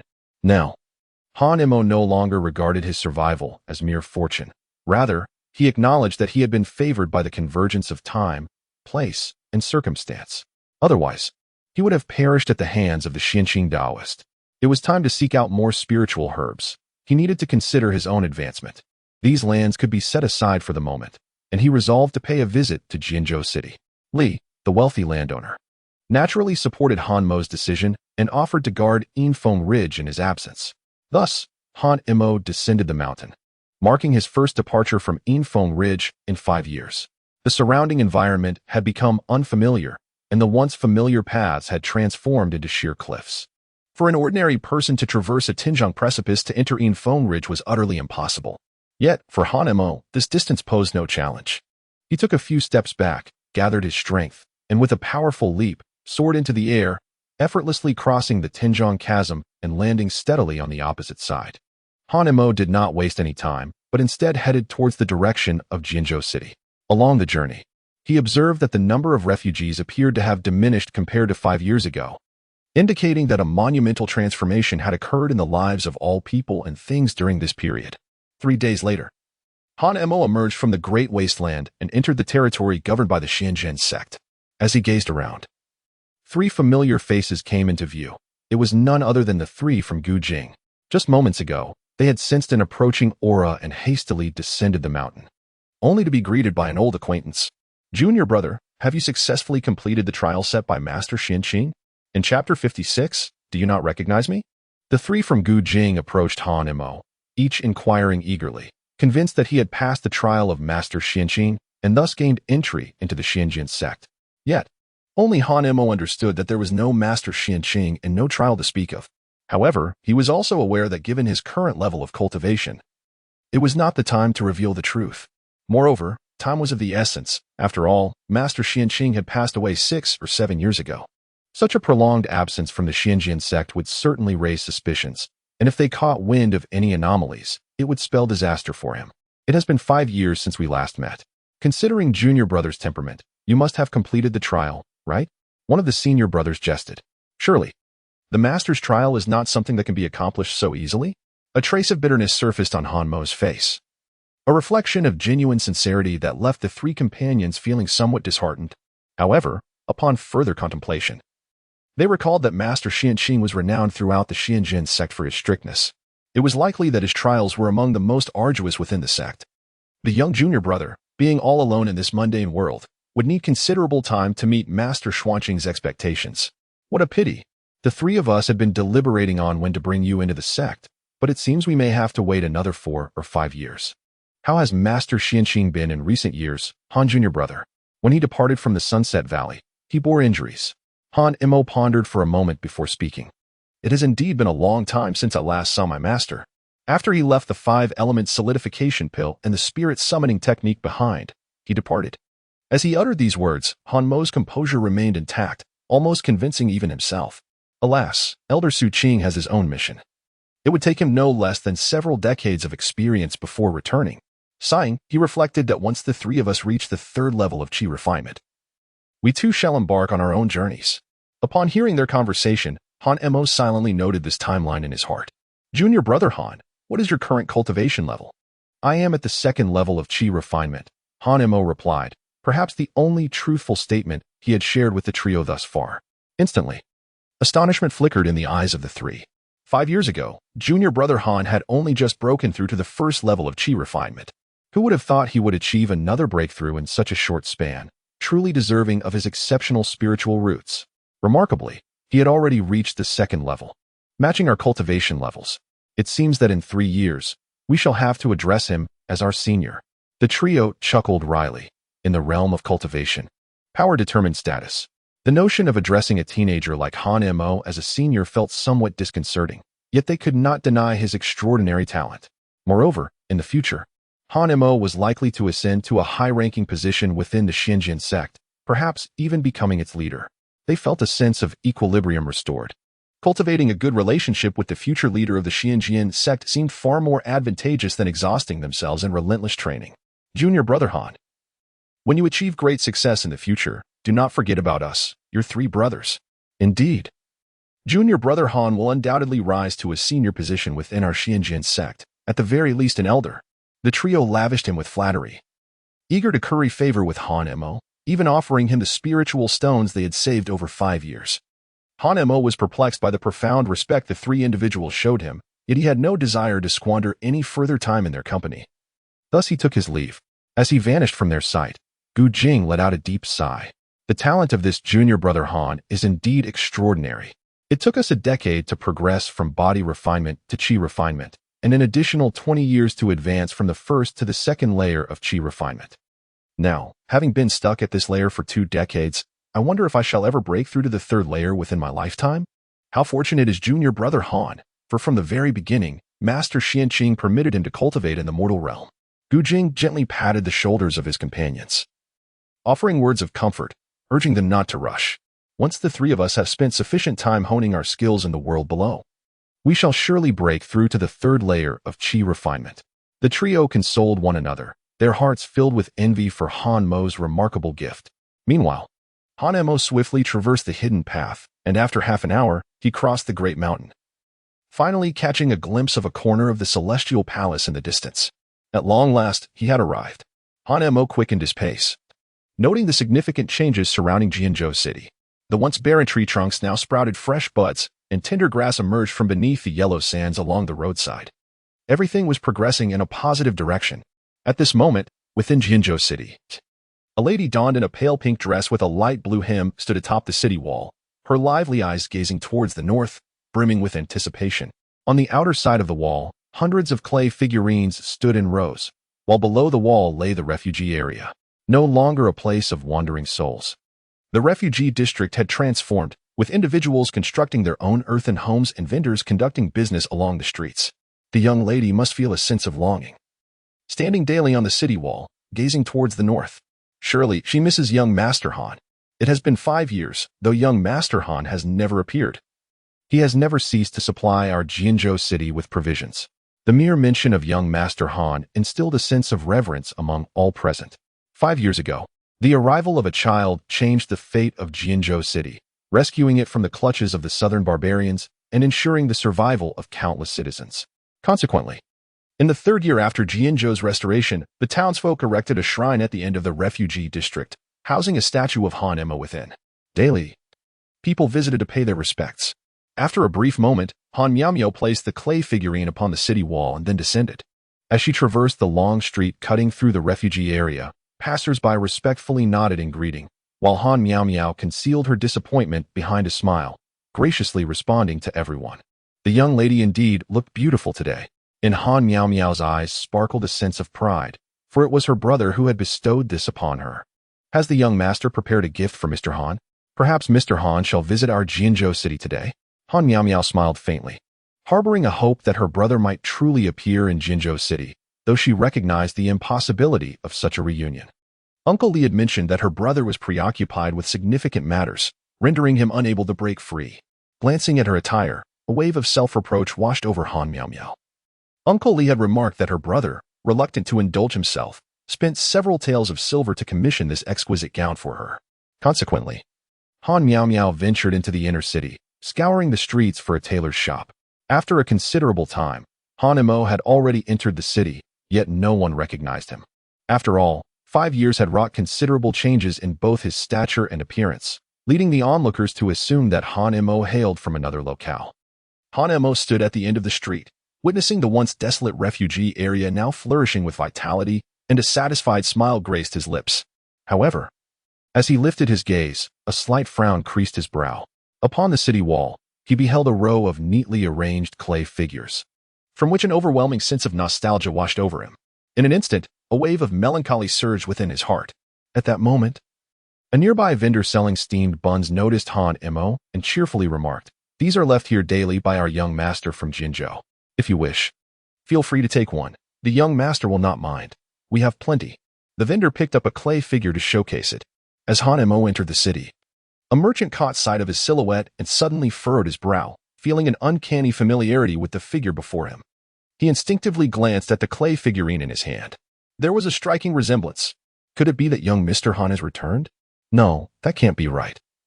I distinctly remember young Mr. Han's appearance. I would not mistake it. The merchant muttered to himself before resuming his call to sell his buns. Venturing deeper, Han Mo followed the path etched in his memory towards the Lu residence. Suddenly, a melodious voice rang out, as sweet as a lark. This is the payment I must provide. If you refuse to accept it, I shall be quite displeased. The woman from the tailor's shop, holding a handful of silver, appeared somewhat exasperated but nevertheless accepted the 10 taels of silver, subsequently handing over a finished robe to Han Miao Miao. Han Miao Miao received her finished garments and joyfully stepped out of the tailor's shop. Yet, just as she crossed the threshold, she spotted a figure standing not far away, and abruptly halted, the smile on her face gradually fading. Miao Miao, do you not recognize me? Chapter 57, 100 Years of Pinky Promises. Upon hearing the familiar voice, Han Miao Miao's eyes instantly welled with tears, 2 streams cascading down her cheeks. Brother, brother. Han Miao Miao could no longer contain her emotions and burst into tears. Running towards Han Mo and throwing herself into his embrace, she longed for her brother, exclaiming, Brother, why haven't you come to see Miao Miao? I think of you every day. I thought you no longer wanted Miao Miao. The cries of Han Miao Miao swiftly attracted the attention of the crowd. At first, they assumed it was merely a playful scuffle between some young master and a young lady. However, upon realizing that it was, in fact, their young mistress, the expressions of the onlookers shifted dramatically. Their young mistress had been bullied and was in tears. Han Miao Miao is indeed the sister of Mr. Han, and her status in Jinzhou City is comparable to that of her brother. Can one endure such an affront? A throng of individuals surged forward, intent on capturing Han Mo to deliver him to Lord Lu for severe punishment. However, just as they encircled Han Mo and charged, a barrier erupted, repelling them all, leaving them sprawled on the ground, wailing in agony. Oh dear, my backside. How curious, I cannot seem to touch this fellow. Everyone, grab your weapons, someone shouted, prompting those around to scan their surroundings, seizing nearby clubs, while others picked up stones from the ground, their faces etched with fury. Release our young master, or do not blame us for our lack of courtesy. To provoke the young master is an unforgivable sin. What are you doing? At that moment, Han Miao Miao noticed the commotion and turned to the crowd, wiping away her tears with a trembling hand. Young master, this person is bullying you, and in doing so, he is bullying Mr. Han, our benefactor in Jinzhou City. How can we allow such a transgression? Indeed, we must apprehend those who dare to mistreat Mr. Han and the young master, and deliver them to the authorities so that Lord Lu may dispense justice. As the mob prepared to charge once more, Han Miao Miao swiftly positioned herself in front of Han Mo. Stop at once. He is not the one who bullied my brother. He is my brother. Her words struck like lightning, causing the crowd to halt in astonishment, their gazes shifting toward Han Mo. Impossible. I remember the visage of Mr. Han. He does not resemble this. Han Mo smiled helplessly, surprised by the significant impact he seemed to have on the hearts of the citizens of Jianzhou. He had merely performed a small act, motivated by self-interest, yet it lingered in their memories for 5 long years. It is true that not all individuals in this world are malevolent. At that moment, a portly man standing behind Han Mo rubbed his eyes in astonishment and exclaimed, Wait, everyone, this truly appears to be Mr. Han. Upon hearing this, the crowd was once again taken aback. Yet the stout man grew increasingly certain. Although they had not seen Mr. Han for 5 years, every day, Han Miao Miao meticulously crafted numerous clay figurines, each one inspired by Mr. Han's own techniques. Everyone was aware that when Mr. Han departed years ago, Han Miao Miao could only recall the silhouette of his back, which had influenced them all throughout these 5 years. The figure before them bore an uncanny resemblance to Mr. Han. It truly seems to be him. Come, everyone, take a look. With the second person's exclamation, the crowd gathered behind Han Mo, gasping in surprise, as they unanimously felt that he resembled Mr. Han so closely that none dared to act recklessly. At that moment, a sedan chair came to a halt behind them. Lord Lu has arrived. Everyone, please make way. The crowd swiftly positioned themselves along the sides of the street as Lord Lu lifted the curtain and stepped down from the sedan chair. Han Mo observed that Lu Zhang's face bore additional signs of weariness, and his hair had become significantly grayer. It was evident that he had invested considerable concern for Jinzhou City over the past 5 years. Lu Zhang approached, directing all his attention towards Han Miao Miao. Miao Miao, it is time to return. Otherwise, your brother will be quite upset. Han Miao Miao playfully stuck out her tongue and said, Sir, my brother would never be angry. Just look. Who is this? Upon hearing her words, Lu Zhang turned to the side and saw Han Mo, feeling a wave of confusion wash over him. As their gazes met, Lu Zhang was taken aback. Young master, is it truly you? It really is you. Lord Lu, it has been such a long time. The familiar voice instantly reminded Lu Zheng of their first encounter, and he was filled with excitement as he stepped forward, placing both hands on Han Mo's shoulders. It is indeed the young master. Hurry, let's mount the carriage. Without allowing Han Mo a chance to decline, Lu Zheng pulled him into the carriage, taking the reins himself. Upon returning to the residence, Lu Zheng immediately instructed his servants to prepare a feast replete with fine wines and delicacies. Compared to the meager offerings of 5 years prior, the current spread was lavish, featuring both meat and fish. The once plain water had transformed into exquisite wine. Knowing that Han Mo did not indulge in alcohol, Lu Zheng poured him a cup of tea. Young master, please. He had not anticipated that the young master would return to Jianzhou. He had assumed that Han Mo had long forgotten this place. He had heard it said that once one embarks on the path of immortality, the realms of the mortal and divine become forever severed. Those who cultivate must sever all ties to the mundane world and its entanglements. Yet, it was truly unexpected that in his lifetime, he could see Han Mo again, which filled him with profound excitement. Prompting him to drink 3 cups of wine in quick succession, Han Mo replaced wine with tea. How could one forget this place where Miao Miao resides? Please wait a moment, young sir. Miao Miao will return once she completes her tasks for the day. After several rounds of drinks, Lu Zheng began to feel the effects of inebriation. Following Han Mo's instructions, the steward instructed the maidservants to assist Lu Zheng back to rest. In the midst of his cultivation, Han Mo suddenly heard a call. Exhaling a deep breath, he opened his eyes to see Han Miao Miao rushing towards him. Her voice laced with urgency. It was not a dream. His brother had not yet departed. Han Miao Miao was filled with delight as she took out a bunch of grapes from behind her. Brother, I brought these for you from school. Do you have a taste? Han Mo picked one and put it in his mouth. It was incredibly sweet. He had never tasted anything like it before. Was it delicious? Indeed, it was. Brother, will we stay for a few days this time? Can Miao Miao accompany you every day? Han Miao Miao walked to the side and sat down, resting her chin on her hands as she gazed at Han Mo. Stay a few more days, spend more time with Miao Miao. Really, brother, you're not deceiving me. Are you? Let us make a pinky promise. As she spoke, Han Miao Miao extended her pinky to hook it with Han Mo's, declaring, pinky swear. If either of us changes, we shall be little dogs for 100 years. How childish. Han Mo's lips curled slightly in a delicate arc. Yet he still accompanied Han Miao Miao to complete this childish ritual. Brother, I wish to ascend the mountain and take a look. Lord Lu forbids me from leaving the city. Would you take me? Lord Lu would not dare to be angry with you. All right. Han Mo did not hesitate to agree immediately.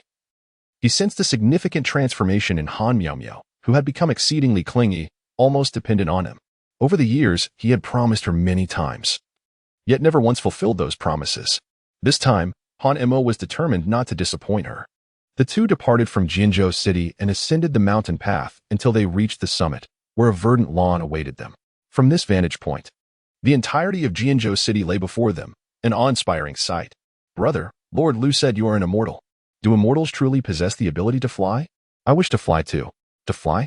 He mused. It merely involves riding a sword through the skies. Han Mo shook his head, asserting that not all immortals possess the ability to fly. He himself could not soar through the skies. While it is indeed possible for those in the Qi refinement stage to fly using sword techniques, mastering the art of aerial maneuvering is essential. Moreover, the spiritual energy stored within the bodies of those at this stage is limited, rendering prolonged flight unfeasible. A moment's carelessness could lead to a catastrophic fall. Observing Han Miao Miao's eager gaze, Han Mo contemplated the necessity of practicing aerial techniques, recognizing their utility for travel. However, the myriad of celestial arts were predominantly held within the grasp of immortal sections. Then, brother, you must study diligently like Miao Miao. The teacher says that with earnest effort, one can master anything. Once you learn to fly, take Miao Miao to see the heavens, she urged. Very well, I promise Miao Miao. Thus, Han Miao Miao encouraged Han Mo to hasten his studies, while she frolicked amidst the flowers, playing with the fluttering butterflies. Watching the carefree Han Miao Miao, Han Mo felt a pang of envy stir within him. It seemed as if these moments of joy were foreign to him, for since he could remember, he had been preoccupied with merely surviving each day. Han Mo, feeling unoccupied, sat cross-legged atop the mountain peak and commenced his meditation and cultivation. The surrounding spiritual energy began to coalesce around him. Han Miao Miao plucked a 4-leaf clover, intending to present it to Han Mo, only to find him in deep meditation. She was unfamiliar with the concept of meditation, yet she recalled Lu Zheng's words. If her brother sat motionless on the ground, she should refrain from interrupting him. Han Miao Miao held a four-leaf clover and sat beside Han Imo, resting her chin on her left hand as she gazed at him. Gradually, the sky darkened, and a wave of drowsiness washed over her, causing her to curl up and fall asleep next to him, her small hands still clutching the hem of his garment. Chapter 58. The Spirit Branch. The following day, Han Imo awakened from his cultivation. Just as he was about to rise, he noticed that his clothing was being tugged by Han Miao Miao, prompting him to hastily sit back down, anxious not to disturb her slumber. Suddenly, in the midst of her deep sleep, Han Miao Miao began to murmur, softly calling out brother. Abruptly, she gasped and jolted awake, tears glistening in the corners of her eyes. Upon seeing Han Imo, she quickly embraced him, as if fearing he might vanish at any moment. This unexpected turn of events left Han Imo somewhat at a loss, his hands hovering awkwardly in the air for a brief moment before he gently patted her back in a comforting gesture. Han Miao Miao calmed her emotions and suddenly recalled the four-leaf clover she had picked, opening her palm. Lord Lu had mentioned that the four-leaf clover symbolizes good fortune, and Miao Miao wished for her brother to always be blessed with luck. Han Imo smiled faintly as she held the four-leaf clover in her hand, but suddenly her brow furrowed. This four-leaf clover emanated a strange aura. No, this is not a four-leaf clover. It is, in fact, a branch of Earth Spirit. Han Imo retrieved information about the Earth Spirit branch from his memory. The Earth Spirit branch thrives in the shade and relies on withered trees for sustenance. It is one of the primary ingredients for the Nourishing Essence Pill. This Nourishing Essence Pill is, in fact, the 5-element solidifying spirit pill. However, since it is crafted using ancient methods, it does not possess the potency of a true Nourishing Essence Pill, thus earning the designation of the 5 elements solidifying spirit pill. Only those refined by alchemists can retain all spiritual essence, which is why they are referred to as Nourishing Essence Pills. Han Mo's heart skipped a beat. In this desolate mountain, there was unexpectedly a spirit root. If he could gather all the necessary materials, he would be able to refine the 5-element solid spirit pill using ancient techniques. His brother adored four-leaf clovers, and there were more over there. Miao Miao would take his brother to find them. Han Miao Miao was unaware of the reason behind her brother's exuberance, yet she discerned his apparent fondness for four-leaf clovers. Consequently, she took Han Imo by the hand and led him to the shade of a nearby tree. Before long, Han Imo spotted 3 sprigs of the elusive Earth Spirit branch. It was indeed the Earth Spirit branch, as its survival conditions were exceptionally stringent. It could only thrive when 4 sprigs appeared simultaneously. Han Mo's heart raced with excitement, yearning to carry away all the Earth Spirit branches. However, the moment these branches were exposed to sunlight, they would perish instantly. Fortunately, the recent days had been enveloped in continuous rain, allowing the Earth Spirit branches to flourish. The gnarled and twisted shapes of the trunks provided the perfect conditions for their survival. In the sky, the first rays of sunlight began to emerge, should they be illuminated. The Earth Spirit branches would wither away, losing all their ethereal essence. Han Imo swiftly extracted all the Earth Spirit branches and placed them into his storage ring. The first category of spiritual herbs is secured. Miao Miao, let us return home. Han Miao Miao was overjoyed at the sight of Han Imo and, filled with happiness, grasped his garment as they descended the mountain. Upon their return to Jinzhou City, they encountered Lu Zhang, who was leading the household servants in a frantic search along the streets. Young master, the young master has returned. Sir, Mr. Han has come back with the young master. The servants, spotting the two, hurriedly called for Lu Zhang. Upon confirming their safe return, Lu Zhang's concern subsided, and he rushed forward to embrace Han Miao Miao, his heart swelling with tenderness. Lord Lu, my brother was with me. Thank goodness, thank goodness. You had me so worried. Lu Zhang gently placed Han Miao Miao in the sedan chair and then escorted the pair back home. Once at the residence, Han Miao Miao eagerly made her way to the academy, while Han Imo and the others retreated to the courtyard. Young sir, I kindly request that you inform me next time you take Miao Miao out. We searched all night in Jinzhou City, and everyone was terribly anxious. Han Mo's expression was awkward as he nodded in agreement. If anything were to happen to Miao Miao, how would I explain it to her grandmother? Lu Zhang spoke with a hint of trepidation. Lord Lu, how has Miao Miao's grandmother fared over the years? Has she ever mentioned Miao Miao's biological father? Upon hearing Han Mo's words, Lu Zhang's countenance grew grave. Despite his efforts to conceal his emotions, Han Imo perceived the change. For reasons unknown, Han Imo felt an ominous premonition lingering in his heart. Under Han Mo's scrutinizing gaze, Lu Zhang felt a pang of guilt. Even hesitating to meet Han Mo's eyes. Something has happened to Miao Miao's grandmother. has it not? Young sir, in truth, Miao Miao's grandmother passed away 5 years ago. Lu Zheng sighed heavily, his expression somber. Over the years, Miao Miao had been quite lonely. Ever since her grandmother's demise, she would go to the city wall each day, gazing toward the direction of Tianyong City. Upon hearing this, Han Mo's heart sank. Miao Miao's grandmother had passed away 5 years prior? Why had Miao Miao never mentioned it in her letters? Consequently, Lu Zheng recounted the events that transpired 5 years ago when Han Mo departed. It turned out that after meeting Miao Miao's grandmother that day, she had jumped into the pond, and by the time they discovered her, she had already lost her breath. They concealed the truth from Miao Miao and buried the elderly woman in silence. Yet, for several consecutive days, Miao Miao, not having seen her grandmother, became frantic and searched the streets in desperation. Lu Zheng, feeling heartbroken, embraced Han Miao Miao and sorrowfully revealed the truth. Upon learning the reality, Han Miao Miao mourned for several days. From that moment on, she climbed the city wall daily, molding 2 clay figures, one of her grandmother and one of Han Mo. However, Han Mo had left decisively, leaving Miao Miao with nothing but his departing silhouette. Thus, 5 years passed in this manner. Young sir, there is something I am uncertain whether I should disclose. Han Mo's expression was complex. He was bewildered by the myriad events that had transpired concerning Miao Miao. Lord Lu, please speak. Suddenly, Lu Zheng knelt on the ground, leaving Han Mo utterly astonished. He hurried forward to assist him. Lord Lu, what is the meaning of this? Young sir, I dare to implore you to remain in Jinzhou City. Upon hearing this, Han Mo fell silent for a moment before inquiring, is it solely for Miao Miao? Indeed, it is solely for Miao Miao. Are you truly sincere? Han Mo fixed his gaze intently on Lu Zheng, who, realizing he had been seen through, could only concede. There is one more matter. The Sea Clan, is that correct? Han Mo stated calmly. Lu Zheng suddenly lifted his head to look at Han Mo, his eyes wide with astonishment. Young sir, you. Han Mo pondered deeply. Upon his arrival, he had already taken note of the geographical significance of Jinzhou City. To the east lay an expansive sea, and during his initial visit, the steward had warned that the Sea Clan cast a covetous eye upon it. It was evident that Lu Zheng's concerns were rooted in this matter.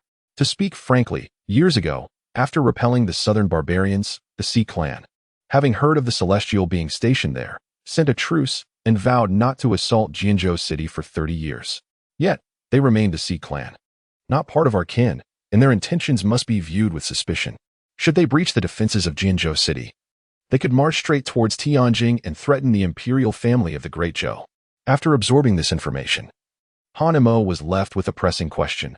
Given the significance of Jinzhou City, the imperial family of the Great Zhou could not possibly be unaware of it. Why had they never dispatched reinforcements, leaving Jinzhou to fend for itself against the Sea Clan? In that moment, Lu Zheng articulated a dilemma that had troubled him for many years. The formidable mountains separating Jinzhou from Tianjing, coupled with the Celestial Sect's oversight and external threats, had severed communication with Tianjing for many years. It was only recently, due to the leniency of the Xianjin sect, that a tenuous connection was re-established with the imperial family through Tianyong City. However, the situation in Tianjing was equally dire. With limited military resources and each region struggling for survival, the Great Zhou teetered on the brink of peril. Yet, if the gentlemen were to remain in Jinzhou City, the circumstances would shift. Although the Sea Clan was powerful, they could not rival the Celestial sects, which they inherently regarded with trepidation. Han Mo did not respond immediately. Instead, he pondered. My Lord Lu, may I take a moment to contemplate? By the way, has there been any change regarding the Demon Spirit Mountain? There appears to be some room for negotiation. A glimmer of hope arose within Lu Zheng's heart. You truly hold us mortals in high regard, sir. The Demon Spirit Mountain is a place of great peril. How could mere mortals dare to tread there? Even now, we remain unaware of how the southern barbarians managed to traverse the Demon Spirit Mountain and enter the territory of the Great Zhou. Are you intending to venture into the Demon Spirit Mountain? Han Mo nodded. Indeed, the Mountain of Spirits may hold what I seek. Chapter 59, The Choice. Upon arriving at the southern city gate, just as Han Mo intended to exit the city, he was taken aback to find Han Miao Miao standing guard at the gate. Her arms outstretched, tears glistening in her eyes. Han Miao Miao's gaze was resolute as she fixed her eyes on Han Mo. Brother, you promised to stay a few more days. Why are you leaving Miao Miao in secrecy? Lu Zheng, upon witnessing this, became flustered and hurriedly approached to lift Miao Miao. Yet she struggled fiercely, leaving Lu Zheng at a loss. Miao Miao, your brother isn't leaving for good. He has important matters to attend to and will return to accompany you in a few days. You are deceiving me. 5 years ago, you said the same thing. If I hadn't overheard the adults conversing with you after school, I would still be in the dark. Lu Jing opened his mouth but found himself at a loss for words, helplessly seeking assistance from Han Mo Miao Miao. Do you still remember the promise made with your brother? Han Mo knelt before Han Miao Miao, extending his pinky finger in a gentle curve. For a brief moment, Han Miao Miao was taken aback, but she soon entwined her pinky with Han Mo's. A pinky swear for 100 years, and not to change. Han Mo whispered softly. Han Miao Miao, with tearful eyes, sobbed as she spoke. Is it true? You truly aren't deceiving me? No, he replied. This time, brother will keep his word and will not leave Miao Miao quietly. Is that all right?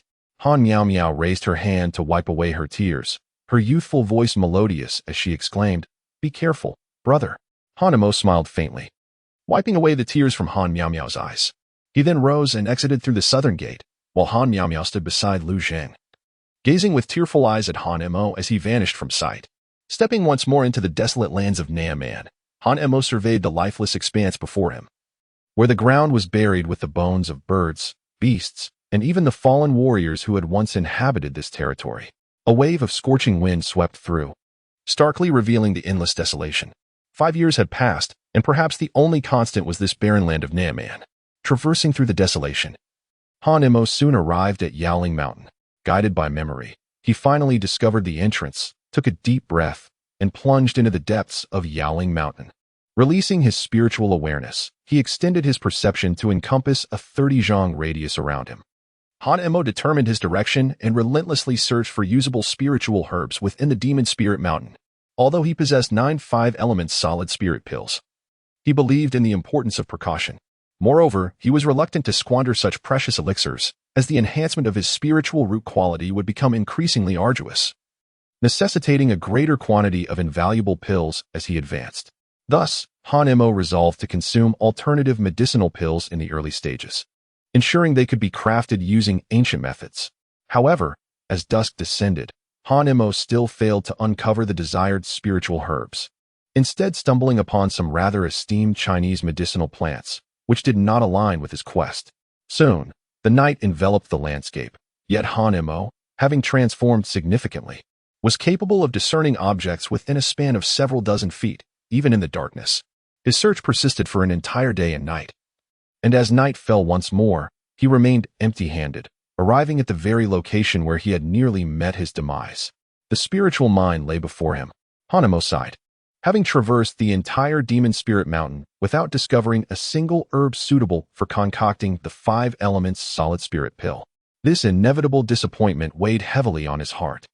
As dusk approached and the light faded, Han Mo, unwilling to squander his efforts, decided to enter the spirit mine devoid of spiritual energy. Years ago, the mine had been forcefully breached by 5 members of the Xianjian sect, leaving a wide entrance that allowed Han Mo to walk in without the need to crawl like a dog. Yet within, there was a complete absence of the natural spiritual essence of the world. Han Mo surmised that it had likely been entirely extracted by the Xianjian sect, which left him feeling a sense of regret. How he wished there were still some remnants to be found. However, the holes in the walls astonished him. The Xianjian sect had even excavated the stones from the very walls, demonstrating their prowess as a celestial sect with an array of capabilities. He recalled how he had once struggled to even dislodge the spirit stones that had grown from the rock face. Han Mo found a level area to sit cross-legged and took out a spiritual stone to assist in his cultivation.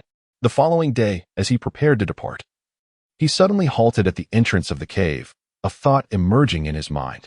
Without the silver ginseng vine, chi spiritual root, blood lotus flower, and fire vine leaves, it seemed impossible to replicate the 5-element solid spirit pill. However, could he perhaps concoct a pill with similar effects using common traditional Chinese herbs? Although traditional herbs do not compare to spiritual grasses, some aged herbs possess a trace of the world's spiritual energy. While their effects may not rival those of the 5-element solid spirit pill, they can still yield comparable results, such as Ganoderma, ginseng, astragalus, cistanche, and ishowu. Han Mo swiftly ascertained the availability of 5 medicinal herbs that could serve as substitutes. After a day of exploration, it seemed that some of these herbs flourished upon the Demon Spirit Mountain. Thus, Han Mo dedicated another day to his quest and eventually discovered several types of traditional medicine. Perched upon a steep cliff, he successfully harvested Ganoderma, and within the ancient forest, he found both ginseng and cistanche. However, he was unable to locate either astragalus or rehmannia. Initially, Han Mo suspected he might have overlooked a certain area, yet after 2 additional days of searching, he ultimately confirmed that the demon spirit mountain lacked both astragalus and rehmannia. Reluctantly, he resolved to depart, but not before organizing his thoughts. The spiritual energy of Demon Spirit Mountain was even more potent than that of the Wind Ridge, making cultivation here notably swifter. Furthermore, the abundance of medicinal herbs suggested that should he require other elixirs in the future, alternative herbs could be utilized as substitutes. Han Mo suddenly felt that this place seemed to suit him better. Moreover, there was Han Miao Miao, had her grandmother still been alive. Han Mo might not have pondered so much. However, Lu Zheng's words inexplicably stirred a sense of compassion within him. Perhaps it would be best to stay, after all. Cultivating these spiritual herbs wouldn't require much land. He could always clear some ground here later. He possessed ample strength and experience, and was not afraid of hardship. As for the 50 acres at Yinfeng Ridge, he could continue to grow grain there, thus managing both aspects.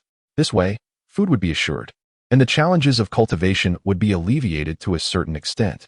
Once he made up his mind, Han Mo retraced his steps. It had been 5 days since he left Jianzhou City, and Miao Miao must be anxious. Finally, half an hour later, Han Mo returned to the city.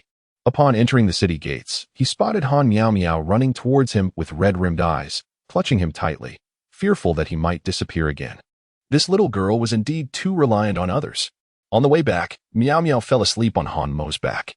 To avoid waking her from the bumps of the palanquin, he decided to carry her, becoming increasingly cautious with each step. In the past, carrying 10 stones of grain was no challenge. Today, however, with Miao Miao's petite frame on his back, it felt somewhat strenuous. At last, they arrived at the residence. Han Mo gently laid Miao Miao on the bed and tiptoed to close the door. Upon entering the main hall, he found Lu Zheng already prepared with tea and snacks. "Young master, did you achieve any success?" Lu Zheng, knowing well Han Mo's purpose for visiting the Spirit Mountain, looked at him with eager anticipation. He too was curious to see what the spiritual herbs looked like in the eyes of an immortal. After all, as a mortal, lacking the abilities of an immortal, he would likely mistake even a single spirit herb for mere weeds and feed them to livestock. While he did not find any, he had managed to procure some alternative medicinal herbs. Han Mo seemed to recall something and promptly inquired, "Lord Lu, is there a traditional Chinese medicine shop in Jinzhou?" "A traditional Chinese medicine shop? Do you require assistance in regulating your health, young sir?" "No, I am in need of Yishouwu and Huangqi, and I wish to purchase them from a Chinese medicine shop. However, I have a stipulation. I require them in their entirety." "Yishouwu and Huangqi?" Lu Zheng gazed at Han Mo with an expression of bewilderment. These herbs are known for their nourishing properties, particularly for replenishing the kidneys. Does even an immortal grapple with such concerns? Or do immortals possess desires akin to those of mortals? Acquiring them in their entirety might prove somewhat challenging. Nevertheless, rest assured, young sir, I shall send someone to procure them immediately. Lu Zheng was efficient in his actions. After confirming all of Han Mo's requirements, he instructed his secretary to accompany the household staff to fulfill the task. "Lord Lu, there is yet another matter I would like to request your assistance with. Please, young sir, do not hesitate to voice your needs. As long as it is within my capacity, I shall not falter. I would brave mountains of blades and seas of fire without hesitation." Han Mo smiled bitterly, but it was not as grave as it seemed. He merely wished to request Lord Lu's assistance in constructing a humble abode at the foot of the Demon Spirit Mountain, where he intended to reside henceforth. Chapter 60. Han Mo's responsibility: construct a cottage? Reside at the foot of the Demon Spirit Mountain? Upon hearing these words, Lu Zheng instantly rose to his feet. "Young sir, do you mean to say, indeed, I shall remain in Jianzhou City from now on, leaving only once Miao Miao is grown, now 15 years of age?" Han Mo was no longer the naive child he had been 5 years prior. He had developed a sense of responsibility.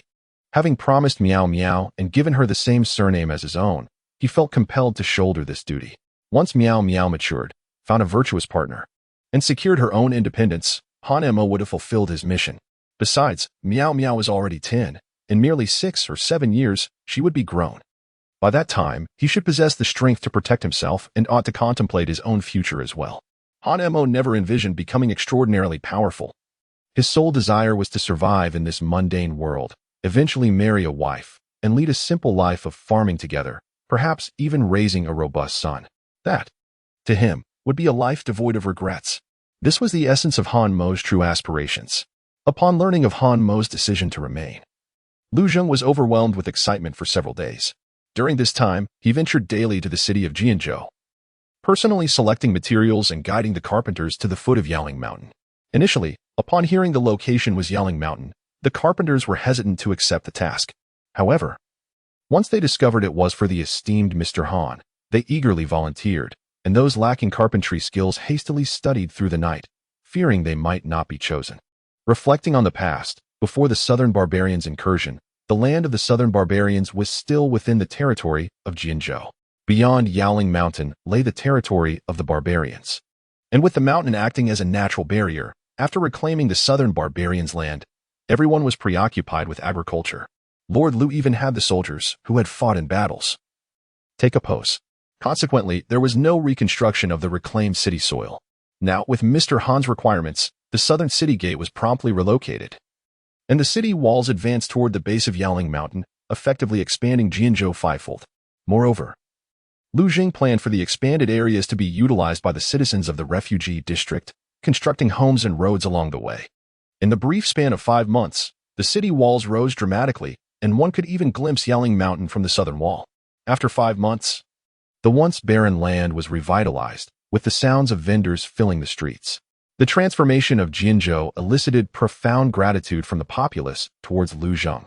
It was due to the benevolence of such a capable official and the presence of the remarkable Han Mo that they could lead fulfilling lives.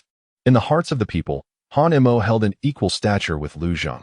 3 miles beyond Jianzhou, a wooden cabin stood at the foot of Yaling Mountain, encircled by a fence. Over the past few months, passers-by nearby have heard tremendous rumblings emanating from the cabin and occasionally witnessed tumultuous weather above it. At this moment, Han Mo was in the courtyard practicing the crumbling mountain palm. The ground, once laden with sand, was now strewn with gravel. Before him, a 6-foot boulder crumbled inch by inch. I can now shatter a 6-foot boulder with a single strike. Perhaps in 3 years, the crumbling mountain palm will achieve perfection. Han murmured softly, then spread another layer of gravel over the ground. Han Mo walked into the small workshop adjacent to the wooden cabin, a structure he had specially commissioned from Lu Zheng, sufficient to shield against wind and rain. Inside the workshop, Han Mo placed a moderately sized grinding trough, and as he slid the roller back and forth, he ground the thoroughly dried branches of the earth spirit. Given the rarity of the earth spirit branches, it took Han Mo several months to achieve complete drying. During this time, due to a moment of carelessness, he lost one branch, which caused him considerable heartache for quite some time. However, the moment had finally arrived to commence the replication of the 5 elements solid spirit pill. He had conveniently acquired both Chinese knotweed and astragalus from Jianzhou City. 5 months ago, when he obtained these herbs, he was unexpectedly delighted to discover that the Immortal Tower had begun to emanate vitality from the herbs, even sprouting new life. Not only that, but the 2 herbs also began to grow within the confines of the Immortal Tower. Initially, Han Mo worried that these herbs might sprout in the soil of Yin Windridge. However, after corresponding with Master Li, he dispelled that concern. This meant that he alone was privy to the location of these herbs, and they were exclusive to his use. Han Mo felt an overwhelming joy as he promptly planted all the medicinal herbs he had gathered, and to his delight, they all sprouted, including the Earth Spirit branch. Thus, he was convinced that the Celestial Tower world was not merely a figment of his dreams, but a tangible reality that he carried with him every day. The reason it had yet to expand might be attributed to its incomplete healing. However, one aspect troubled Han Mo greatly. He could only enter the Celestial Tower while dreaming at night. Perhaps once the Celestial Tower is fully restored, I will be able to enter and exit at will through my spiritual consciousness. Han Mo contemplated this thought as he continued to grind the remaining traditional Chinese medicine in the mortar until it was finely powdered. Upon completing this task, Han Mo labeled the powder, organized it meticulously, and placed it all into his storage ring. Now was not the time for the ancient method of alchemical pill refinement. Han Mo discovered through comparison that the elixirs formed by mixing traditional Chinese medicine with ordinary water were remarkably ineffective, even devoid of spiritual essence. To preserve the full potency of the medicinal properties, one must utilize water imbued with spiritual energy. This precious water resides within the Celestial Tower, and as night falls, he plans to venture into the realm of the tower. Having endured 5 months already, an additional day or 2 is of little consequence. After completing these tasks, it is time for Han Mo to return. Previously, Master Li had sent word that the Wind Ridge has amassed a significant surplus of grain. He indicated that the harvest increases monthly, and he finds himself somewhat overwhelmed, particularly at the foot of the Wind Ridge, where paths are scarce. Master Li expends tremendous effort to reach the area, dedicating the rest of his time to harvesting. Fortunately, before Han Mo's departure, he left behind a spatial ring and taught Master Li its usage. Though not a cultivator, Master Li has accumulated considerable experience over the years, rendering him a semi-refined body practitioner. Moreover, having studied at the Baiyun Temple, he understands how to harness spiritual energy. Nevertheless, the spatial ring has its limitations, and Master Li remains perpetually occupied. This matter must remain confidential, hence Han Mo intends to return and assist Master Li in managing it. Upon entering Jinzhou City, Han Mo sought out Lu Zheng and specifically requested the presence of Han Miao Miao. At the northern city gate, Han Miao Miao grasped Han Mo's rough hand, gazing up at him with eyes full of reluctance.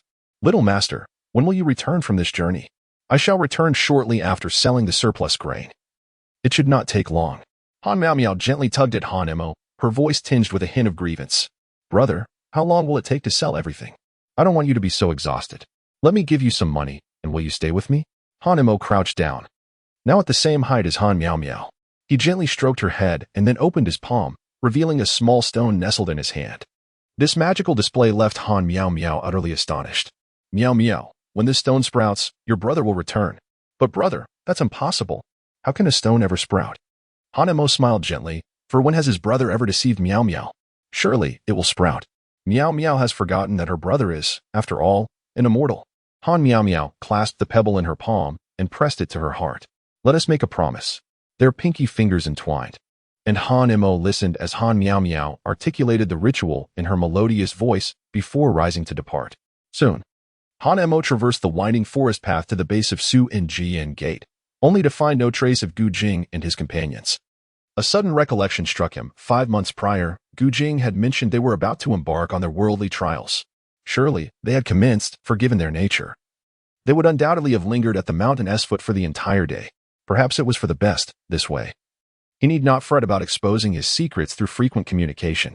Han Mo quickened his pace, venturing into the vast and desolate wilderness of 30 miles. As night fell, he returned to Infeng Ridge, and from a distance, he spotted the laborious figure of Master Li. Master Li had secured a rope around his neck, gripping the handle of a unicycle with one hand, his body swaying precariously as he feared the vehicle might topple over. At that moment, the wheel rolled over a stone, destabilizing the unicycle, and Master Li, startled, found it too late to regain control. With a resounding clap, a pair of rough hands steadied the unicycle. And as Master Li prepared to express his gratitude, he realized it was Han Mo. "You're back." "Indeed, I have returned. Did I not instruct you on how to utilize the storage ring?" Master Li's countenance shifted to one of awkwardness, as if caught in a misdeed. "I merely wish to experience the trials you once faced." Chapter 61. Settling the Karmic Debt. "Master Li, why do you persist in this manner?" Master Li took a seat and sighed deeply. "To speak candidly, initially, I was merely fulfilling the promise made to the old blind man. Yet, through the years we have spent together, I have come to regard you as my own child. I am aware that I possess no such right. But I fear that one day, when you depart, you may never return." Upon hearing these words, Han Mo felt a sense of helplessness. Yet, reflecting on Master Li's actions over the years, he recognized that each time, Master Li had catered to his needs, seemingly afraid of losing him. Han Mo had long acknowledged the sacrifices Master Li had made. However, even so, Master Li remained ever cautious. At this moment, they had an abundance of food and wealth. Yet Master Li continued to endure hardships unnecessarily. Han Mo collected all the grain on the ground into his spatial ring and then walked ahead.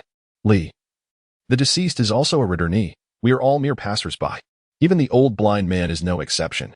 Though he has departed, the cycle of life, aging, illness, and death is an immutable aspect of human existence that no one can alter.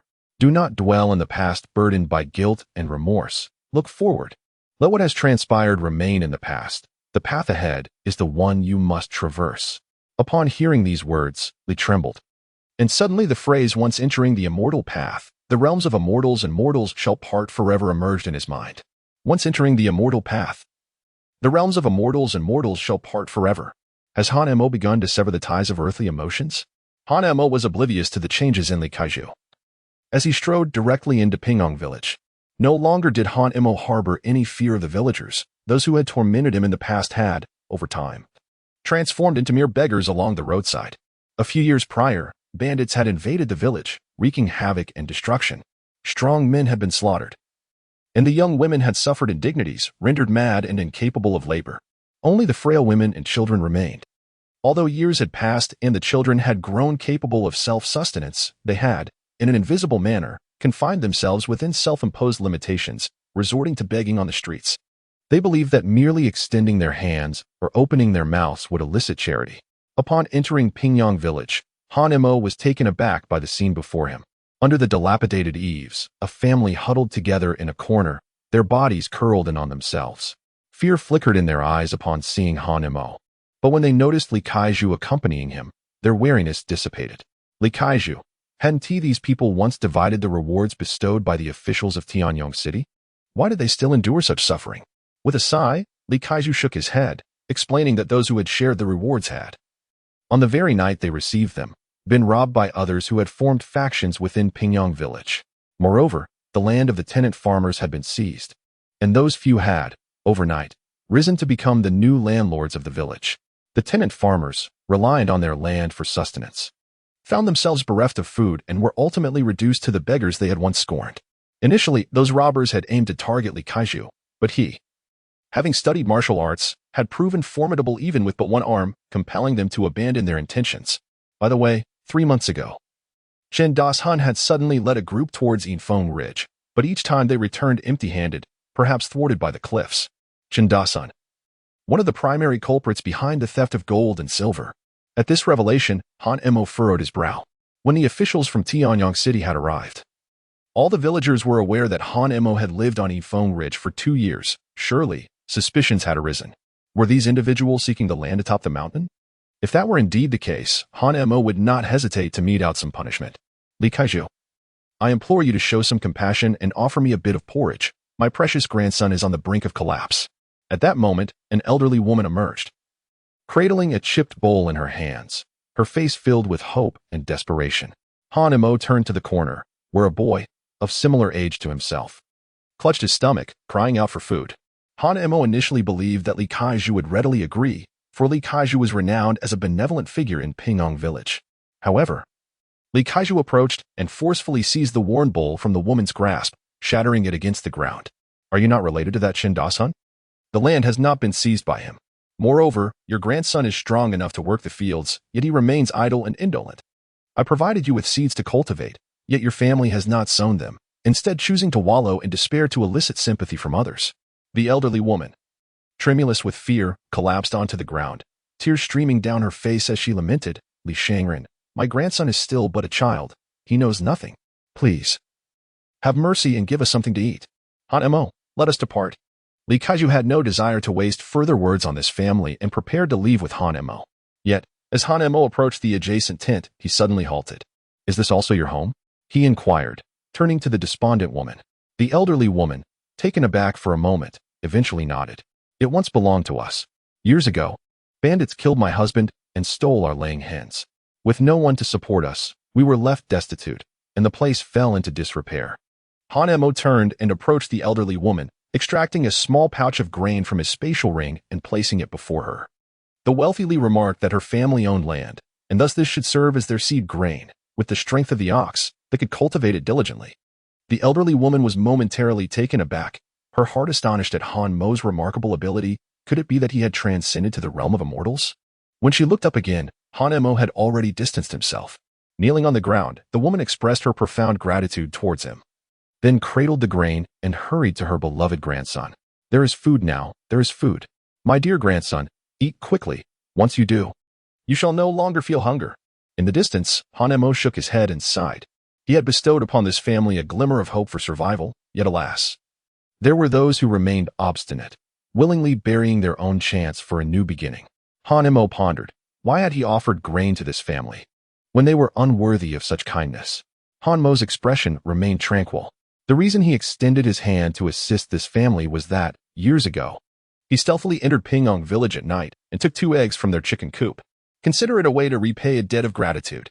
Although it was an unintentional act, Han Emo was unaware that this deed inadvertently resolved a karmic connection, playing a significant role in his future path of cultivation. Without a word from Han Emo, Lee the wealthy landowner was unaware of the circumstances and naturally complied with Han Mo's wishes. Before long, the two arrived at the western village. As they walked ahead, Lee the landowner pushed open the gate of the courtyard, which creaked open with a sound.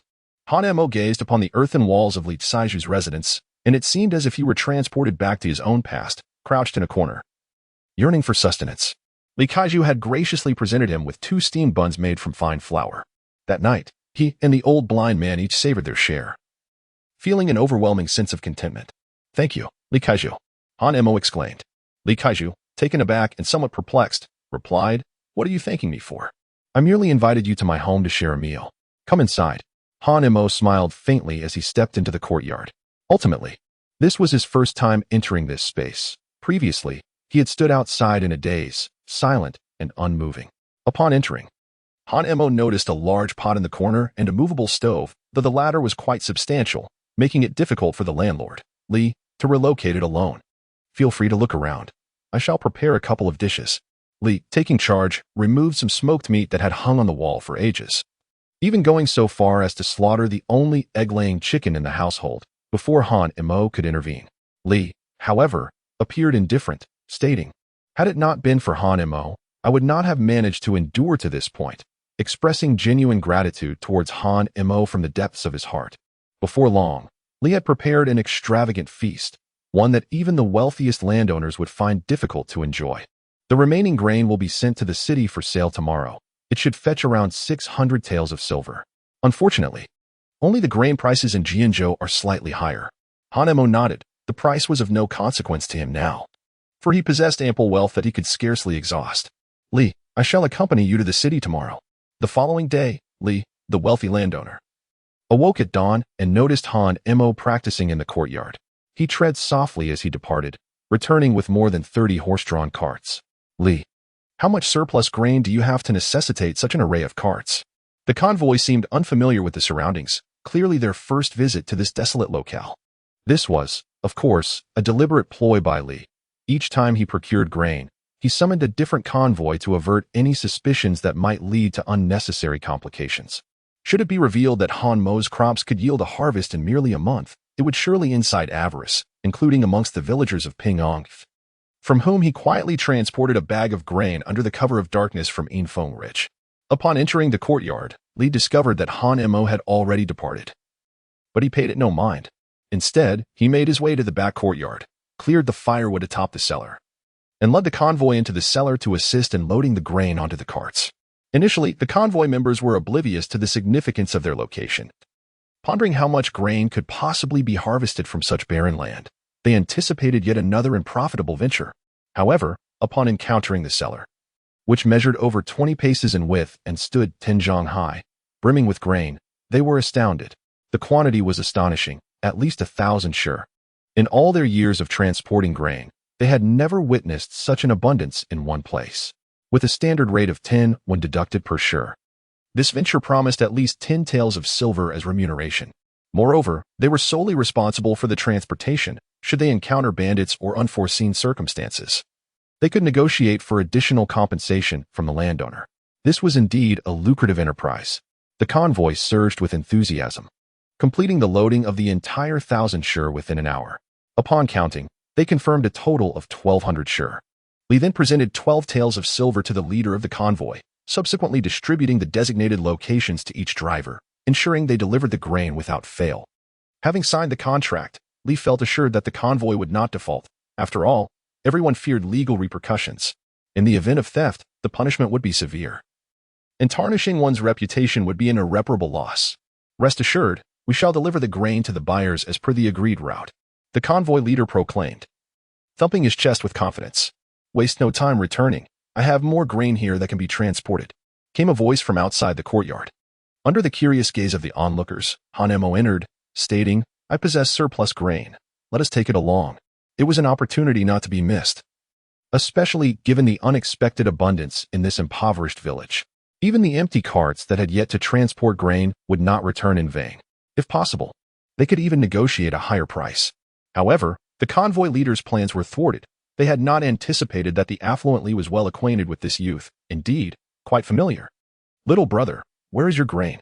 Hanemo raised his hand and, with a swift motion, a pile of grain suddenly appeared in the open space before the crowd.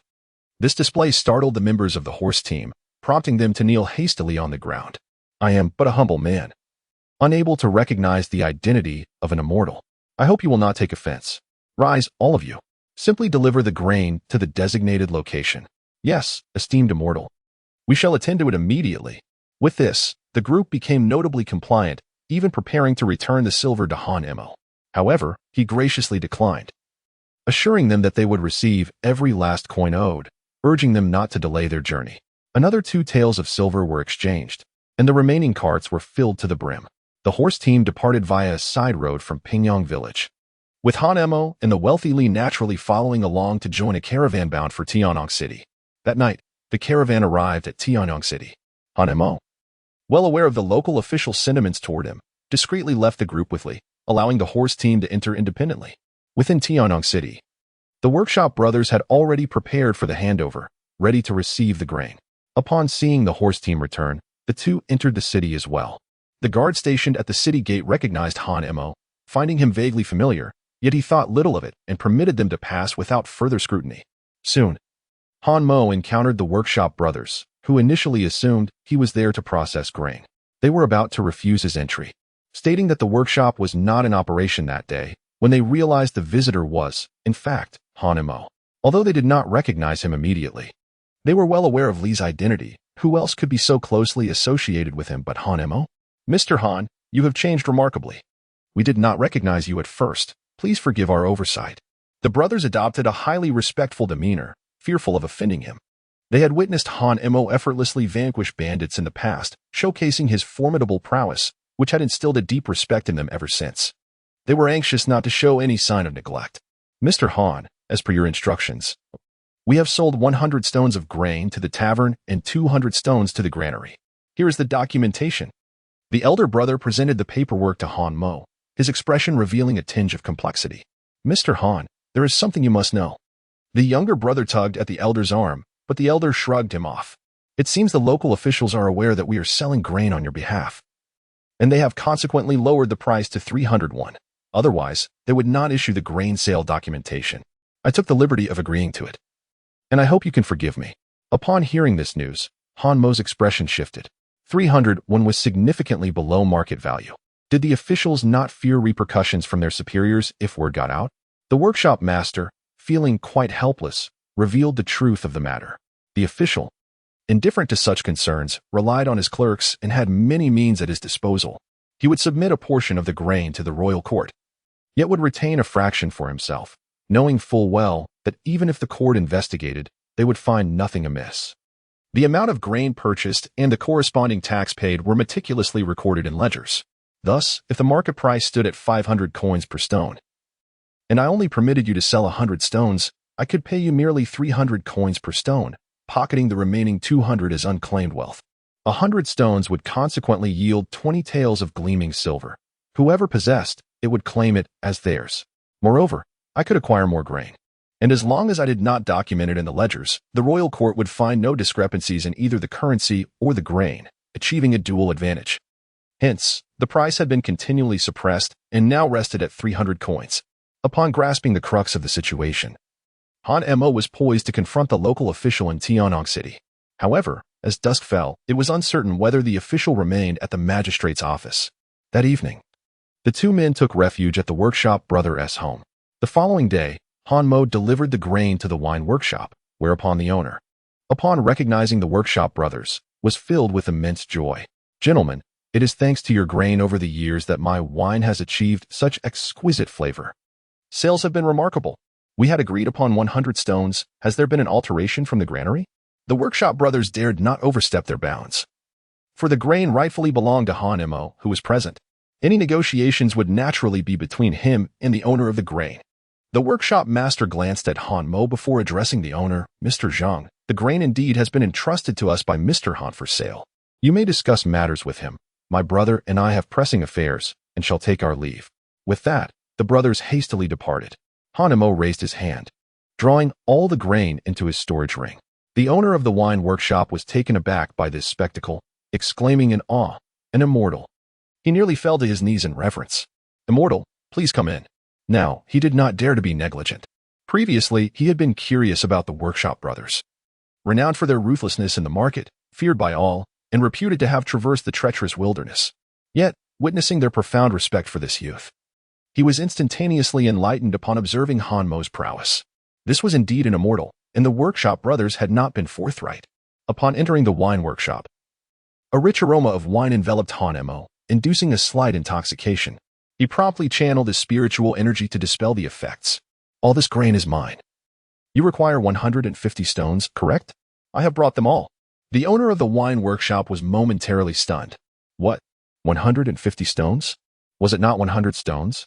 He dared not demand more. Should the magistrate find out, he risked receiving a severe punishment, and his modest establishment could be dismantled. "Immortal, please do not say such things. You are an immortal, and the officials would not dare offend you. But I am merely a humble workshop owner. How could I ever presume to offend?" Hanmo chuckled lightly and took a seat. "You have mentioned that even the officials are wary of me, so wouldn't it be within my purview to dictate the price at which I sell?" The tavern owner instantly displayed a look of conflict. To be candid, he yearned to purchase the entire stock. The grains cultivated by the celestial beings produced an exceptionally popular brew, which could be sold out within a day. He eagerly anticipated such days each month, as it was only on those occasions that he could accumulate substantial wealth. "My grains are mine to price. I shall reduce the cost by 50 when on the basis of 500 per stone, and I can sell you an additional 50 stones without the officials ever knowing." Suddenly, the back courtyard of the tavern was flung open, and a group of officials barged in, brandishing their swords at the two men. "How audacious! How dare you speak about my lord in private?" Chapter 63. The Courtroom of the Official. The entrance of the officials caused the tavern owner's complexion to shift dramatically, and before he could react, a blade was pressed against his throat. "Come with us." "Wait, on what grounds do you accuse us of illicit trading?" Hanmo flicked his fingers, snapping the knife around his neck with a decisive gesture. This astonishing display left the constable utterly taken aback, instinctively retreating a step. "What are you trying to do?" Hanmo chuckled softly, gradually approaching the official. He was no longer the timid Hanmo of yesteryears, having faced numerous life and death situations. He had long since attained a sense of composure. "Words alone are not enough. You must present evidence. I heard it with my own ears. There can be no doubt. Do not presume that your strength grants you the audacity to act insolently before my esteemed master." Hanmo directly produced the grain sale document, displaying it before the officer. "Can you see clearly? It states 100 stones of grain, complete with your master's official seal. There is only 100 stones of grain in this courtyard. How could there be any question of buying or selling more?" After speaking, Hanmo deliberately stepped aside, prompting the officer to tilt his head for a better view, which instantly ignited his fury. "Preposterous. This clearly amounts to 150 stones. You are speaking nonsense." The officer approached the remaining grain on the ground. Pointing to the evidence, indeed, there were 150 stones. However, in the next moment, Hanmo stepped forward and directly collected the excess 50 stones into his storage ring. "My lord, you have misjudged. There is only 100 stones here, is there not?" Thud. Upon witnessing Hanmo's actions, the officer was already overwhelmed with shock and immediately knelt on the ground. "Spare my life, immortal. I am but a lowly man who failed to recognize your greatness and thus offended you. I have an aged mother of 80 and a child in need of care. I implore you to show mercy." At this moment, the officer was engulfed in despair. He never imagined that an immortal would descend upon Jianzhou City. For the sake of such a trivial accomplishment, he had offended a deity. If the immortal were to take offense, it would surely bring ruin upon Jianzhou City, and countless lives would be at stake. Hanmo let out a cold snort and instructed, "Go back and inform your master that Hanmo frequently visits the yamen. Inquire about him." Upon hearing this, the constable dared not linger, hastily retreating from the tavern, taking his companions with him. The courtyard returned to tranquility. Yet the tavern owner remained in a state of shock until Hanmo's voice brought him back to reality. "Boss Zhang, let us proceed. I am grateful to the immortal for saving my family." Hanmo waved his hand, inquiring whether 150 stones of grain could still be procured. "Indeed. I shall fetch the silver for the immortal at once." The proprietor of the tavern hastily departed, only to return shortly with a large chest. Upon opening it, they discovered it brimming with gleaming silver, dazzling to the eye. "Esteemed immortal, this is all the savings I have accumulated over the years. I was unaware of your esteemed abilities and foolishly sought to covet your wealth. I humbly beseech your forgiveness." Hanemo stepped forward and reclaimed his rightful 45 taels of silver, asserting that the agreed-upon 400 would remain precisely that. He would not take a single coin more. "Take it back, Boss Jean. This money is inherently yours. Will you continue to do business with me in the future?" The tavern owner, momentarily taken aback, nodded vigorously, not daring to show any signs of reluctance. Of course. Doing business with an immortal is an opportunity one wouldn't dare turn down. And to work under such a celestial figure is a stroke of fortune for a petty man like me. By the time the tavern owner raised his head to respond, Hanemo had already departed. Upon returning to the workshop, Hanmo gathered the remaining grain and set off in the direction of the government office. Meanwhile, within the government office, the official of Tianyang City was meticulously counting the accounts, delighting in placing the silver from the table into a box. The panicked officers hurriedly returned to the office, disrupting the official's merriment. "What is this commotion? Do you not see that I am busy?" One officer, collapsing to the ground in fright, pointed towards the entrance, stammering, "My lord, it's terrible. My lord, it's terrible. There is an immortal." "An immortal? Look at how you all conduct yourselves. You've embarrassed me. Speak, what has transpired?" "My lord, an immortal has arrived in Jianzhou City, possessing extraordinary abilities. Able to conjure grain from thin air. He stated he wishes to personally interrogate you." Upon hearing this, the official's heart sank, his complexion turning pale with fear. Had his actions provoked the ire of this immortal? Was the immortal coming to Jianzhou to exact punishment? In a state of disarray, the official hastily summoned his assistant, who, upon hearing the news, was already in a state of panic. He might take risks with others, but even with 100 or 1,000 times his courage, he would not dare to act boldly before an immortal. In a flurry of anxiety, the two men paced back and forth within the grand hall. My lord, the immortal has arrived. He's right outside." The official, startled, looked up, not daring to delay. Quickly, invite the immortal in." The two hurried to the main hall, where they immediately spotted Hanemo standing in the center. The official felt a strange familiarity, as though he had seen this individual before. Beside him, the assistant appeared extremely uncomfortable, beads of cold sweat forming on his forehead as he wiped them away. "My lord, this person seems to be Hanemo from Pingyang Village." "Hanemo? Who is that?" Trembling, the assistant approached the official, whispering, "My lord, do you not recall 6 years ago, when the emperor conferred rewards? The recipient was a child named Hanemo. Isn't that a good thing? Receiving royal favor should be met with gratitude." Hearing this, the assistant felt a wave of dread wash over him, an overwhelming impulse to resign and return home. "My lord, you seem to have forgotten that the reward was divided among the villagers of Pingyang, and you too took half. For years, you have continuously acted against Hanemo, denying him the grain sale documentation." Upon hearing these words, the official fainted in fear, collapsing to the ground. Fortunately, the assistant, well-versed in methods of revival, swiftly applied pressure to the official's acupoint, thus rousing him from his stupor. "I am deserving of the most severe punishment, utterly deserving," the official lamented, trembling as he knelt upon the ground. "What is Master Zhu doing?" "I merely came to sell grain. This is the document approved by your esteemed self. Please verify it." Having spoken, Hanemo presented the document, which the official received with utmost respect, his hands raised. "The document seems in order. How much does the immortal wish to sell? Is it not written clearly?" 1,000 stones. "Might I suggest, my lord, that your eyesight may be failing you? Would you like me to assist in remedying that?" 1,000 stones? The official, his spirit utterly shaken, turned pale and collapsed onto the ground, his hands trembling uncontrollably as he clutched the document. It clearly stated 100 stones. How was he to account for the additional 900 stones? Han, 1,000 stones is far too much. I truly cannot purchase such a quantity." Hanemo smiled faintly as he sat in the chair on the left, listening attentively. Those in power often prey on the weak and fear the strong. When one lacks strength, they are vulnerable to oppression, but when one possesses power, they evoke trepidation. For instance, just a few years ago, the official flaunted his authority, dismissing everyone, even disregarding the sacred edicts of Tianjing, simply because he deemed Hanemo a mere commoner. Yet now, that once high and mighty official knelt before him, trembling in fear, which rendered Hanemo somewhat disenchanted. "Master Zhu, over these years, you must have received more than 1,000 shur of grain from me, haven't you?" The official gasped, uncertain of the exact amount, though his home was already brimming with several warehouses filled to the brim. Just as he was about to respond, his secretary hastily interjected, "My lord, do not hesitate." Han Emo has ascended to the status of an immortal. Even the Emperor of Tianjin would think twice before offending him. Should he be angered, the consequences would be dire. At that moment, the official lacked resolve. He acquiesced to the secretary's words and promptly authorized the dispatch of all the embezzled gold and silver accumulated over the years to Han Emo naturally. Han Emo did not leave a single piece behind, for it was imperative to rein in the excesses of the official from Tianyang City. Otherwise, if left unchecked, the common people would bear the brunt of his tyranny. Once Han Emo departed, the official exhaled a sigh of relief, though his hands and feet still trembled. Secretary, do you think you will report this to Tianjin? If the emperor learns of this, it would be treason, punishable by death. I have also offended an immortal. The emperor may well annihilate my entire clan. What shall I do?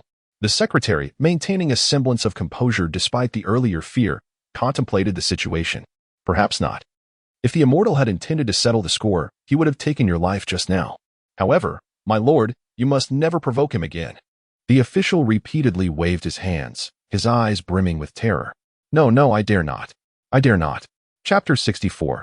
The Ancient Method of Imitating Pills. Upon returning to the workshop and hearing about the events at the yamen, the brothers there erupted in jubilation. Over the years, the official had relentlessly exploited the impoverished, extracting their livelihoods, leaving them in dire straits. Now that Han Emo had intervened, it was a source of great relief to the people. In addition to the workshop, Han Emo sought out a herbal shop in the northern market, needing to procure more traditional Chinese medicine. After all, the 5-element solidifying pill was far from ordinary, with ingredients that were exceedingly difficult to obtain. Therefore, before attempting to concoct the 5-element solidifying pill with any assurance of success, he decided to practice with other medicinal herbs first. Han Emo made a considerable purchase of precious traditional Chinese medicine, specifically those aimed at enhancing health and vitality. This left the proprietor of the herbal shop utterly astonished, pondering how someone so young could be in such a state of deficiency. However, in the realm of commerce, such considerations are irrelevant. As long as the payment is secured, one can procure anything desired. As Han Emo prepared to depart, the shopkeeper made it a point to extend an offer for future supplies, ensuring that he would provide the necessary herbs without fail. Upon returning to Windrich, Han Emo surveyed the land that had been his companion for many years, feeling a pang of nostalgia and reluctance. Yet, he found solace in the fact that he could now afford sustenance and had ample wealth at his disposal. What he sought now was not food, but rather an abundance of spiritual herbs. What plans lay ahead? Mr. Li, perceptive of Han Mo's sentiments, recognized his intention to leave this fertile land.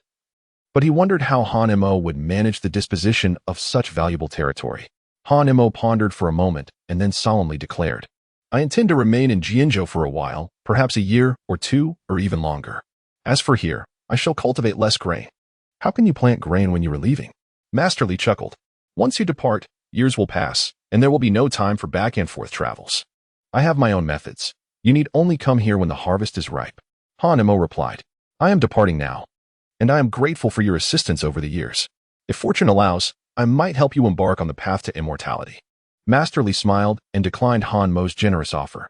No need for that. I have come to understand many things. Whether or not I pursue immortality has little significance now. While the prospect of a longer life is indeed appealing, what meaning does life hold after so many years? Seeing your current achievements brings me satisfaction, and I feel I have not let the old blind man down. Han Emo. Master Li raised his voice, offering a reminder, you are a person of great ambition, and you cannot remain confined in this pond forever. One day you shall transform into a dragon and soar high into the sky. However, the path to immortality is long and fraught with peril. You must tread carefully in the days to come. Han Emo has departed, and Master Li gazes upon the once shared plot of land with Han Emo, filled with deep reflection. He strides into the cave, where the 2 wooden beds remain, and memories surge forth. On that wooden bed, Master Li envisions Han Emo studying diligently by lamplight each night, and he recalls the countless hours Han Emo devoted to his training. All of this seems so surreal. It feels as if just yesterday Han Emo was the small beggar of 7 years past, enduring the scorn of others in Pingyong village, scavenging for leftover scraps to survive another day, or perhaps that child who crouched at the door, begging for food. Time indeed flies, in the blink of an eye. Han Emo has matured into a composed individual, achieving everything through his own efforts. No longer must he endure bullying, nor must he gather firewood in the frigid winter deep within the mountains, nor bear the immense burden of grain that outweighs his small frame. As memories unfold before him, Master Li regains his focus, cleaning the cave inside and out. He takes up a hoe and cultivates a small plot of land outside the cave, planting some vegetables and fruits. In the following days, Master Li moves all his belongings from Pingyang village to Infeng Ridge, erecting a wooden shed before the grave of the old blind man, pouring a bowl of wine. Old blind man, how proud you once were. Why have you fallen to such depths? Master Li raises the bowl of wine. If only you had heeded my counsel back then, perhaps your fate would have been different. He tilts the bowl, letting the wine spill, sharing a drink with the old blind man. Old blind man, I have fulfilled the task you entrusted to me. But who compelled you to take on this burden? Alone before the grave, Master Li recounts many tales. From the time he first met the old blind man to the changes Han Mo has undergone over the years. He is no longer the young Han Mo of yesteryear. What he will become in the future remains uncertain. If you are watching from above, may you bless young Han Mo with smooth sailing ahead. Time swiftly passes, and 3 years have quietly elapsed. Now, Han Mo is 18 years old, emerging from the wooden cabin at the foot of Yaoling Mountain. He is covered in soot and dirt, bursting through the door as thick smoke billows into the sky, clutching a clay jar in his arms. He rushes past the damage within the cabin, hurriedly uncovering the lid to reveal a dark, powdery substance inside. With a resigned sigh, Han Mo laments once more, another failure. What went wrong this time? Han Mo's mood was profoundly melancholic. Over the past 3 years, he had made countless attempts, adhering strictly to the ancient methods. Yet each endeavor culminated in failure, yielding no results whatsoever. Fortunately, Han Mo possessed foresight. He had refrained from utilizing the materials for the 5-element solid spirit pill until he achieved success. However, the resources he had squandered weighed heavily on him. For each day required the expenditure of more than a tael of silver. No matter how affluent one might be, such consumption was unsustainable. Han Mo felt a profound sense of helplessness. Could it be that the issue did not lie with him, but rather with the ancient method? The thought startled him. For this was the very technique he had sought for several months and purchased from a renowned master at great expense. This master, a celebrated wandering hermit with an ethereal demeanor, claimed to have attained the 9th level of chi refinement solely through this ancient method of handcrafting elixirs. At the time, Han Mo believed that such an esteemed practitioner would not deceive him, prompting him to purchase the method without hesitation and immerse himself in arduous study.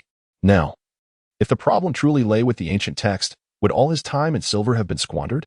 Moreover, he dared not confront the wandering hermit to inquire about it. Setting aside the fact that the hermit had boasted of his 9th level of chi refinement, Han Mo was not his match. Furthermore, the hermit had departed from Jianzhou 2 years prior to explore other realms, making him impossible to locate. Brother, are you all right? How are you? At that moment, Han Miao Miao rushed over, inspecting Han Mo with concern. Behind her, dozens of individuals carried wooden buckets in their hands. What are you all doing? Han Mo asked, bewildered. Mr. Han, we were terrified. From a distance, we saw smoke rising from your residence and thought your cabin was ablaze, so we all came to help. Hearing this, Han Mo could only smile wryly. This was no fire. Rather, the clay pot had nearly exploded, and fortunately, he had contained it with his strength, or his wooden cabin would have been lost. Even if there had been a fire, distant waters could not quench a nearby blaze, and in any case, he could extinguish it on his own. Han Mo was not boasting. His freezing technique was now capable of enveloping a radius of 50 zhang. The wooden cabin was modest in size, and with a mere gesture, he could summon a torrential downpour, even if it could not extinguish the flames. A single strike could obliterate the cabin, thus preventing the blaze from spreading to the demon spirit mountain. Over the past 3 years, Han Mo's mastery over his powers had significantly increased, effortlessly shattering 8-foot boulders, and he was but a step away from the pinnacle of 9 feet. Yet, the advancement in this realm was painstakingly slow, and his supply of spirit stones was nearly depleted. Without the replication of the 5-element solid spirit elixir, his cultivation speed would diminish even further.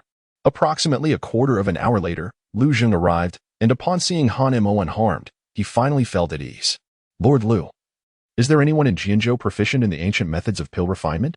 Han Mo was reluctant to continue working in isolation, for perpetual failure was not a viable solution.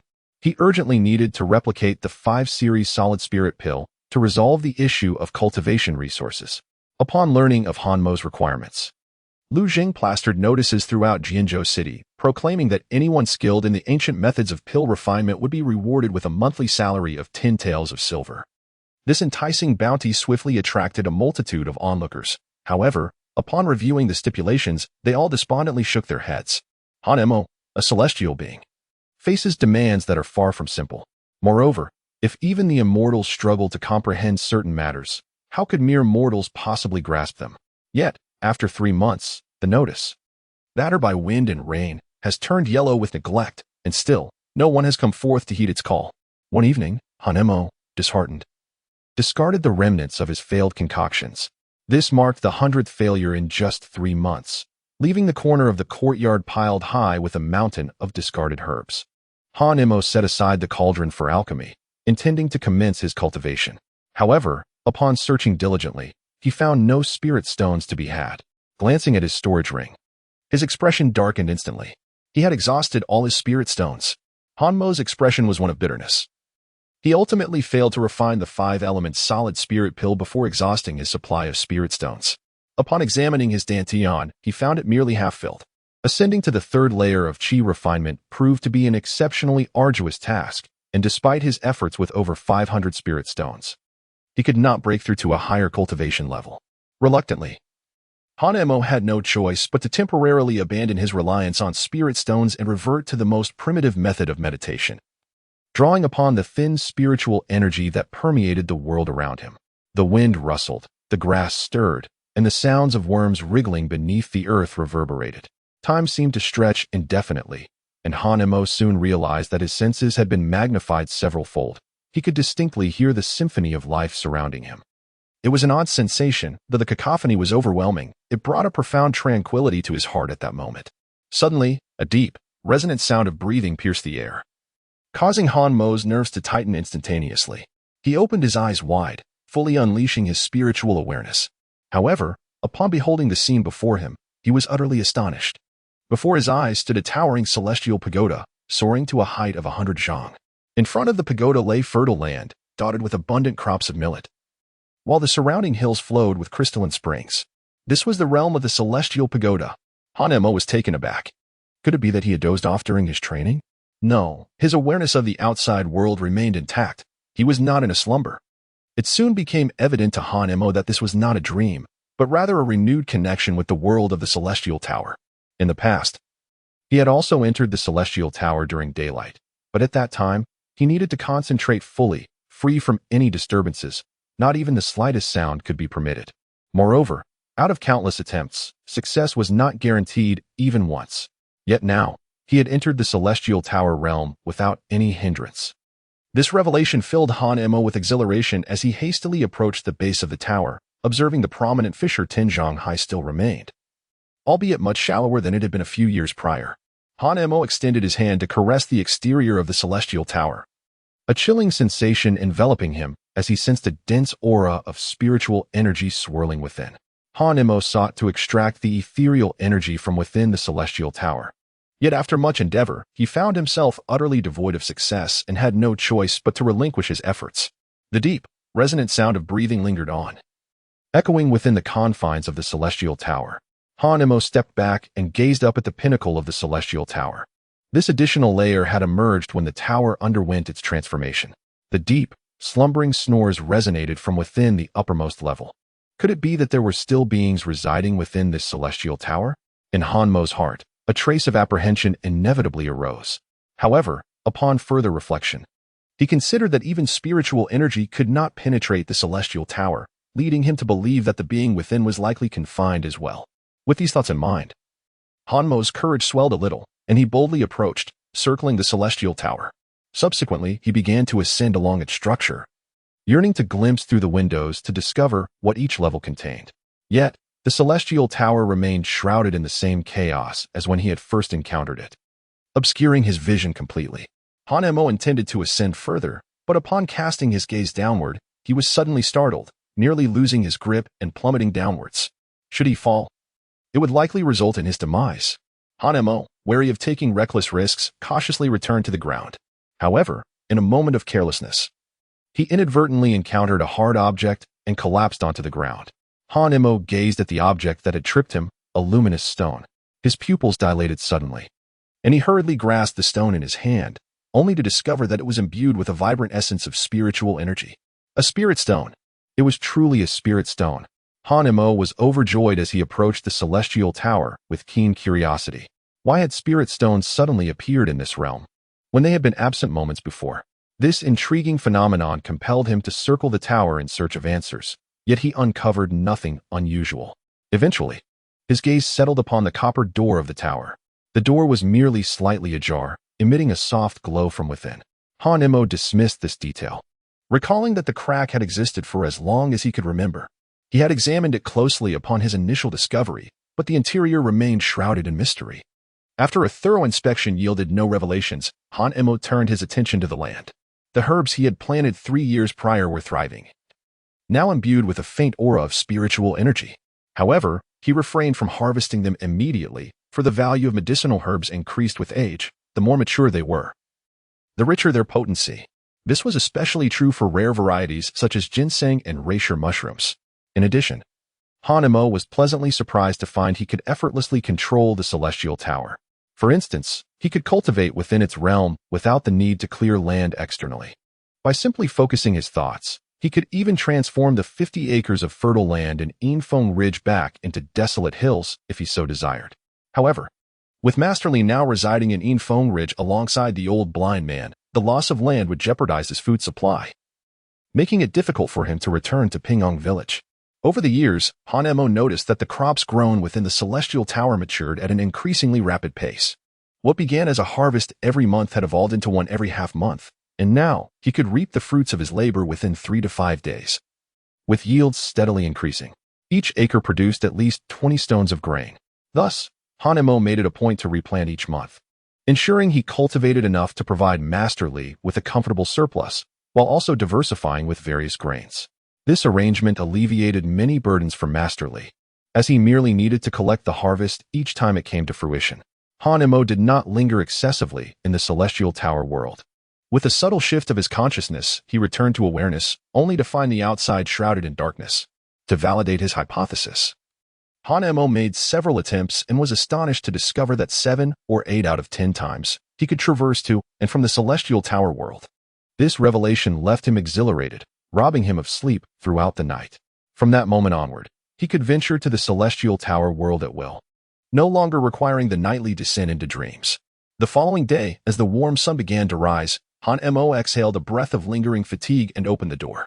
He spotted Han Miao Miao approaching in a lively trot, a small cloth pouch slung over her shoulder, cradled tenderly against her chest. Behind Han Miao Miao followed the maids of the Luzheng residence. Now 13 years of age, Han Miao Miao had blossomed into a graceful young lady, shedding her childhood innocence. Under the tutelage of the esteemed teachers at the Luzheng estate, she had acquired a commendable proficiency in the arts of music, chess, calligraphy, and painting, though not yet mastered. Nevertheless, in the presence of Han Mo, she would still unveil her innocent and pure side. "Young mistress, please slow down. We cannot keep up," the maids exclaimed, clutching their bellies as they trailed behind. Han Miao Miao swiftly approached Han Mo, removing the cloth bag from her shoulder. "Greetings, esteemed master." The maids respectfully bowed before Han Mo as they arrived at the wooden cottage. Han Mo was regarded as a benefactor in Jinzhou City. Even their own master was required to show great respect towards him. As time passed and Han Mo matured, he transformed from the youngster into Mr. Han, and ultimately, he was affectionately referred to as the master. After all, it was only fitting to address Han Mo as the master, considering his previous role in supplying grain to Jinzhou City. Han Mo glanced at Han Miao Miao, feigning displeasure. "What if something were to happen while you sneak away? In the future, do inform me in advance, and I shall come to fetch you." "Humph." Han Miao Miao stuck out her tongue and made a silly face.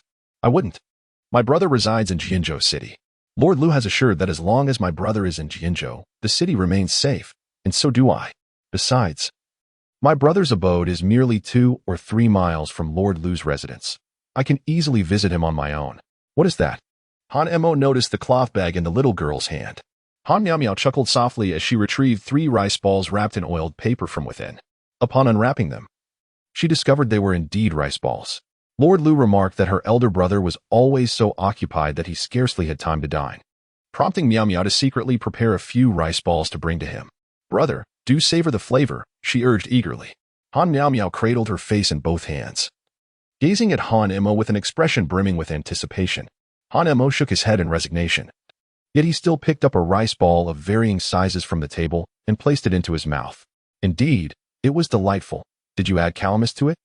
Upon hearing this, Han Miao Miao's eyes widened in astonishment, filled with admiration as she excitedly clapped her hands and exclaimed, "Wow, brother, you were truly remarkable to know this."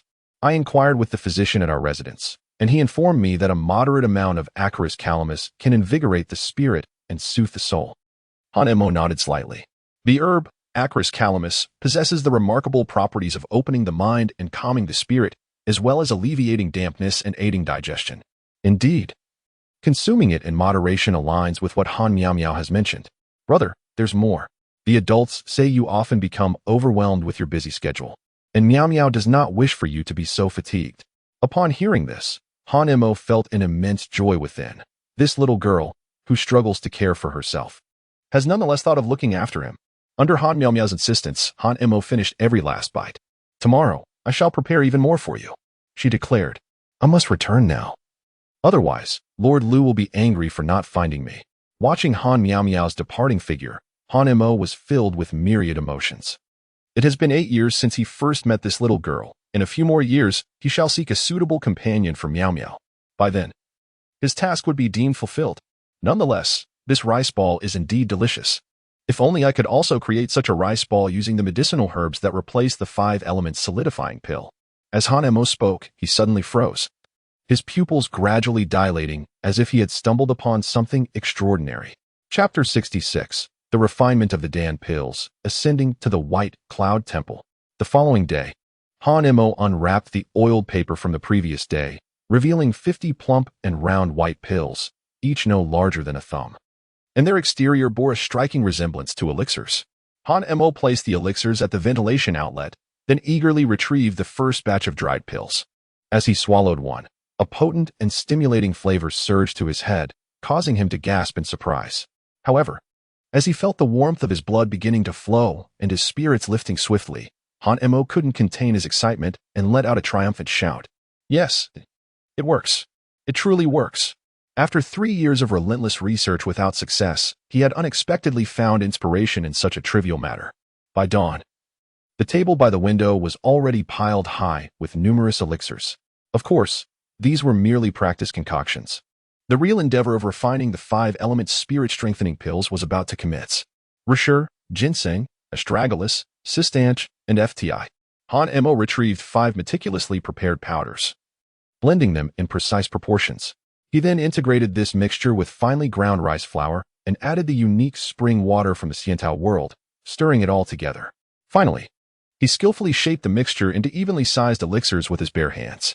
Upon completing this process, Han Mo carefully wrapped the elixirs in oil paper and placed them on the windowsill to dry. As the clock approached the 3rd quarter of the hour, he hurried to the window, unwrapped the oil paper, and with trembling fingers, delicately pinched an elixir between his 2 fingers. In that instant, Han Mo felt the rich spiritual energy contained within the elixir, far denser than that of the natural world. Although it did not compare to the true 5-element solid spirit elixir, it undeniably possessed spiritual essence. Han Mo eagerly swallowed the Dan pill, and the spiritual energy within it exploded in his mouth, permeating his entire being. "It worked. It truly worked," Han Mo exclaimed excitedly, his voice resonating throughout the main city of Jinzhou. Upon hearing this frenzied shout, fear instantly flickered in the eyes of the crowd. "It is over. The master has lost his mind. Quickly, summon Lord Lu. The master has gone mad with his cultivation." In an instant, panic enveloped the city of Jinzhou. Upon learning of this matter, Lu Zheng hurriedly set out from the city with his companions. Meanwhile, Han Miao Miao, who was in the kitchen shaping rice balls, turned abruptly towards the window upon hearing the maid's words. "Brother." Han Miao Miao's face was etched with concern as she grabbed the small cloth bag from the table, hastily stuffing the dried rice balls inside before dashing out of the kitchen, heading straight for the direction of Yaoling Mountain. A little over a moment later, the others arrived outside the wooden cabin, where Han Mo's calls had ceased, yet no one dared to approach recklessly. What if the master had not gone mad, and their intrusion disturbed him? Conversely, if he had indeed lost his sanity, who would he recognize? The might of an immortal is not something mere mortals can withstand. In that moment, uncertainty clouded everyone's minds as they turned their gazes towards Lu Zheng, who was equally torn. Just then, A figure clad in a pale pink dress swept past them and dashed into the cabin. Meow meow, come back. Lu Jing's expression shifted dramatically, realizing it was too late to intervene. In the next instant, a startled cry from Han Meow Meow echoed, causing everyone's hearts to leap into their throats. Without a second thought, Lu Jing sprinted towards the wooden cabin. However, at that moment, the crowd witnessed Han Imo leading Han Meow Meow out. Upon seeing Han Imo unharmed, Lu Jing breathed a sigh of relief, and the people from Jinzhou also relaxed. The master was not mad. The master was safe.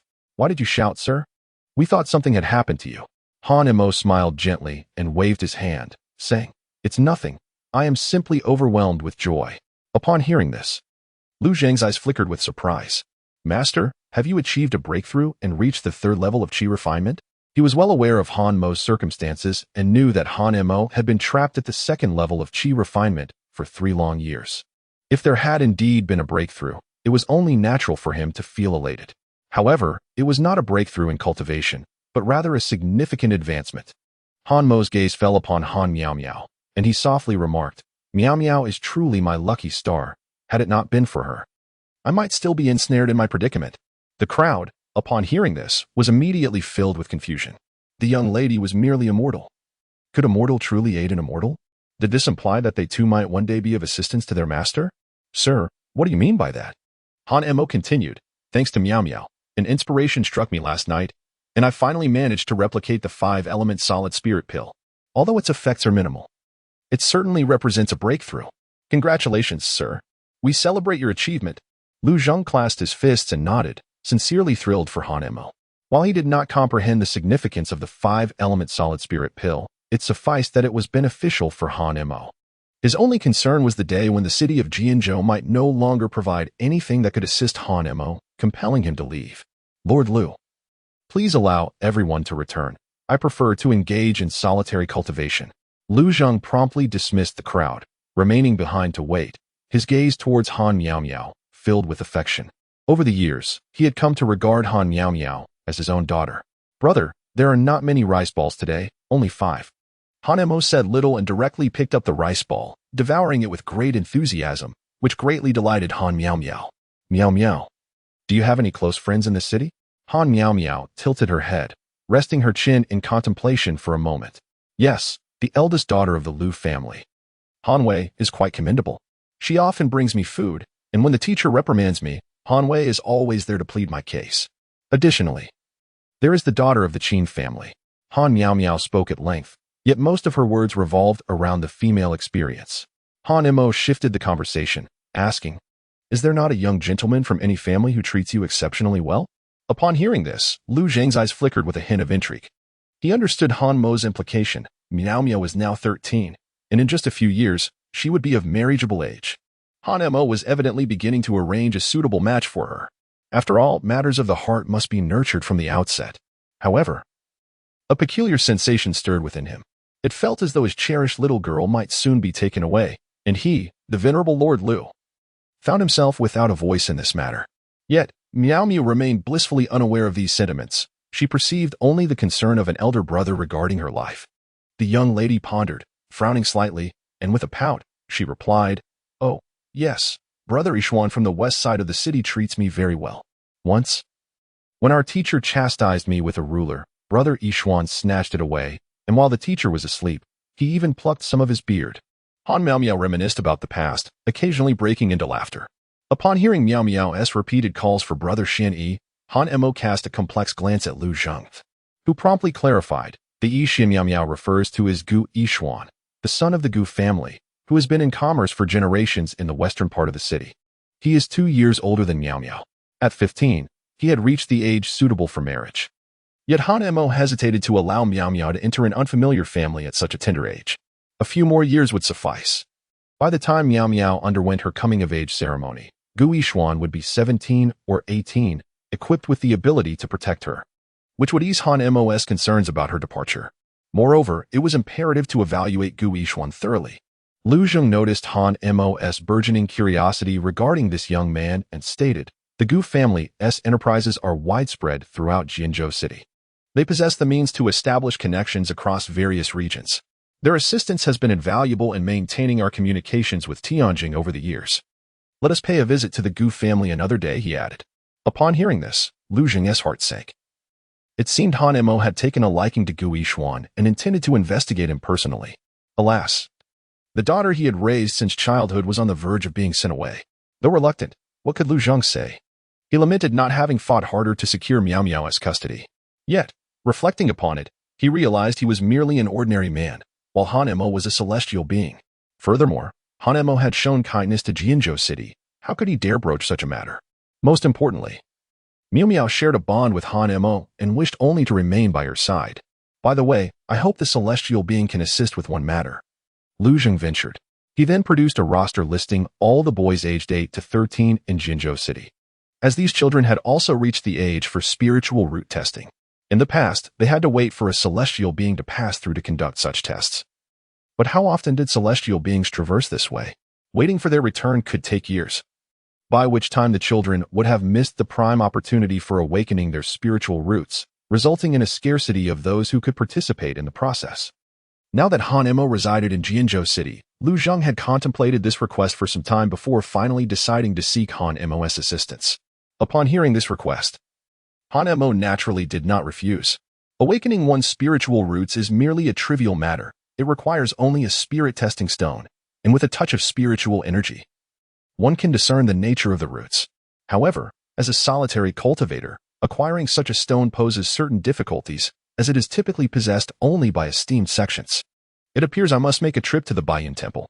Of course, Han Mo could directly seek assistance from the Shanyan sect. Yet he hesitates to forge too many ties with them, for prolonged association might invite discovery. If Gu Jing and the others were still around, it would not be a problem, as they would surely devise excuses to aid him. Yet, they have embarked on their own journeys, and after all these years, Han Mo cannot guarantee whether they still believe in his fabricated identity.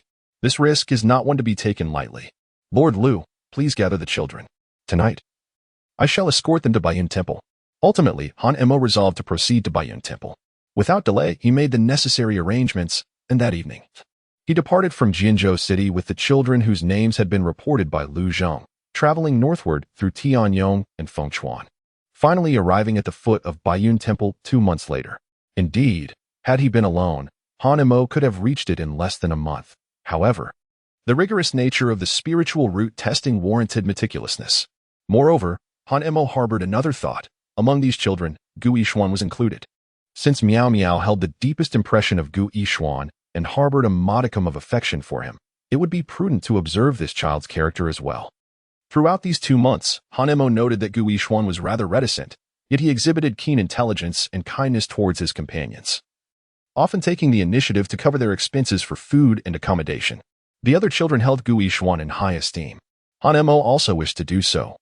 Yet this little rascal always took the lead, leaving him no choice but to meticulously note down Gu Yixuan's expenditures, intending to present them to the Gu family upon his return. Standing at the foot of the mountain, Han Mo gazed at the familiar stone steps, overwhelmed by nostalgia. 8 years had passed since the wealthy Li had brought him here, and now he found himself as the guide, accompanied by an even larger group of children. Han Mo's thoughts involuntarily drifted back to the past. After a moment, he turned to the 10 children who had followed him. From here on, you must rely on yourselves to make the journey on foot. Let us proceed. Chapter 67.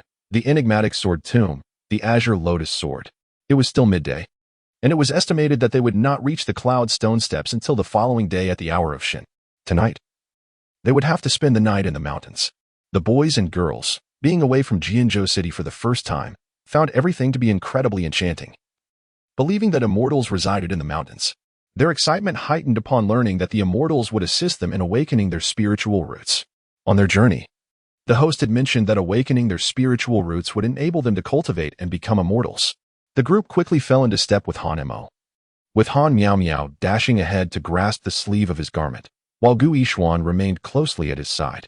Han Mo smiled faintly, signaling the crowd behind him to follow. Initially expecting a swift journey, they soon found themselves enveloped in darkness, shadows creeping upon the ground, and the eerie calls of birds and beasts in the forest invoking a sense of dread. Master, where is the immortal? Why have we yet to see them? Question 1. Indeed, Master, how much longer must we climb? Do the immortals dwell only in the heavens?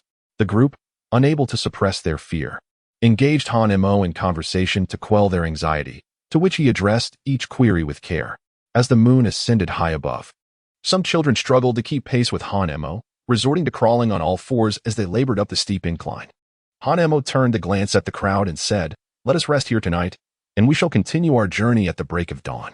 Upon hearing this, the children were filled with immense joy.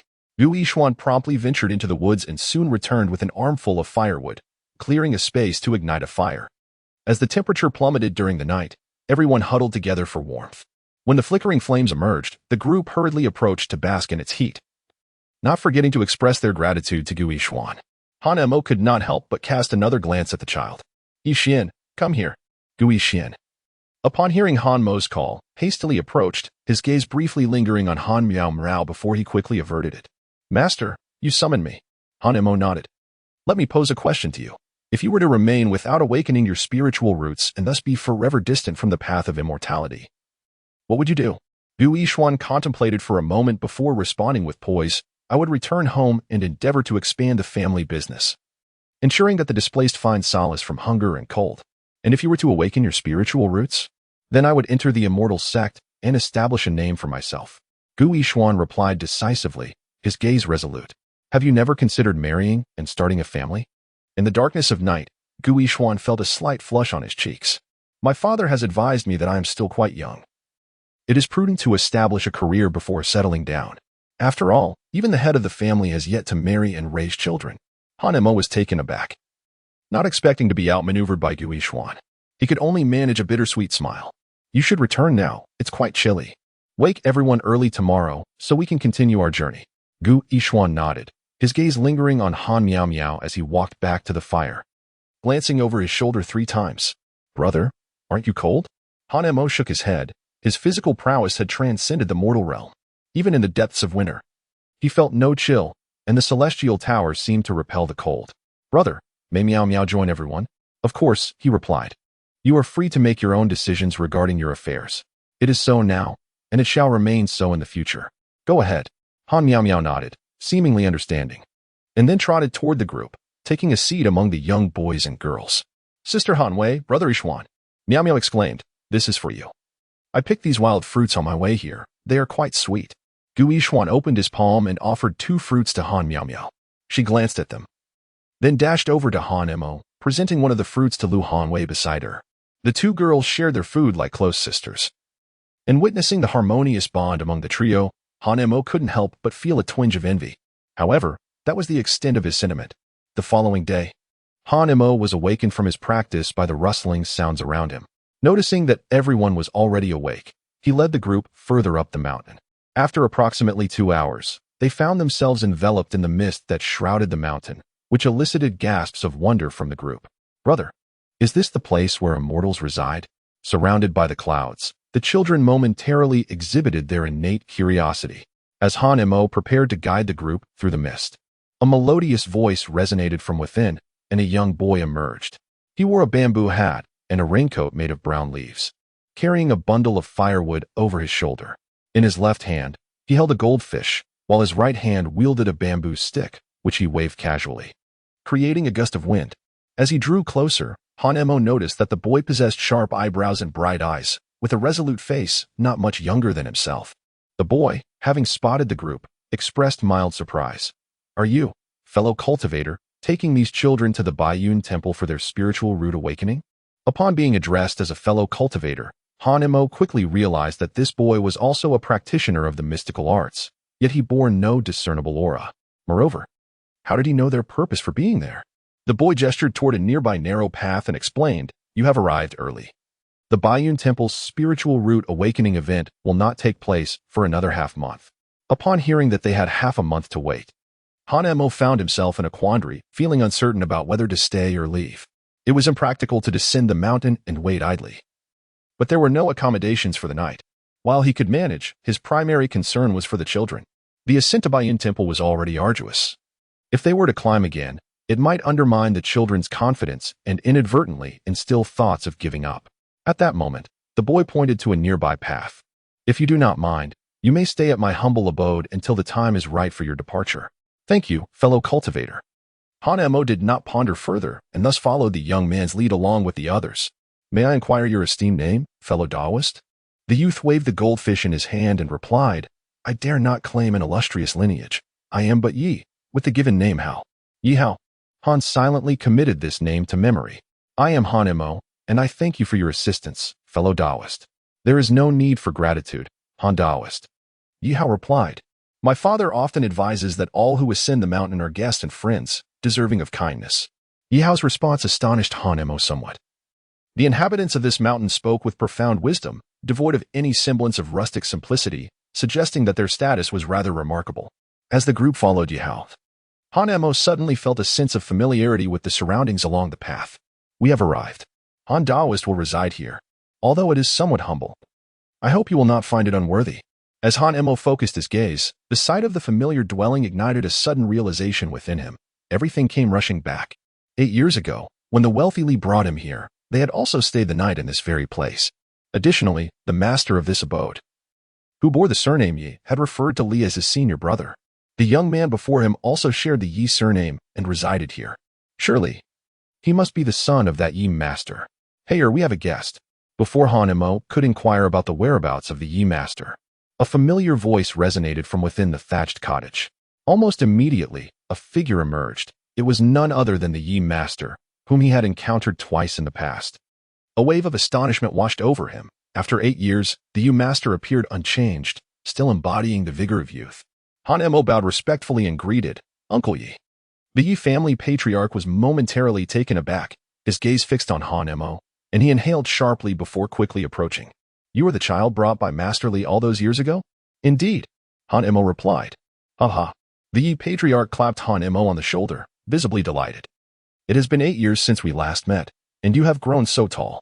Ah, still at the 2nd level of Qi refining, soon to reach the 3rd level, remarkable. Truly remarkable. Your praise is unwarranted, Uncle Yi. It is merely luck. Hanemo responded modestly. Nonsense. Hard work is hard work, and talent is talent. My foolish son cannot compare to you. At that moment, Yi Hao returned, having put down his raincoat and goldfish, and he was somewhat displeased upon hearing his father's words. Father. The Yi patriarch appeared to ignore him, leaving with a remark to entertain these children well before leading Hanemo into the house. Once inside, Hanemo observed the exceedingly simple furnishings, merely a bamboo table and 2 bamboo chairs. On the main table lay several bamboo leaves, which caused a sharp pain to pierce Hanmo's brow, as though a pointed object pressed against it. These bamboo leaves possess a certain rhythm. How has Master Li been over the years? Has he embarked on the path to immortality?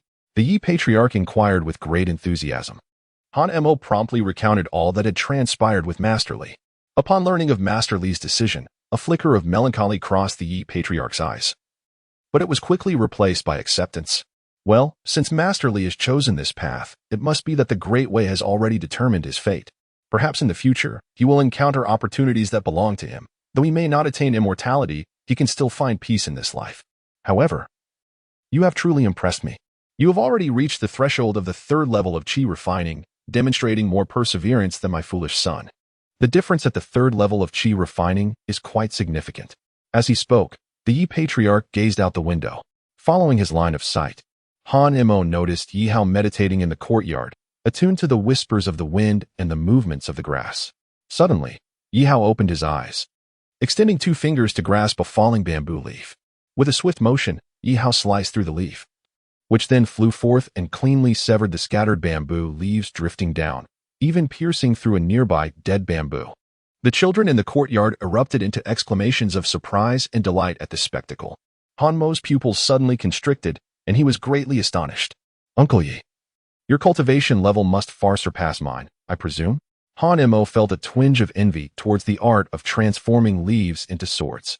The Yi clan master sipped his tea, currently at the 5th level of Qi refinement, barely touching the threshold of sword intent. Yet he was exceedingly languid and indifferent towards his cultivation. Upon hearing this, Hanemo was struck with shock.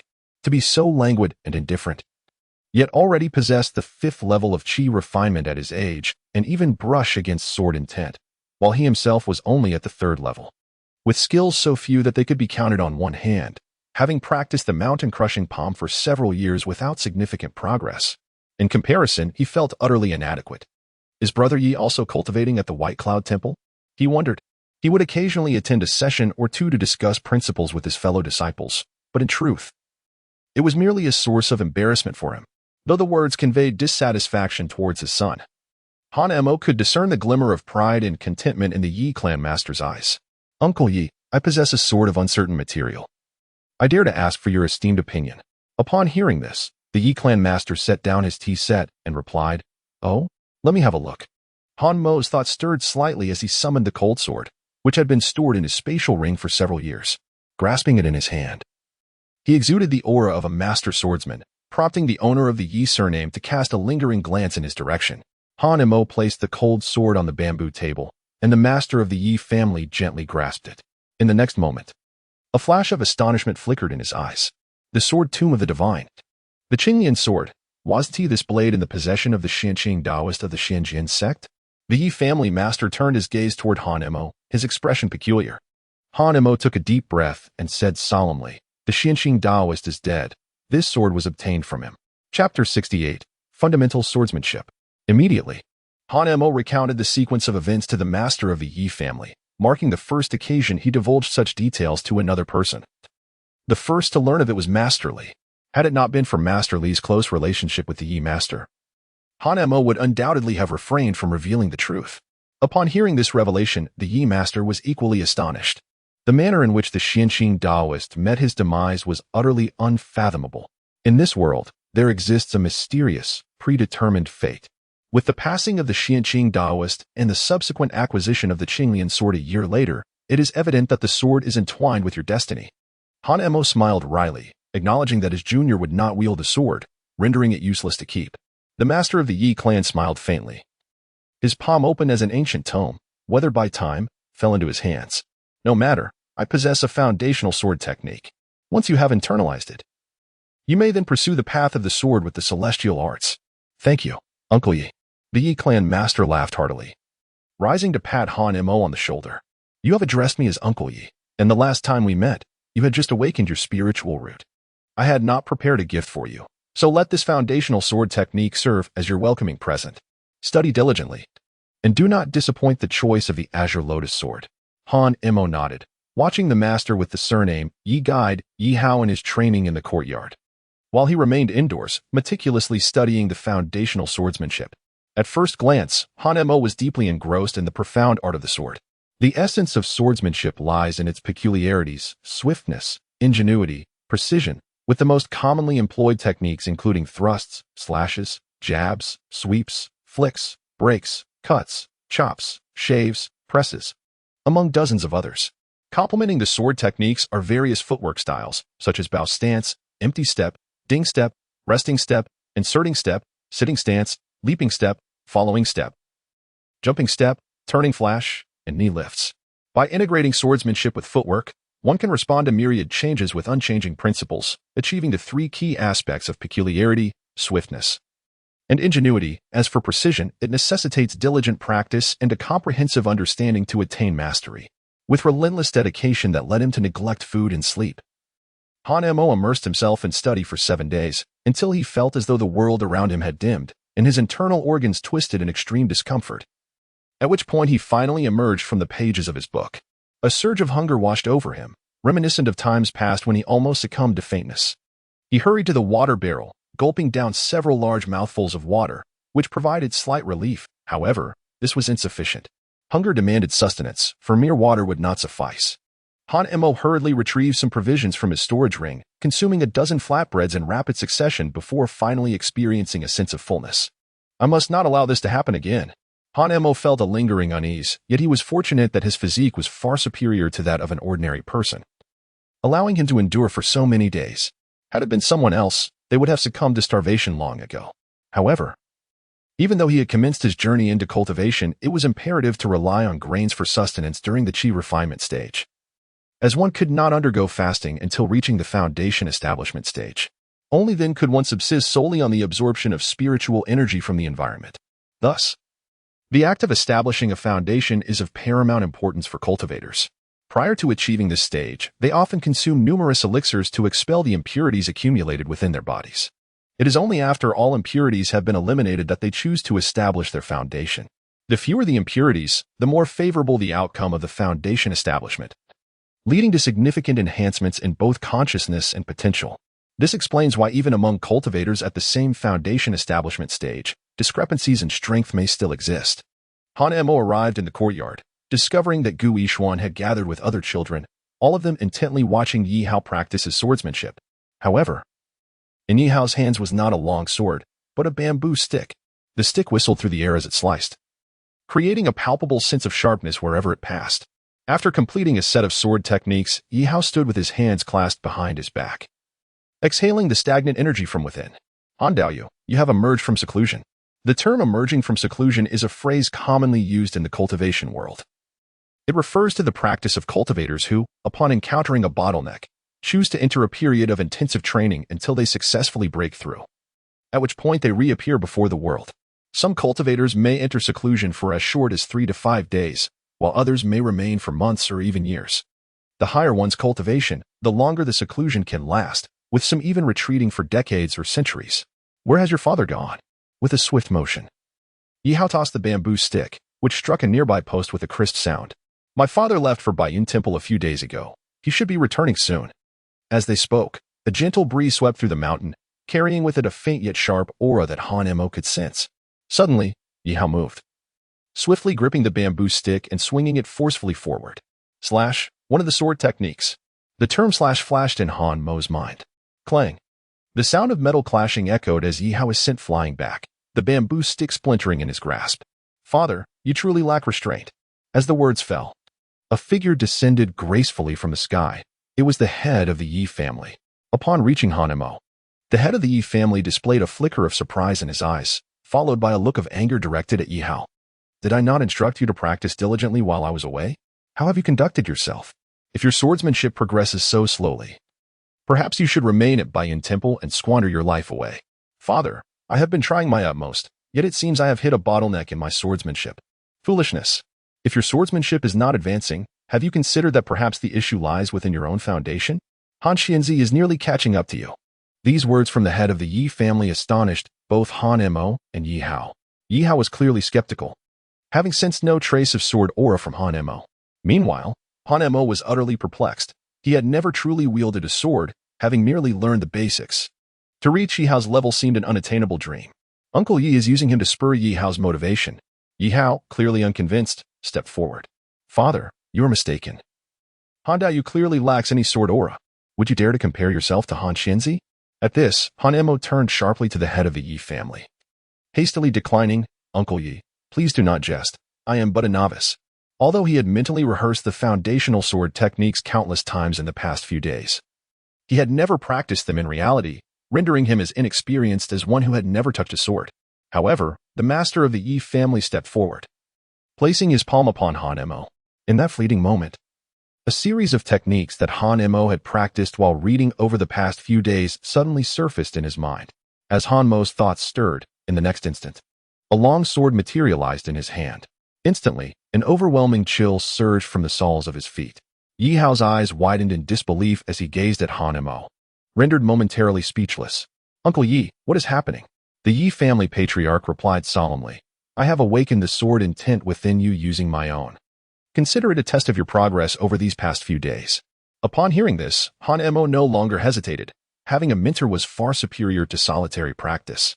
Under the watchful eyes of the crowd, Han Mo stepped forward with the long sword in hand, feeling a twinge of nervousness. He took a deep breath to calm himself, then closed his eyes, swiftly recalling every sword technique that flashed through his mind. After a brief moment, he grasped the sword hilt and raised it above his head, lacking any formal technique as he swung it forcefully downwards. Chop, one of the fundamental sword techniques. In an instant, a gust of cold air enveloped the long sword, even forming a flurry of sword flowers. In the next moment, a beam of icy light shot forth. Whoosh! Within a span of 3 paces, everything was encased in ice. Brother, you are incredible. Suddenly, the voice of Han Miao Miao resonated, and Han Mo quickly regained his composure. Upon opening his eyes, he was met with a scene frozen in ice, leaving him utterly astonished. Is this the result of my actions? Han Mo was profoundly shaken, gazing in astonishment at the Qinglian sword in his hand. However, following this strike, a wave of utter exhaustion washed over him, causing his body to weaken. and he found himself half kneeling on the ground. Fortunately, he was able to lean on the Qinglian's sword to prevent himself from collapsing. Dear nephew, remember this. When engaging in combat, unless absolutely necessary, one must refrain from exerting their full strength. It is vital to conserve a portion of one's energy, allowing ample time to react to the next move. This is the essence of exerting 70% while reserving 30. Han Mo weakly nodded, summoning the remnants of his spiritual energy to begin his recovery. After a few breaths, he finally regained the strength to stand. Did you see that, Chier? Yi Hao's face still bore the shock of the moment. Han Mo's sword strike, though merely a fundamental technique devoid of sword intent and lacking true mastery of the sword, was propelled by the purest form of spiritual power. Yet, astonishingly, the impact of this strike surpassed even his own leaf-plucking sword. Friend Han possesses extraordinary talent. I am in awe. Yi Hao expressed with utmost respect, bowing deeply, thoroughly convinced. Receiving praise and recognition for the first time, Han Mo appeared somewhat bashful and at a loss, quickly seeking assistance from the Yi family patriarch beside him. Having witnessed this, why do you not practice your swordsmanship? Very well, I shall not disappoint my father's expectations. I am determined to achieve great feats in the realm of swordsmanship and carve out my own destiny. Among peers, a spirit of competition inevitably arises. Upon realizing his own shortcomings, Yi Hao immediately devoted himself wholeheartedly to his sword training, remaining unaffected by the external world. Esteemed nephew, ascend the mountain. The White Cloud Temple's spiritual root awakening ceremony has commenced ahead of schedule. Upon hearing the words, Han Mo recalled what Yi Hao had previously mentioned. It seemed highly likely that Uncle Ye's visit to Baiyun Temple was also related to the awakening of spiritual roots. Otherwise, how could such a prestigious sect of immortals so readily alter the schedule? This thought deepened Han Mo's gratitude towards the Yi family patriarch. Consequently, Han Mo swiftly led 10 individuals up the mountain. Indeed, as the Yi patriarch had indicated, the spiritual root awakening ceremony had been advanced, and many figures were already appearing within the mountains. Much like 8 years prior, it was the elders bringing their children, each face radiating with anticipation. Han Mo and others traversed through the mist, arriving at the summit of the clouds, where the path ahead had vanished. Brother, there is no road. Master, could it be that we have taken a wrong turn? Han Mo shook his head, asserting that it was not a matter of lacking a path or straying from it, but rather that the journey had yet to reach its destination. He allowed the 10 children to rest momentarily. Soon, one child spotted a stone staircase gently ascending in the distance, and in a surge of excitement, he exclaimed, drawing the attention of the others. In that instant, the eyes of the group brimmed with astonishment. Could it be that stones could soar through the sky? Dear friends, are these the miraculous techniques of celestial beings? Han Mo was uncertain himself, but he guided everyone up the stone steps, subsequently ascending as well to protect them from falling. After a brief interval, they beheld the appearance of a mountain gate ahead. Gazing at that familiar entrance, Han Mo felt a surge of nostalgia. It remained unchanged, just as it had been in the past. Even the person waiting here to receive them had not altered. Ah, it is you, young friend Han. No. I should now address you as Taoist comrade. Taoist comrade Han, I trust you have been well. Among the leading disciples, Brother Zhang cupped his fist in greeting. Han Mo promptly returned the gesture, for it was a fundamental courtesy within the realm of cultivation. Brother Zhang can still recognize me. Though people may change, one's aura remains constant. Brother Zhang then glanced at the 10 children following Han Mo and inquired, are these the children brought by Taoist comrade Han to awaken their spiritual roots? Indeed, the spirit stones are exceedingly scarce, unattainable in the mundane world. Hence this course of action. I hope for your understanding, esteemed brothers. Brother Zhang, undeterred, instructed a junior disciple to lead Han Mo to the main peak of Baiyun Temple for accommodations. Gu Yishuan and the others gazed in awe at the floating mountain, their eyes brimming with anticipation. Master, will we possess such miraculous abilities once we become immortals? One child mused, when I become an immortal, I too wish to transport a colossal mountain to my home, construct a pavilion within it, and cultivate a pond, living as a hermit among the mountains, observing their exuberance. Han Mo felt reluctant to dampen their spirits, merely imparting the fundamental elements required to become a cultivator.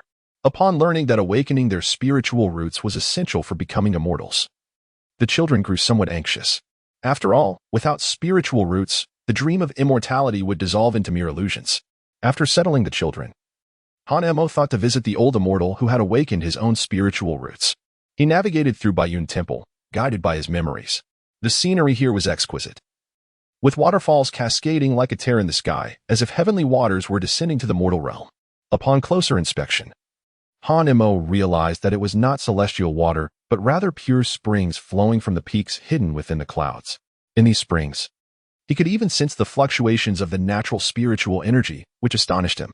Not just the springs, but the mountains, forests, stones, and structures of Baiyun Temple all pulsated with spiritual energy, and the tower at his waist began to absorb the surrounding essence of heaven and earth. Han-mo was certainly unwilling to let this splendid opportunity slip away. Half an hour later, he arrived at a pavilion situated in the heart of a lake. Within the pavilion, an elderly man with flowing white hair was meditating by the shore, seemingly aware of Han-mo's impending arrival. Having already arranged cloud ladders on either side of the pavilion, Han-mo ascended the cloud ladder and soon found himself behind the old man, who was still immersed in meditation. Han-mo stood quietly beside him, patiently awaiting his return to the present. After a considerable time had passed, the old man finally opened his eyes, and his voice floated through the air. "Young friend Han, have you been waiting long?" Han-mo bowed respectfully, acknowledging his junior status. The elderly man chuckled warmly and refrained from exposing Han-mo's pretense. Instead, he simply remarked, "You may return now. I am aware of the inquiries that occupy your mind. Yet the words I utter may not encompass the entirety of the truth. Only time will reveal what constitutes the genuine answer. The fates of immortals cannot be influenced by human hands." Han-mo felt a twinge of disappointment in his heart, however, since the old immortal had spoken. Delving deeper would yield no conclusive answers. As the old immortal stated, only time would unveil the true answers to him. The following day, the spirit root awakening ceremony commenced as scheduled. In the square, Han-mo observed a considerable number of children present, totaling 230. All remarkably quiet as they awaited their turn, devoid of any loud commotion.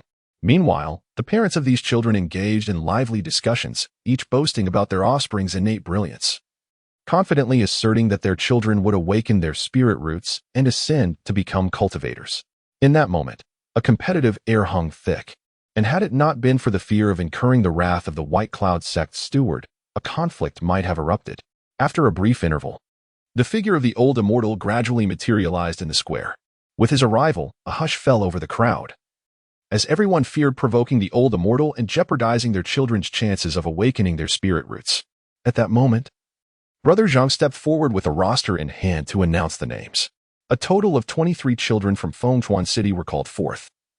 And as each name was read aloud, eager parents pushed their children forward until all had gathered. The old immortal then revealed his palm, in which appeared a stone unlike any spirit stone. Han-mo recalled that this was the spirit testing stone, under the guidance of the venerable sage. All the children completed the examination in succession. Among the 23, 3 awakened their spiritual roots, 2 possessed spiritual roots, and 1 had a pseudo-spiritual root. However, this pseudo-spiritual root was somewhat superior to Han-mo's. It merely exhibited a harmonious coexistence of 4 elemental attributes, not qualifying as a mixed root of 5 elements. It could barely remain at Baiyun Temple for cultivation, yet its journey on the path of immortality would be limited. Undoubtedly, the parents of the 3 successful children chose to keep them at Baiyun Temple, for there is nothing more commendable than becoming a cultivator. With their child ascending to immortality, they could walk tall in the village, boldly proclaiming to others, "My child is a cultivator. They are destined for greatness." Conversely, the children who failed to awaken their spiritual roots returned to their parents in despondence, met with scornful rebukes such as, "Utterly useless. Raising you, a worthless child, is no better than raising a pig." Such harsh words gradually filled the square with the sounds of muffled sobs. Han-mo could not fathom the mindset of those parents who, despite having their own children, resorted to such humiliating words, completely indifferent to their children's feelings. Shouldn't they offer comfort and seek a new path for their offspring upon returning home? However, Han-mo chose not to meddle in their affairs and instead began to worry. In other cities, out of more than 20 children, only 3 had awakened their spiritual roots. He pondered how many of the 10 children he had brought would succeed. The awakening ceremony was indeed a lengthy process. After over 2 hours, only 5 children from 100 across 5 cities had successfully awakened. After such exertion, even the old sage felt a twinge of fatigue, yet only 6 children had awakened their spiritual roots. Lamentably, none possessed Earth's spiritual roots. At last, as the sun set in the west, Han-mo arrived at Jianzhou City. Upon hearing his name, he approached with Gu Yishuan and others. The parents of the children who had failed to awaken immediately scoffed at the sight of a ragged youth, clearly a tenant farmer, leading a group of children to the awakening ceremony, certain that none would succeed. Han Mo stepped forward, bowing respectively to the venerable elder and Brother Zhang. Thank you, esteemed elder, and much appreciated, Brother Zhang. The elder nodded, preparing to awaken the 10 children. Suddenly, he turned his gaze towards Han Mo, a smile gracing his face. Young friend Han, it is now your turn. Han Mo was momentarily taken aback, somewhat astonished, as the awakening of spiritual roots was indeed a matter of great significance. Being only at the second level of Qi refinement, could he truly succeed? Taoist Han, come forth. The awakening of spiritual roots is exceedingly simple. Once you master it, you shall no longer need to toil. You can independently achieve the awakening of your spiritual roots. Upon hearing this, Han Mo turned to the venerable Immortal. Accepting the spirit testing stone, the instant it was in his grasp, an indescribable sensation surged through him, quite peculiar, and he distinctly sensed 5 different auras emanating from within the stone. Under the guidance of the Immortal, Han Mo channeled his internal spiritual energy to activate the stone. As it emitted a faint glow, all the parents present were taken aback, their hearts heavy with trepidation. The tenant they had previously looked down upon was, in fact, a cultivator. Some parents clasped their hands in prayer, beseeching the Immortal not to hold their previous disdain against them, acknowledging their errors. Once Han Mo had grasped the spirit testing stone, Brother Zhang began to call out names. The first to step forward was Lu Hanwei, who appeared somewhat anxious and glanced nervously at Han Mo. Master, I am afraid. Do not fear, do not dwell on the outcome, regardless of what transpires. Maintain your confidence. Lu Hanwei, somewhat confused yet understanding, nodded, then timidly extended her palm to the spirit testing stone. In the next moment, the stone's previously faint glow suddenly intensified to a blinding brilliance.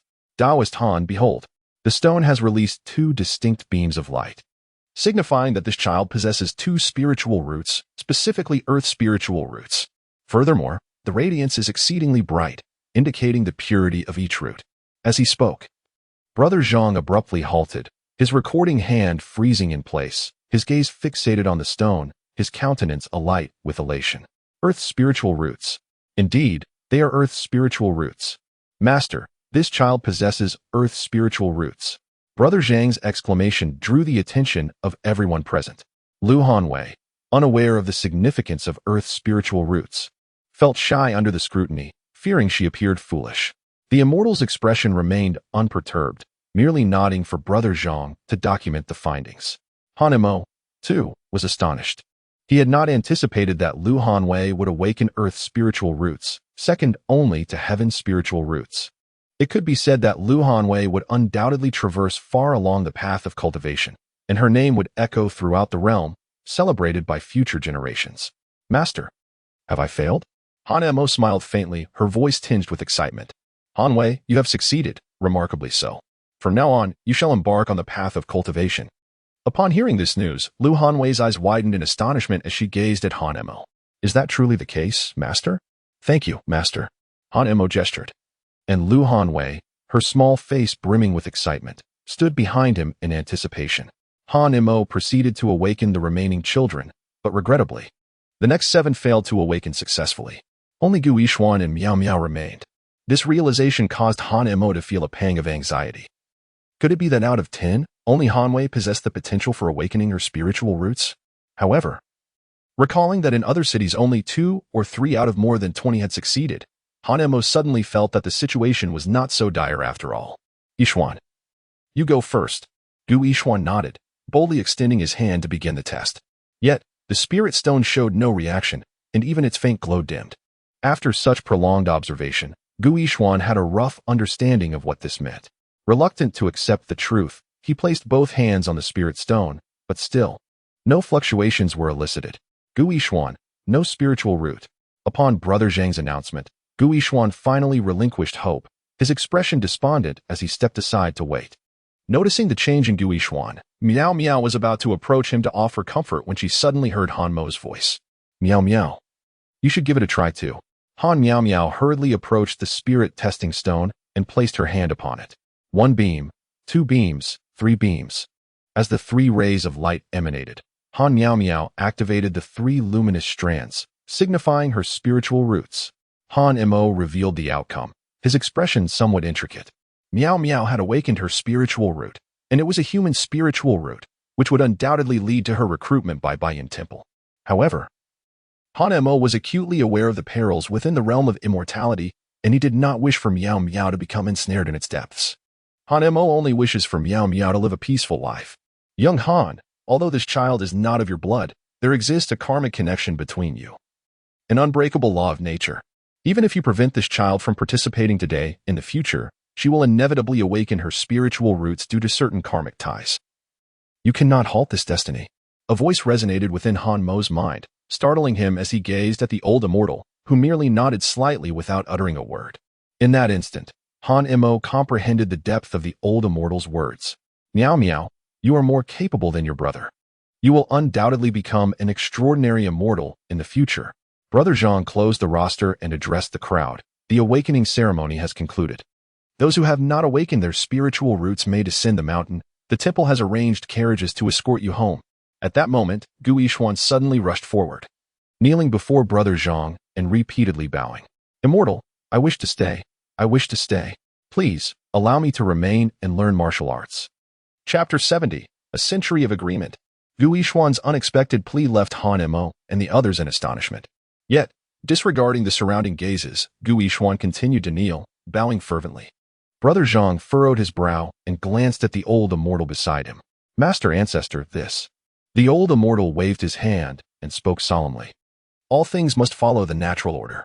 Since this child is determined to remain in the temple, let him stay. Thank you, old immortal. Thank you, old immortal. Gu Yishuan exclaimed tearfully as he bowed, then crawled to Han Mo's side. Master, I am useless. I have not awakened my spiritual roots and have brought you shame. I have let down your expectations, Master. Han Mo sighed, uttering no words, as he assisted Gu Yishuan to his feet. Since this is your decision, I shall comply. I will personally explain the situation to your family. Thank you, esteemed master. Thank you. Gu Yishuan wiped away his tears, his eyes brimming with gratitude. He had envisioned becoming an immortal but had never considered what responsibilities such a position entailed. Now, realizing that his path to immortality was thwarted, clarity washed over him. He could not simply return.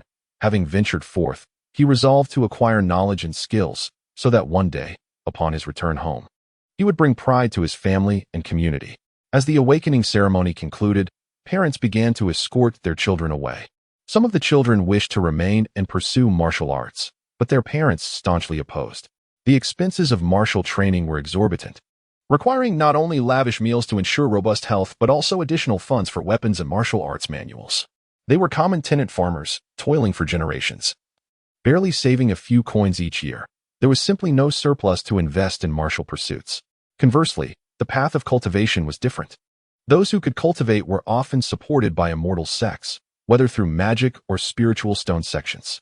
Cultivators merely needed to undertake occasional tasks to earn spiritual stones for exchange. Thus, rather than waste time and resources here, it would be wiser to return home, dig a few more pits, and cultivate more grain to fill their bellies. Under the insistence of their parents, the children were pulled down the mountain and ushered into carriages for their journey home. In the square, those children who remained were assigned to their quarters. Next, tasks would be allocated according to the attributes of their spiritual roots, and mentors would be appointed. Those inclined towards martial arts were directed to the miscellaneous peak, where rigorous physical training awaited them. Han, my friend, now that the awakening ceremony has concluded, when do you plan to depart? If you are not in haste, you may stay at the sect for a few days. If that is the case, I will let Brother Zhang arrange accommodations. I shall depart in a few days.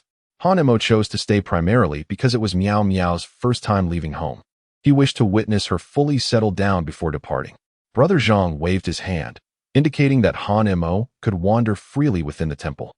And then he left with the children who had awakened their spiritual roots.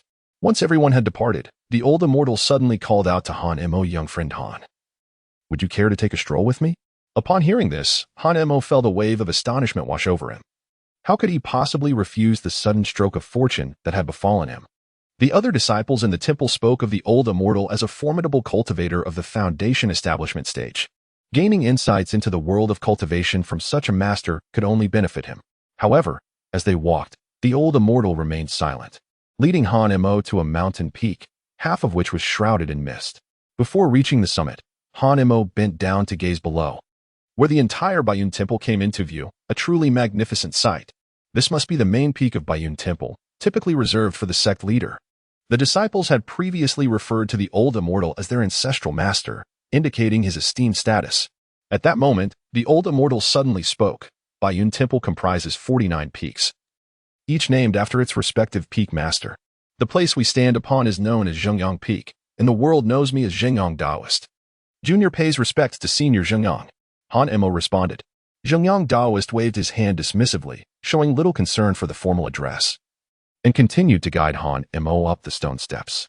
I have 3 direct disciples. One excels in spirit plants, another in alchemy, and the last in puppetry. I have noticed your keen interest in the girl named Meow Meow. If you wish, you may select one of these 3 peaks to apprentice under one of them. Upon hearing this, Han Emo was taken aback. It was clear that the old Immortal was offering Meow Meow a choice regarding her future. With the protection of Zhengyang Daoist, he felt a sense of reassurance. At the very least, should Meow Meow encounter challenges in her cultivation, Zhengyang Daoist would not turn a blind eye. Furthermore, the disciples spoken of by Zhengyang Daoist were surely extraordinary individuals. Such immense kindness from you, Senior. I truly do not know how to repay this favor. Repayment is unnecessary. Consider it a favor returned to my unworthy disciple. Were it not for you, that disciple might still be lost in confusion. Han Emo remained silent, fully aware that the disciple mentioned by the Taoist Xingyang was none other than Master Li. In his recollections, Master Li had resided in Pingyang village for many years, and the villagers of the West praised him as a great benefactor. Yet, this seemingly virtuous man was deemed disappointing in the eyes of Taoist Xingyang. What, then, constitutes a person of merit and achievement? The standards set by the Immortal are indeed stringent. After an indeterminate period, Taoist Xingyang abruptly halted, and Han Emo realized he had arrived before a grand hall. The Zhengyang Hall. Inside the hall lay a chessboard, displaying a position of inevitable defeat. The black and white pieces were meticulously arranged. The white pieces exhibited a composed and strategic demeanor, while the black pieces exuded a palpable sense of aggression, hinting at an overwhelming force. Strangely, despite this, the white pieces had effectively encircled the black ones, leaving no hint of vitality. If this position were to be presented to young Han, how would he navigate the impasse? Han Emo was unable to comprehend the intricacies of the chessboard. However, he seemed to perceive 2 figures continuously placing their pieces upon it. Noticing Han Mo's silence, the Taoist Zhang Yang appeared to have an epiphany and inquired, "Young friend Han, are you proficient in the art of chess? Would you care to engage in a match with an old man like myself?" Upon hearing this, a look of embarrassment crossed Han Mo's face. "I have never learned the game, but if you do not mind, I shall return home, read by the light of a lamp, and once I have mastered it, I would be honored to play against you." The Taoist Zhang Yang chuckled lightly, spreading his palm to reveal a chess manual placed before Han Emo. "Certainly, let us set a time for our match. Once the appointed hour arrives, you may return to engage in our game." "Very well, I kindly ask you to propose a time." After a moment of contemplation, the Taoist slowly replied, "I am currently at the 4th level of Foundation Establishment. It seems unlikely that I shall advance further in this lifetime, with only a little over 100 years left to me. What do you say we schedule our match for 100 years from today?" 100 years?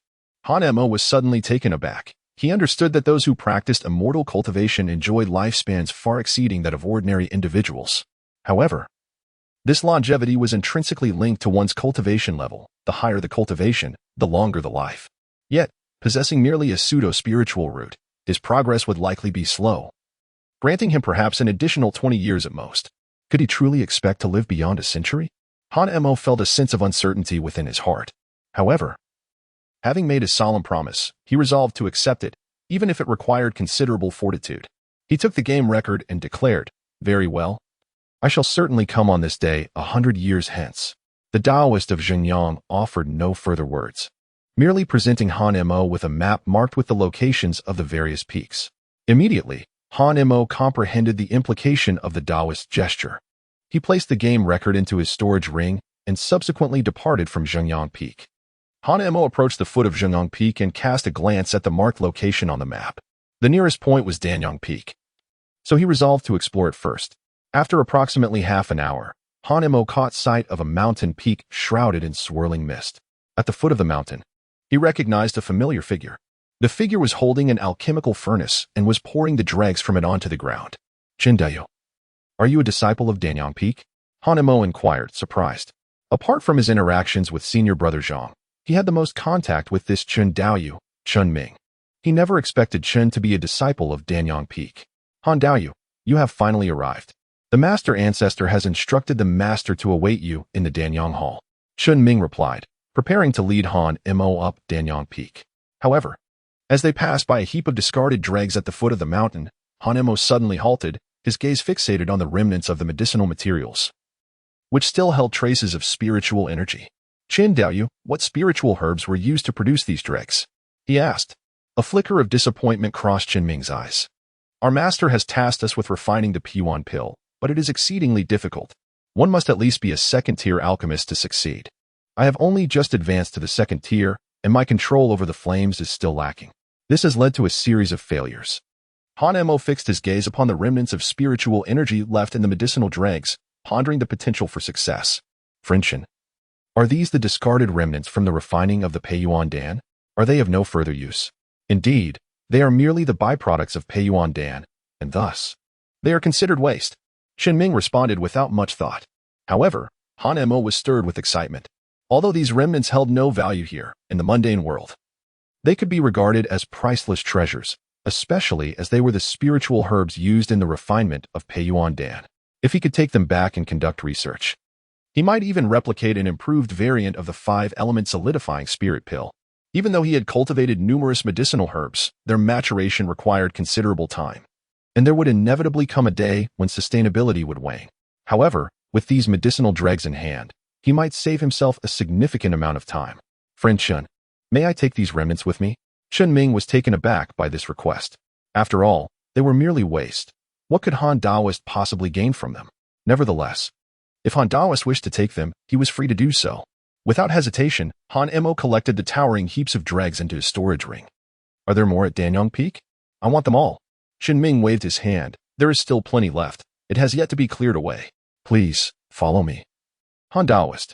Transporting these dregs was quite laborious, but regrettably, the servant disciples had yet to be assigned to clean up the area, leaving Chen Ming and Han Mo to undertake this task. Fortunately, with Han Mo's assistance, Chen Ming found himself considerably relieved. As they entered Danyang Peak, a rich fragrance wafted through the air, invigorating Han Mo. Is this the famed aroma of elixirs described in the texts? Just the scent alone makes me feel as though my spiritual energy is beginning to swell. If I were to consume a genuine Peiyuan Dan, what wonders might unfold? In Han Mo's heart, he contemplated but did not dare to indulge himself, following Chen Ming into the alchemy hall. Han Daoist, this is the place. These are all the Peiyuan pills. You may take them all. Soon, I shall take you to meet our master. In no time, Han Mo collected all the remnants of the entire alchemy hall, and then followed Chen Ming to the Danyang Hall. Upon entering, they found Daoist Danyang still engrossed in alchemical practices, and the two refrained from disturbing him. After more than half an hour, as Daoist Danyang opened the alchemical furnace, a rich aroma of elixir instantly filled the entire Danyang Hall, and Han Mo felt as if he had plunged into a pool brimming with spiritual energy. Greedily inhaling the fragrance. Master, I have brought Han Daoist. Chapter 71. A Visit, Gifts from the Two Peak Masters. Daoist Danyang opened his palm, and 5 pills flew out from the furnace. Daoist Jingyong nodded in satisfaction, suddenly tossing one pill into the air, which gently floated before Han Mo. Young friend Han. It is a pleasure to meet you for the first time.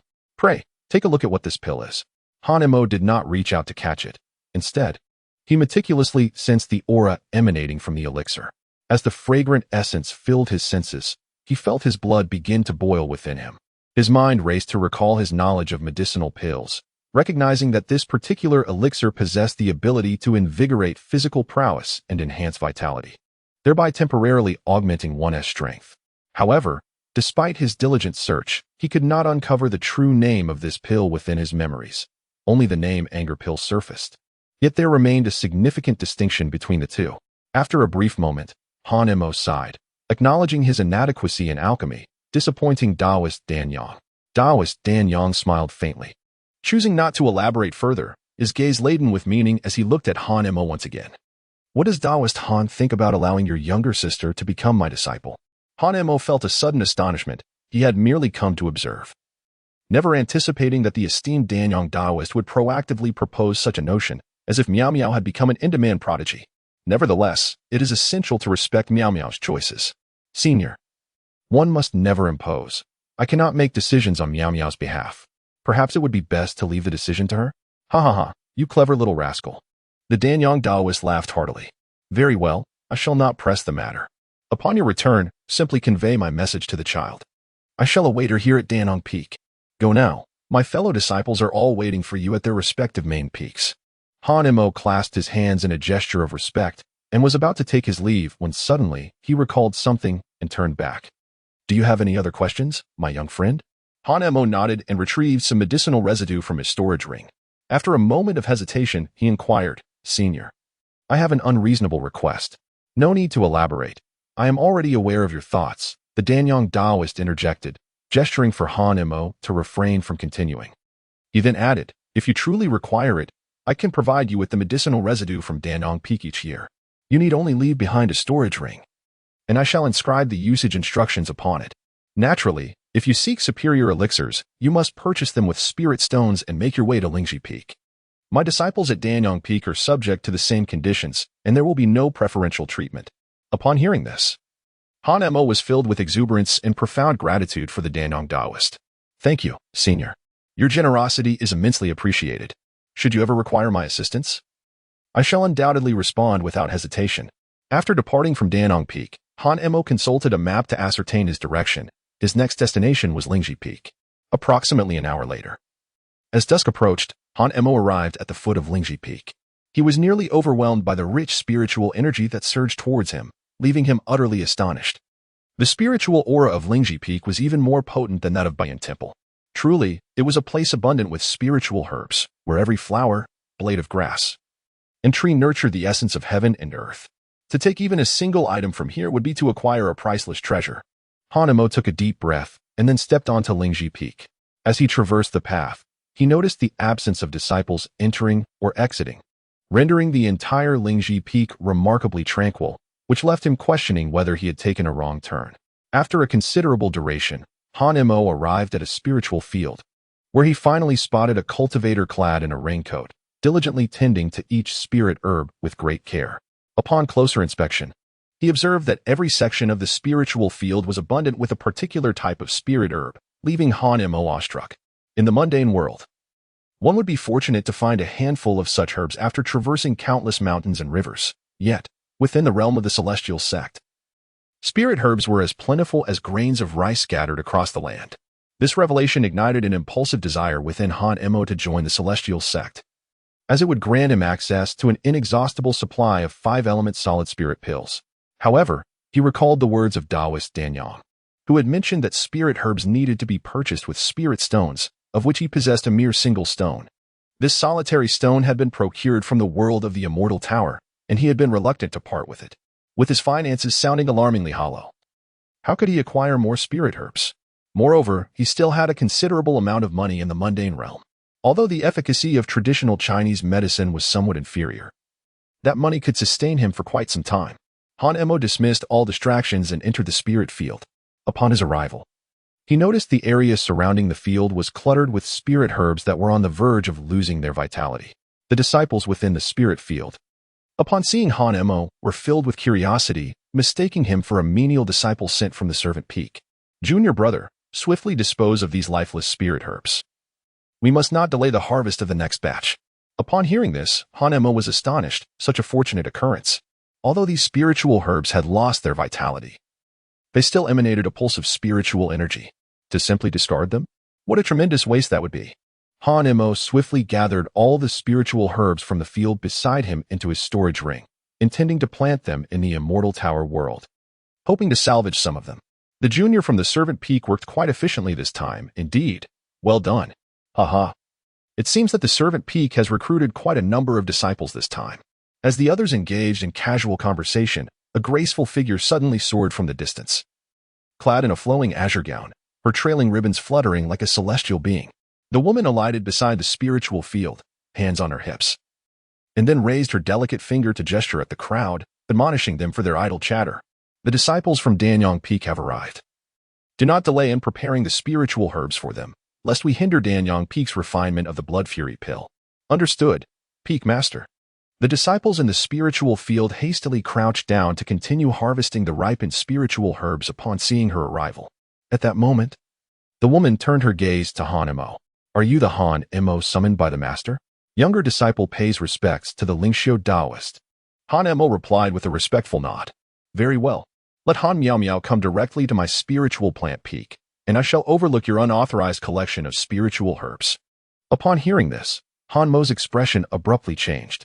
He promptly retrieved all the spiritual herbs he had previously taken. If forced to choose, it would be best for the younger generation to return these herbs. After all, it was indeed their fault for taking them without permission. I apologize for the disturbance. I shall take my leave. Noticing Han Mo's resolute gaze and swift movements, the Lingxiu Daoist's eyes flickered with surprise. It is human nature to harbor greed, especially in the realm of cultivation. This individual was willing to forego these spiritual herbs for a girl with no blood relation, although they had lost vitality.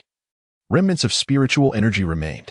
If given to someone skilled in alchemy, they could yield inferior elixirs, which would greatly benefit one's training. Wait. The Lingxiu Daoist called out to Han Emo, her delicate brows slightly furrowing. Why are you so stubborn, akin to the disciples of Puppet Peak? I was merely jesting. Yet you took it to heart. Enough. There is no point in further discussion, as you seem incapable of understanding, much like that lifeless puppet. Regardless, these herbs hold no value for me or for Lingshaifeng and Danong Peak. You may take them. Inform that little girl, Han Miao Miao, that if she wishes to see her elder sister, she is welcome to come to Lingshaifeng. With that, the Lingxiu Daoist waved her sleeve, and the air around her seemed to shimmer with fragrance. By the time Han Emo turned to look again, she had already soared into the sky, leaving him behind. Han Emo shook his head with a smile, gathering the spiritual herbs from the ground once more before turning to leave. The sky had grown dark. It seemed unlikely that he could reach Puppet Peak now. At the foot of Spirit Plant Peak, Han Emo glanced at the map and noted that Puppet Peak was located at the edge of Baiyun Temple. At his current pace, it would take him 2 or 3 hours to arrive, by which time it would be far too late. Moreover, the very name Puppet Peak did not evoke pleasant thoughts. It was unlikely that a girl like Miao Miao would appreciate such a place. With this thought in mind, Han Emo folded the map and turned to walk toward the outer area of the 49 peaks, where all disciples who had yet to be initiated were arranged to wait. Only after their initiation could they ascend to their designated peaks. Half an hour later, upon returning to his quarters, Han Miao was already sound asleep. Resting her head on the table, Han Emo helplessly shook his head and draped his robe over Han Miao Miao. At that moment, Han Miao Miao awoke, her eyes instantly brimming with tears. Brother, now that I can cultivate, does it mean I will never descend the mountain again and will be unable to see you forever? Why do you think like this? Han Emo inquired. Han Miao Miao wept softly. Today, the old immortal came to see me. He said that once one embarks on the path of immortality, it means a permanent farewell to the mortal realm. Brother, I do not wish to cultivate anymore. I do not desire to become an immortal. I do not want to be forever separated from you. Han Miao Miao wept increasingly sorrowfully, leaving Han Emo at a loss for how to console her. He yearned to whisk Miao Miao away, forsaking the path of immortality, and allow her to marry in a few years, living a tranquil life in this world. However, he recalled the words of the Zhengyang Taoist, which suggested that no matter how much he might try to intervene, fate would inevitably weave its course, leading Miao Miao to inadvertently step into the realm of immortals one day. Instead of enduring a torturous wait, it would be wiser to allow Miao Miao to align herself with the celestial order of karma, empowering her to protect herself in the future. Miao Miao, do you forget? Your brother is not an ordinary man. He is also an immortal. Although you cannot descend the mountain, I can certainly come to the Baiyun Temple. Upon hearing this, Han Miao Miao ceased her tears, gazing at Han Emo with tear-filled eyes. Is that true?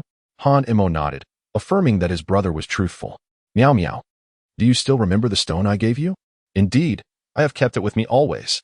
Han Miao Miao retrieved a pebble, no larger than her pinky finger, from the bag slung over her shoulder, its surface cool to the touch.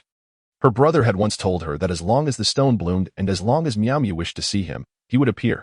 Yet, after all these years, the stone had never sprouted. How could it possibly blossom? Surely it would bloom, for her brother would never deceive Miao Miao. Suddenly, a tremendous roar erupted from outside, instantly heightening Han Mo's alertness, prompting him to grasp the Qinglian sword tightly. However, upon reflection, he reminded himself that this was the Baiyun Temple. How could there be any real danger? Even if there were, it would merely be an ambush by the Xianjin sect, which would never initiate a conflict lightly, let alone infiltrate the Baiyun Temple under the cover of night. Han Emo sheathed the Qinglian sword and subsequently stepped outside, only to encounter a bearded man whose eyes were ablaze with fury. Are you not a disciple of Bayun Temple, esteemed elder? Such a young lad. Yet you have kept me waiting for quite some time. My master foretold your arrival at Puppet Peak, and I have waited for several hours, only to find you absent even at the stroke of midnight. The man's face betrayed no emotion, yet his tone was steeped in indignation. Han Modern suddenly realized that it was the unintentional Taoist, and that the younger generation had acted without malice.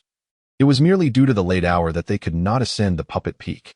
The unintentional Taoist let out a cold snort and was about to speak when Han Miao Miao suddenly pointed at him and exclaimed, "Imposter! Brother, he is an imposter." Chapter 72. The Three Taoists Compete. An imposter? Han Mo furrowed his brow slightly, his gaze fixed intently on the heartless Taoist. Suddenly, he noticed the emptiness in the Taoist's eyes, devoid of any expression, and there was no hint of vitality typically found in living beings. Could it be that this was a puppet crafted by the heartless Taoist at Puppet Peak? This revelation compelled Han Mo to glance at Han Miao Miao. How had Miao Miao, yet to embark on her cultivation journey, discerned so quickly that the heartless Taoist was not a genuine human? The puppet of the heartless Taoist erupted into a wild, hollow laughter, its smile devoid of warmth. "Ah, what a remarkably gifted young girl. You have seen through my facade at a single glance. In the realm of puppetry, you shall undoubtedly surpass me." The puppet extended an invitation. "Little girl, would you care to join me at Puppet Peak? I shall personally guide your cultivation." Caught in a dilemma, Han Mo was poised to inquire about Puppet Peak when two familiar auras suddenly descended from above. "Hey, you lifeless puppet, you've broken the rules. Brother, this is not right. This is not right." Han Mo focused his gaze and discovered that it was indeed the Danyang Taoist and the Lingxiu Taoist who had taken the initiative to intervene. Among all those who had awakened their spiritual roots, Miao Miao was not the most exceptional. In fact, she possessed merely a single spiritual root, while Lu Hanwei, lacking even a terrestrial spiritual root, did not enjoy such attention from the Peak Master. Unbeknownst to her, she had inadvertently incurred a significant favor from the Bayan Temple. Yet she herself was merely a pseudo-spiritual root, a hodgepodge of 5 elemental roots. What merit could she possibly possess to owe such a debt to the Bayan Temple? Han Mo pondered the reasons behind it all. "Dead puppet," he remarked, "Master has indeed instructed us to engage in a fair competition among the three of us. Are you deliberately disregarding Master's counsel by approaching me?" The expressionless face of the Wuxin Taoist puppet conveyed a mocking tone. "Junior brothers and sisters, the bond of righteousness between your two peaks leaves my solitary Puppet Peak alone. Shouldn't you allow your senior brother some favor? Spare me this nonsense, dead puppet. We may negotiate on other matters, but not this one." Han Mo's senior brother interjected. "There is no need for you to look at me. I share the same sentiment." Danyang Taoist maintained a knowing smile throughout. The three engaged in a spirited dispute, yet it was all in jest, devoid of any hint of actual conflict. At that moment, Han Mo abruptly interrupted their bickering. "Wait, shouldn't you first inquire about Miao Miao's wishes?" The trio paused, suddenly aware of the oversight, and adjusted their stances to regard Han Miao. "Little sister, I am the charming and gentle neighborly elder sister. Follow me, and I shall personally guide you in your cultivation." Wuxin Taoist puppet interjected, "Do not resort to seduction. She is but a child, and a girl at that."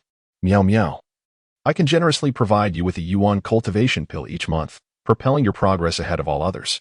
I am confident you will reach the foundation establishment stage." Do not boast. Hollow claims are unconvincing. Overindulgence in pills can be fatal. And as for being a master, she hasn't even agreed to you yet, junior brother. The two turned their displeased gazes towards the Wuxin Taoist puppet.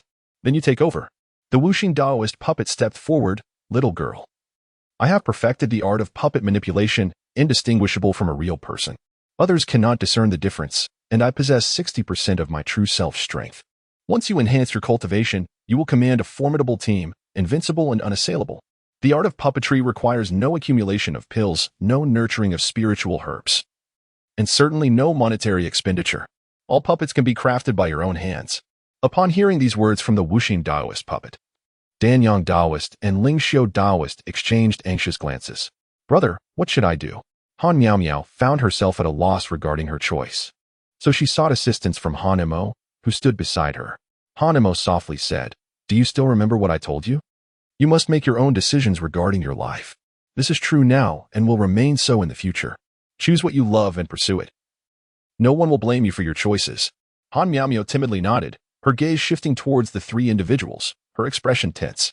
"Big sister, You are very beautiful. But my brother says that beauty is of no use. It cannot fill one's stomach. I fear hunger. If it weren't for my brother, I would have starved to death when I was very small. She decided to regard her words as a compliment to her sister. Lingxiu Daoist took a deep breath, forcing a strained smile in an effort to calm herself. Yet her eyes were drawn to Han Mo. Not far away, Han Mo felt an unexpected chill, wondering how the June weather had suddenly turned cold. Then, Han Miao turned her attention to Danyang Daoist and asked, Grandpa, what is a Danielle? Ha ha. Junior brother, she called you Grandpa. Ha ha ha. Lingxiu Daoist could no longer contain her laughter. Danyang Daoist, however, wore a dark expression. Despite being of similar age to Lingxiu Daoist, both in their 70s or 80s, being referred to as Grandpa by a child was somewhat difficult to accept, leaving him momentarily at a loss for words to address Miao Miao as question. He could only wave his hand in resignation. Forget it. I shall not argue. After all, I cannot compete with my senior sister. Senior brother, do not even think about it. You cannot outdo senior sister either. Although Han Miao did not explicitly agree with her senior sister, she also did not outright refuse, implying that there was still a chance. As for the unrefined junior brother, he was far from charming, especially to a young girl. Senior sister certainly had the upper hand. Old uncle, you just said that puppets can act like real people. Is that true? Danyang Daoist fell silent, feeling somewhat unsettled. While his fellow disciples were called youthful, he alone was addressed as Grandpa, and that title momentarily left him stunned. The unrefined junior brother's puppet nodded vigorously. Of course. Look, this is my puppet. Isn't it lifelike? As he spoke, the puppet animatedly moved its limbs to demonstrate its realism. However, Han Miao was not observing the puppet's actions. Instead, she turned to Han Mo, saying, Brother, I want to go to the old uncle. What? Lingxiu Daoist and Danyang Daoist exclaimed in astonishment, their incredulity palpable. Even Han Mo was taken aback. He had considered many factors, yet never anticipated that Miao would willingly choose the puppet peak. Upon hearing Han Miao's decision, the unrefined junior brother's puppet was ecstatic. It approached Danyang Daoist and Lingxiu Daoist, exuding an air of arrogance, practically wearing the words I told you so on its face. Good choice. Truly. She is the little apprentice I have chosen. Junior brother and junior sister, my apprentice has made the best choice, has she? The two exchanged glances at the puppet, then swiftly departed. The puppet laughed heartily and approached Han Mo, spreading its palm to reveal 3 wooden figures that landed before him. Little one, these are puppet warriors, each possessing the cultivation of the 3rd layer of Qi refinement. In case of danger, you can unleash the puppets to fight, but remember, you may only use them 3 times. Observing the lifeless puppet of the unfeeling Daoist, Han Mo felt a twinge of confusion. Why had the elder bestowed this upon him? The unfeeling Daoist puppet chuckled heartily. Having promised to take this girl as my disciple, I could not allow you to leave empty-handed. If anything were to befall you, how could I possibly explain it to her? Enough of this trivial talk. My time as a puppet is drawing to a close. With that, the unfeeling Daoist puppet turned to Han Miao and said, Disciple, take the time to reminisce with your brother. I shall personally come to fetch you tomorrow. As soon as the words left its mouth, the unfeeling Daoist puppet's form began to shift unexpectedly, and before the two could comprehend, it vanished, transforming into a small wooden figure on the ground. Han Miao picked up the small wooden figure and held it in her hand. That evening, the two engaged in conversation until the late hours of the night. Ultimately, Han Miao succumbed to fatigue and fell asleep, while Han Mo was not idle. He entered the world of the Celestial Tower with his consciousness. However, upon his entry, he was taken aback by the scene before him. Beneath the copper doors of the Celestial Tower, a faint glow emanated, leading Han Mo to initially believe that the tower had undergone another transformation. He hurried forward, only to discover that the source of the light was, in fact, spirit stones. To his astonishment, there were 15 spirit stones. The spiritual energy contained within them was exceptionally abundant, filling Han Mo with joy. He had thought the previous spirit stones were simply overlooked remnants, but to his surprise, the Celestial Tower had actually produced these spirit stones itself. Considering the time elapsed, it had been over a month since he last entered the tower. In that brief period, 15 spirit stones had manifested, more than enough for his cultivation needs. This unexpected development thrilled Han Mo, and he promptly collected all the spirit stones into his storage ring. Subsequently, he scrutinized the Celestial Tower carefully, yet after several thorough inspections, he found no abnormalities. Han Mo was somewhat perplexed. When exactly did the Celestial Tower begin to sprout spiritual stones? It seemed that after his first departure from the Demon Spirit Mountain, the Celestial Tower commenced its healing process, no longer requiring the binding of the goo rope, and subsequently, transformations would occur after prolonged intervals. Hanemo speculated that the Celestial Tower inadvertently absorbed some substance while drawing spiritual energy from the mine in the Demon Spirit Mountain. This exhilaration left Hanemo in a state of restless anticipation, with a heart brimming with excitement. He retrieved the hoe from the copper door and planted all the spiritual herbs he had acquired that day. Although these herbs had lost their vitality, they still retained some spiritual essence. Hanemo mused that if the Celestial Tower could hasten the ripening of crops in winter, perhaps it could also revive the lifeless spiritual herbs. Even if only a few were to survive, it would suffice. After 2 hours, Hanemo had sown the spiritual herbs across 10 acres of land. He then gazed at the Celestial Tower, silently offering his prayers. The following day, the uncaring Taoist arrived early at the wooden cottage. Despite Han Miao Miao's heartfelt reluctance, the uncaring Taoist took her away, leaving Han Mo once again solitary. It was time to depart from the Baiyun Monastery, though he felt it necessary to pay a visit to that boy, Gu Yishuan, before leaving. Gu Yishuan had chosen to remain and study martial arts. According to the rules of Baiyun Monastery, all martial arts students could only reside on the Servant's Peak and were required to serve as junior disciples for 5 years before they could pursue martial training. It remained uncertain whether Gu Yishuan, who had grown up in a wealthy household, could endure the hardships ahead. Hanemo swiftly arrived at Zadi Peak and noticed from a distance that Gu Yishuan had donned the attire of a servant disciple, diligently chopping wood in the courtyard, subsequently arranging the firewood neatly beside him. Upon seeing Hanmo's arrival, Gu Yishuan wiped the sweat from his brow and eagerly approached. "Master, you haven't left yet." "Indeed. I came to see you," Hanemo replied with a nod, then solemnly inquired, "Yishuan, have you thought this through? Are you truly willing to remain here to learn martial arts and endure 5 years of servitude as a disciple? If you wish to reconsider, I can intercede on your behalf and take you back to Jincheng." Gu Yishuan glanced at his blistered hands and then raised his head, his eyes brimming with determination.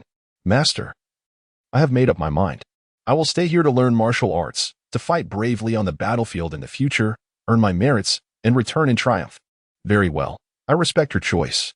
Those who stay at Baiyun Temple to learn martial arts will endure 5 years of servitude, 10 years of foundation, and 5 years of consolidation. After 20 years, I will personally come to retrieve you, and then you can make your decision." Gu Yishuan took a deep breath and nodded earnestly. "Master, farewell, and may you have a safe journey." Chapter 73. Eliminate them. After leaving Baiyun Temple, Hanemo declined the offer of a carriage for his return. The children had already been sent back to Jincheng by Baiyun Temple, leaving him unburdened. If he exerted himself fully, his speed would rival that of a carriage, perhaps even surpass it. After 10 days of travel, Hanemo finally returned to Jincheng, where the entire populace came out to greet him. This time, Hanemo had nurtured 3 promising talents for the city. When those 3 children completed their training and returned, Jincheng would have celestial guardians, making it unlikely for the barbarian tribes and foreign races to dare attack. On the other hand, Lu Zheng wore a complex expression, feeling a mix of emotions about the little girl he had raised for many years leaving quietly to stay at Baiyun Temple. While it was a positive development, he could not shake off the sense of loss.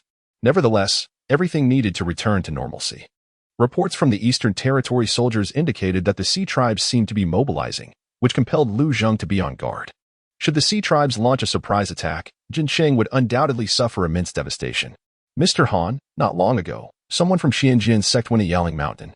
At this news, Han Mo's countenance became grave. The mountain was home to numerous precious medicinal herbs, vital to him. Why had Xianjian's sect suddenly chosen to venture to Yaling Mountain? Especially since the spiritual mines there had been depleted 6 years prior? Were they perhaps seeking those medicinal herbs? After all, some valuable herbs, with age, emitted a faint spiritual aura. However, it appeared they had not found much. As they departed Yaling Mountain on the 3rd day, Lu Zheng continued to elaborate. Hanemo remained silent, his mind incessantly pondering the potential upheavals that might arise. If, as Lu Zheng suggested, he were to return empty-handed, perhaps it would not be of great consequence. Moreover, in the eyes of immortals, mundane herbal medicine held no efficacy. Even a herb imbued with the faintest spirit energy could not compare to a withered spiritual grass. "Very well, I comprehend this, but are there further developments?" Noticing that Lu Zheng had not taken his leave, Hanemo surmised that there was additional information to be conveyed. Lu Zheng nodded and subsequently produced a scroll from his sleeve. Mr. Han, this is a list sent by the Gu family. I believe it is imperative for you to return to Tianyong City. What do you mean by that? Han Mo furrowed his brow as he accepted the list. According to this document, numerous citizens of Tianyong City had inexplicably vanished, including many from Pingyong Village, which I know to be Mr. Han's homeland, prompting me to keep a watchful eye on the situation for some time. Lu Zheng hesitated, caught between his thoughts on whether to disclose more to Han Mo. However, Han Mo gestured for him to continue. Taking a deep breath, Lu Zheng proceeded. The Xianjian sect is also involved in this matter. For the past month, no. To be precise, it has been 3 months since individuals began to disappear, but only this month has it garnered attention. Furthermore, the locations of these disappearances have all seen the presence of disciples from the Xianjian sect. Lu Zheng refrained from elaborating further, believing he had made himself sufficiently clear. He recalled that the Xianjian sect seemed to have a peculiar connection to Han Mo, which had initially made him hesitant to share this information. After a brief moment, Han Mo scrutinized the list, which predominantly featured tenant families from Pingyong Village, including the household that had once gifted him grains. Their grandson, Daniu, had also vanished. What of Jinzhou City? Have there been any disappearances there? Lu Zheng shook his head. I have warned everyone to refrain from leaving the city, especially at night. However, as he presented the list, Han Mo's expression grew solemn upon glancing at it. There are indeed others who have disappeared. Just as Han Mo was about to speak, he suddenly raised his head, sharply directing his gaze toward Yelling Mountain, a shadow of foreboding crossing his features. Something has occurred at Yelling Mountain. You must return at once. With that, Han Mo dashed out of the wooden cabin and made his way directly to Yelling Mountain. Soon, he arrived at the area where herbs were cultivated, where he soon spotted 3 figures not far away. The trio donned Taoist robes and bore no weapons, yet they were accompanied by a spirit beast, unmistakably indicating they were no ordinary individuals. Moreover, Han Mo felt a peculiar familiarity with their attire. The spirit beast crouched low, its nose pressed against the ground, relentlessly sniffing as if in search of something. Before long, the beast led the 3 into the herb cultivation area, and upon their arrival, their faces lit up with joy. We found it, one exclaimed, while the others hurried forward, their eyes widening at the sight of the abundant herbs. What a remarkable feat! To nurture mundane herbs to such a degree, their spirit energy rivaling that of first-grade spiritual herbs. This is truly an unexpected bounty. Consuming these spiritually infused common items will certainly enhance my Thunder Beast strength. One individual patted the head of the spirit beast and gestured forward, saying, Wind Thunder Beast, go forth. All of this belongs to you. Upon receiving the command, the spirit beast let out a low growl and was about to charge into the medicinal herbs. At that moment, Han Mo dashed out and blocked the Wind Thunder Beast's path. Halt! Take another step forward and you shall regret it. The sudden appearance of Han Mo caused the Wind Thunder Beast to pause, raising its head with fierce eyes fixed upon him, a hint of anger evident in its gaze. The 3 onlookers were taken aback to find another practitioner amidst the remote mountains, and they felt compelled to voice their surprise. Fellow cultivator, we discovered these items first, naturally. They belong to us by the principle of first come, first served. Your actions seem somewhat inappropriate. Han Mo retorted, these are all seeds I personally planted. When did they become the property of your so-called first come, first served? Han Mo, emboldened by his confidence, sensed that these individuals did not conceal their auras. They were all at the 2nd level of Qi refinement, just as he was, and he possessed a puppet at the 3rd level of Qi refinement. What was there to fear? These medicinal herbs were painstakingly gathered by him, nurtured with care for 3 years to achieve such growth. And now they were to be fed to a beast. How could Han Mo possibly accept that? The 3 men furrowed their brows, clearly skeptical of Han Mo's claims. Would a dignified cultivator willingly reduce himself to a rural laborer, toiling in the soil all day? Fellow cultivator, please step aside. We have already shown you sufficient respect. Should you continue to obstruct us, do not blame us for our lack of courtesy. My Wind Thunder Beast is not merely a herbivore. One of the men's companions spread his palm and summoned a talisman. Upon seeing this talisman, Han Mo's pupils constricted. He recognized it from the past. During the Southern Barbarians campaign, the one who rode the flying beast used this very talisman to instantaneously slay General Hu. Furthermore, this type of talisman could control birds and beasts. Han Mo carefully recalled that the other party also seemed to belong to a celestial sect, the Beast Taming Gate. The individuals before him were indeed disciples of the Beast Taming Gate. Han Mo secretly mobilized his spiritual energy, resolutely unwilling to allow others to squander the precious treasure he had painstakingly nurtured for 3 years. Humph. utterly unaware of their own mortality. Thunderstorm Beast, this individual shall serve as your dinner. With a fierce roar, the thunderstorm beast lunged towards Hanmo. Although the creature was more than twice his size, a glimmer of caution flickered in Hanmo's eyes, yet he simultaneously struck out with his palm. Bang! Hanmo was struck and sent flying, while the thunder beast was also knocked away by Hanmo's palm, lying on the ground and spitting blood. On the verge of death. How audacious to severely injure my contracted spirit beast. The man seethed with rage, wielding a talisman as he charged forward. Hanmo, not daring to underestimate him, immediately summoned the Qinglian sword, recalling vividly the scene of General Hu being reduced to ashes. With a thunderous sound, Hanmo felt a tremendous force radiate from the Qinglian sword, causing him to stagger back a pace, the sword now adorned with a talisman. In the next moment, the talisman ignited in fierce flames, and Hanmo's expression changed dramatically. You dare to burn my precious sword today. Clang! Hanmo shook the Qinglian sword, enveloping the burning talisman in a wave of chilling energy, extinguishing the flames instantly, the sword remaining unscathed, not even a trace left behind. The hearts of the three witnesses momentarily faltered. This talisman was capable of incinerating even a first-tier qi refining cultivator, yet it failed against a mere sword. Let us attack together, do not give him a chance.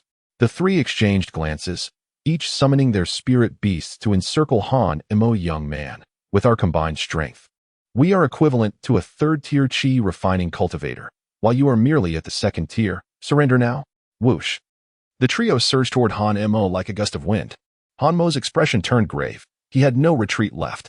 Just then, he recalled the puppet wooden figure gifted by Wuxing Daoist and, without hesitation, summoned it, channeling his spiritual energy. In the next moment, a figure clad in black robes, its face obscured, appeared on the scene. With a mere wave of its hand, a tempest surged forth, producing 6 resounding thuds as the three, along with their spirit beasts, were sent flying, crashing into trees along their path. Seeing this, Hanmo's pupils contracted. He was taken aback by the puppet's formidable strength. Astonished that a third-tier qi refining combatant could be so powerful, defeating 3 second-tier cultivators in a single strike. Coughing violently, the three clutched their chests, spitting blood, while their spirit beasts fared even worse, losing their vitality instantly. The puppet, are you a disciple of Wuxing Daoist from Baiyun Temple? To forge a puppet capable of contending with a third-tier qi refining cultivator at merely the second tier, this boy must not be allowed to grow. The consequences would be dire. Attack together, we cannot allow him to survive. Enduring their discomfort, the three rose again, shattering the talismans in their hands. In an instant, their auras surged violently, murderous intent gleaming in their eyes, a chilling pressure bearing down on Hanmo. Sensing their killing intent, Hanmo felt no qualms and immediately commanded, eliminate them. In the next moment, the puppet flickered and appeared before one of the individuals, raising its hand to grasp the opponent's throat, exerting immense force, and abruptly twisting it, ending the life of its victim. The other two, witnessing this gruesome act, were struck with terror and instinctively prepared to flee. Suddenly, Hanmo, wielding the Azure Lotus sword, advanced and swung down erratically. The expression of one man shifted dramatically. Before he could react, he heard a chilling scream from his companion. Turning to look, he saw his ally had already fallen. Now, he was left alone. If he did not act swiftly, he too would meet his demise today. You have forced my hand. The man's visage contorted with rage, veins bulging on his forehead, as his aura surged, breaking through to the third layer of qi refinement. In a sudden twist, Hanmo seized the opportunity as his opponent was momentarily distracted. He thrust the Azure Lotus sword forward with great ferocity, piercing through the man's chest and robbing him of all vitality. The man's eyes widened in shock as he collapsed lifelessly to the ground. Chapter 74. The Beast Steals the Medicine. After slaying this foe, Hanmo felt as though all his strength had been drained, collapsing onto the ground, gasping for breath. His complexion pale. It had been perilously close. Had this man successfully reached the third layer of qi refinement and gained control over the spirit beasts, the puppet would have perished, and he too would have met his end here. Fortunately, the opponent's distraction afforded him a fleeting opportunity. However, that strike had demanded all of Hanmo's spiritual energy, and the previous battle had already exhausted him. He had no strength left to rise. At that moment, Hanmo recalled a saying from his master of the Yi clan. Unless absolutely necessary, in any confrontation, exert 7 parts of your strength and reserve 3. Without this puppet, even a wild beast could have easily dispatched Hanmo. He felt a sense of relief wash over him. Nonetheless, he believed he had acted rightly. After all, it was a matter of life and death, and any hesitation could have resulted in his own demise. He began to gather all the belongings from the fallen individuals. Hanemo issued his command, and the puppet, devoid of any expression, approached the three corpses, meticulously gathering all their belongings. Subsequently, he presented them to Hanemo. Among the items were 3 spatial rings, which contained a modest quantity of low-grade spirit stones, along with several talismans whose effects Hanemo could not yet comprehend. Thus, he refrained from using them hastily. He resolved to wait until a day when he would understand their powers before employing them. Hanemo gathered all his belongings, and then sat cross-legged on the ground to recuperate, even extravagantly taking out a spirit stone to aid in his recovery. The demon spirit mountain is fraught with peril, and one must not be careless. With my cultivation at the 2nd level of chi refinement, my internal reservoir of spiritual energy can sustain me in battle for no more than 15 minutes at full exertion. This encounter marks my inaugural confrontation with a true cultivator, compelling Hanemo to reassess himself. The puppet can only be summoned thrice, and I have already utilized it once. What shall I do thereafter? Without the puppet, what means shall I employ to ensure my survival? Henceforth, it is prudent to exercise caution and to avoid unnecessary exposure. It is imperative that I do not find myself in such a predicament again. Hanemo deepened his contemplation.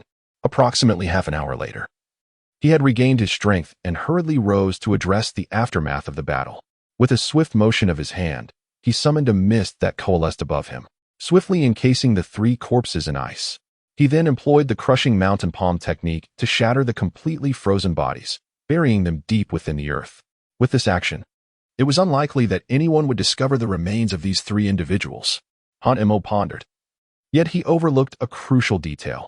Every cultivator who joins a celestial sect must leave behind a soul token within the sect, should they meet their demise. The soul token will shatter, alerting the sect to the event. Of course, this was knowledge that Hanemo would only acquire much later. Having completed these tasks, Hanemo approached the corpse of the ordinary beast lying on the ground, feeling a twinge of curiosity. The flesh of common beasts, when roasted, can satiate hunger. I wonder how the flesh of a spirit beast would taste? Driven by this curiosity, Hanemo stored the beast's remains within his spatial ring. Once he confirmed that everything was in order, he proceeded to inspect the medicinal herbs in the field one by one. Fortunately, nothing was amiss. Now, with an abundance of medicinal refuse at his disposal, these herbs would allow him to nurture himself for an extended period. Hanemo had previously contemplated the creation of a 5-element solid spirit pill from the precious medicinal herbs that nurtured the essence of heaven and earth. After all, these herbs had been cultivated for over 3 years, boasting a minimum age of 400 years, thus qualifying as esteemed medicinal treasures. However, with the emergence of considerable medicinal residue, he decided to temporarily abandon this notion.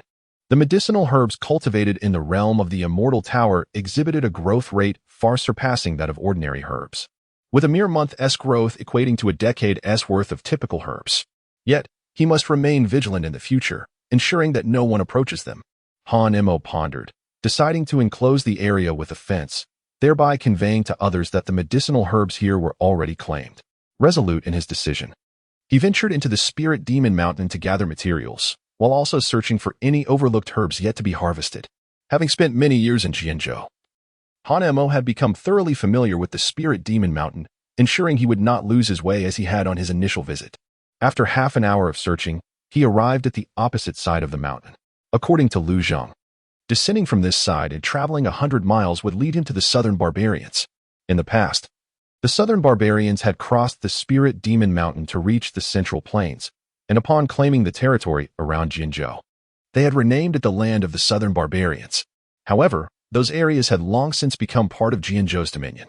Yet, Hanemo was curious. Were the southern barbarians truly devoid of intelligence? Did they not realize that the Spirit Demon Mountain was a perilous region? Hanemo pondered, unable to fathom the situation any further, and resolved that it was wiser to reflect upon his own circumstances rather than concern himself with others. With this thought, he gathered some additional binding vines before preparing to return. However, just as Hanemo had traversed 3 miles, he was suddenly startled by the roar of a beast. There were still people in the Spirit Demon Mountain. Hanemo was suddenly taken aback and hurriedly approached from the side to observe. Soon, from his concealed vantage point, he discerned that the dense forest ahead was laced with numerous lethal traps. Within these snares, wild beasts were ensnared. Some had been impaled through their abdomens, while others suffered grievous wounds to their skulls. The surviving creatures, racked with agony, emitted anguished cries. Before long, a small group of 5 robust individuals approached, their upper bodies bare and wielding knives bound to wooden staffs.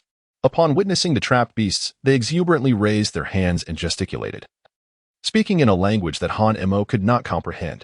They were indeed the southern barbarians. Han-Mo felt a sudden jolt of surprise in his heart. But upon closer inspection, he noticed the distinct differences among these southern barbarians. They lacked professional weaponry. The blades they wielded were dull, serving at most the purpose of merely stunning an opponent. Han-Mo speculated that these individuals were likely ordinary folk from the southern barbarian tribes, driven by ignorance and the necessity of survival to venture into the Demon Spirit Mountain for hunting. However, they seemed to overlook the fact that this mountain was inhabited by ferocious beasts. Even Han-Mo, who had come here in search of materials, chose to steer clear of areas frequented by these creatures, harboring concerns about an encounter with them. Indeed, the very region occupied by those 5 southern barbarians was none other than the territory of the demon beasts. Han-Mo was taken aback, and in a moment of daze, he suddenly caught sight of a swift shadow darting past. Before Han-Mo could discern the details, the 5 southern barbarians collapsed to the ground, grotesque gaping wounds appearing on their necks. Han-Mo's pupils contracted sharply, and he inwardly mused, what astonishing speed. Yet, before he could ponder further, the fleeting shadow suddenly halted, crouching over the corpses to feast upon them, the nauseating sound of bones being gnawed echoing in the air.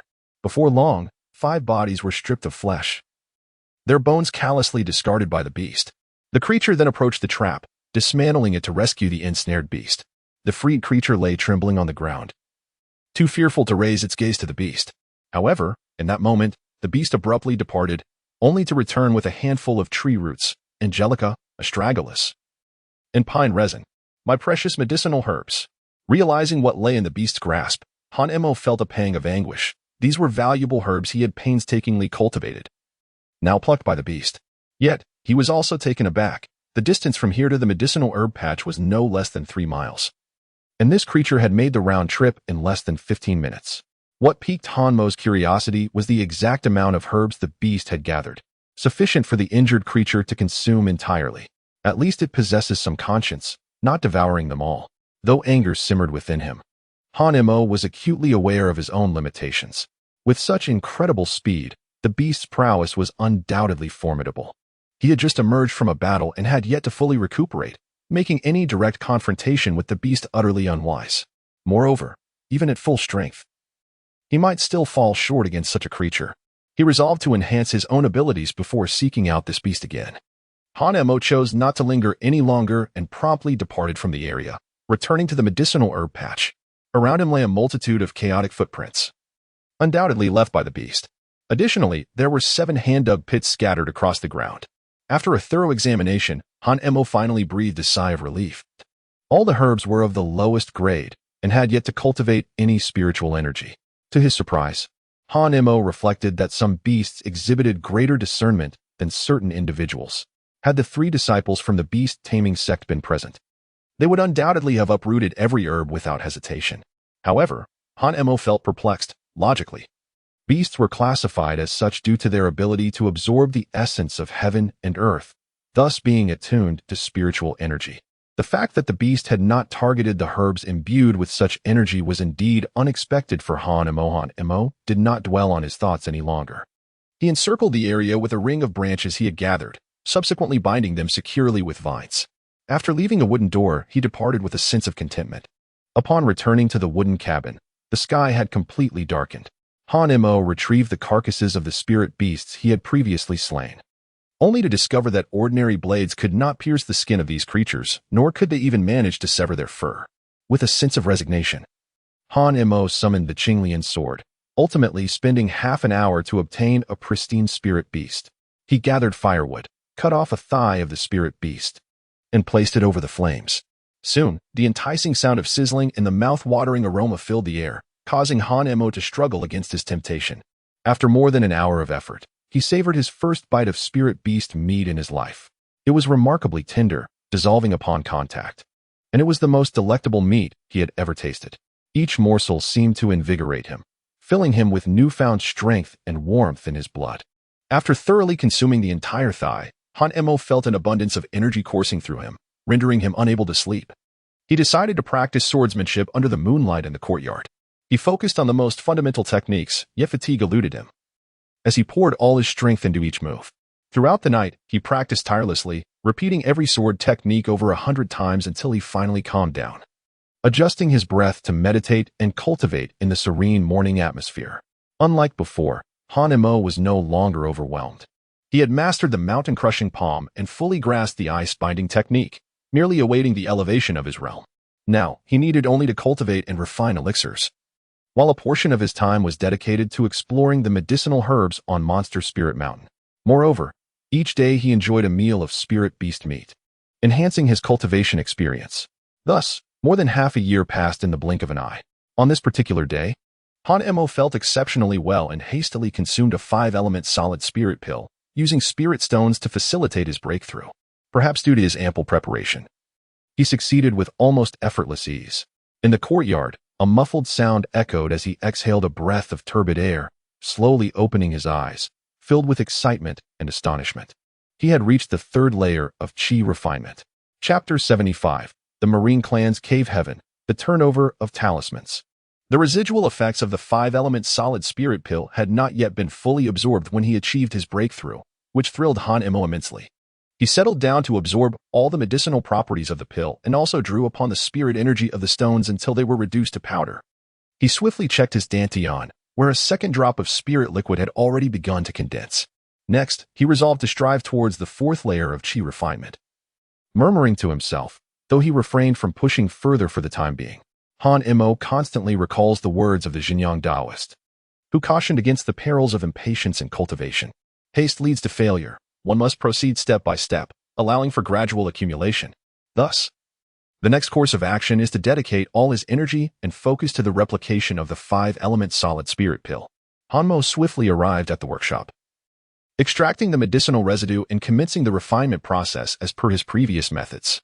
Over the past 3 months, he had made numerous attempts and discovered that this residue could indeed be successfully used to replicate the 5-element solid spirit pill, yielding results superior to those of traditional Chinese medicine. Although the initial success rate was rather low, allowing him to hand-roll only 10 pills at a time, efficiency improved significantly over time. Now, he had successfully refined over 105-element solid spirit pills from the residue.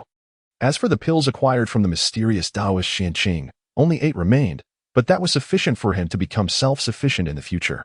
However, Han Emo harbored an idea to employ individuals to replicate the 5-element solid spirit pill. Ordinary people could replicate it using either the residue or traditional herbs, and they did not require spirit stones as remuneration. Mere currency sufficed. Speaking of money, Han Emo was not lacking in that regard. That day, he discreetly traveled to Jincheng City, mindful of the overly enthusiastic townsfolk, as being discovered would make escape quite challenging. Meanwhile, in the governor's mansion of Jincheng, Lu Zheng was engrossed in dealing with confidential reports from the front lines when Han Emo entered the room. Master Lu. Upon hearing the voice, Lu Zheng furrowed his brow without looking up. It wasn't until the second call that he regained his focus, and upon seeing Han Emo, he hurriedly rose. Sir, it is you.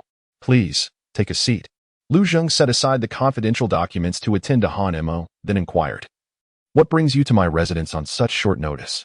Master Lu, I need your assistance in finding some individuals to come to the wooden cabin daily to refine pills. Rest assured, their remuneration will not be lacking. Upon hearing Han Mo's request, Lu Zheng's brow furrowed in confusion. Sir, those pills are meant for celestial beings. How could mere mortals possibly refine them? Han Mo then elaborated on the details, revealing that mortals could indeed produce items used by cultivators. Consequently, Lu Zheng instructed his aide to seek out skilled craftsmen. Lu Zheng found himself somewhat tempted by the idea. Though not for the sake of remuneration, being an official in Jincheng City, he was not short on funds. Rather, he yearned for the opportunity to engage with cultivators, hoping to discover a fortuitous chance. However, he soon reconsidered. Should he leave, who would manage Jincheng City? With reluctance, he abandoned the thought. The two conversed freely in the grand hall, and through Lu Zheng's narration, Han Mo gained a general understanding of recent events. The most striking incident that lingered in Han Mo's mind was the disappearance of townsfolk. In recent months, the number of missing persons had escalated, capturing the attention of officials across various counties, and even the authorities in Tianjin were taking note, prompting local officials to investigate the matter thoroughly. Han Mo also contemplated returning to Pingyang Village.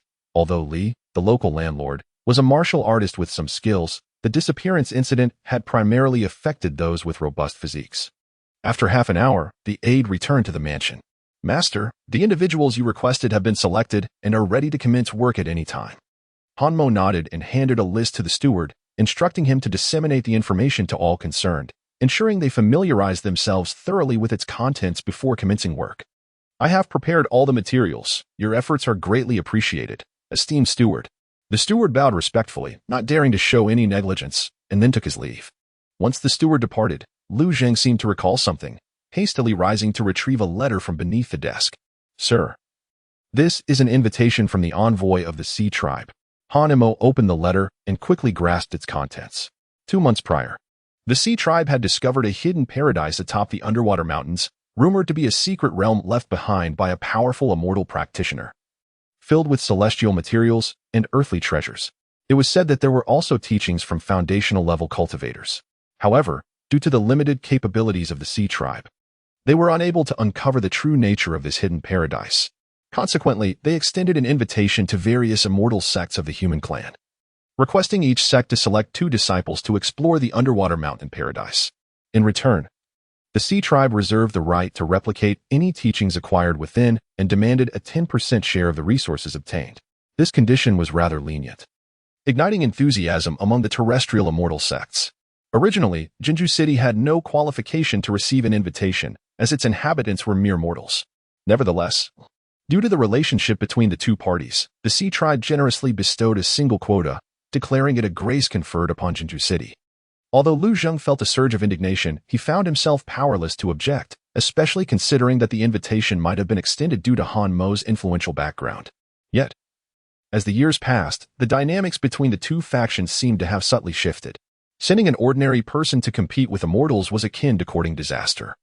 Even a minor misstep could result in certain death. Just as Lu Zheng was mulling over whom to send, Han Mo fortuitously arrived at the scene. Han Mo is indeed a cultivator, and thus possesses the qualifications to partake in this matter. Furthermore, this serves to foster a good relationship with Han Mo, which would be beneficial for Jianzhou City without any detriment. "Sir, this letter was delivered a month ago, and the Cave of Blessings shall open in 7 days.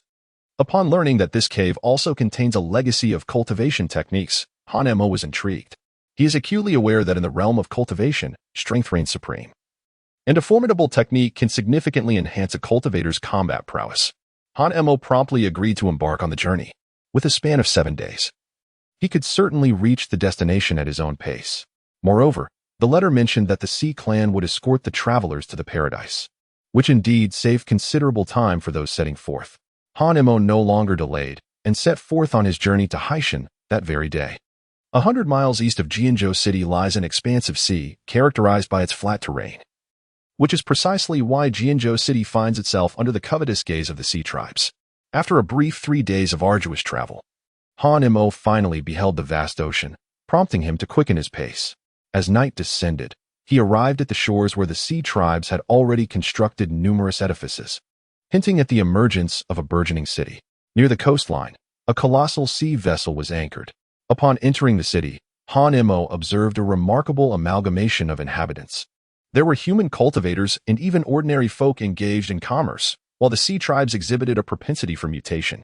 These Sea Tribes people were adorned in scales, wielding an array of bizarre weaponry, including spears, axes, forks, halberds, needles, rings, and spikes, among others. Han Mo expressed his intentions and presented the invitation. The members of the Sea Tribe did not pose any obstacles, leading Han Mo to the resting station. "Please wait for 2 days, at which time we will escort the cultivators arriving from various regions to the Blessed Cave." After leaving this remark, the Sea Tribesmen departed to attend to the incoming cultivators from other places. With nothing pressing to occupy his time, Han Mo resolved to stroll through the city of the Sea Tribe, hoping to discover items worth purchasing. After all, he possessed ample wealth. However, he was soon faced with the harsh reality of his assumptions.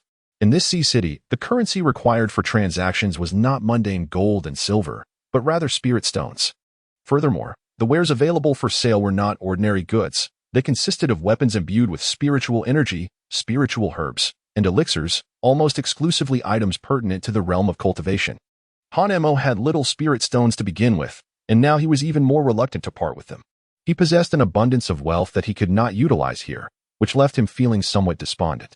He contemplated taking a different route back, but as he passed by a shop, he came to a halt. Xianbao Pavilion.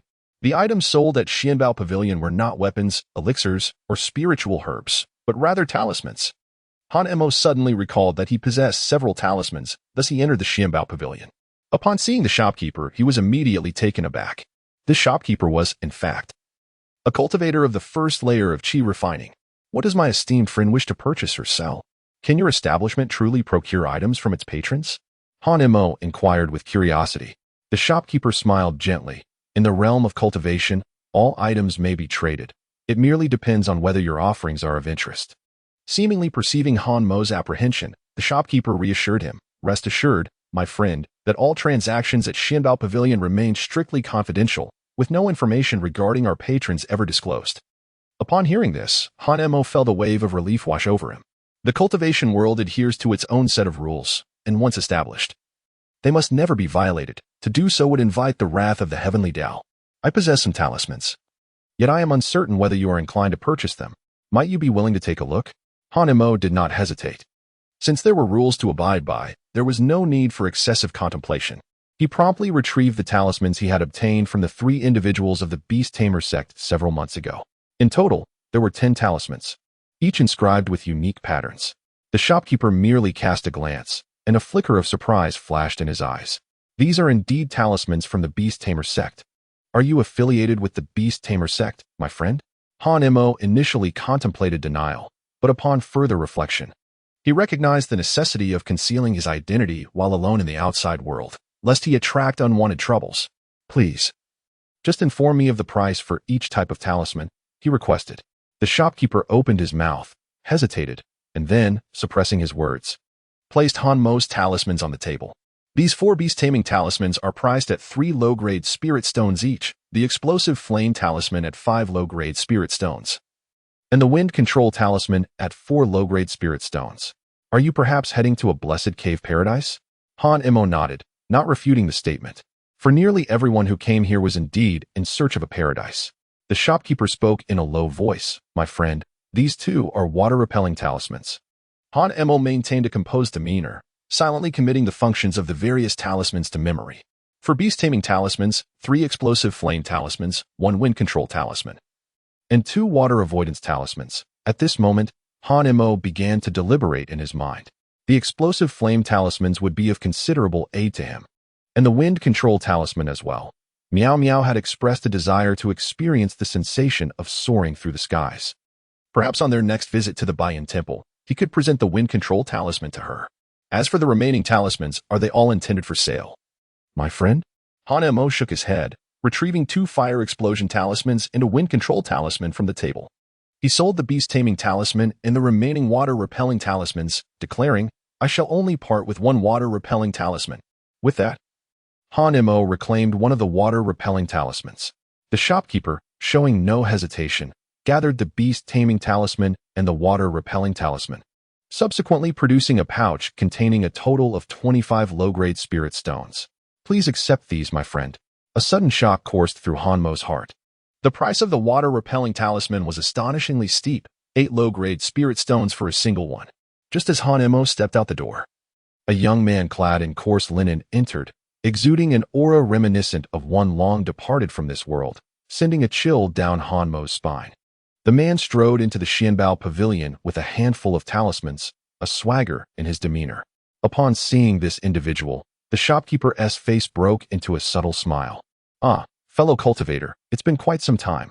Chapter 76. Forbidden Alchemical Techniques, Blood Pill. The man waved his hand, forcefully slamming all the talismans onto the table. Enough of the idle chatter, just sell these talismans. The shopkeeper's expression shifted slightly. He murmured, have you stirred up trouble with those fellows again? It's not them. It's the Spirit Talisman Pavilion wanting to commit murder and robbery. I dealt with them all, yet these wretches refused to relent, tracing their way here by the sin of these talismans. Upon hearing this, The shopkeeper furrowed his brow. They didn't follow you here, did they? Ah, they most certainly did, but they've all met their end at my hands. The man, somewhat impatient, waved his hand dismissively. Hurry up. I require some spirit stones. They wouldn't dare to act recklessly against your Xianbao pavilion. The shopkeeper, unperturbed, chuckled softly as he collected all the talismans, then handed a large bag of spirit stones to the man. At that moment, the man's gaze fell upon 4 beast-taming talismans and a water-repelling talisman lying on the table. Have you opened for business today? The shopkeeper pointed towards Han Mo, leaning by the door, and smiled. The Sea Clan's blessed realm has opened, and this esteemed guest from afar has sold these talismans to me. Upon hearing this, the man turned to Han Mo, suddenly slapping the table with force. Old Lin, how can you still call yourself a person, scamming even a child? Are you not afraid of the repercussions it may bring to your Xianbao pavilion? Ah, fellow cultivator, your words are misguided. A sale is a sale. The shop bears no responsibility. The shopkeeper spread his hands, reclining into his armchair, ready to doze off. The man scoffed, tossing 8 spirit stones onto the table before grasping the water-repelling talisman. As he passed by Han Mo, he tossed the talisman into the latter's hands, saying, Kid, entering the blessed realm is no trivial matter. This water-repelling talisman is of great significance. Han Mo furrowed his brow slightly, turning to glance at the shopkeeper Lin, who merely raised his eyes momentarily before resuming the rhythmic motion of his fan, seemingly indifferent even to the spirit stones on the table. By the time Han Mo refocused, the man had already departed at an astonishing speed, leaving Han Mo unable to pursue him. Holding the water-repelling talisman in his hand, Han Mo shook his head in resignation.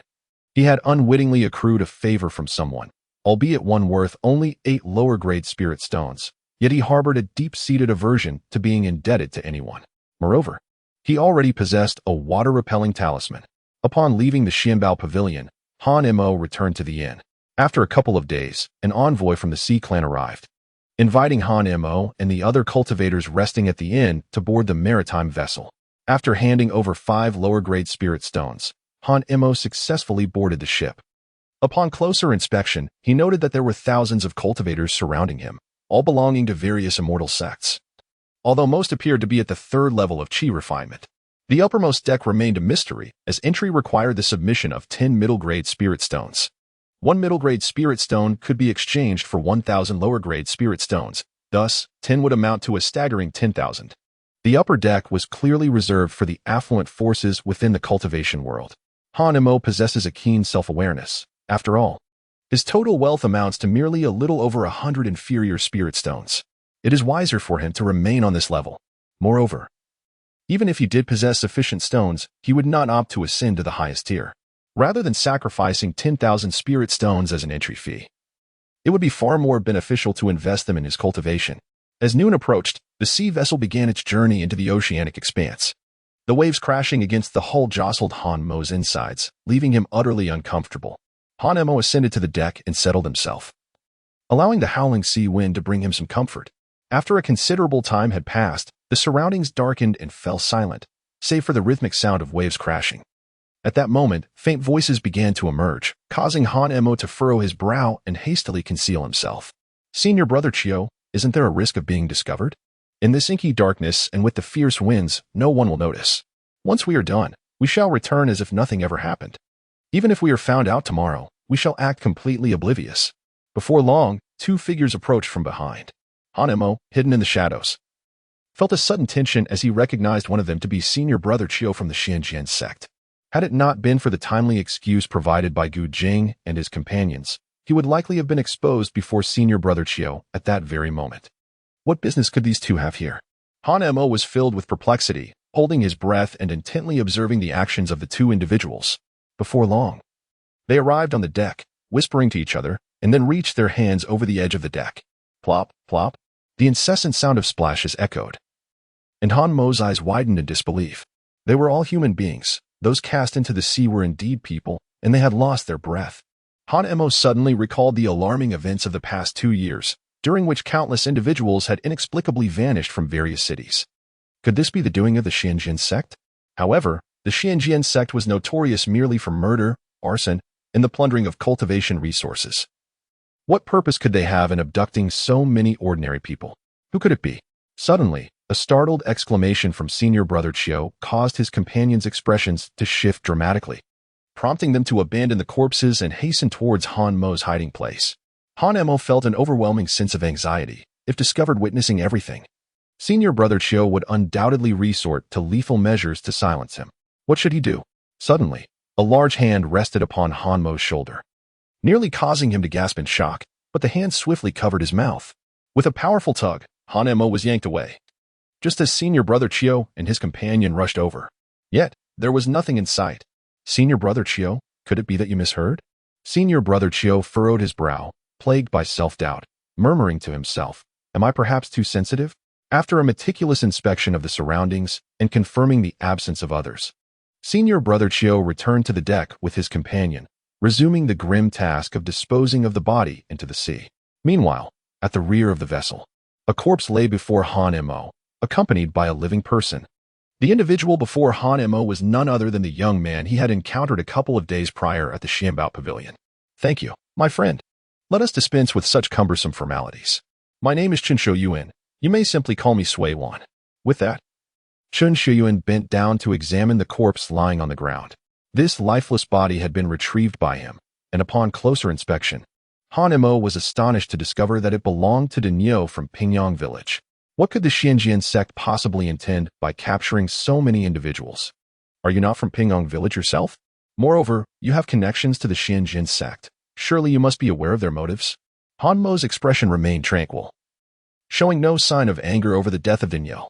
In fact, in the entirety of Pingyang village, only the old blind man and Master Li possessed the stature to evoke any emotion within him. However, the words of Chen Shouyuan set Han Mo's heart racing. Who exactly is this person? How could he possess such knowledge?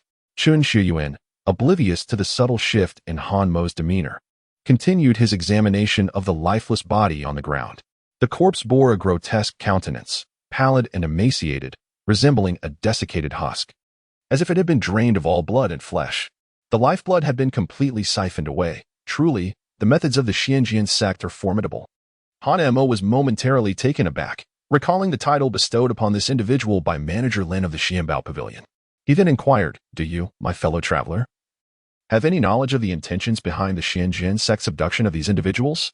Is it truly so difficult to speculate? Han Mo refrained from interrupting, instead listening attentively as Chen Shouyuan spoke. A few years ago, the Xianjian sect launched an assault on the Baiyun Temple. Ah, it seems you have some connection to Baiyun Temple, don't you? What exactly do you know? Chen Shouyuan waved his hand dismissively and continued. The leader of the Xianjian sect is at the third level of foundation establishment, yet he still fell short against the Xingyang Taoist of Baiyun Temple. After enduring a prolonged siege without success, the Xianjian sect had no choice but to seek alternative methods. I suspect they intend to concoct blood pills, utilizing the vengeful spirits of mortals to enhance their cultivation. Blood pills? What are those? Chen Shouyuan looked up. It appears you truly know nothing at all. Han Mo's countenance darkened as Chen Shouyuan spoke with piercing precision. Although his words were harsh and critical, they bore an undeniable truth that rendered rebuttal futile.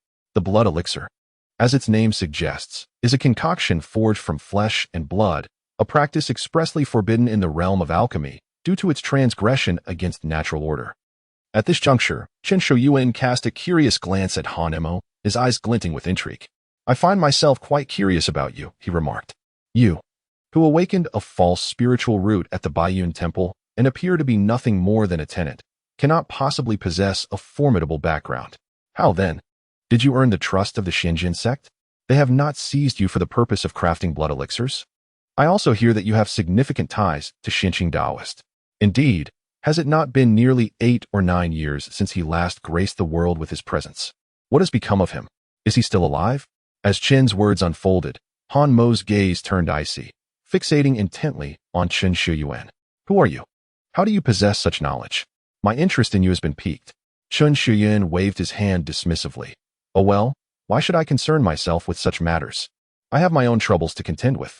I hope to avoid any encounters with the Lingfu Xian, lest I be compelled to unleash a massacre.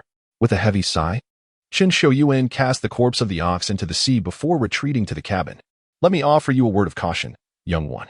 Do not allow those two from the Xianjian sect to discover that you returned later than they did, or you might find yourself seized for the crafting of blood elixirs. Han Emo gazed into the darkness where Qin Xiu Yuan had vanished, watching as the body of Ding Yo gradually sank beneath the waves. He then returned to the cabin and lay down. It wasn't long before senior brother Chiu and another companion returned, quietly settling into sleep. The following day, the group was roused by the summons of a messenger from the Sea clan. Upon reaching the deck, they beheld the sight of their vessel nearing the shore. Han Emo instinctively cast a glance at senior brother Chiu, who seemed to sense the weight of a gaze upon him, and turned to look. Yet, surrounded by watchful eyes, he failed to see Han Emo. With a resounding thud, the ship collided with the rocky outcrops of the sea mountain, causing a violent jolt that nearly unseated the passengers. "Esteemed guests," proclaimed the messenger, "we have arrived at the sea mountain. Simply proceed forward to reach the realm of hidden wonders. May each of you discover your own fortuity.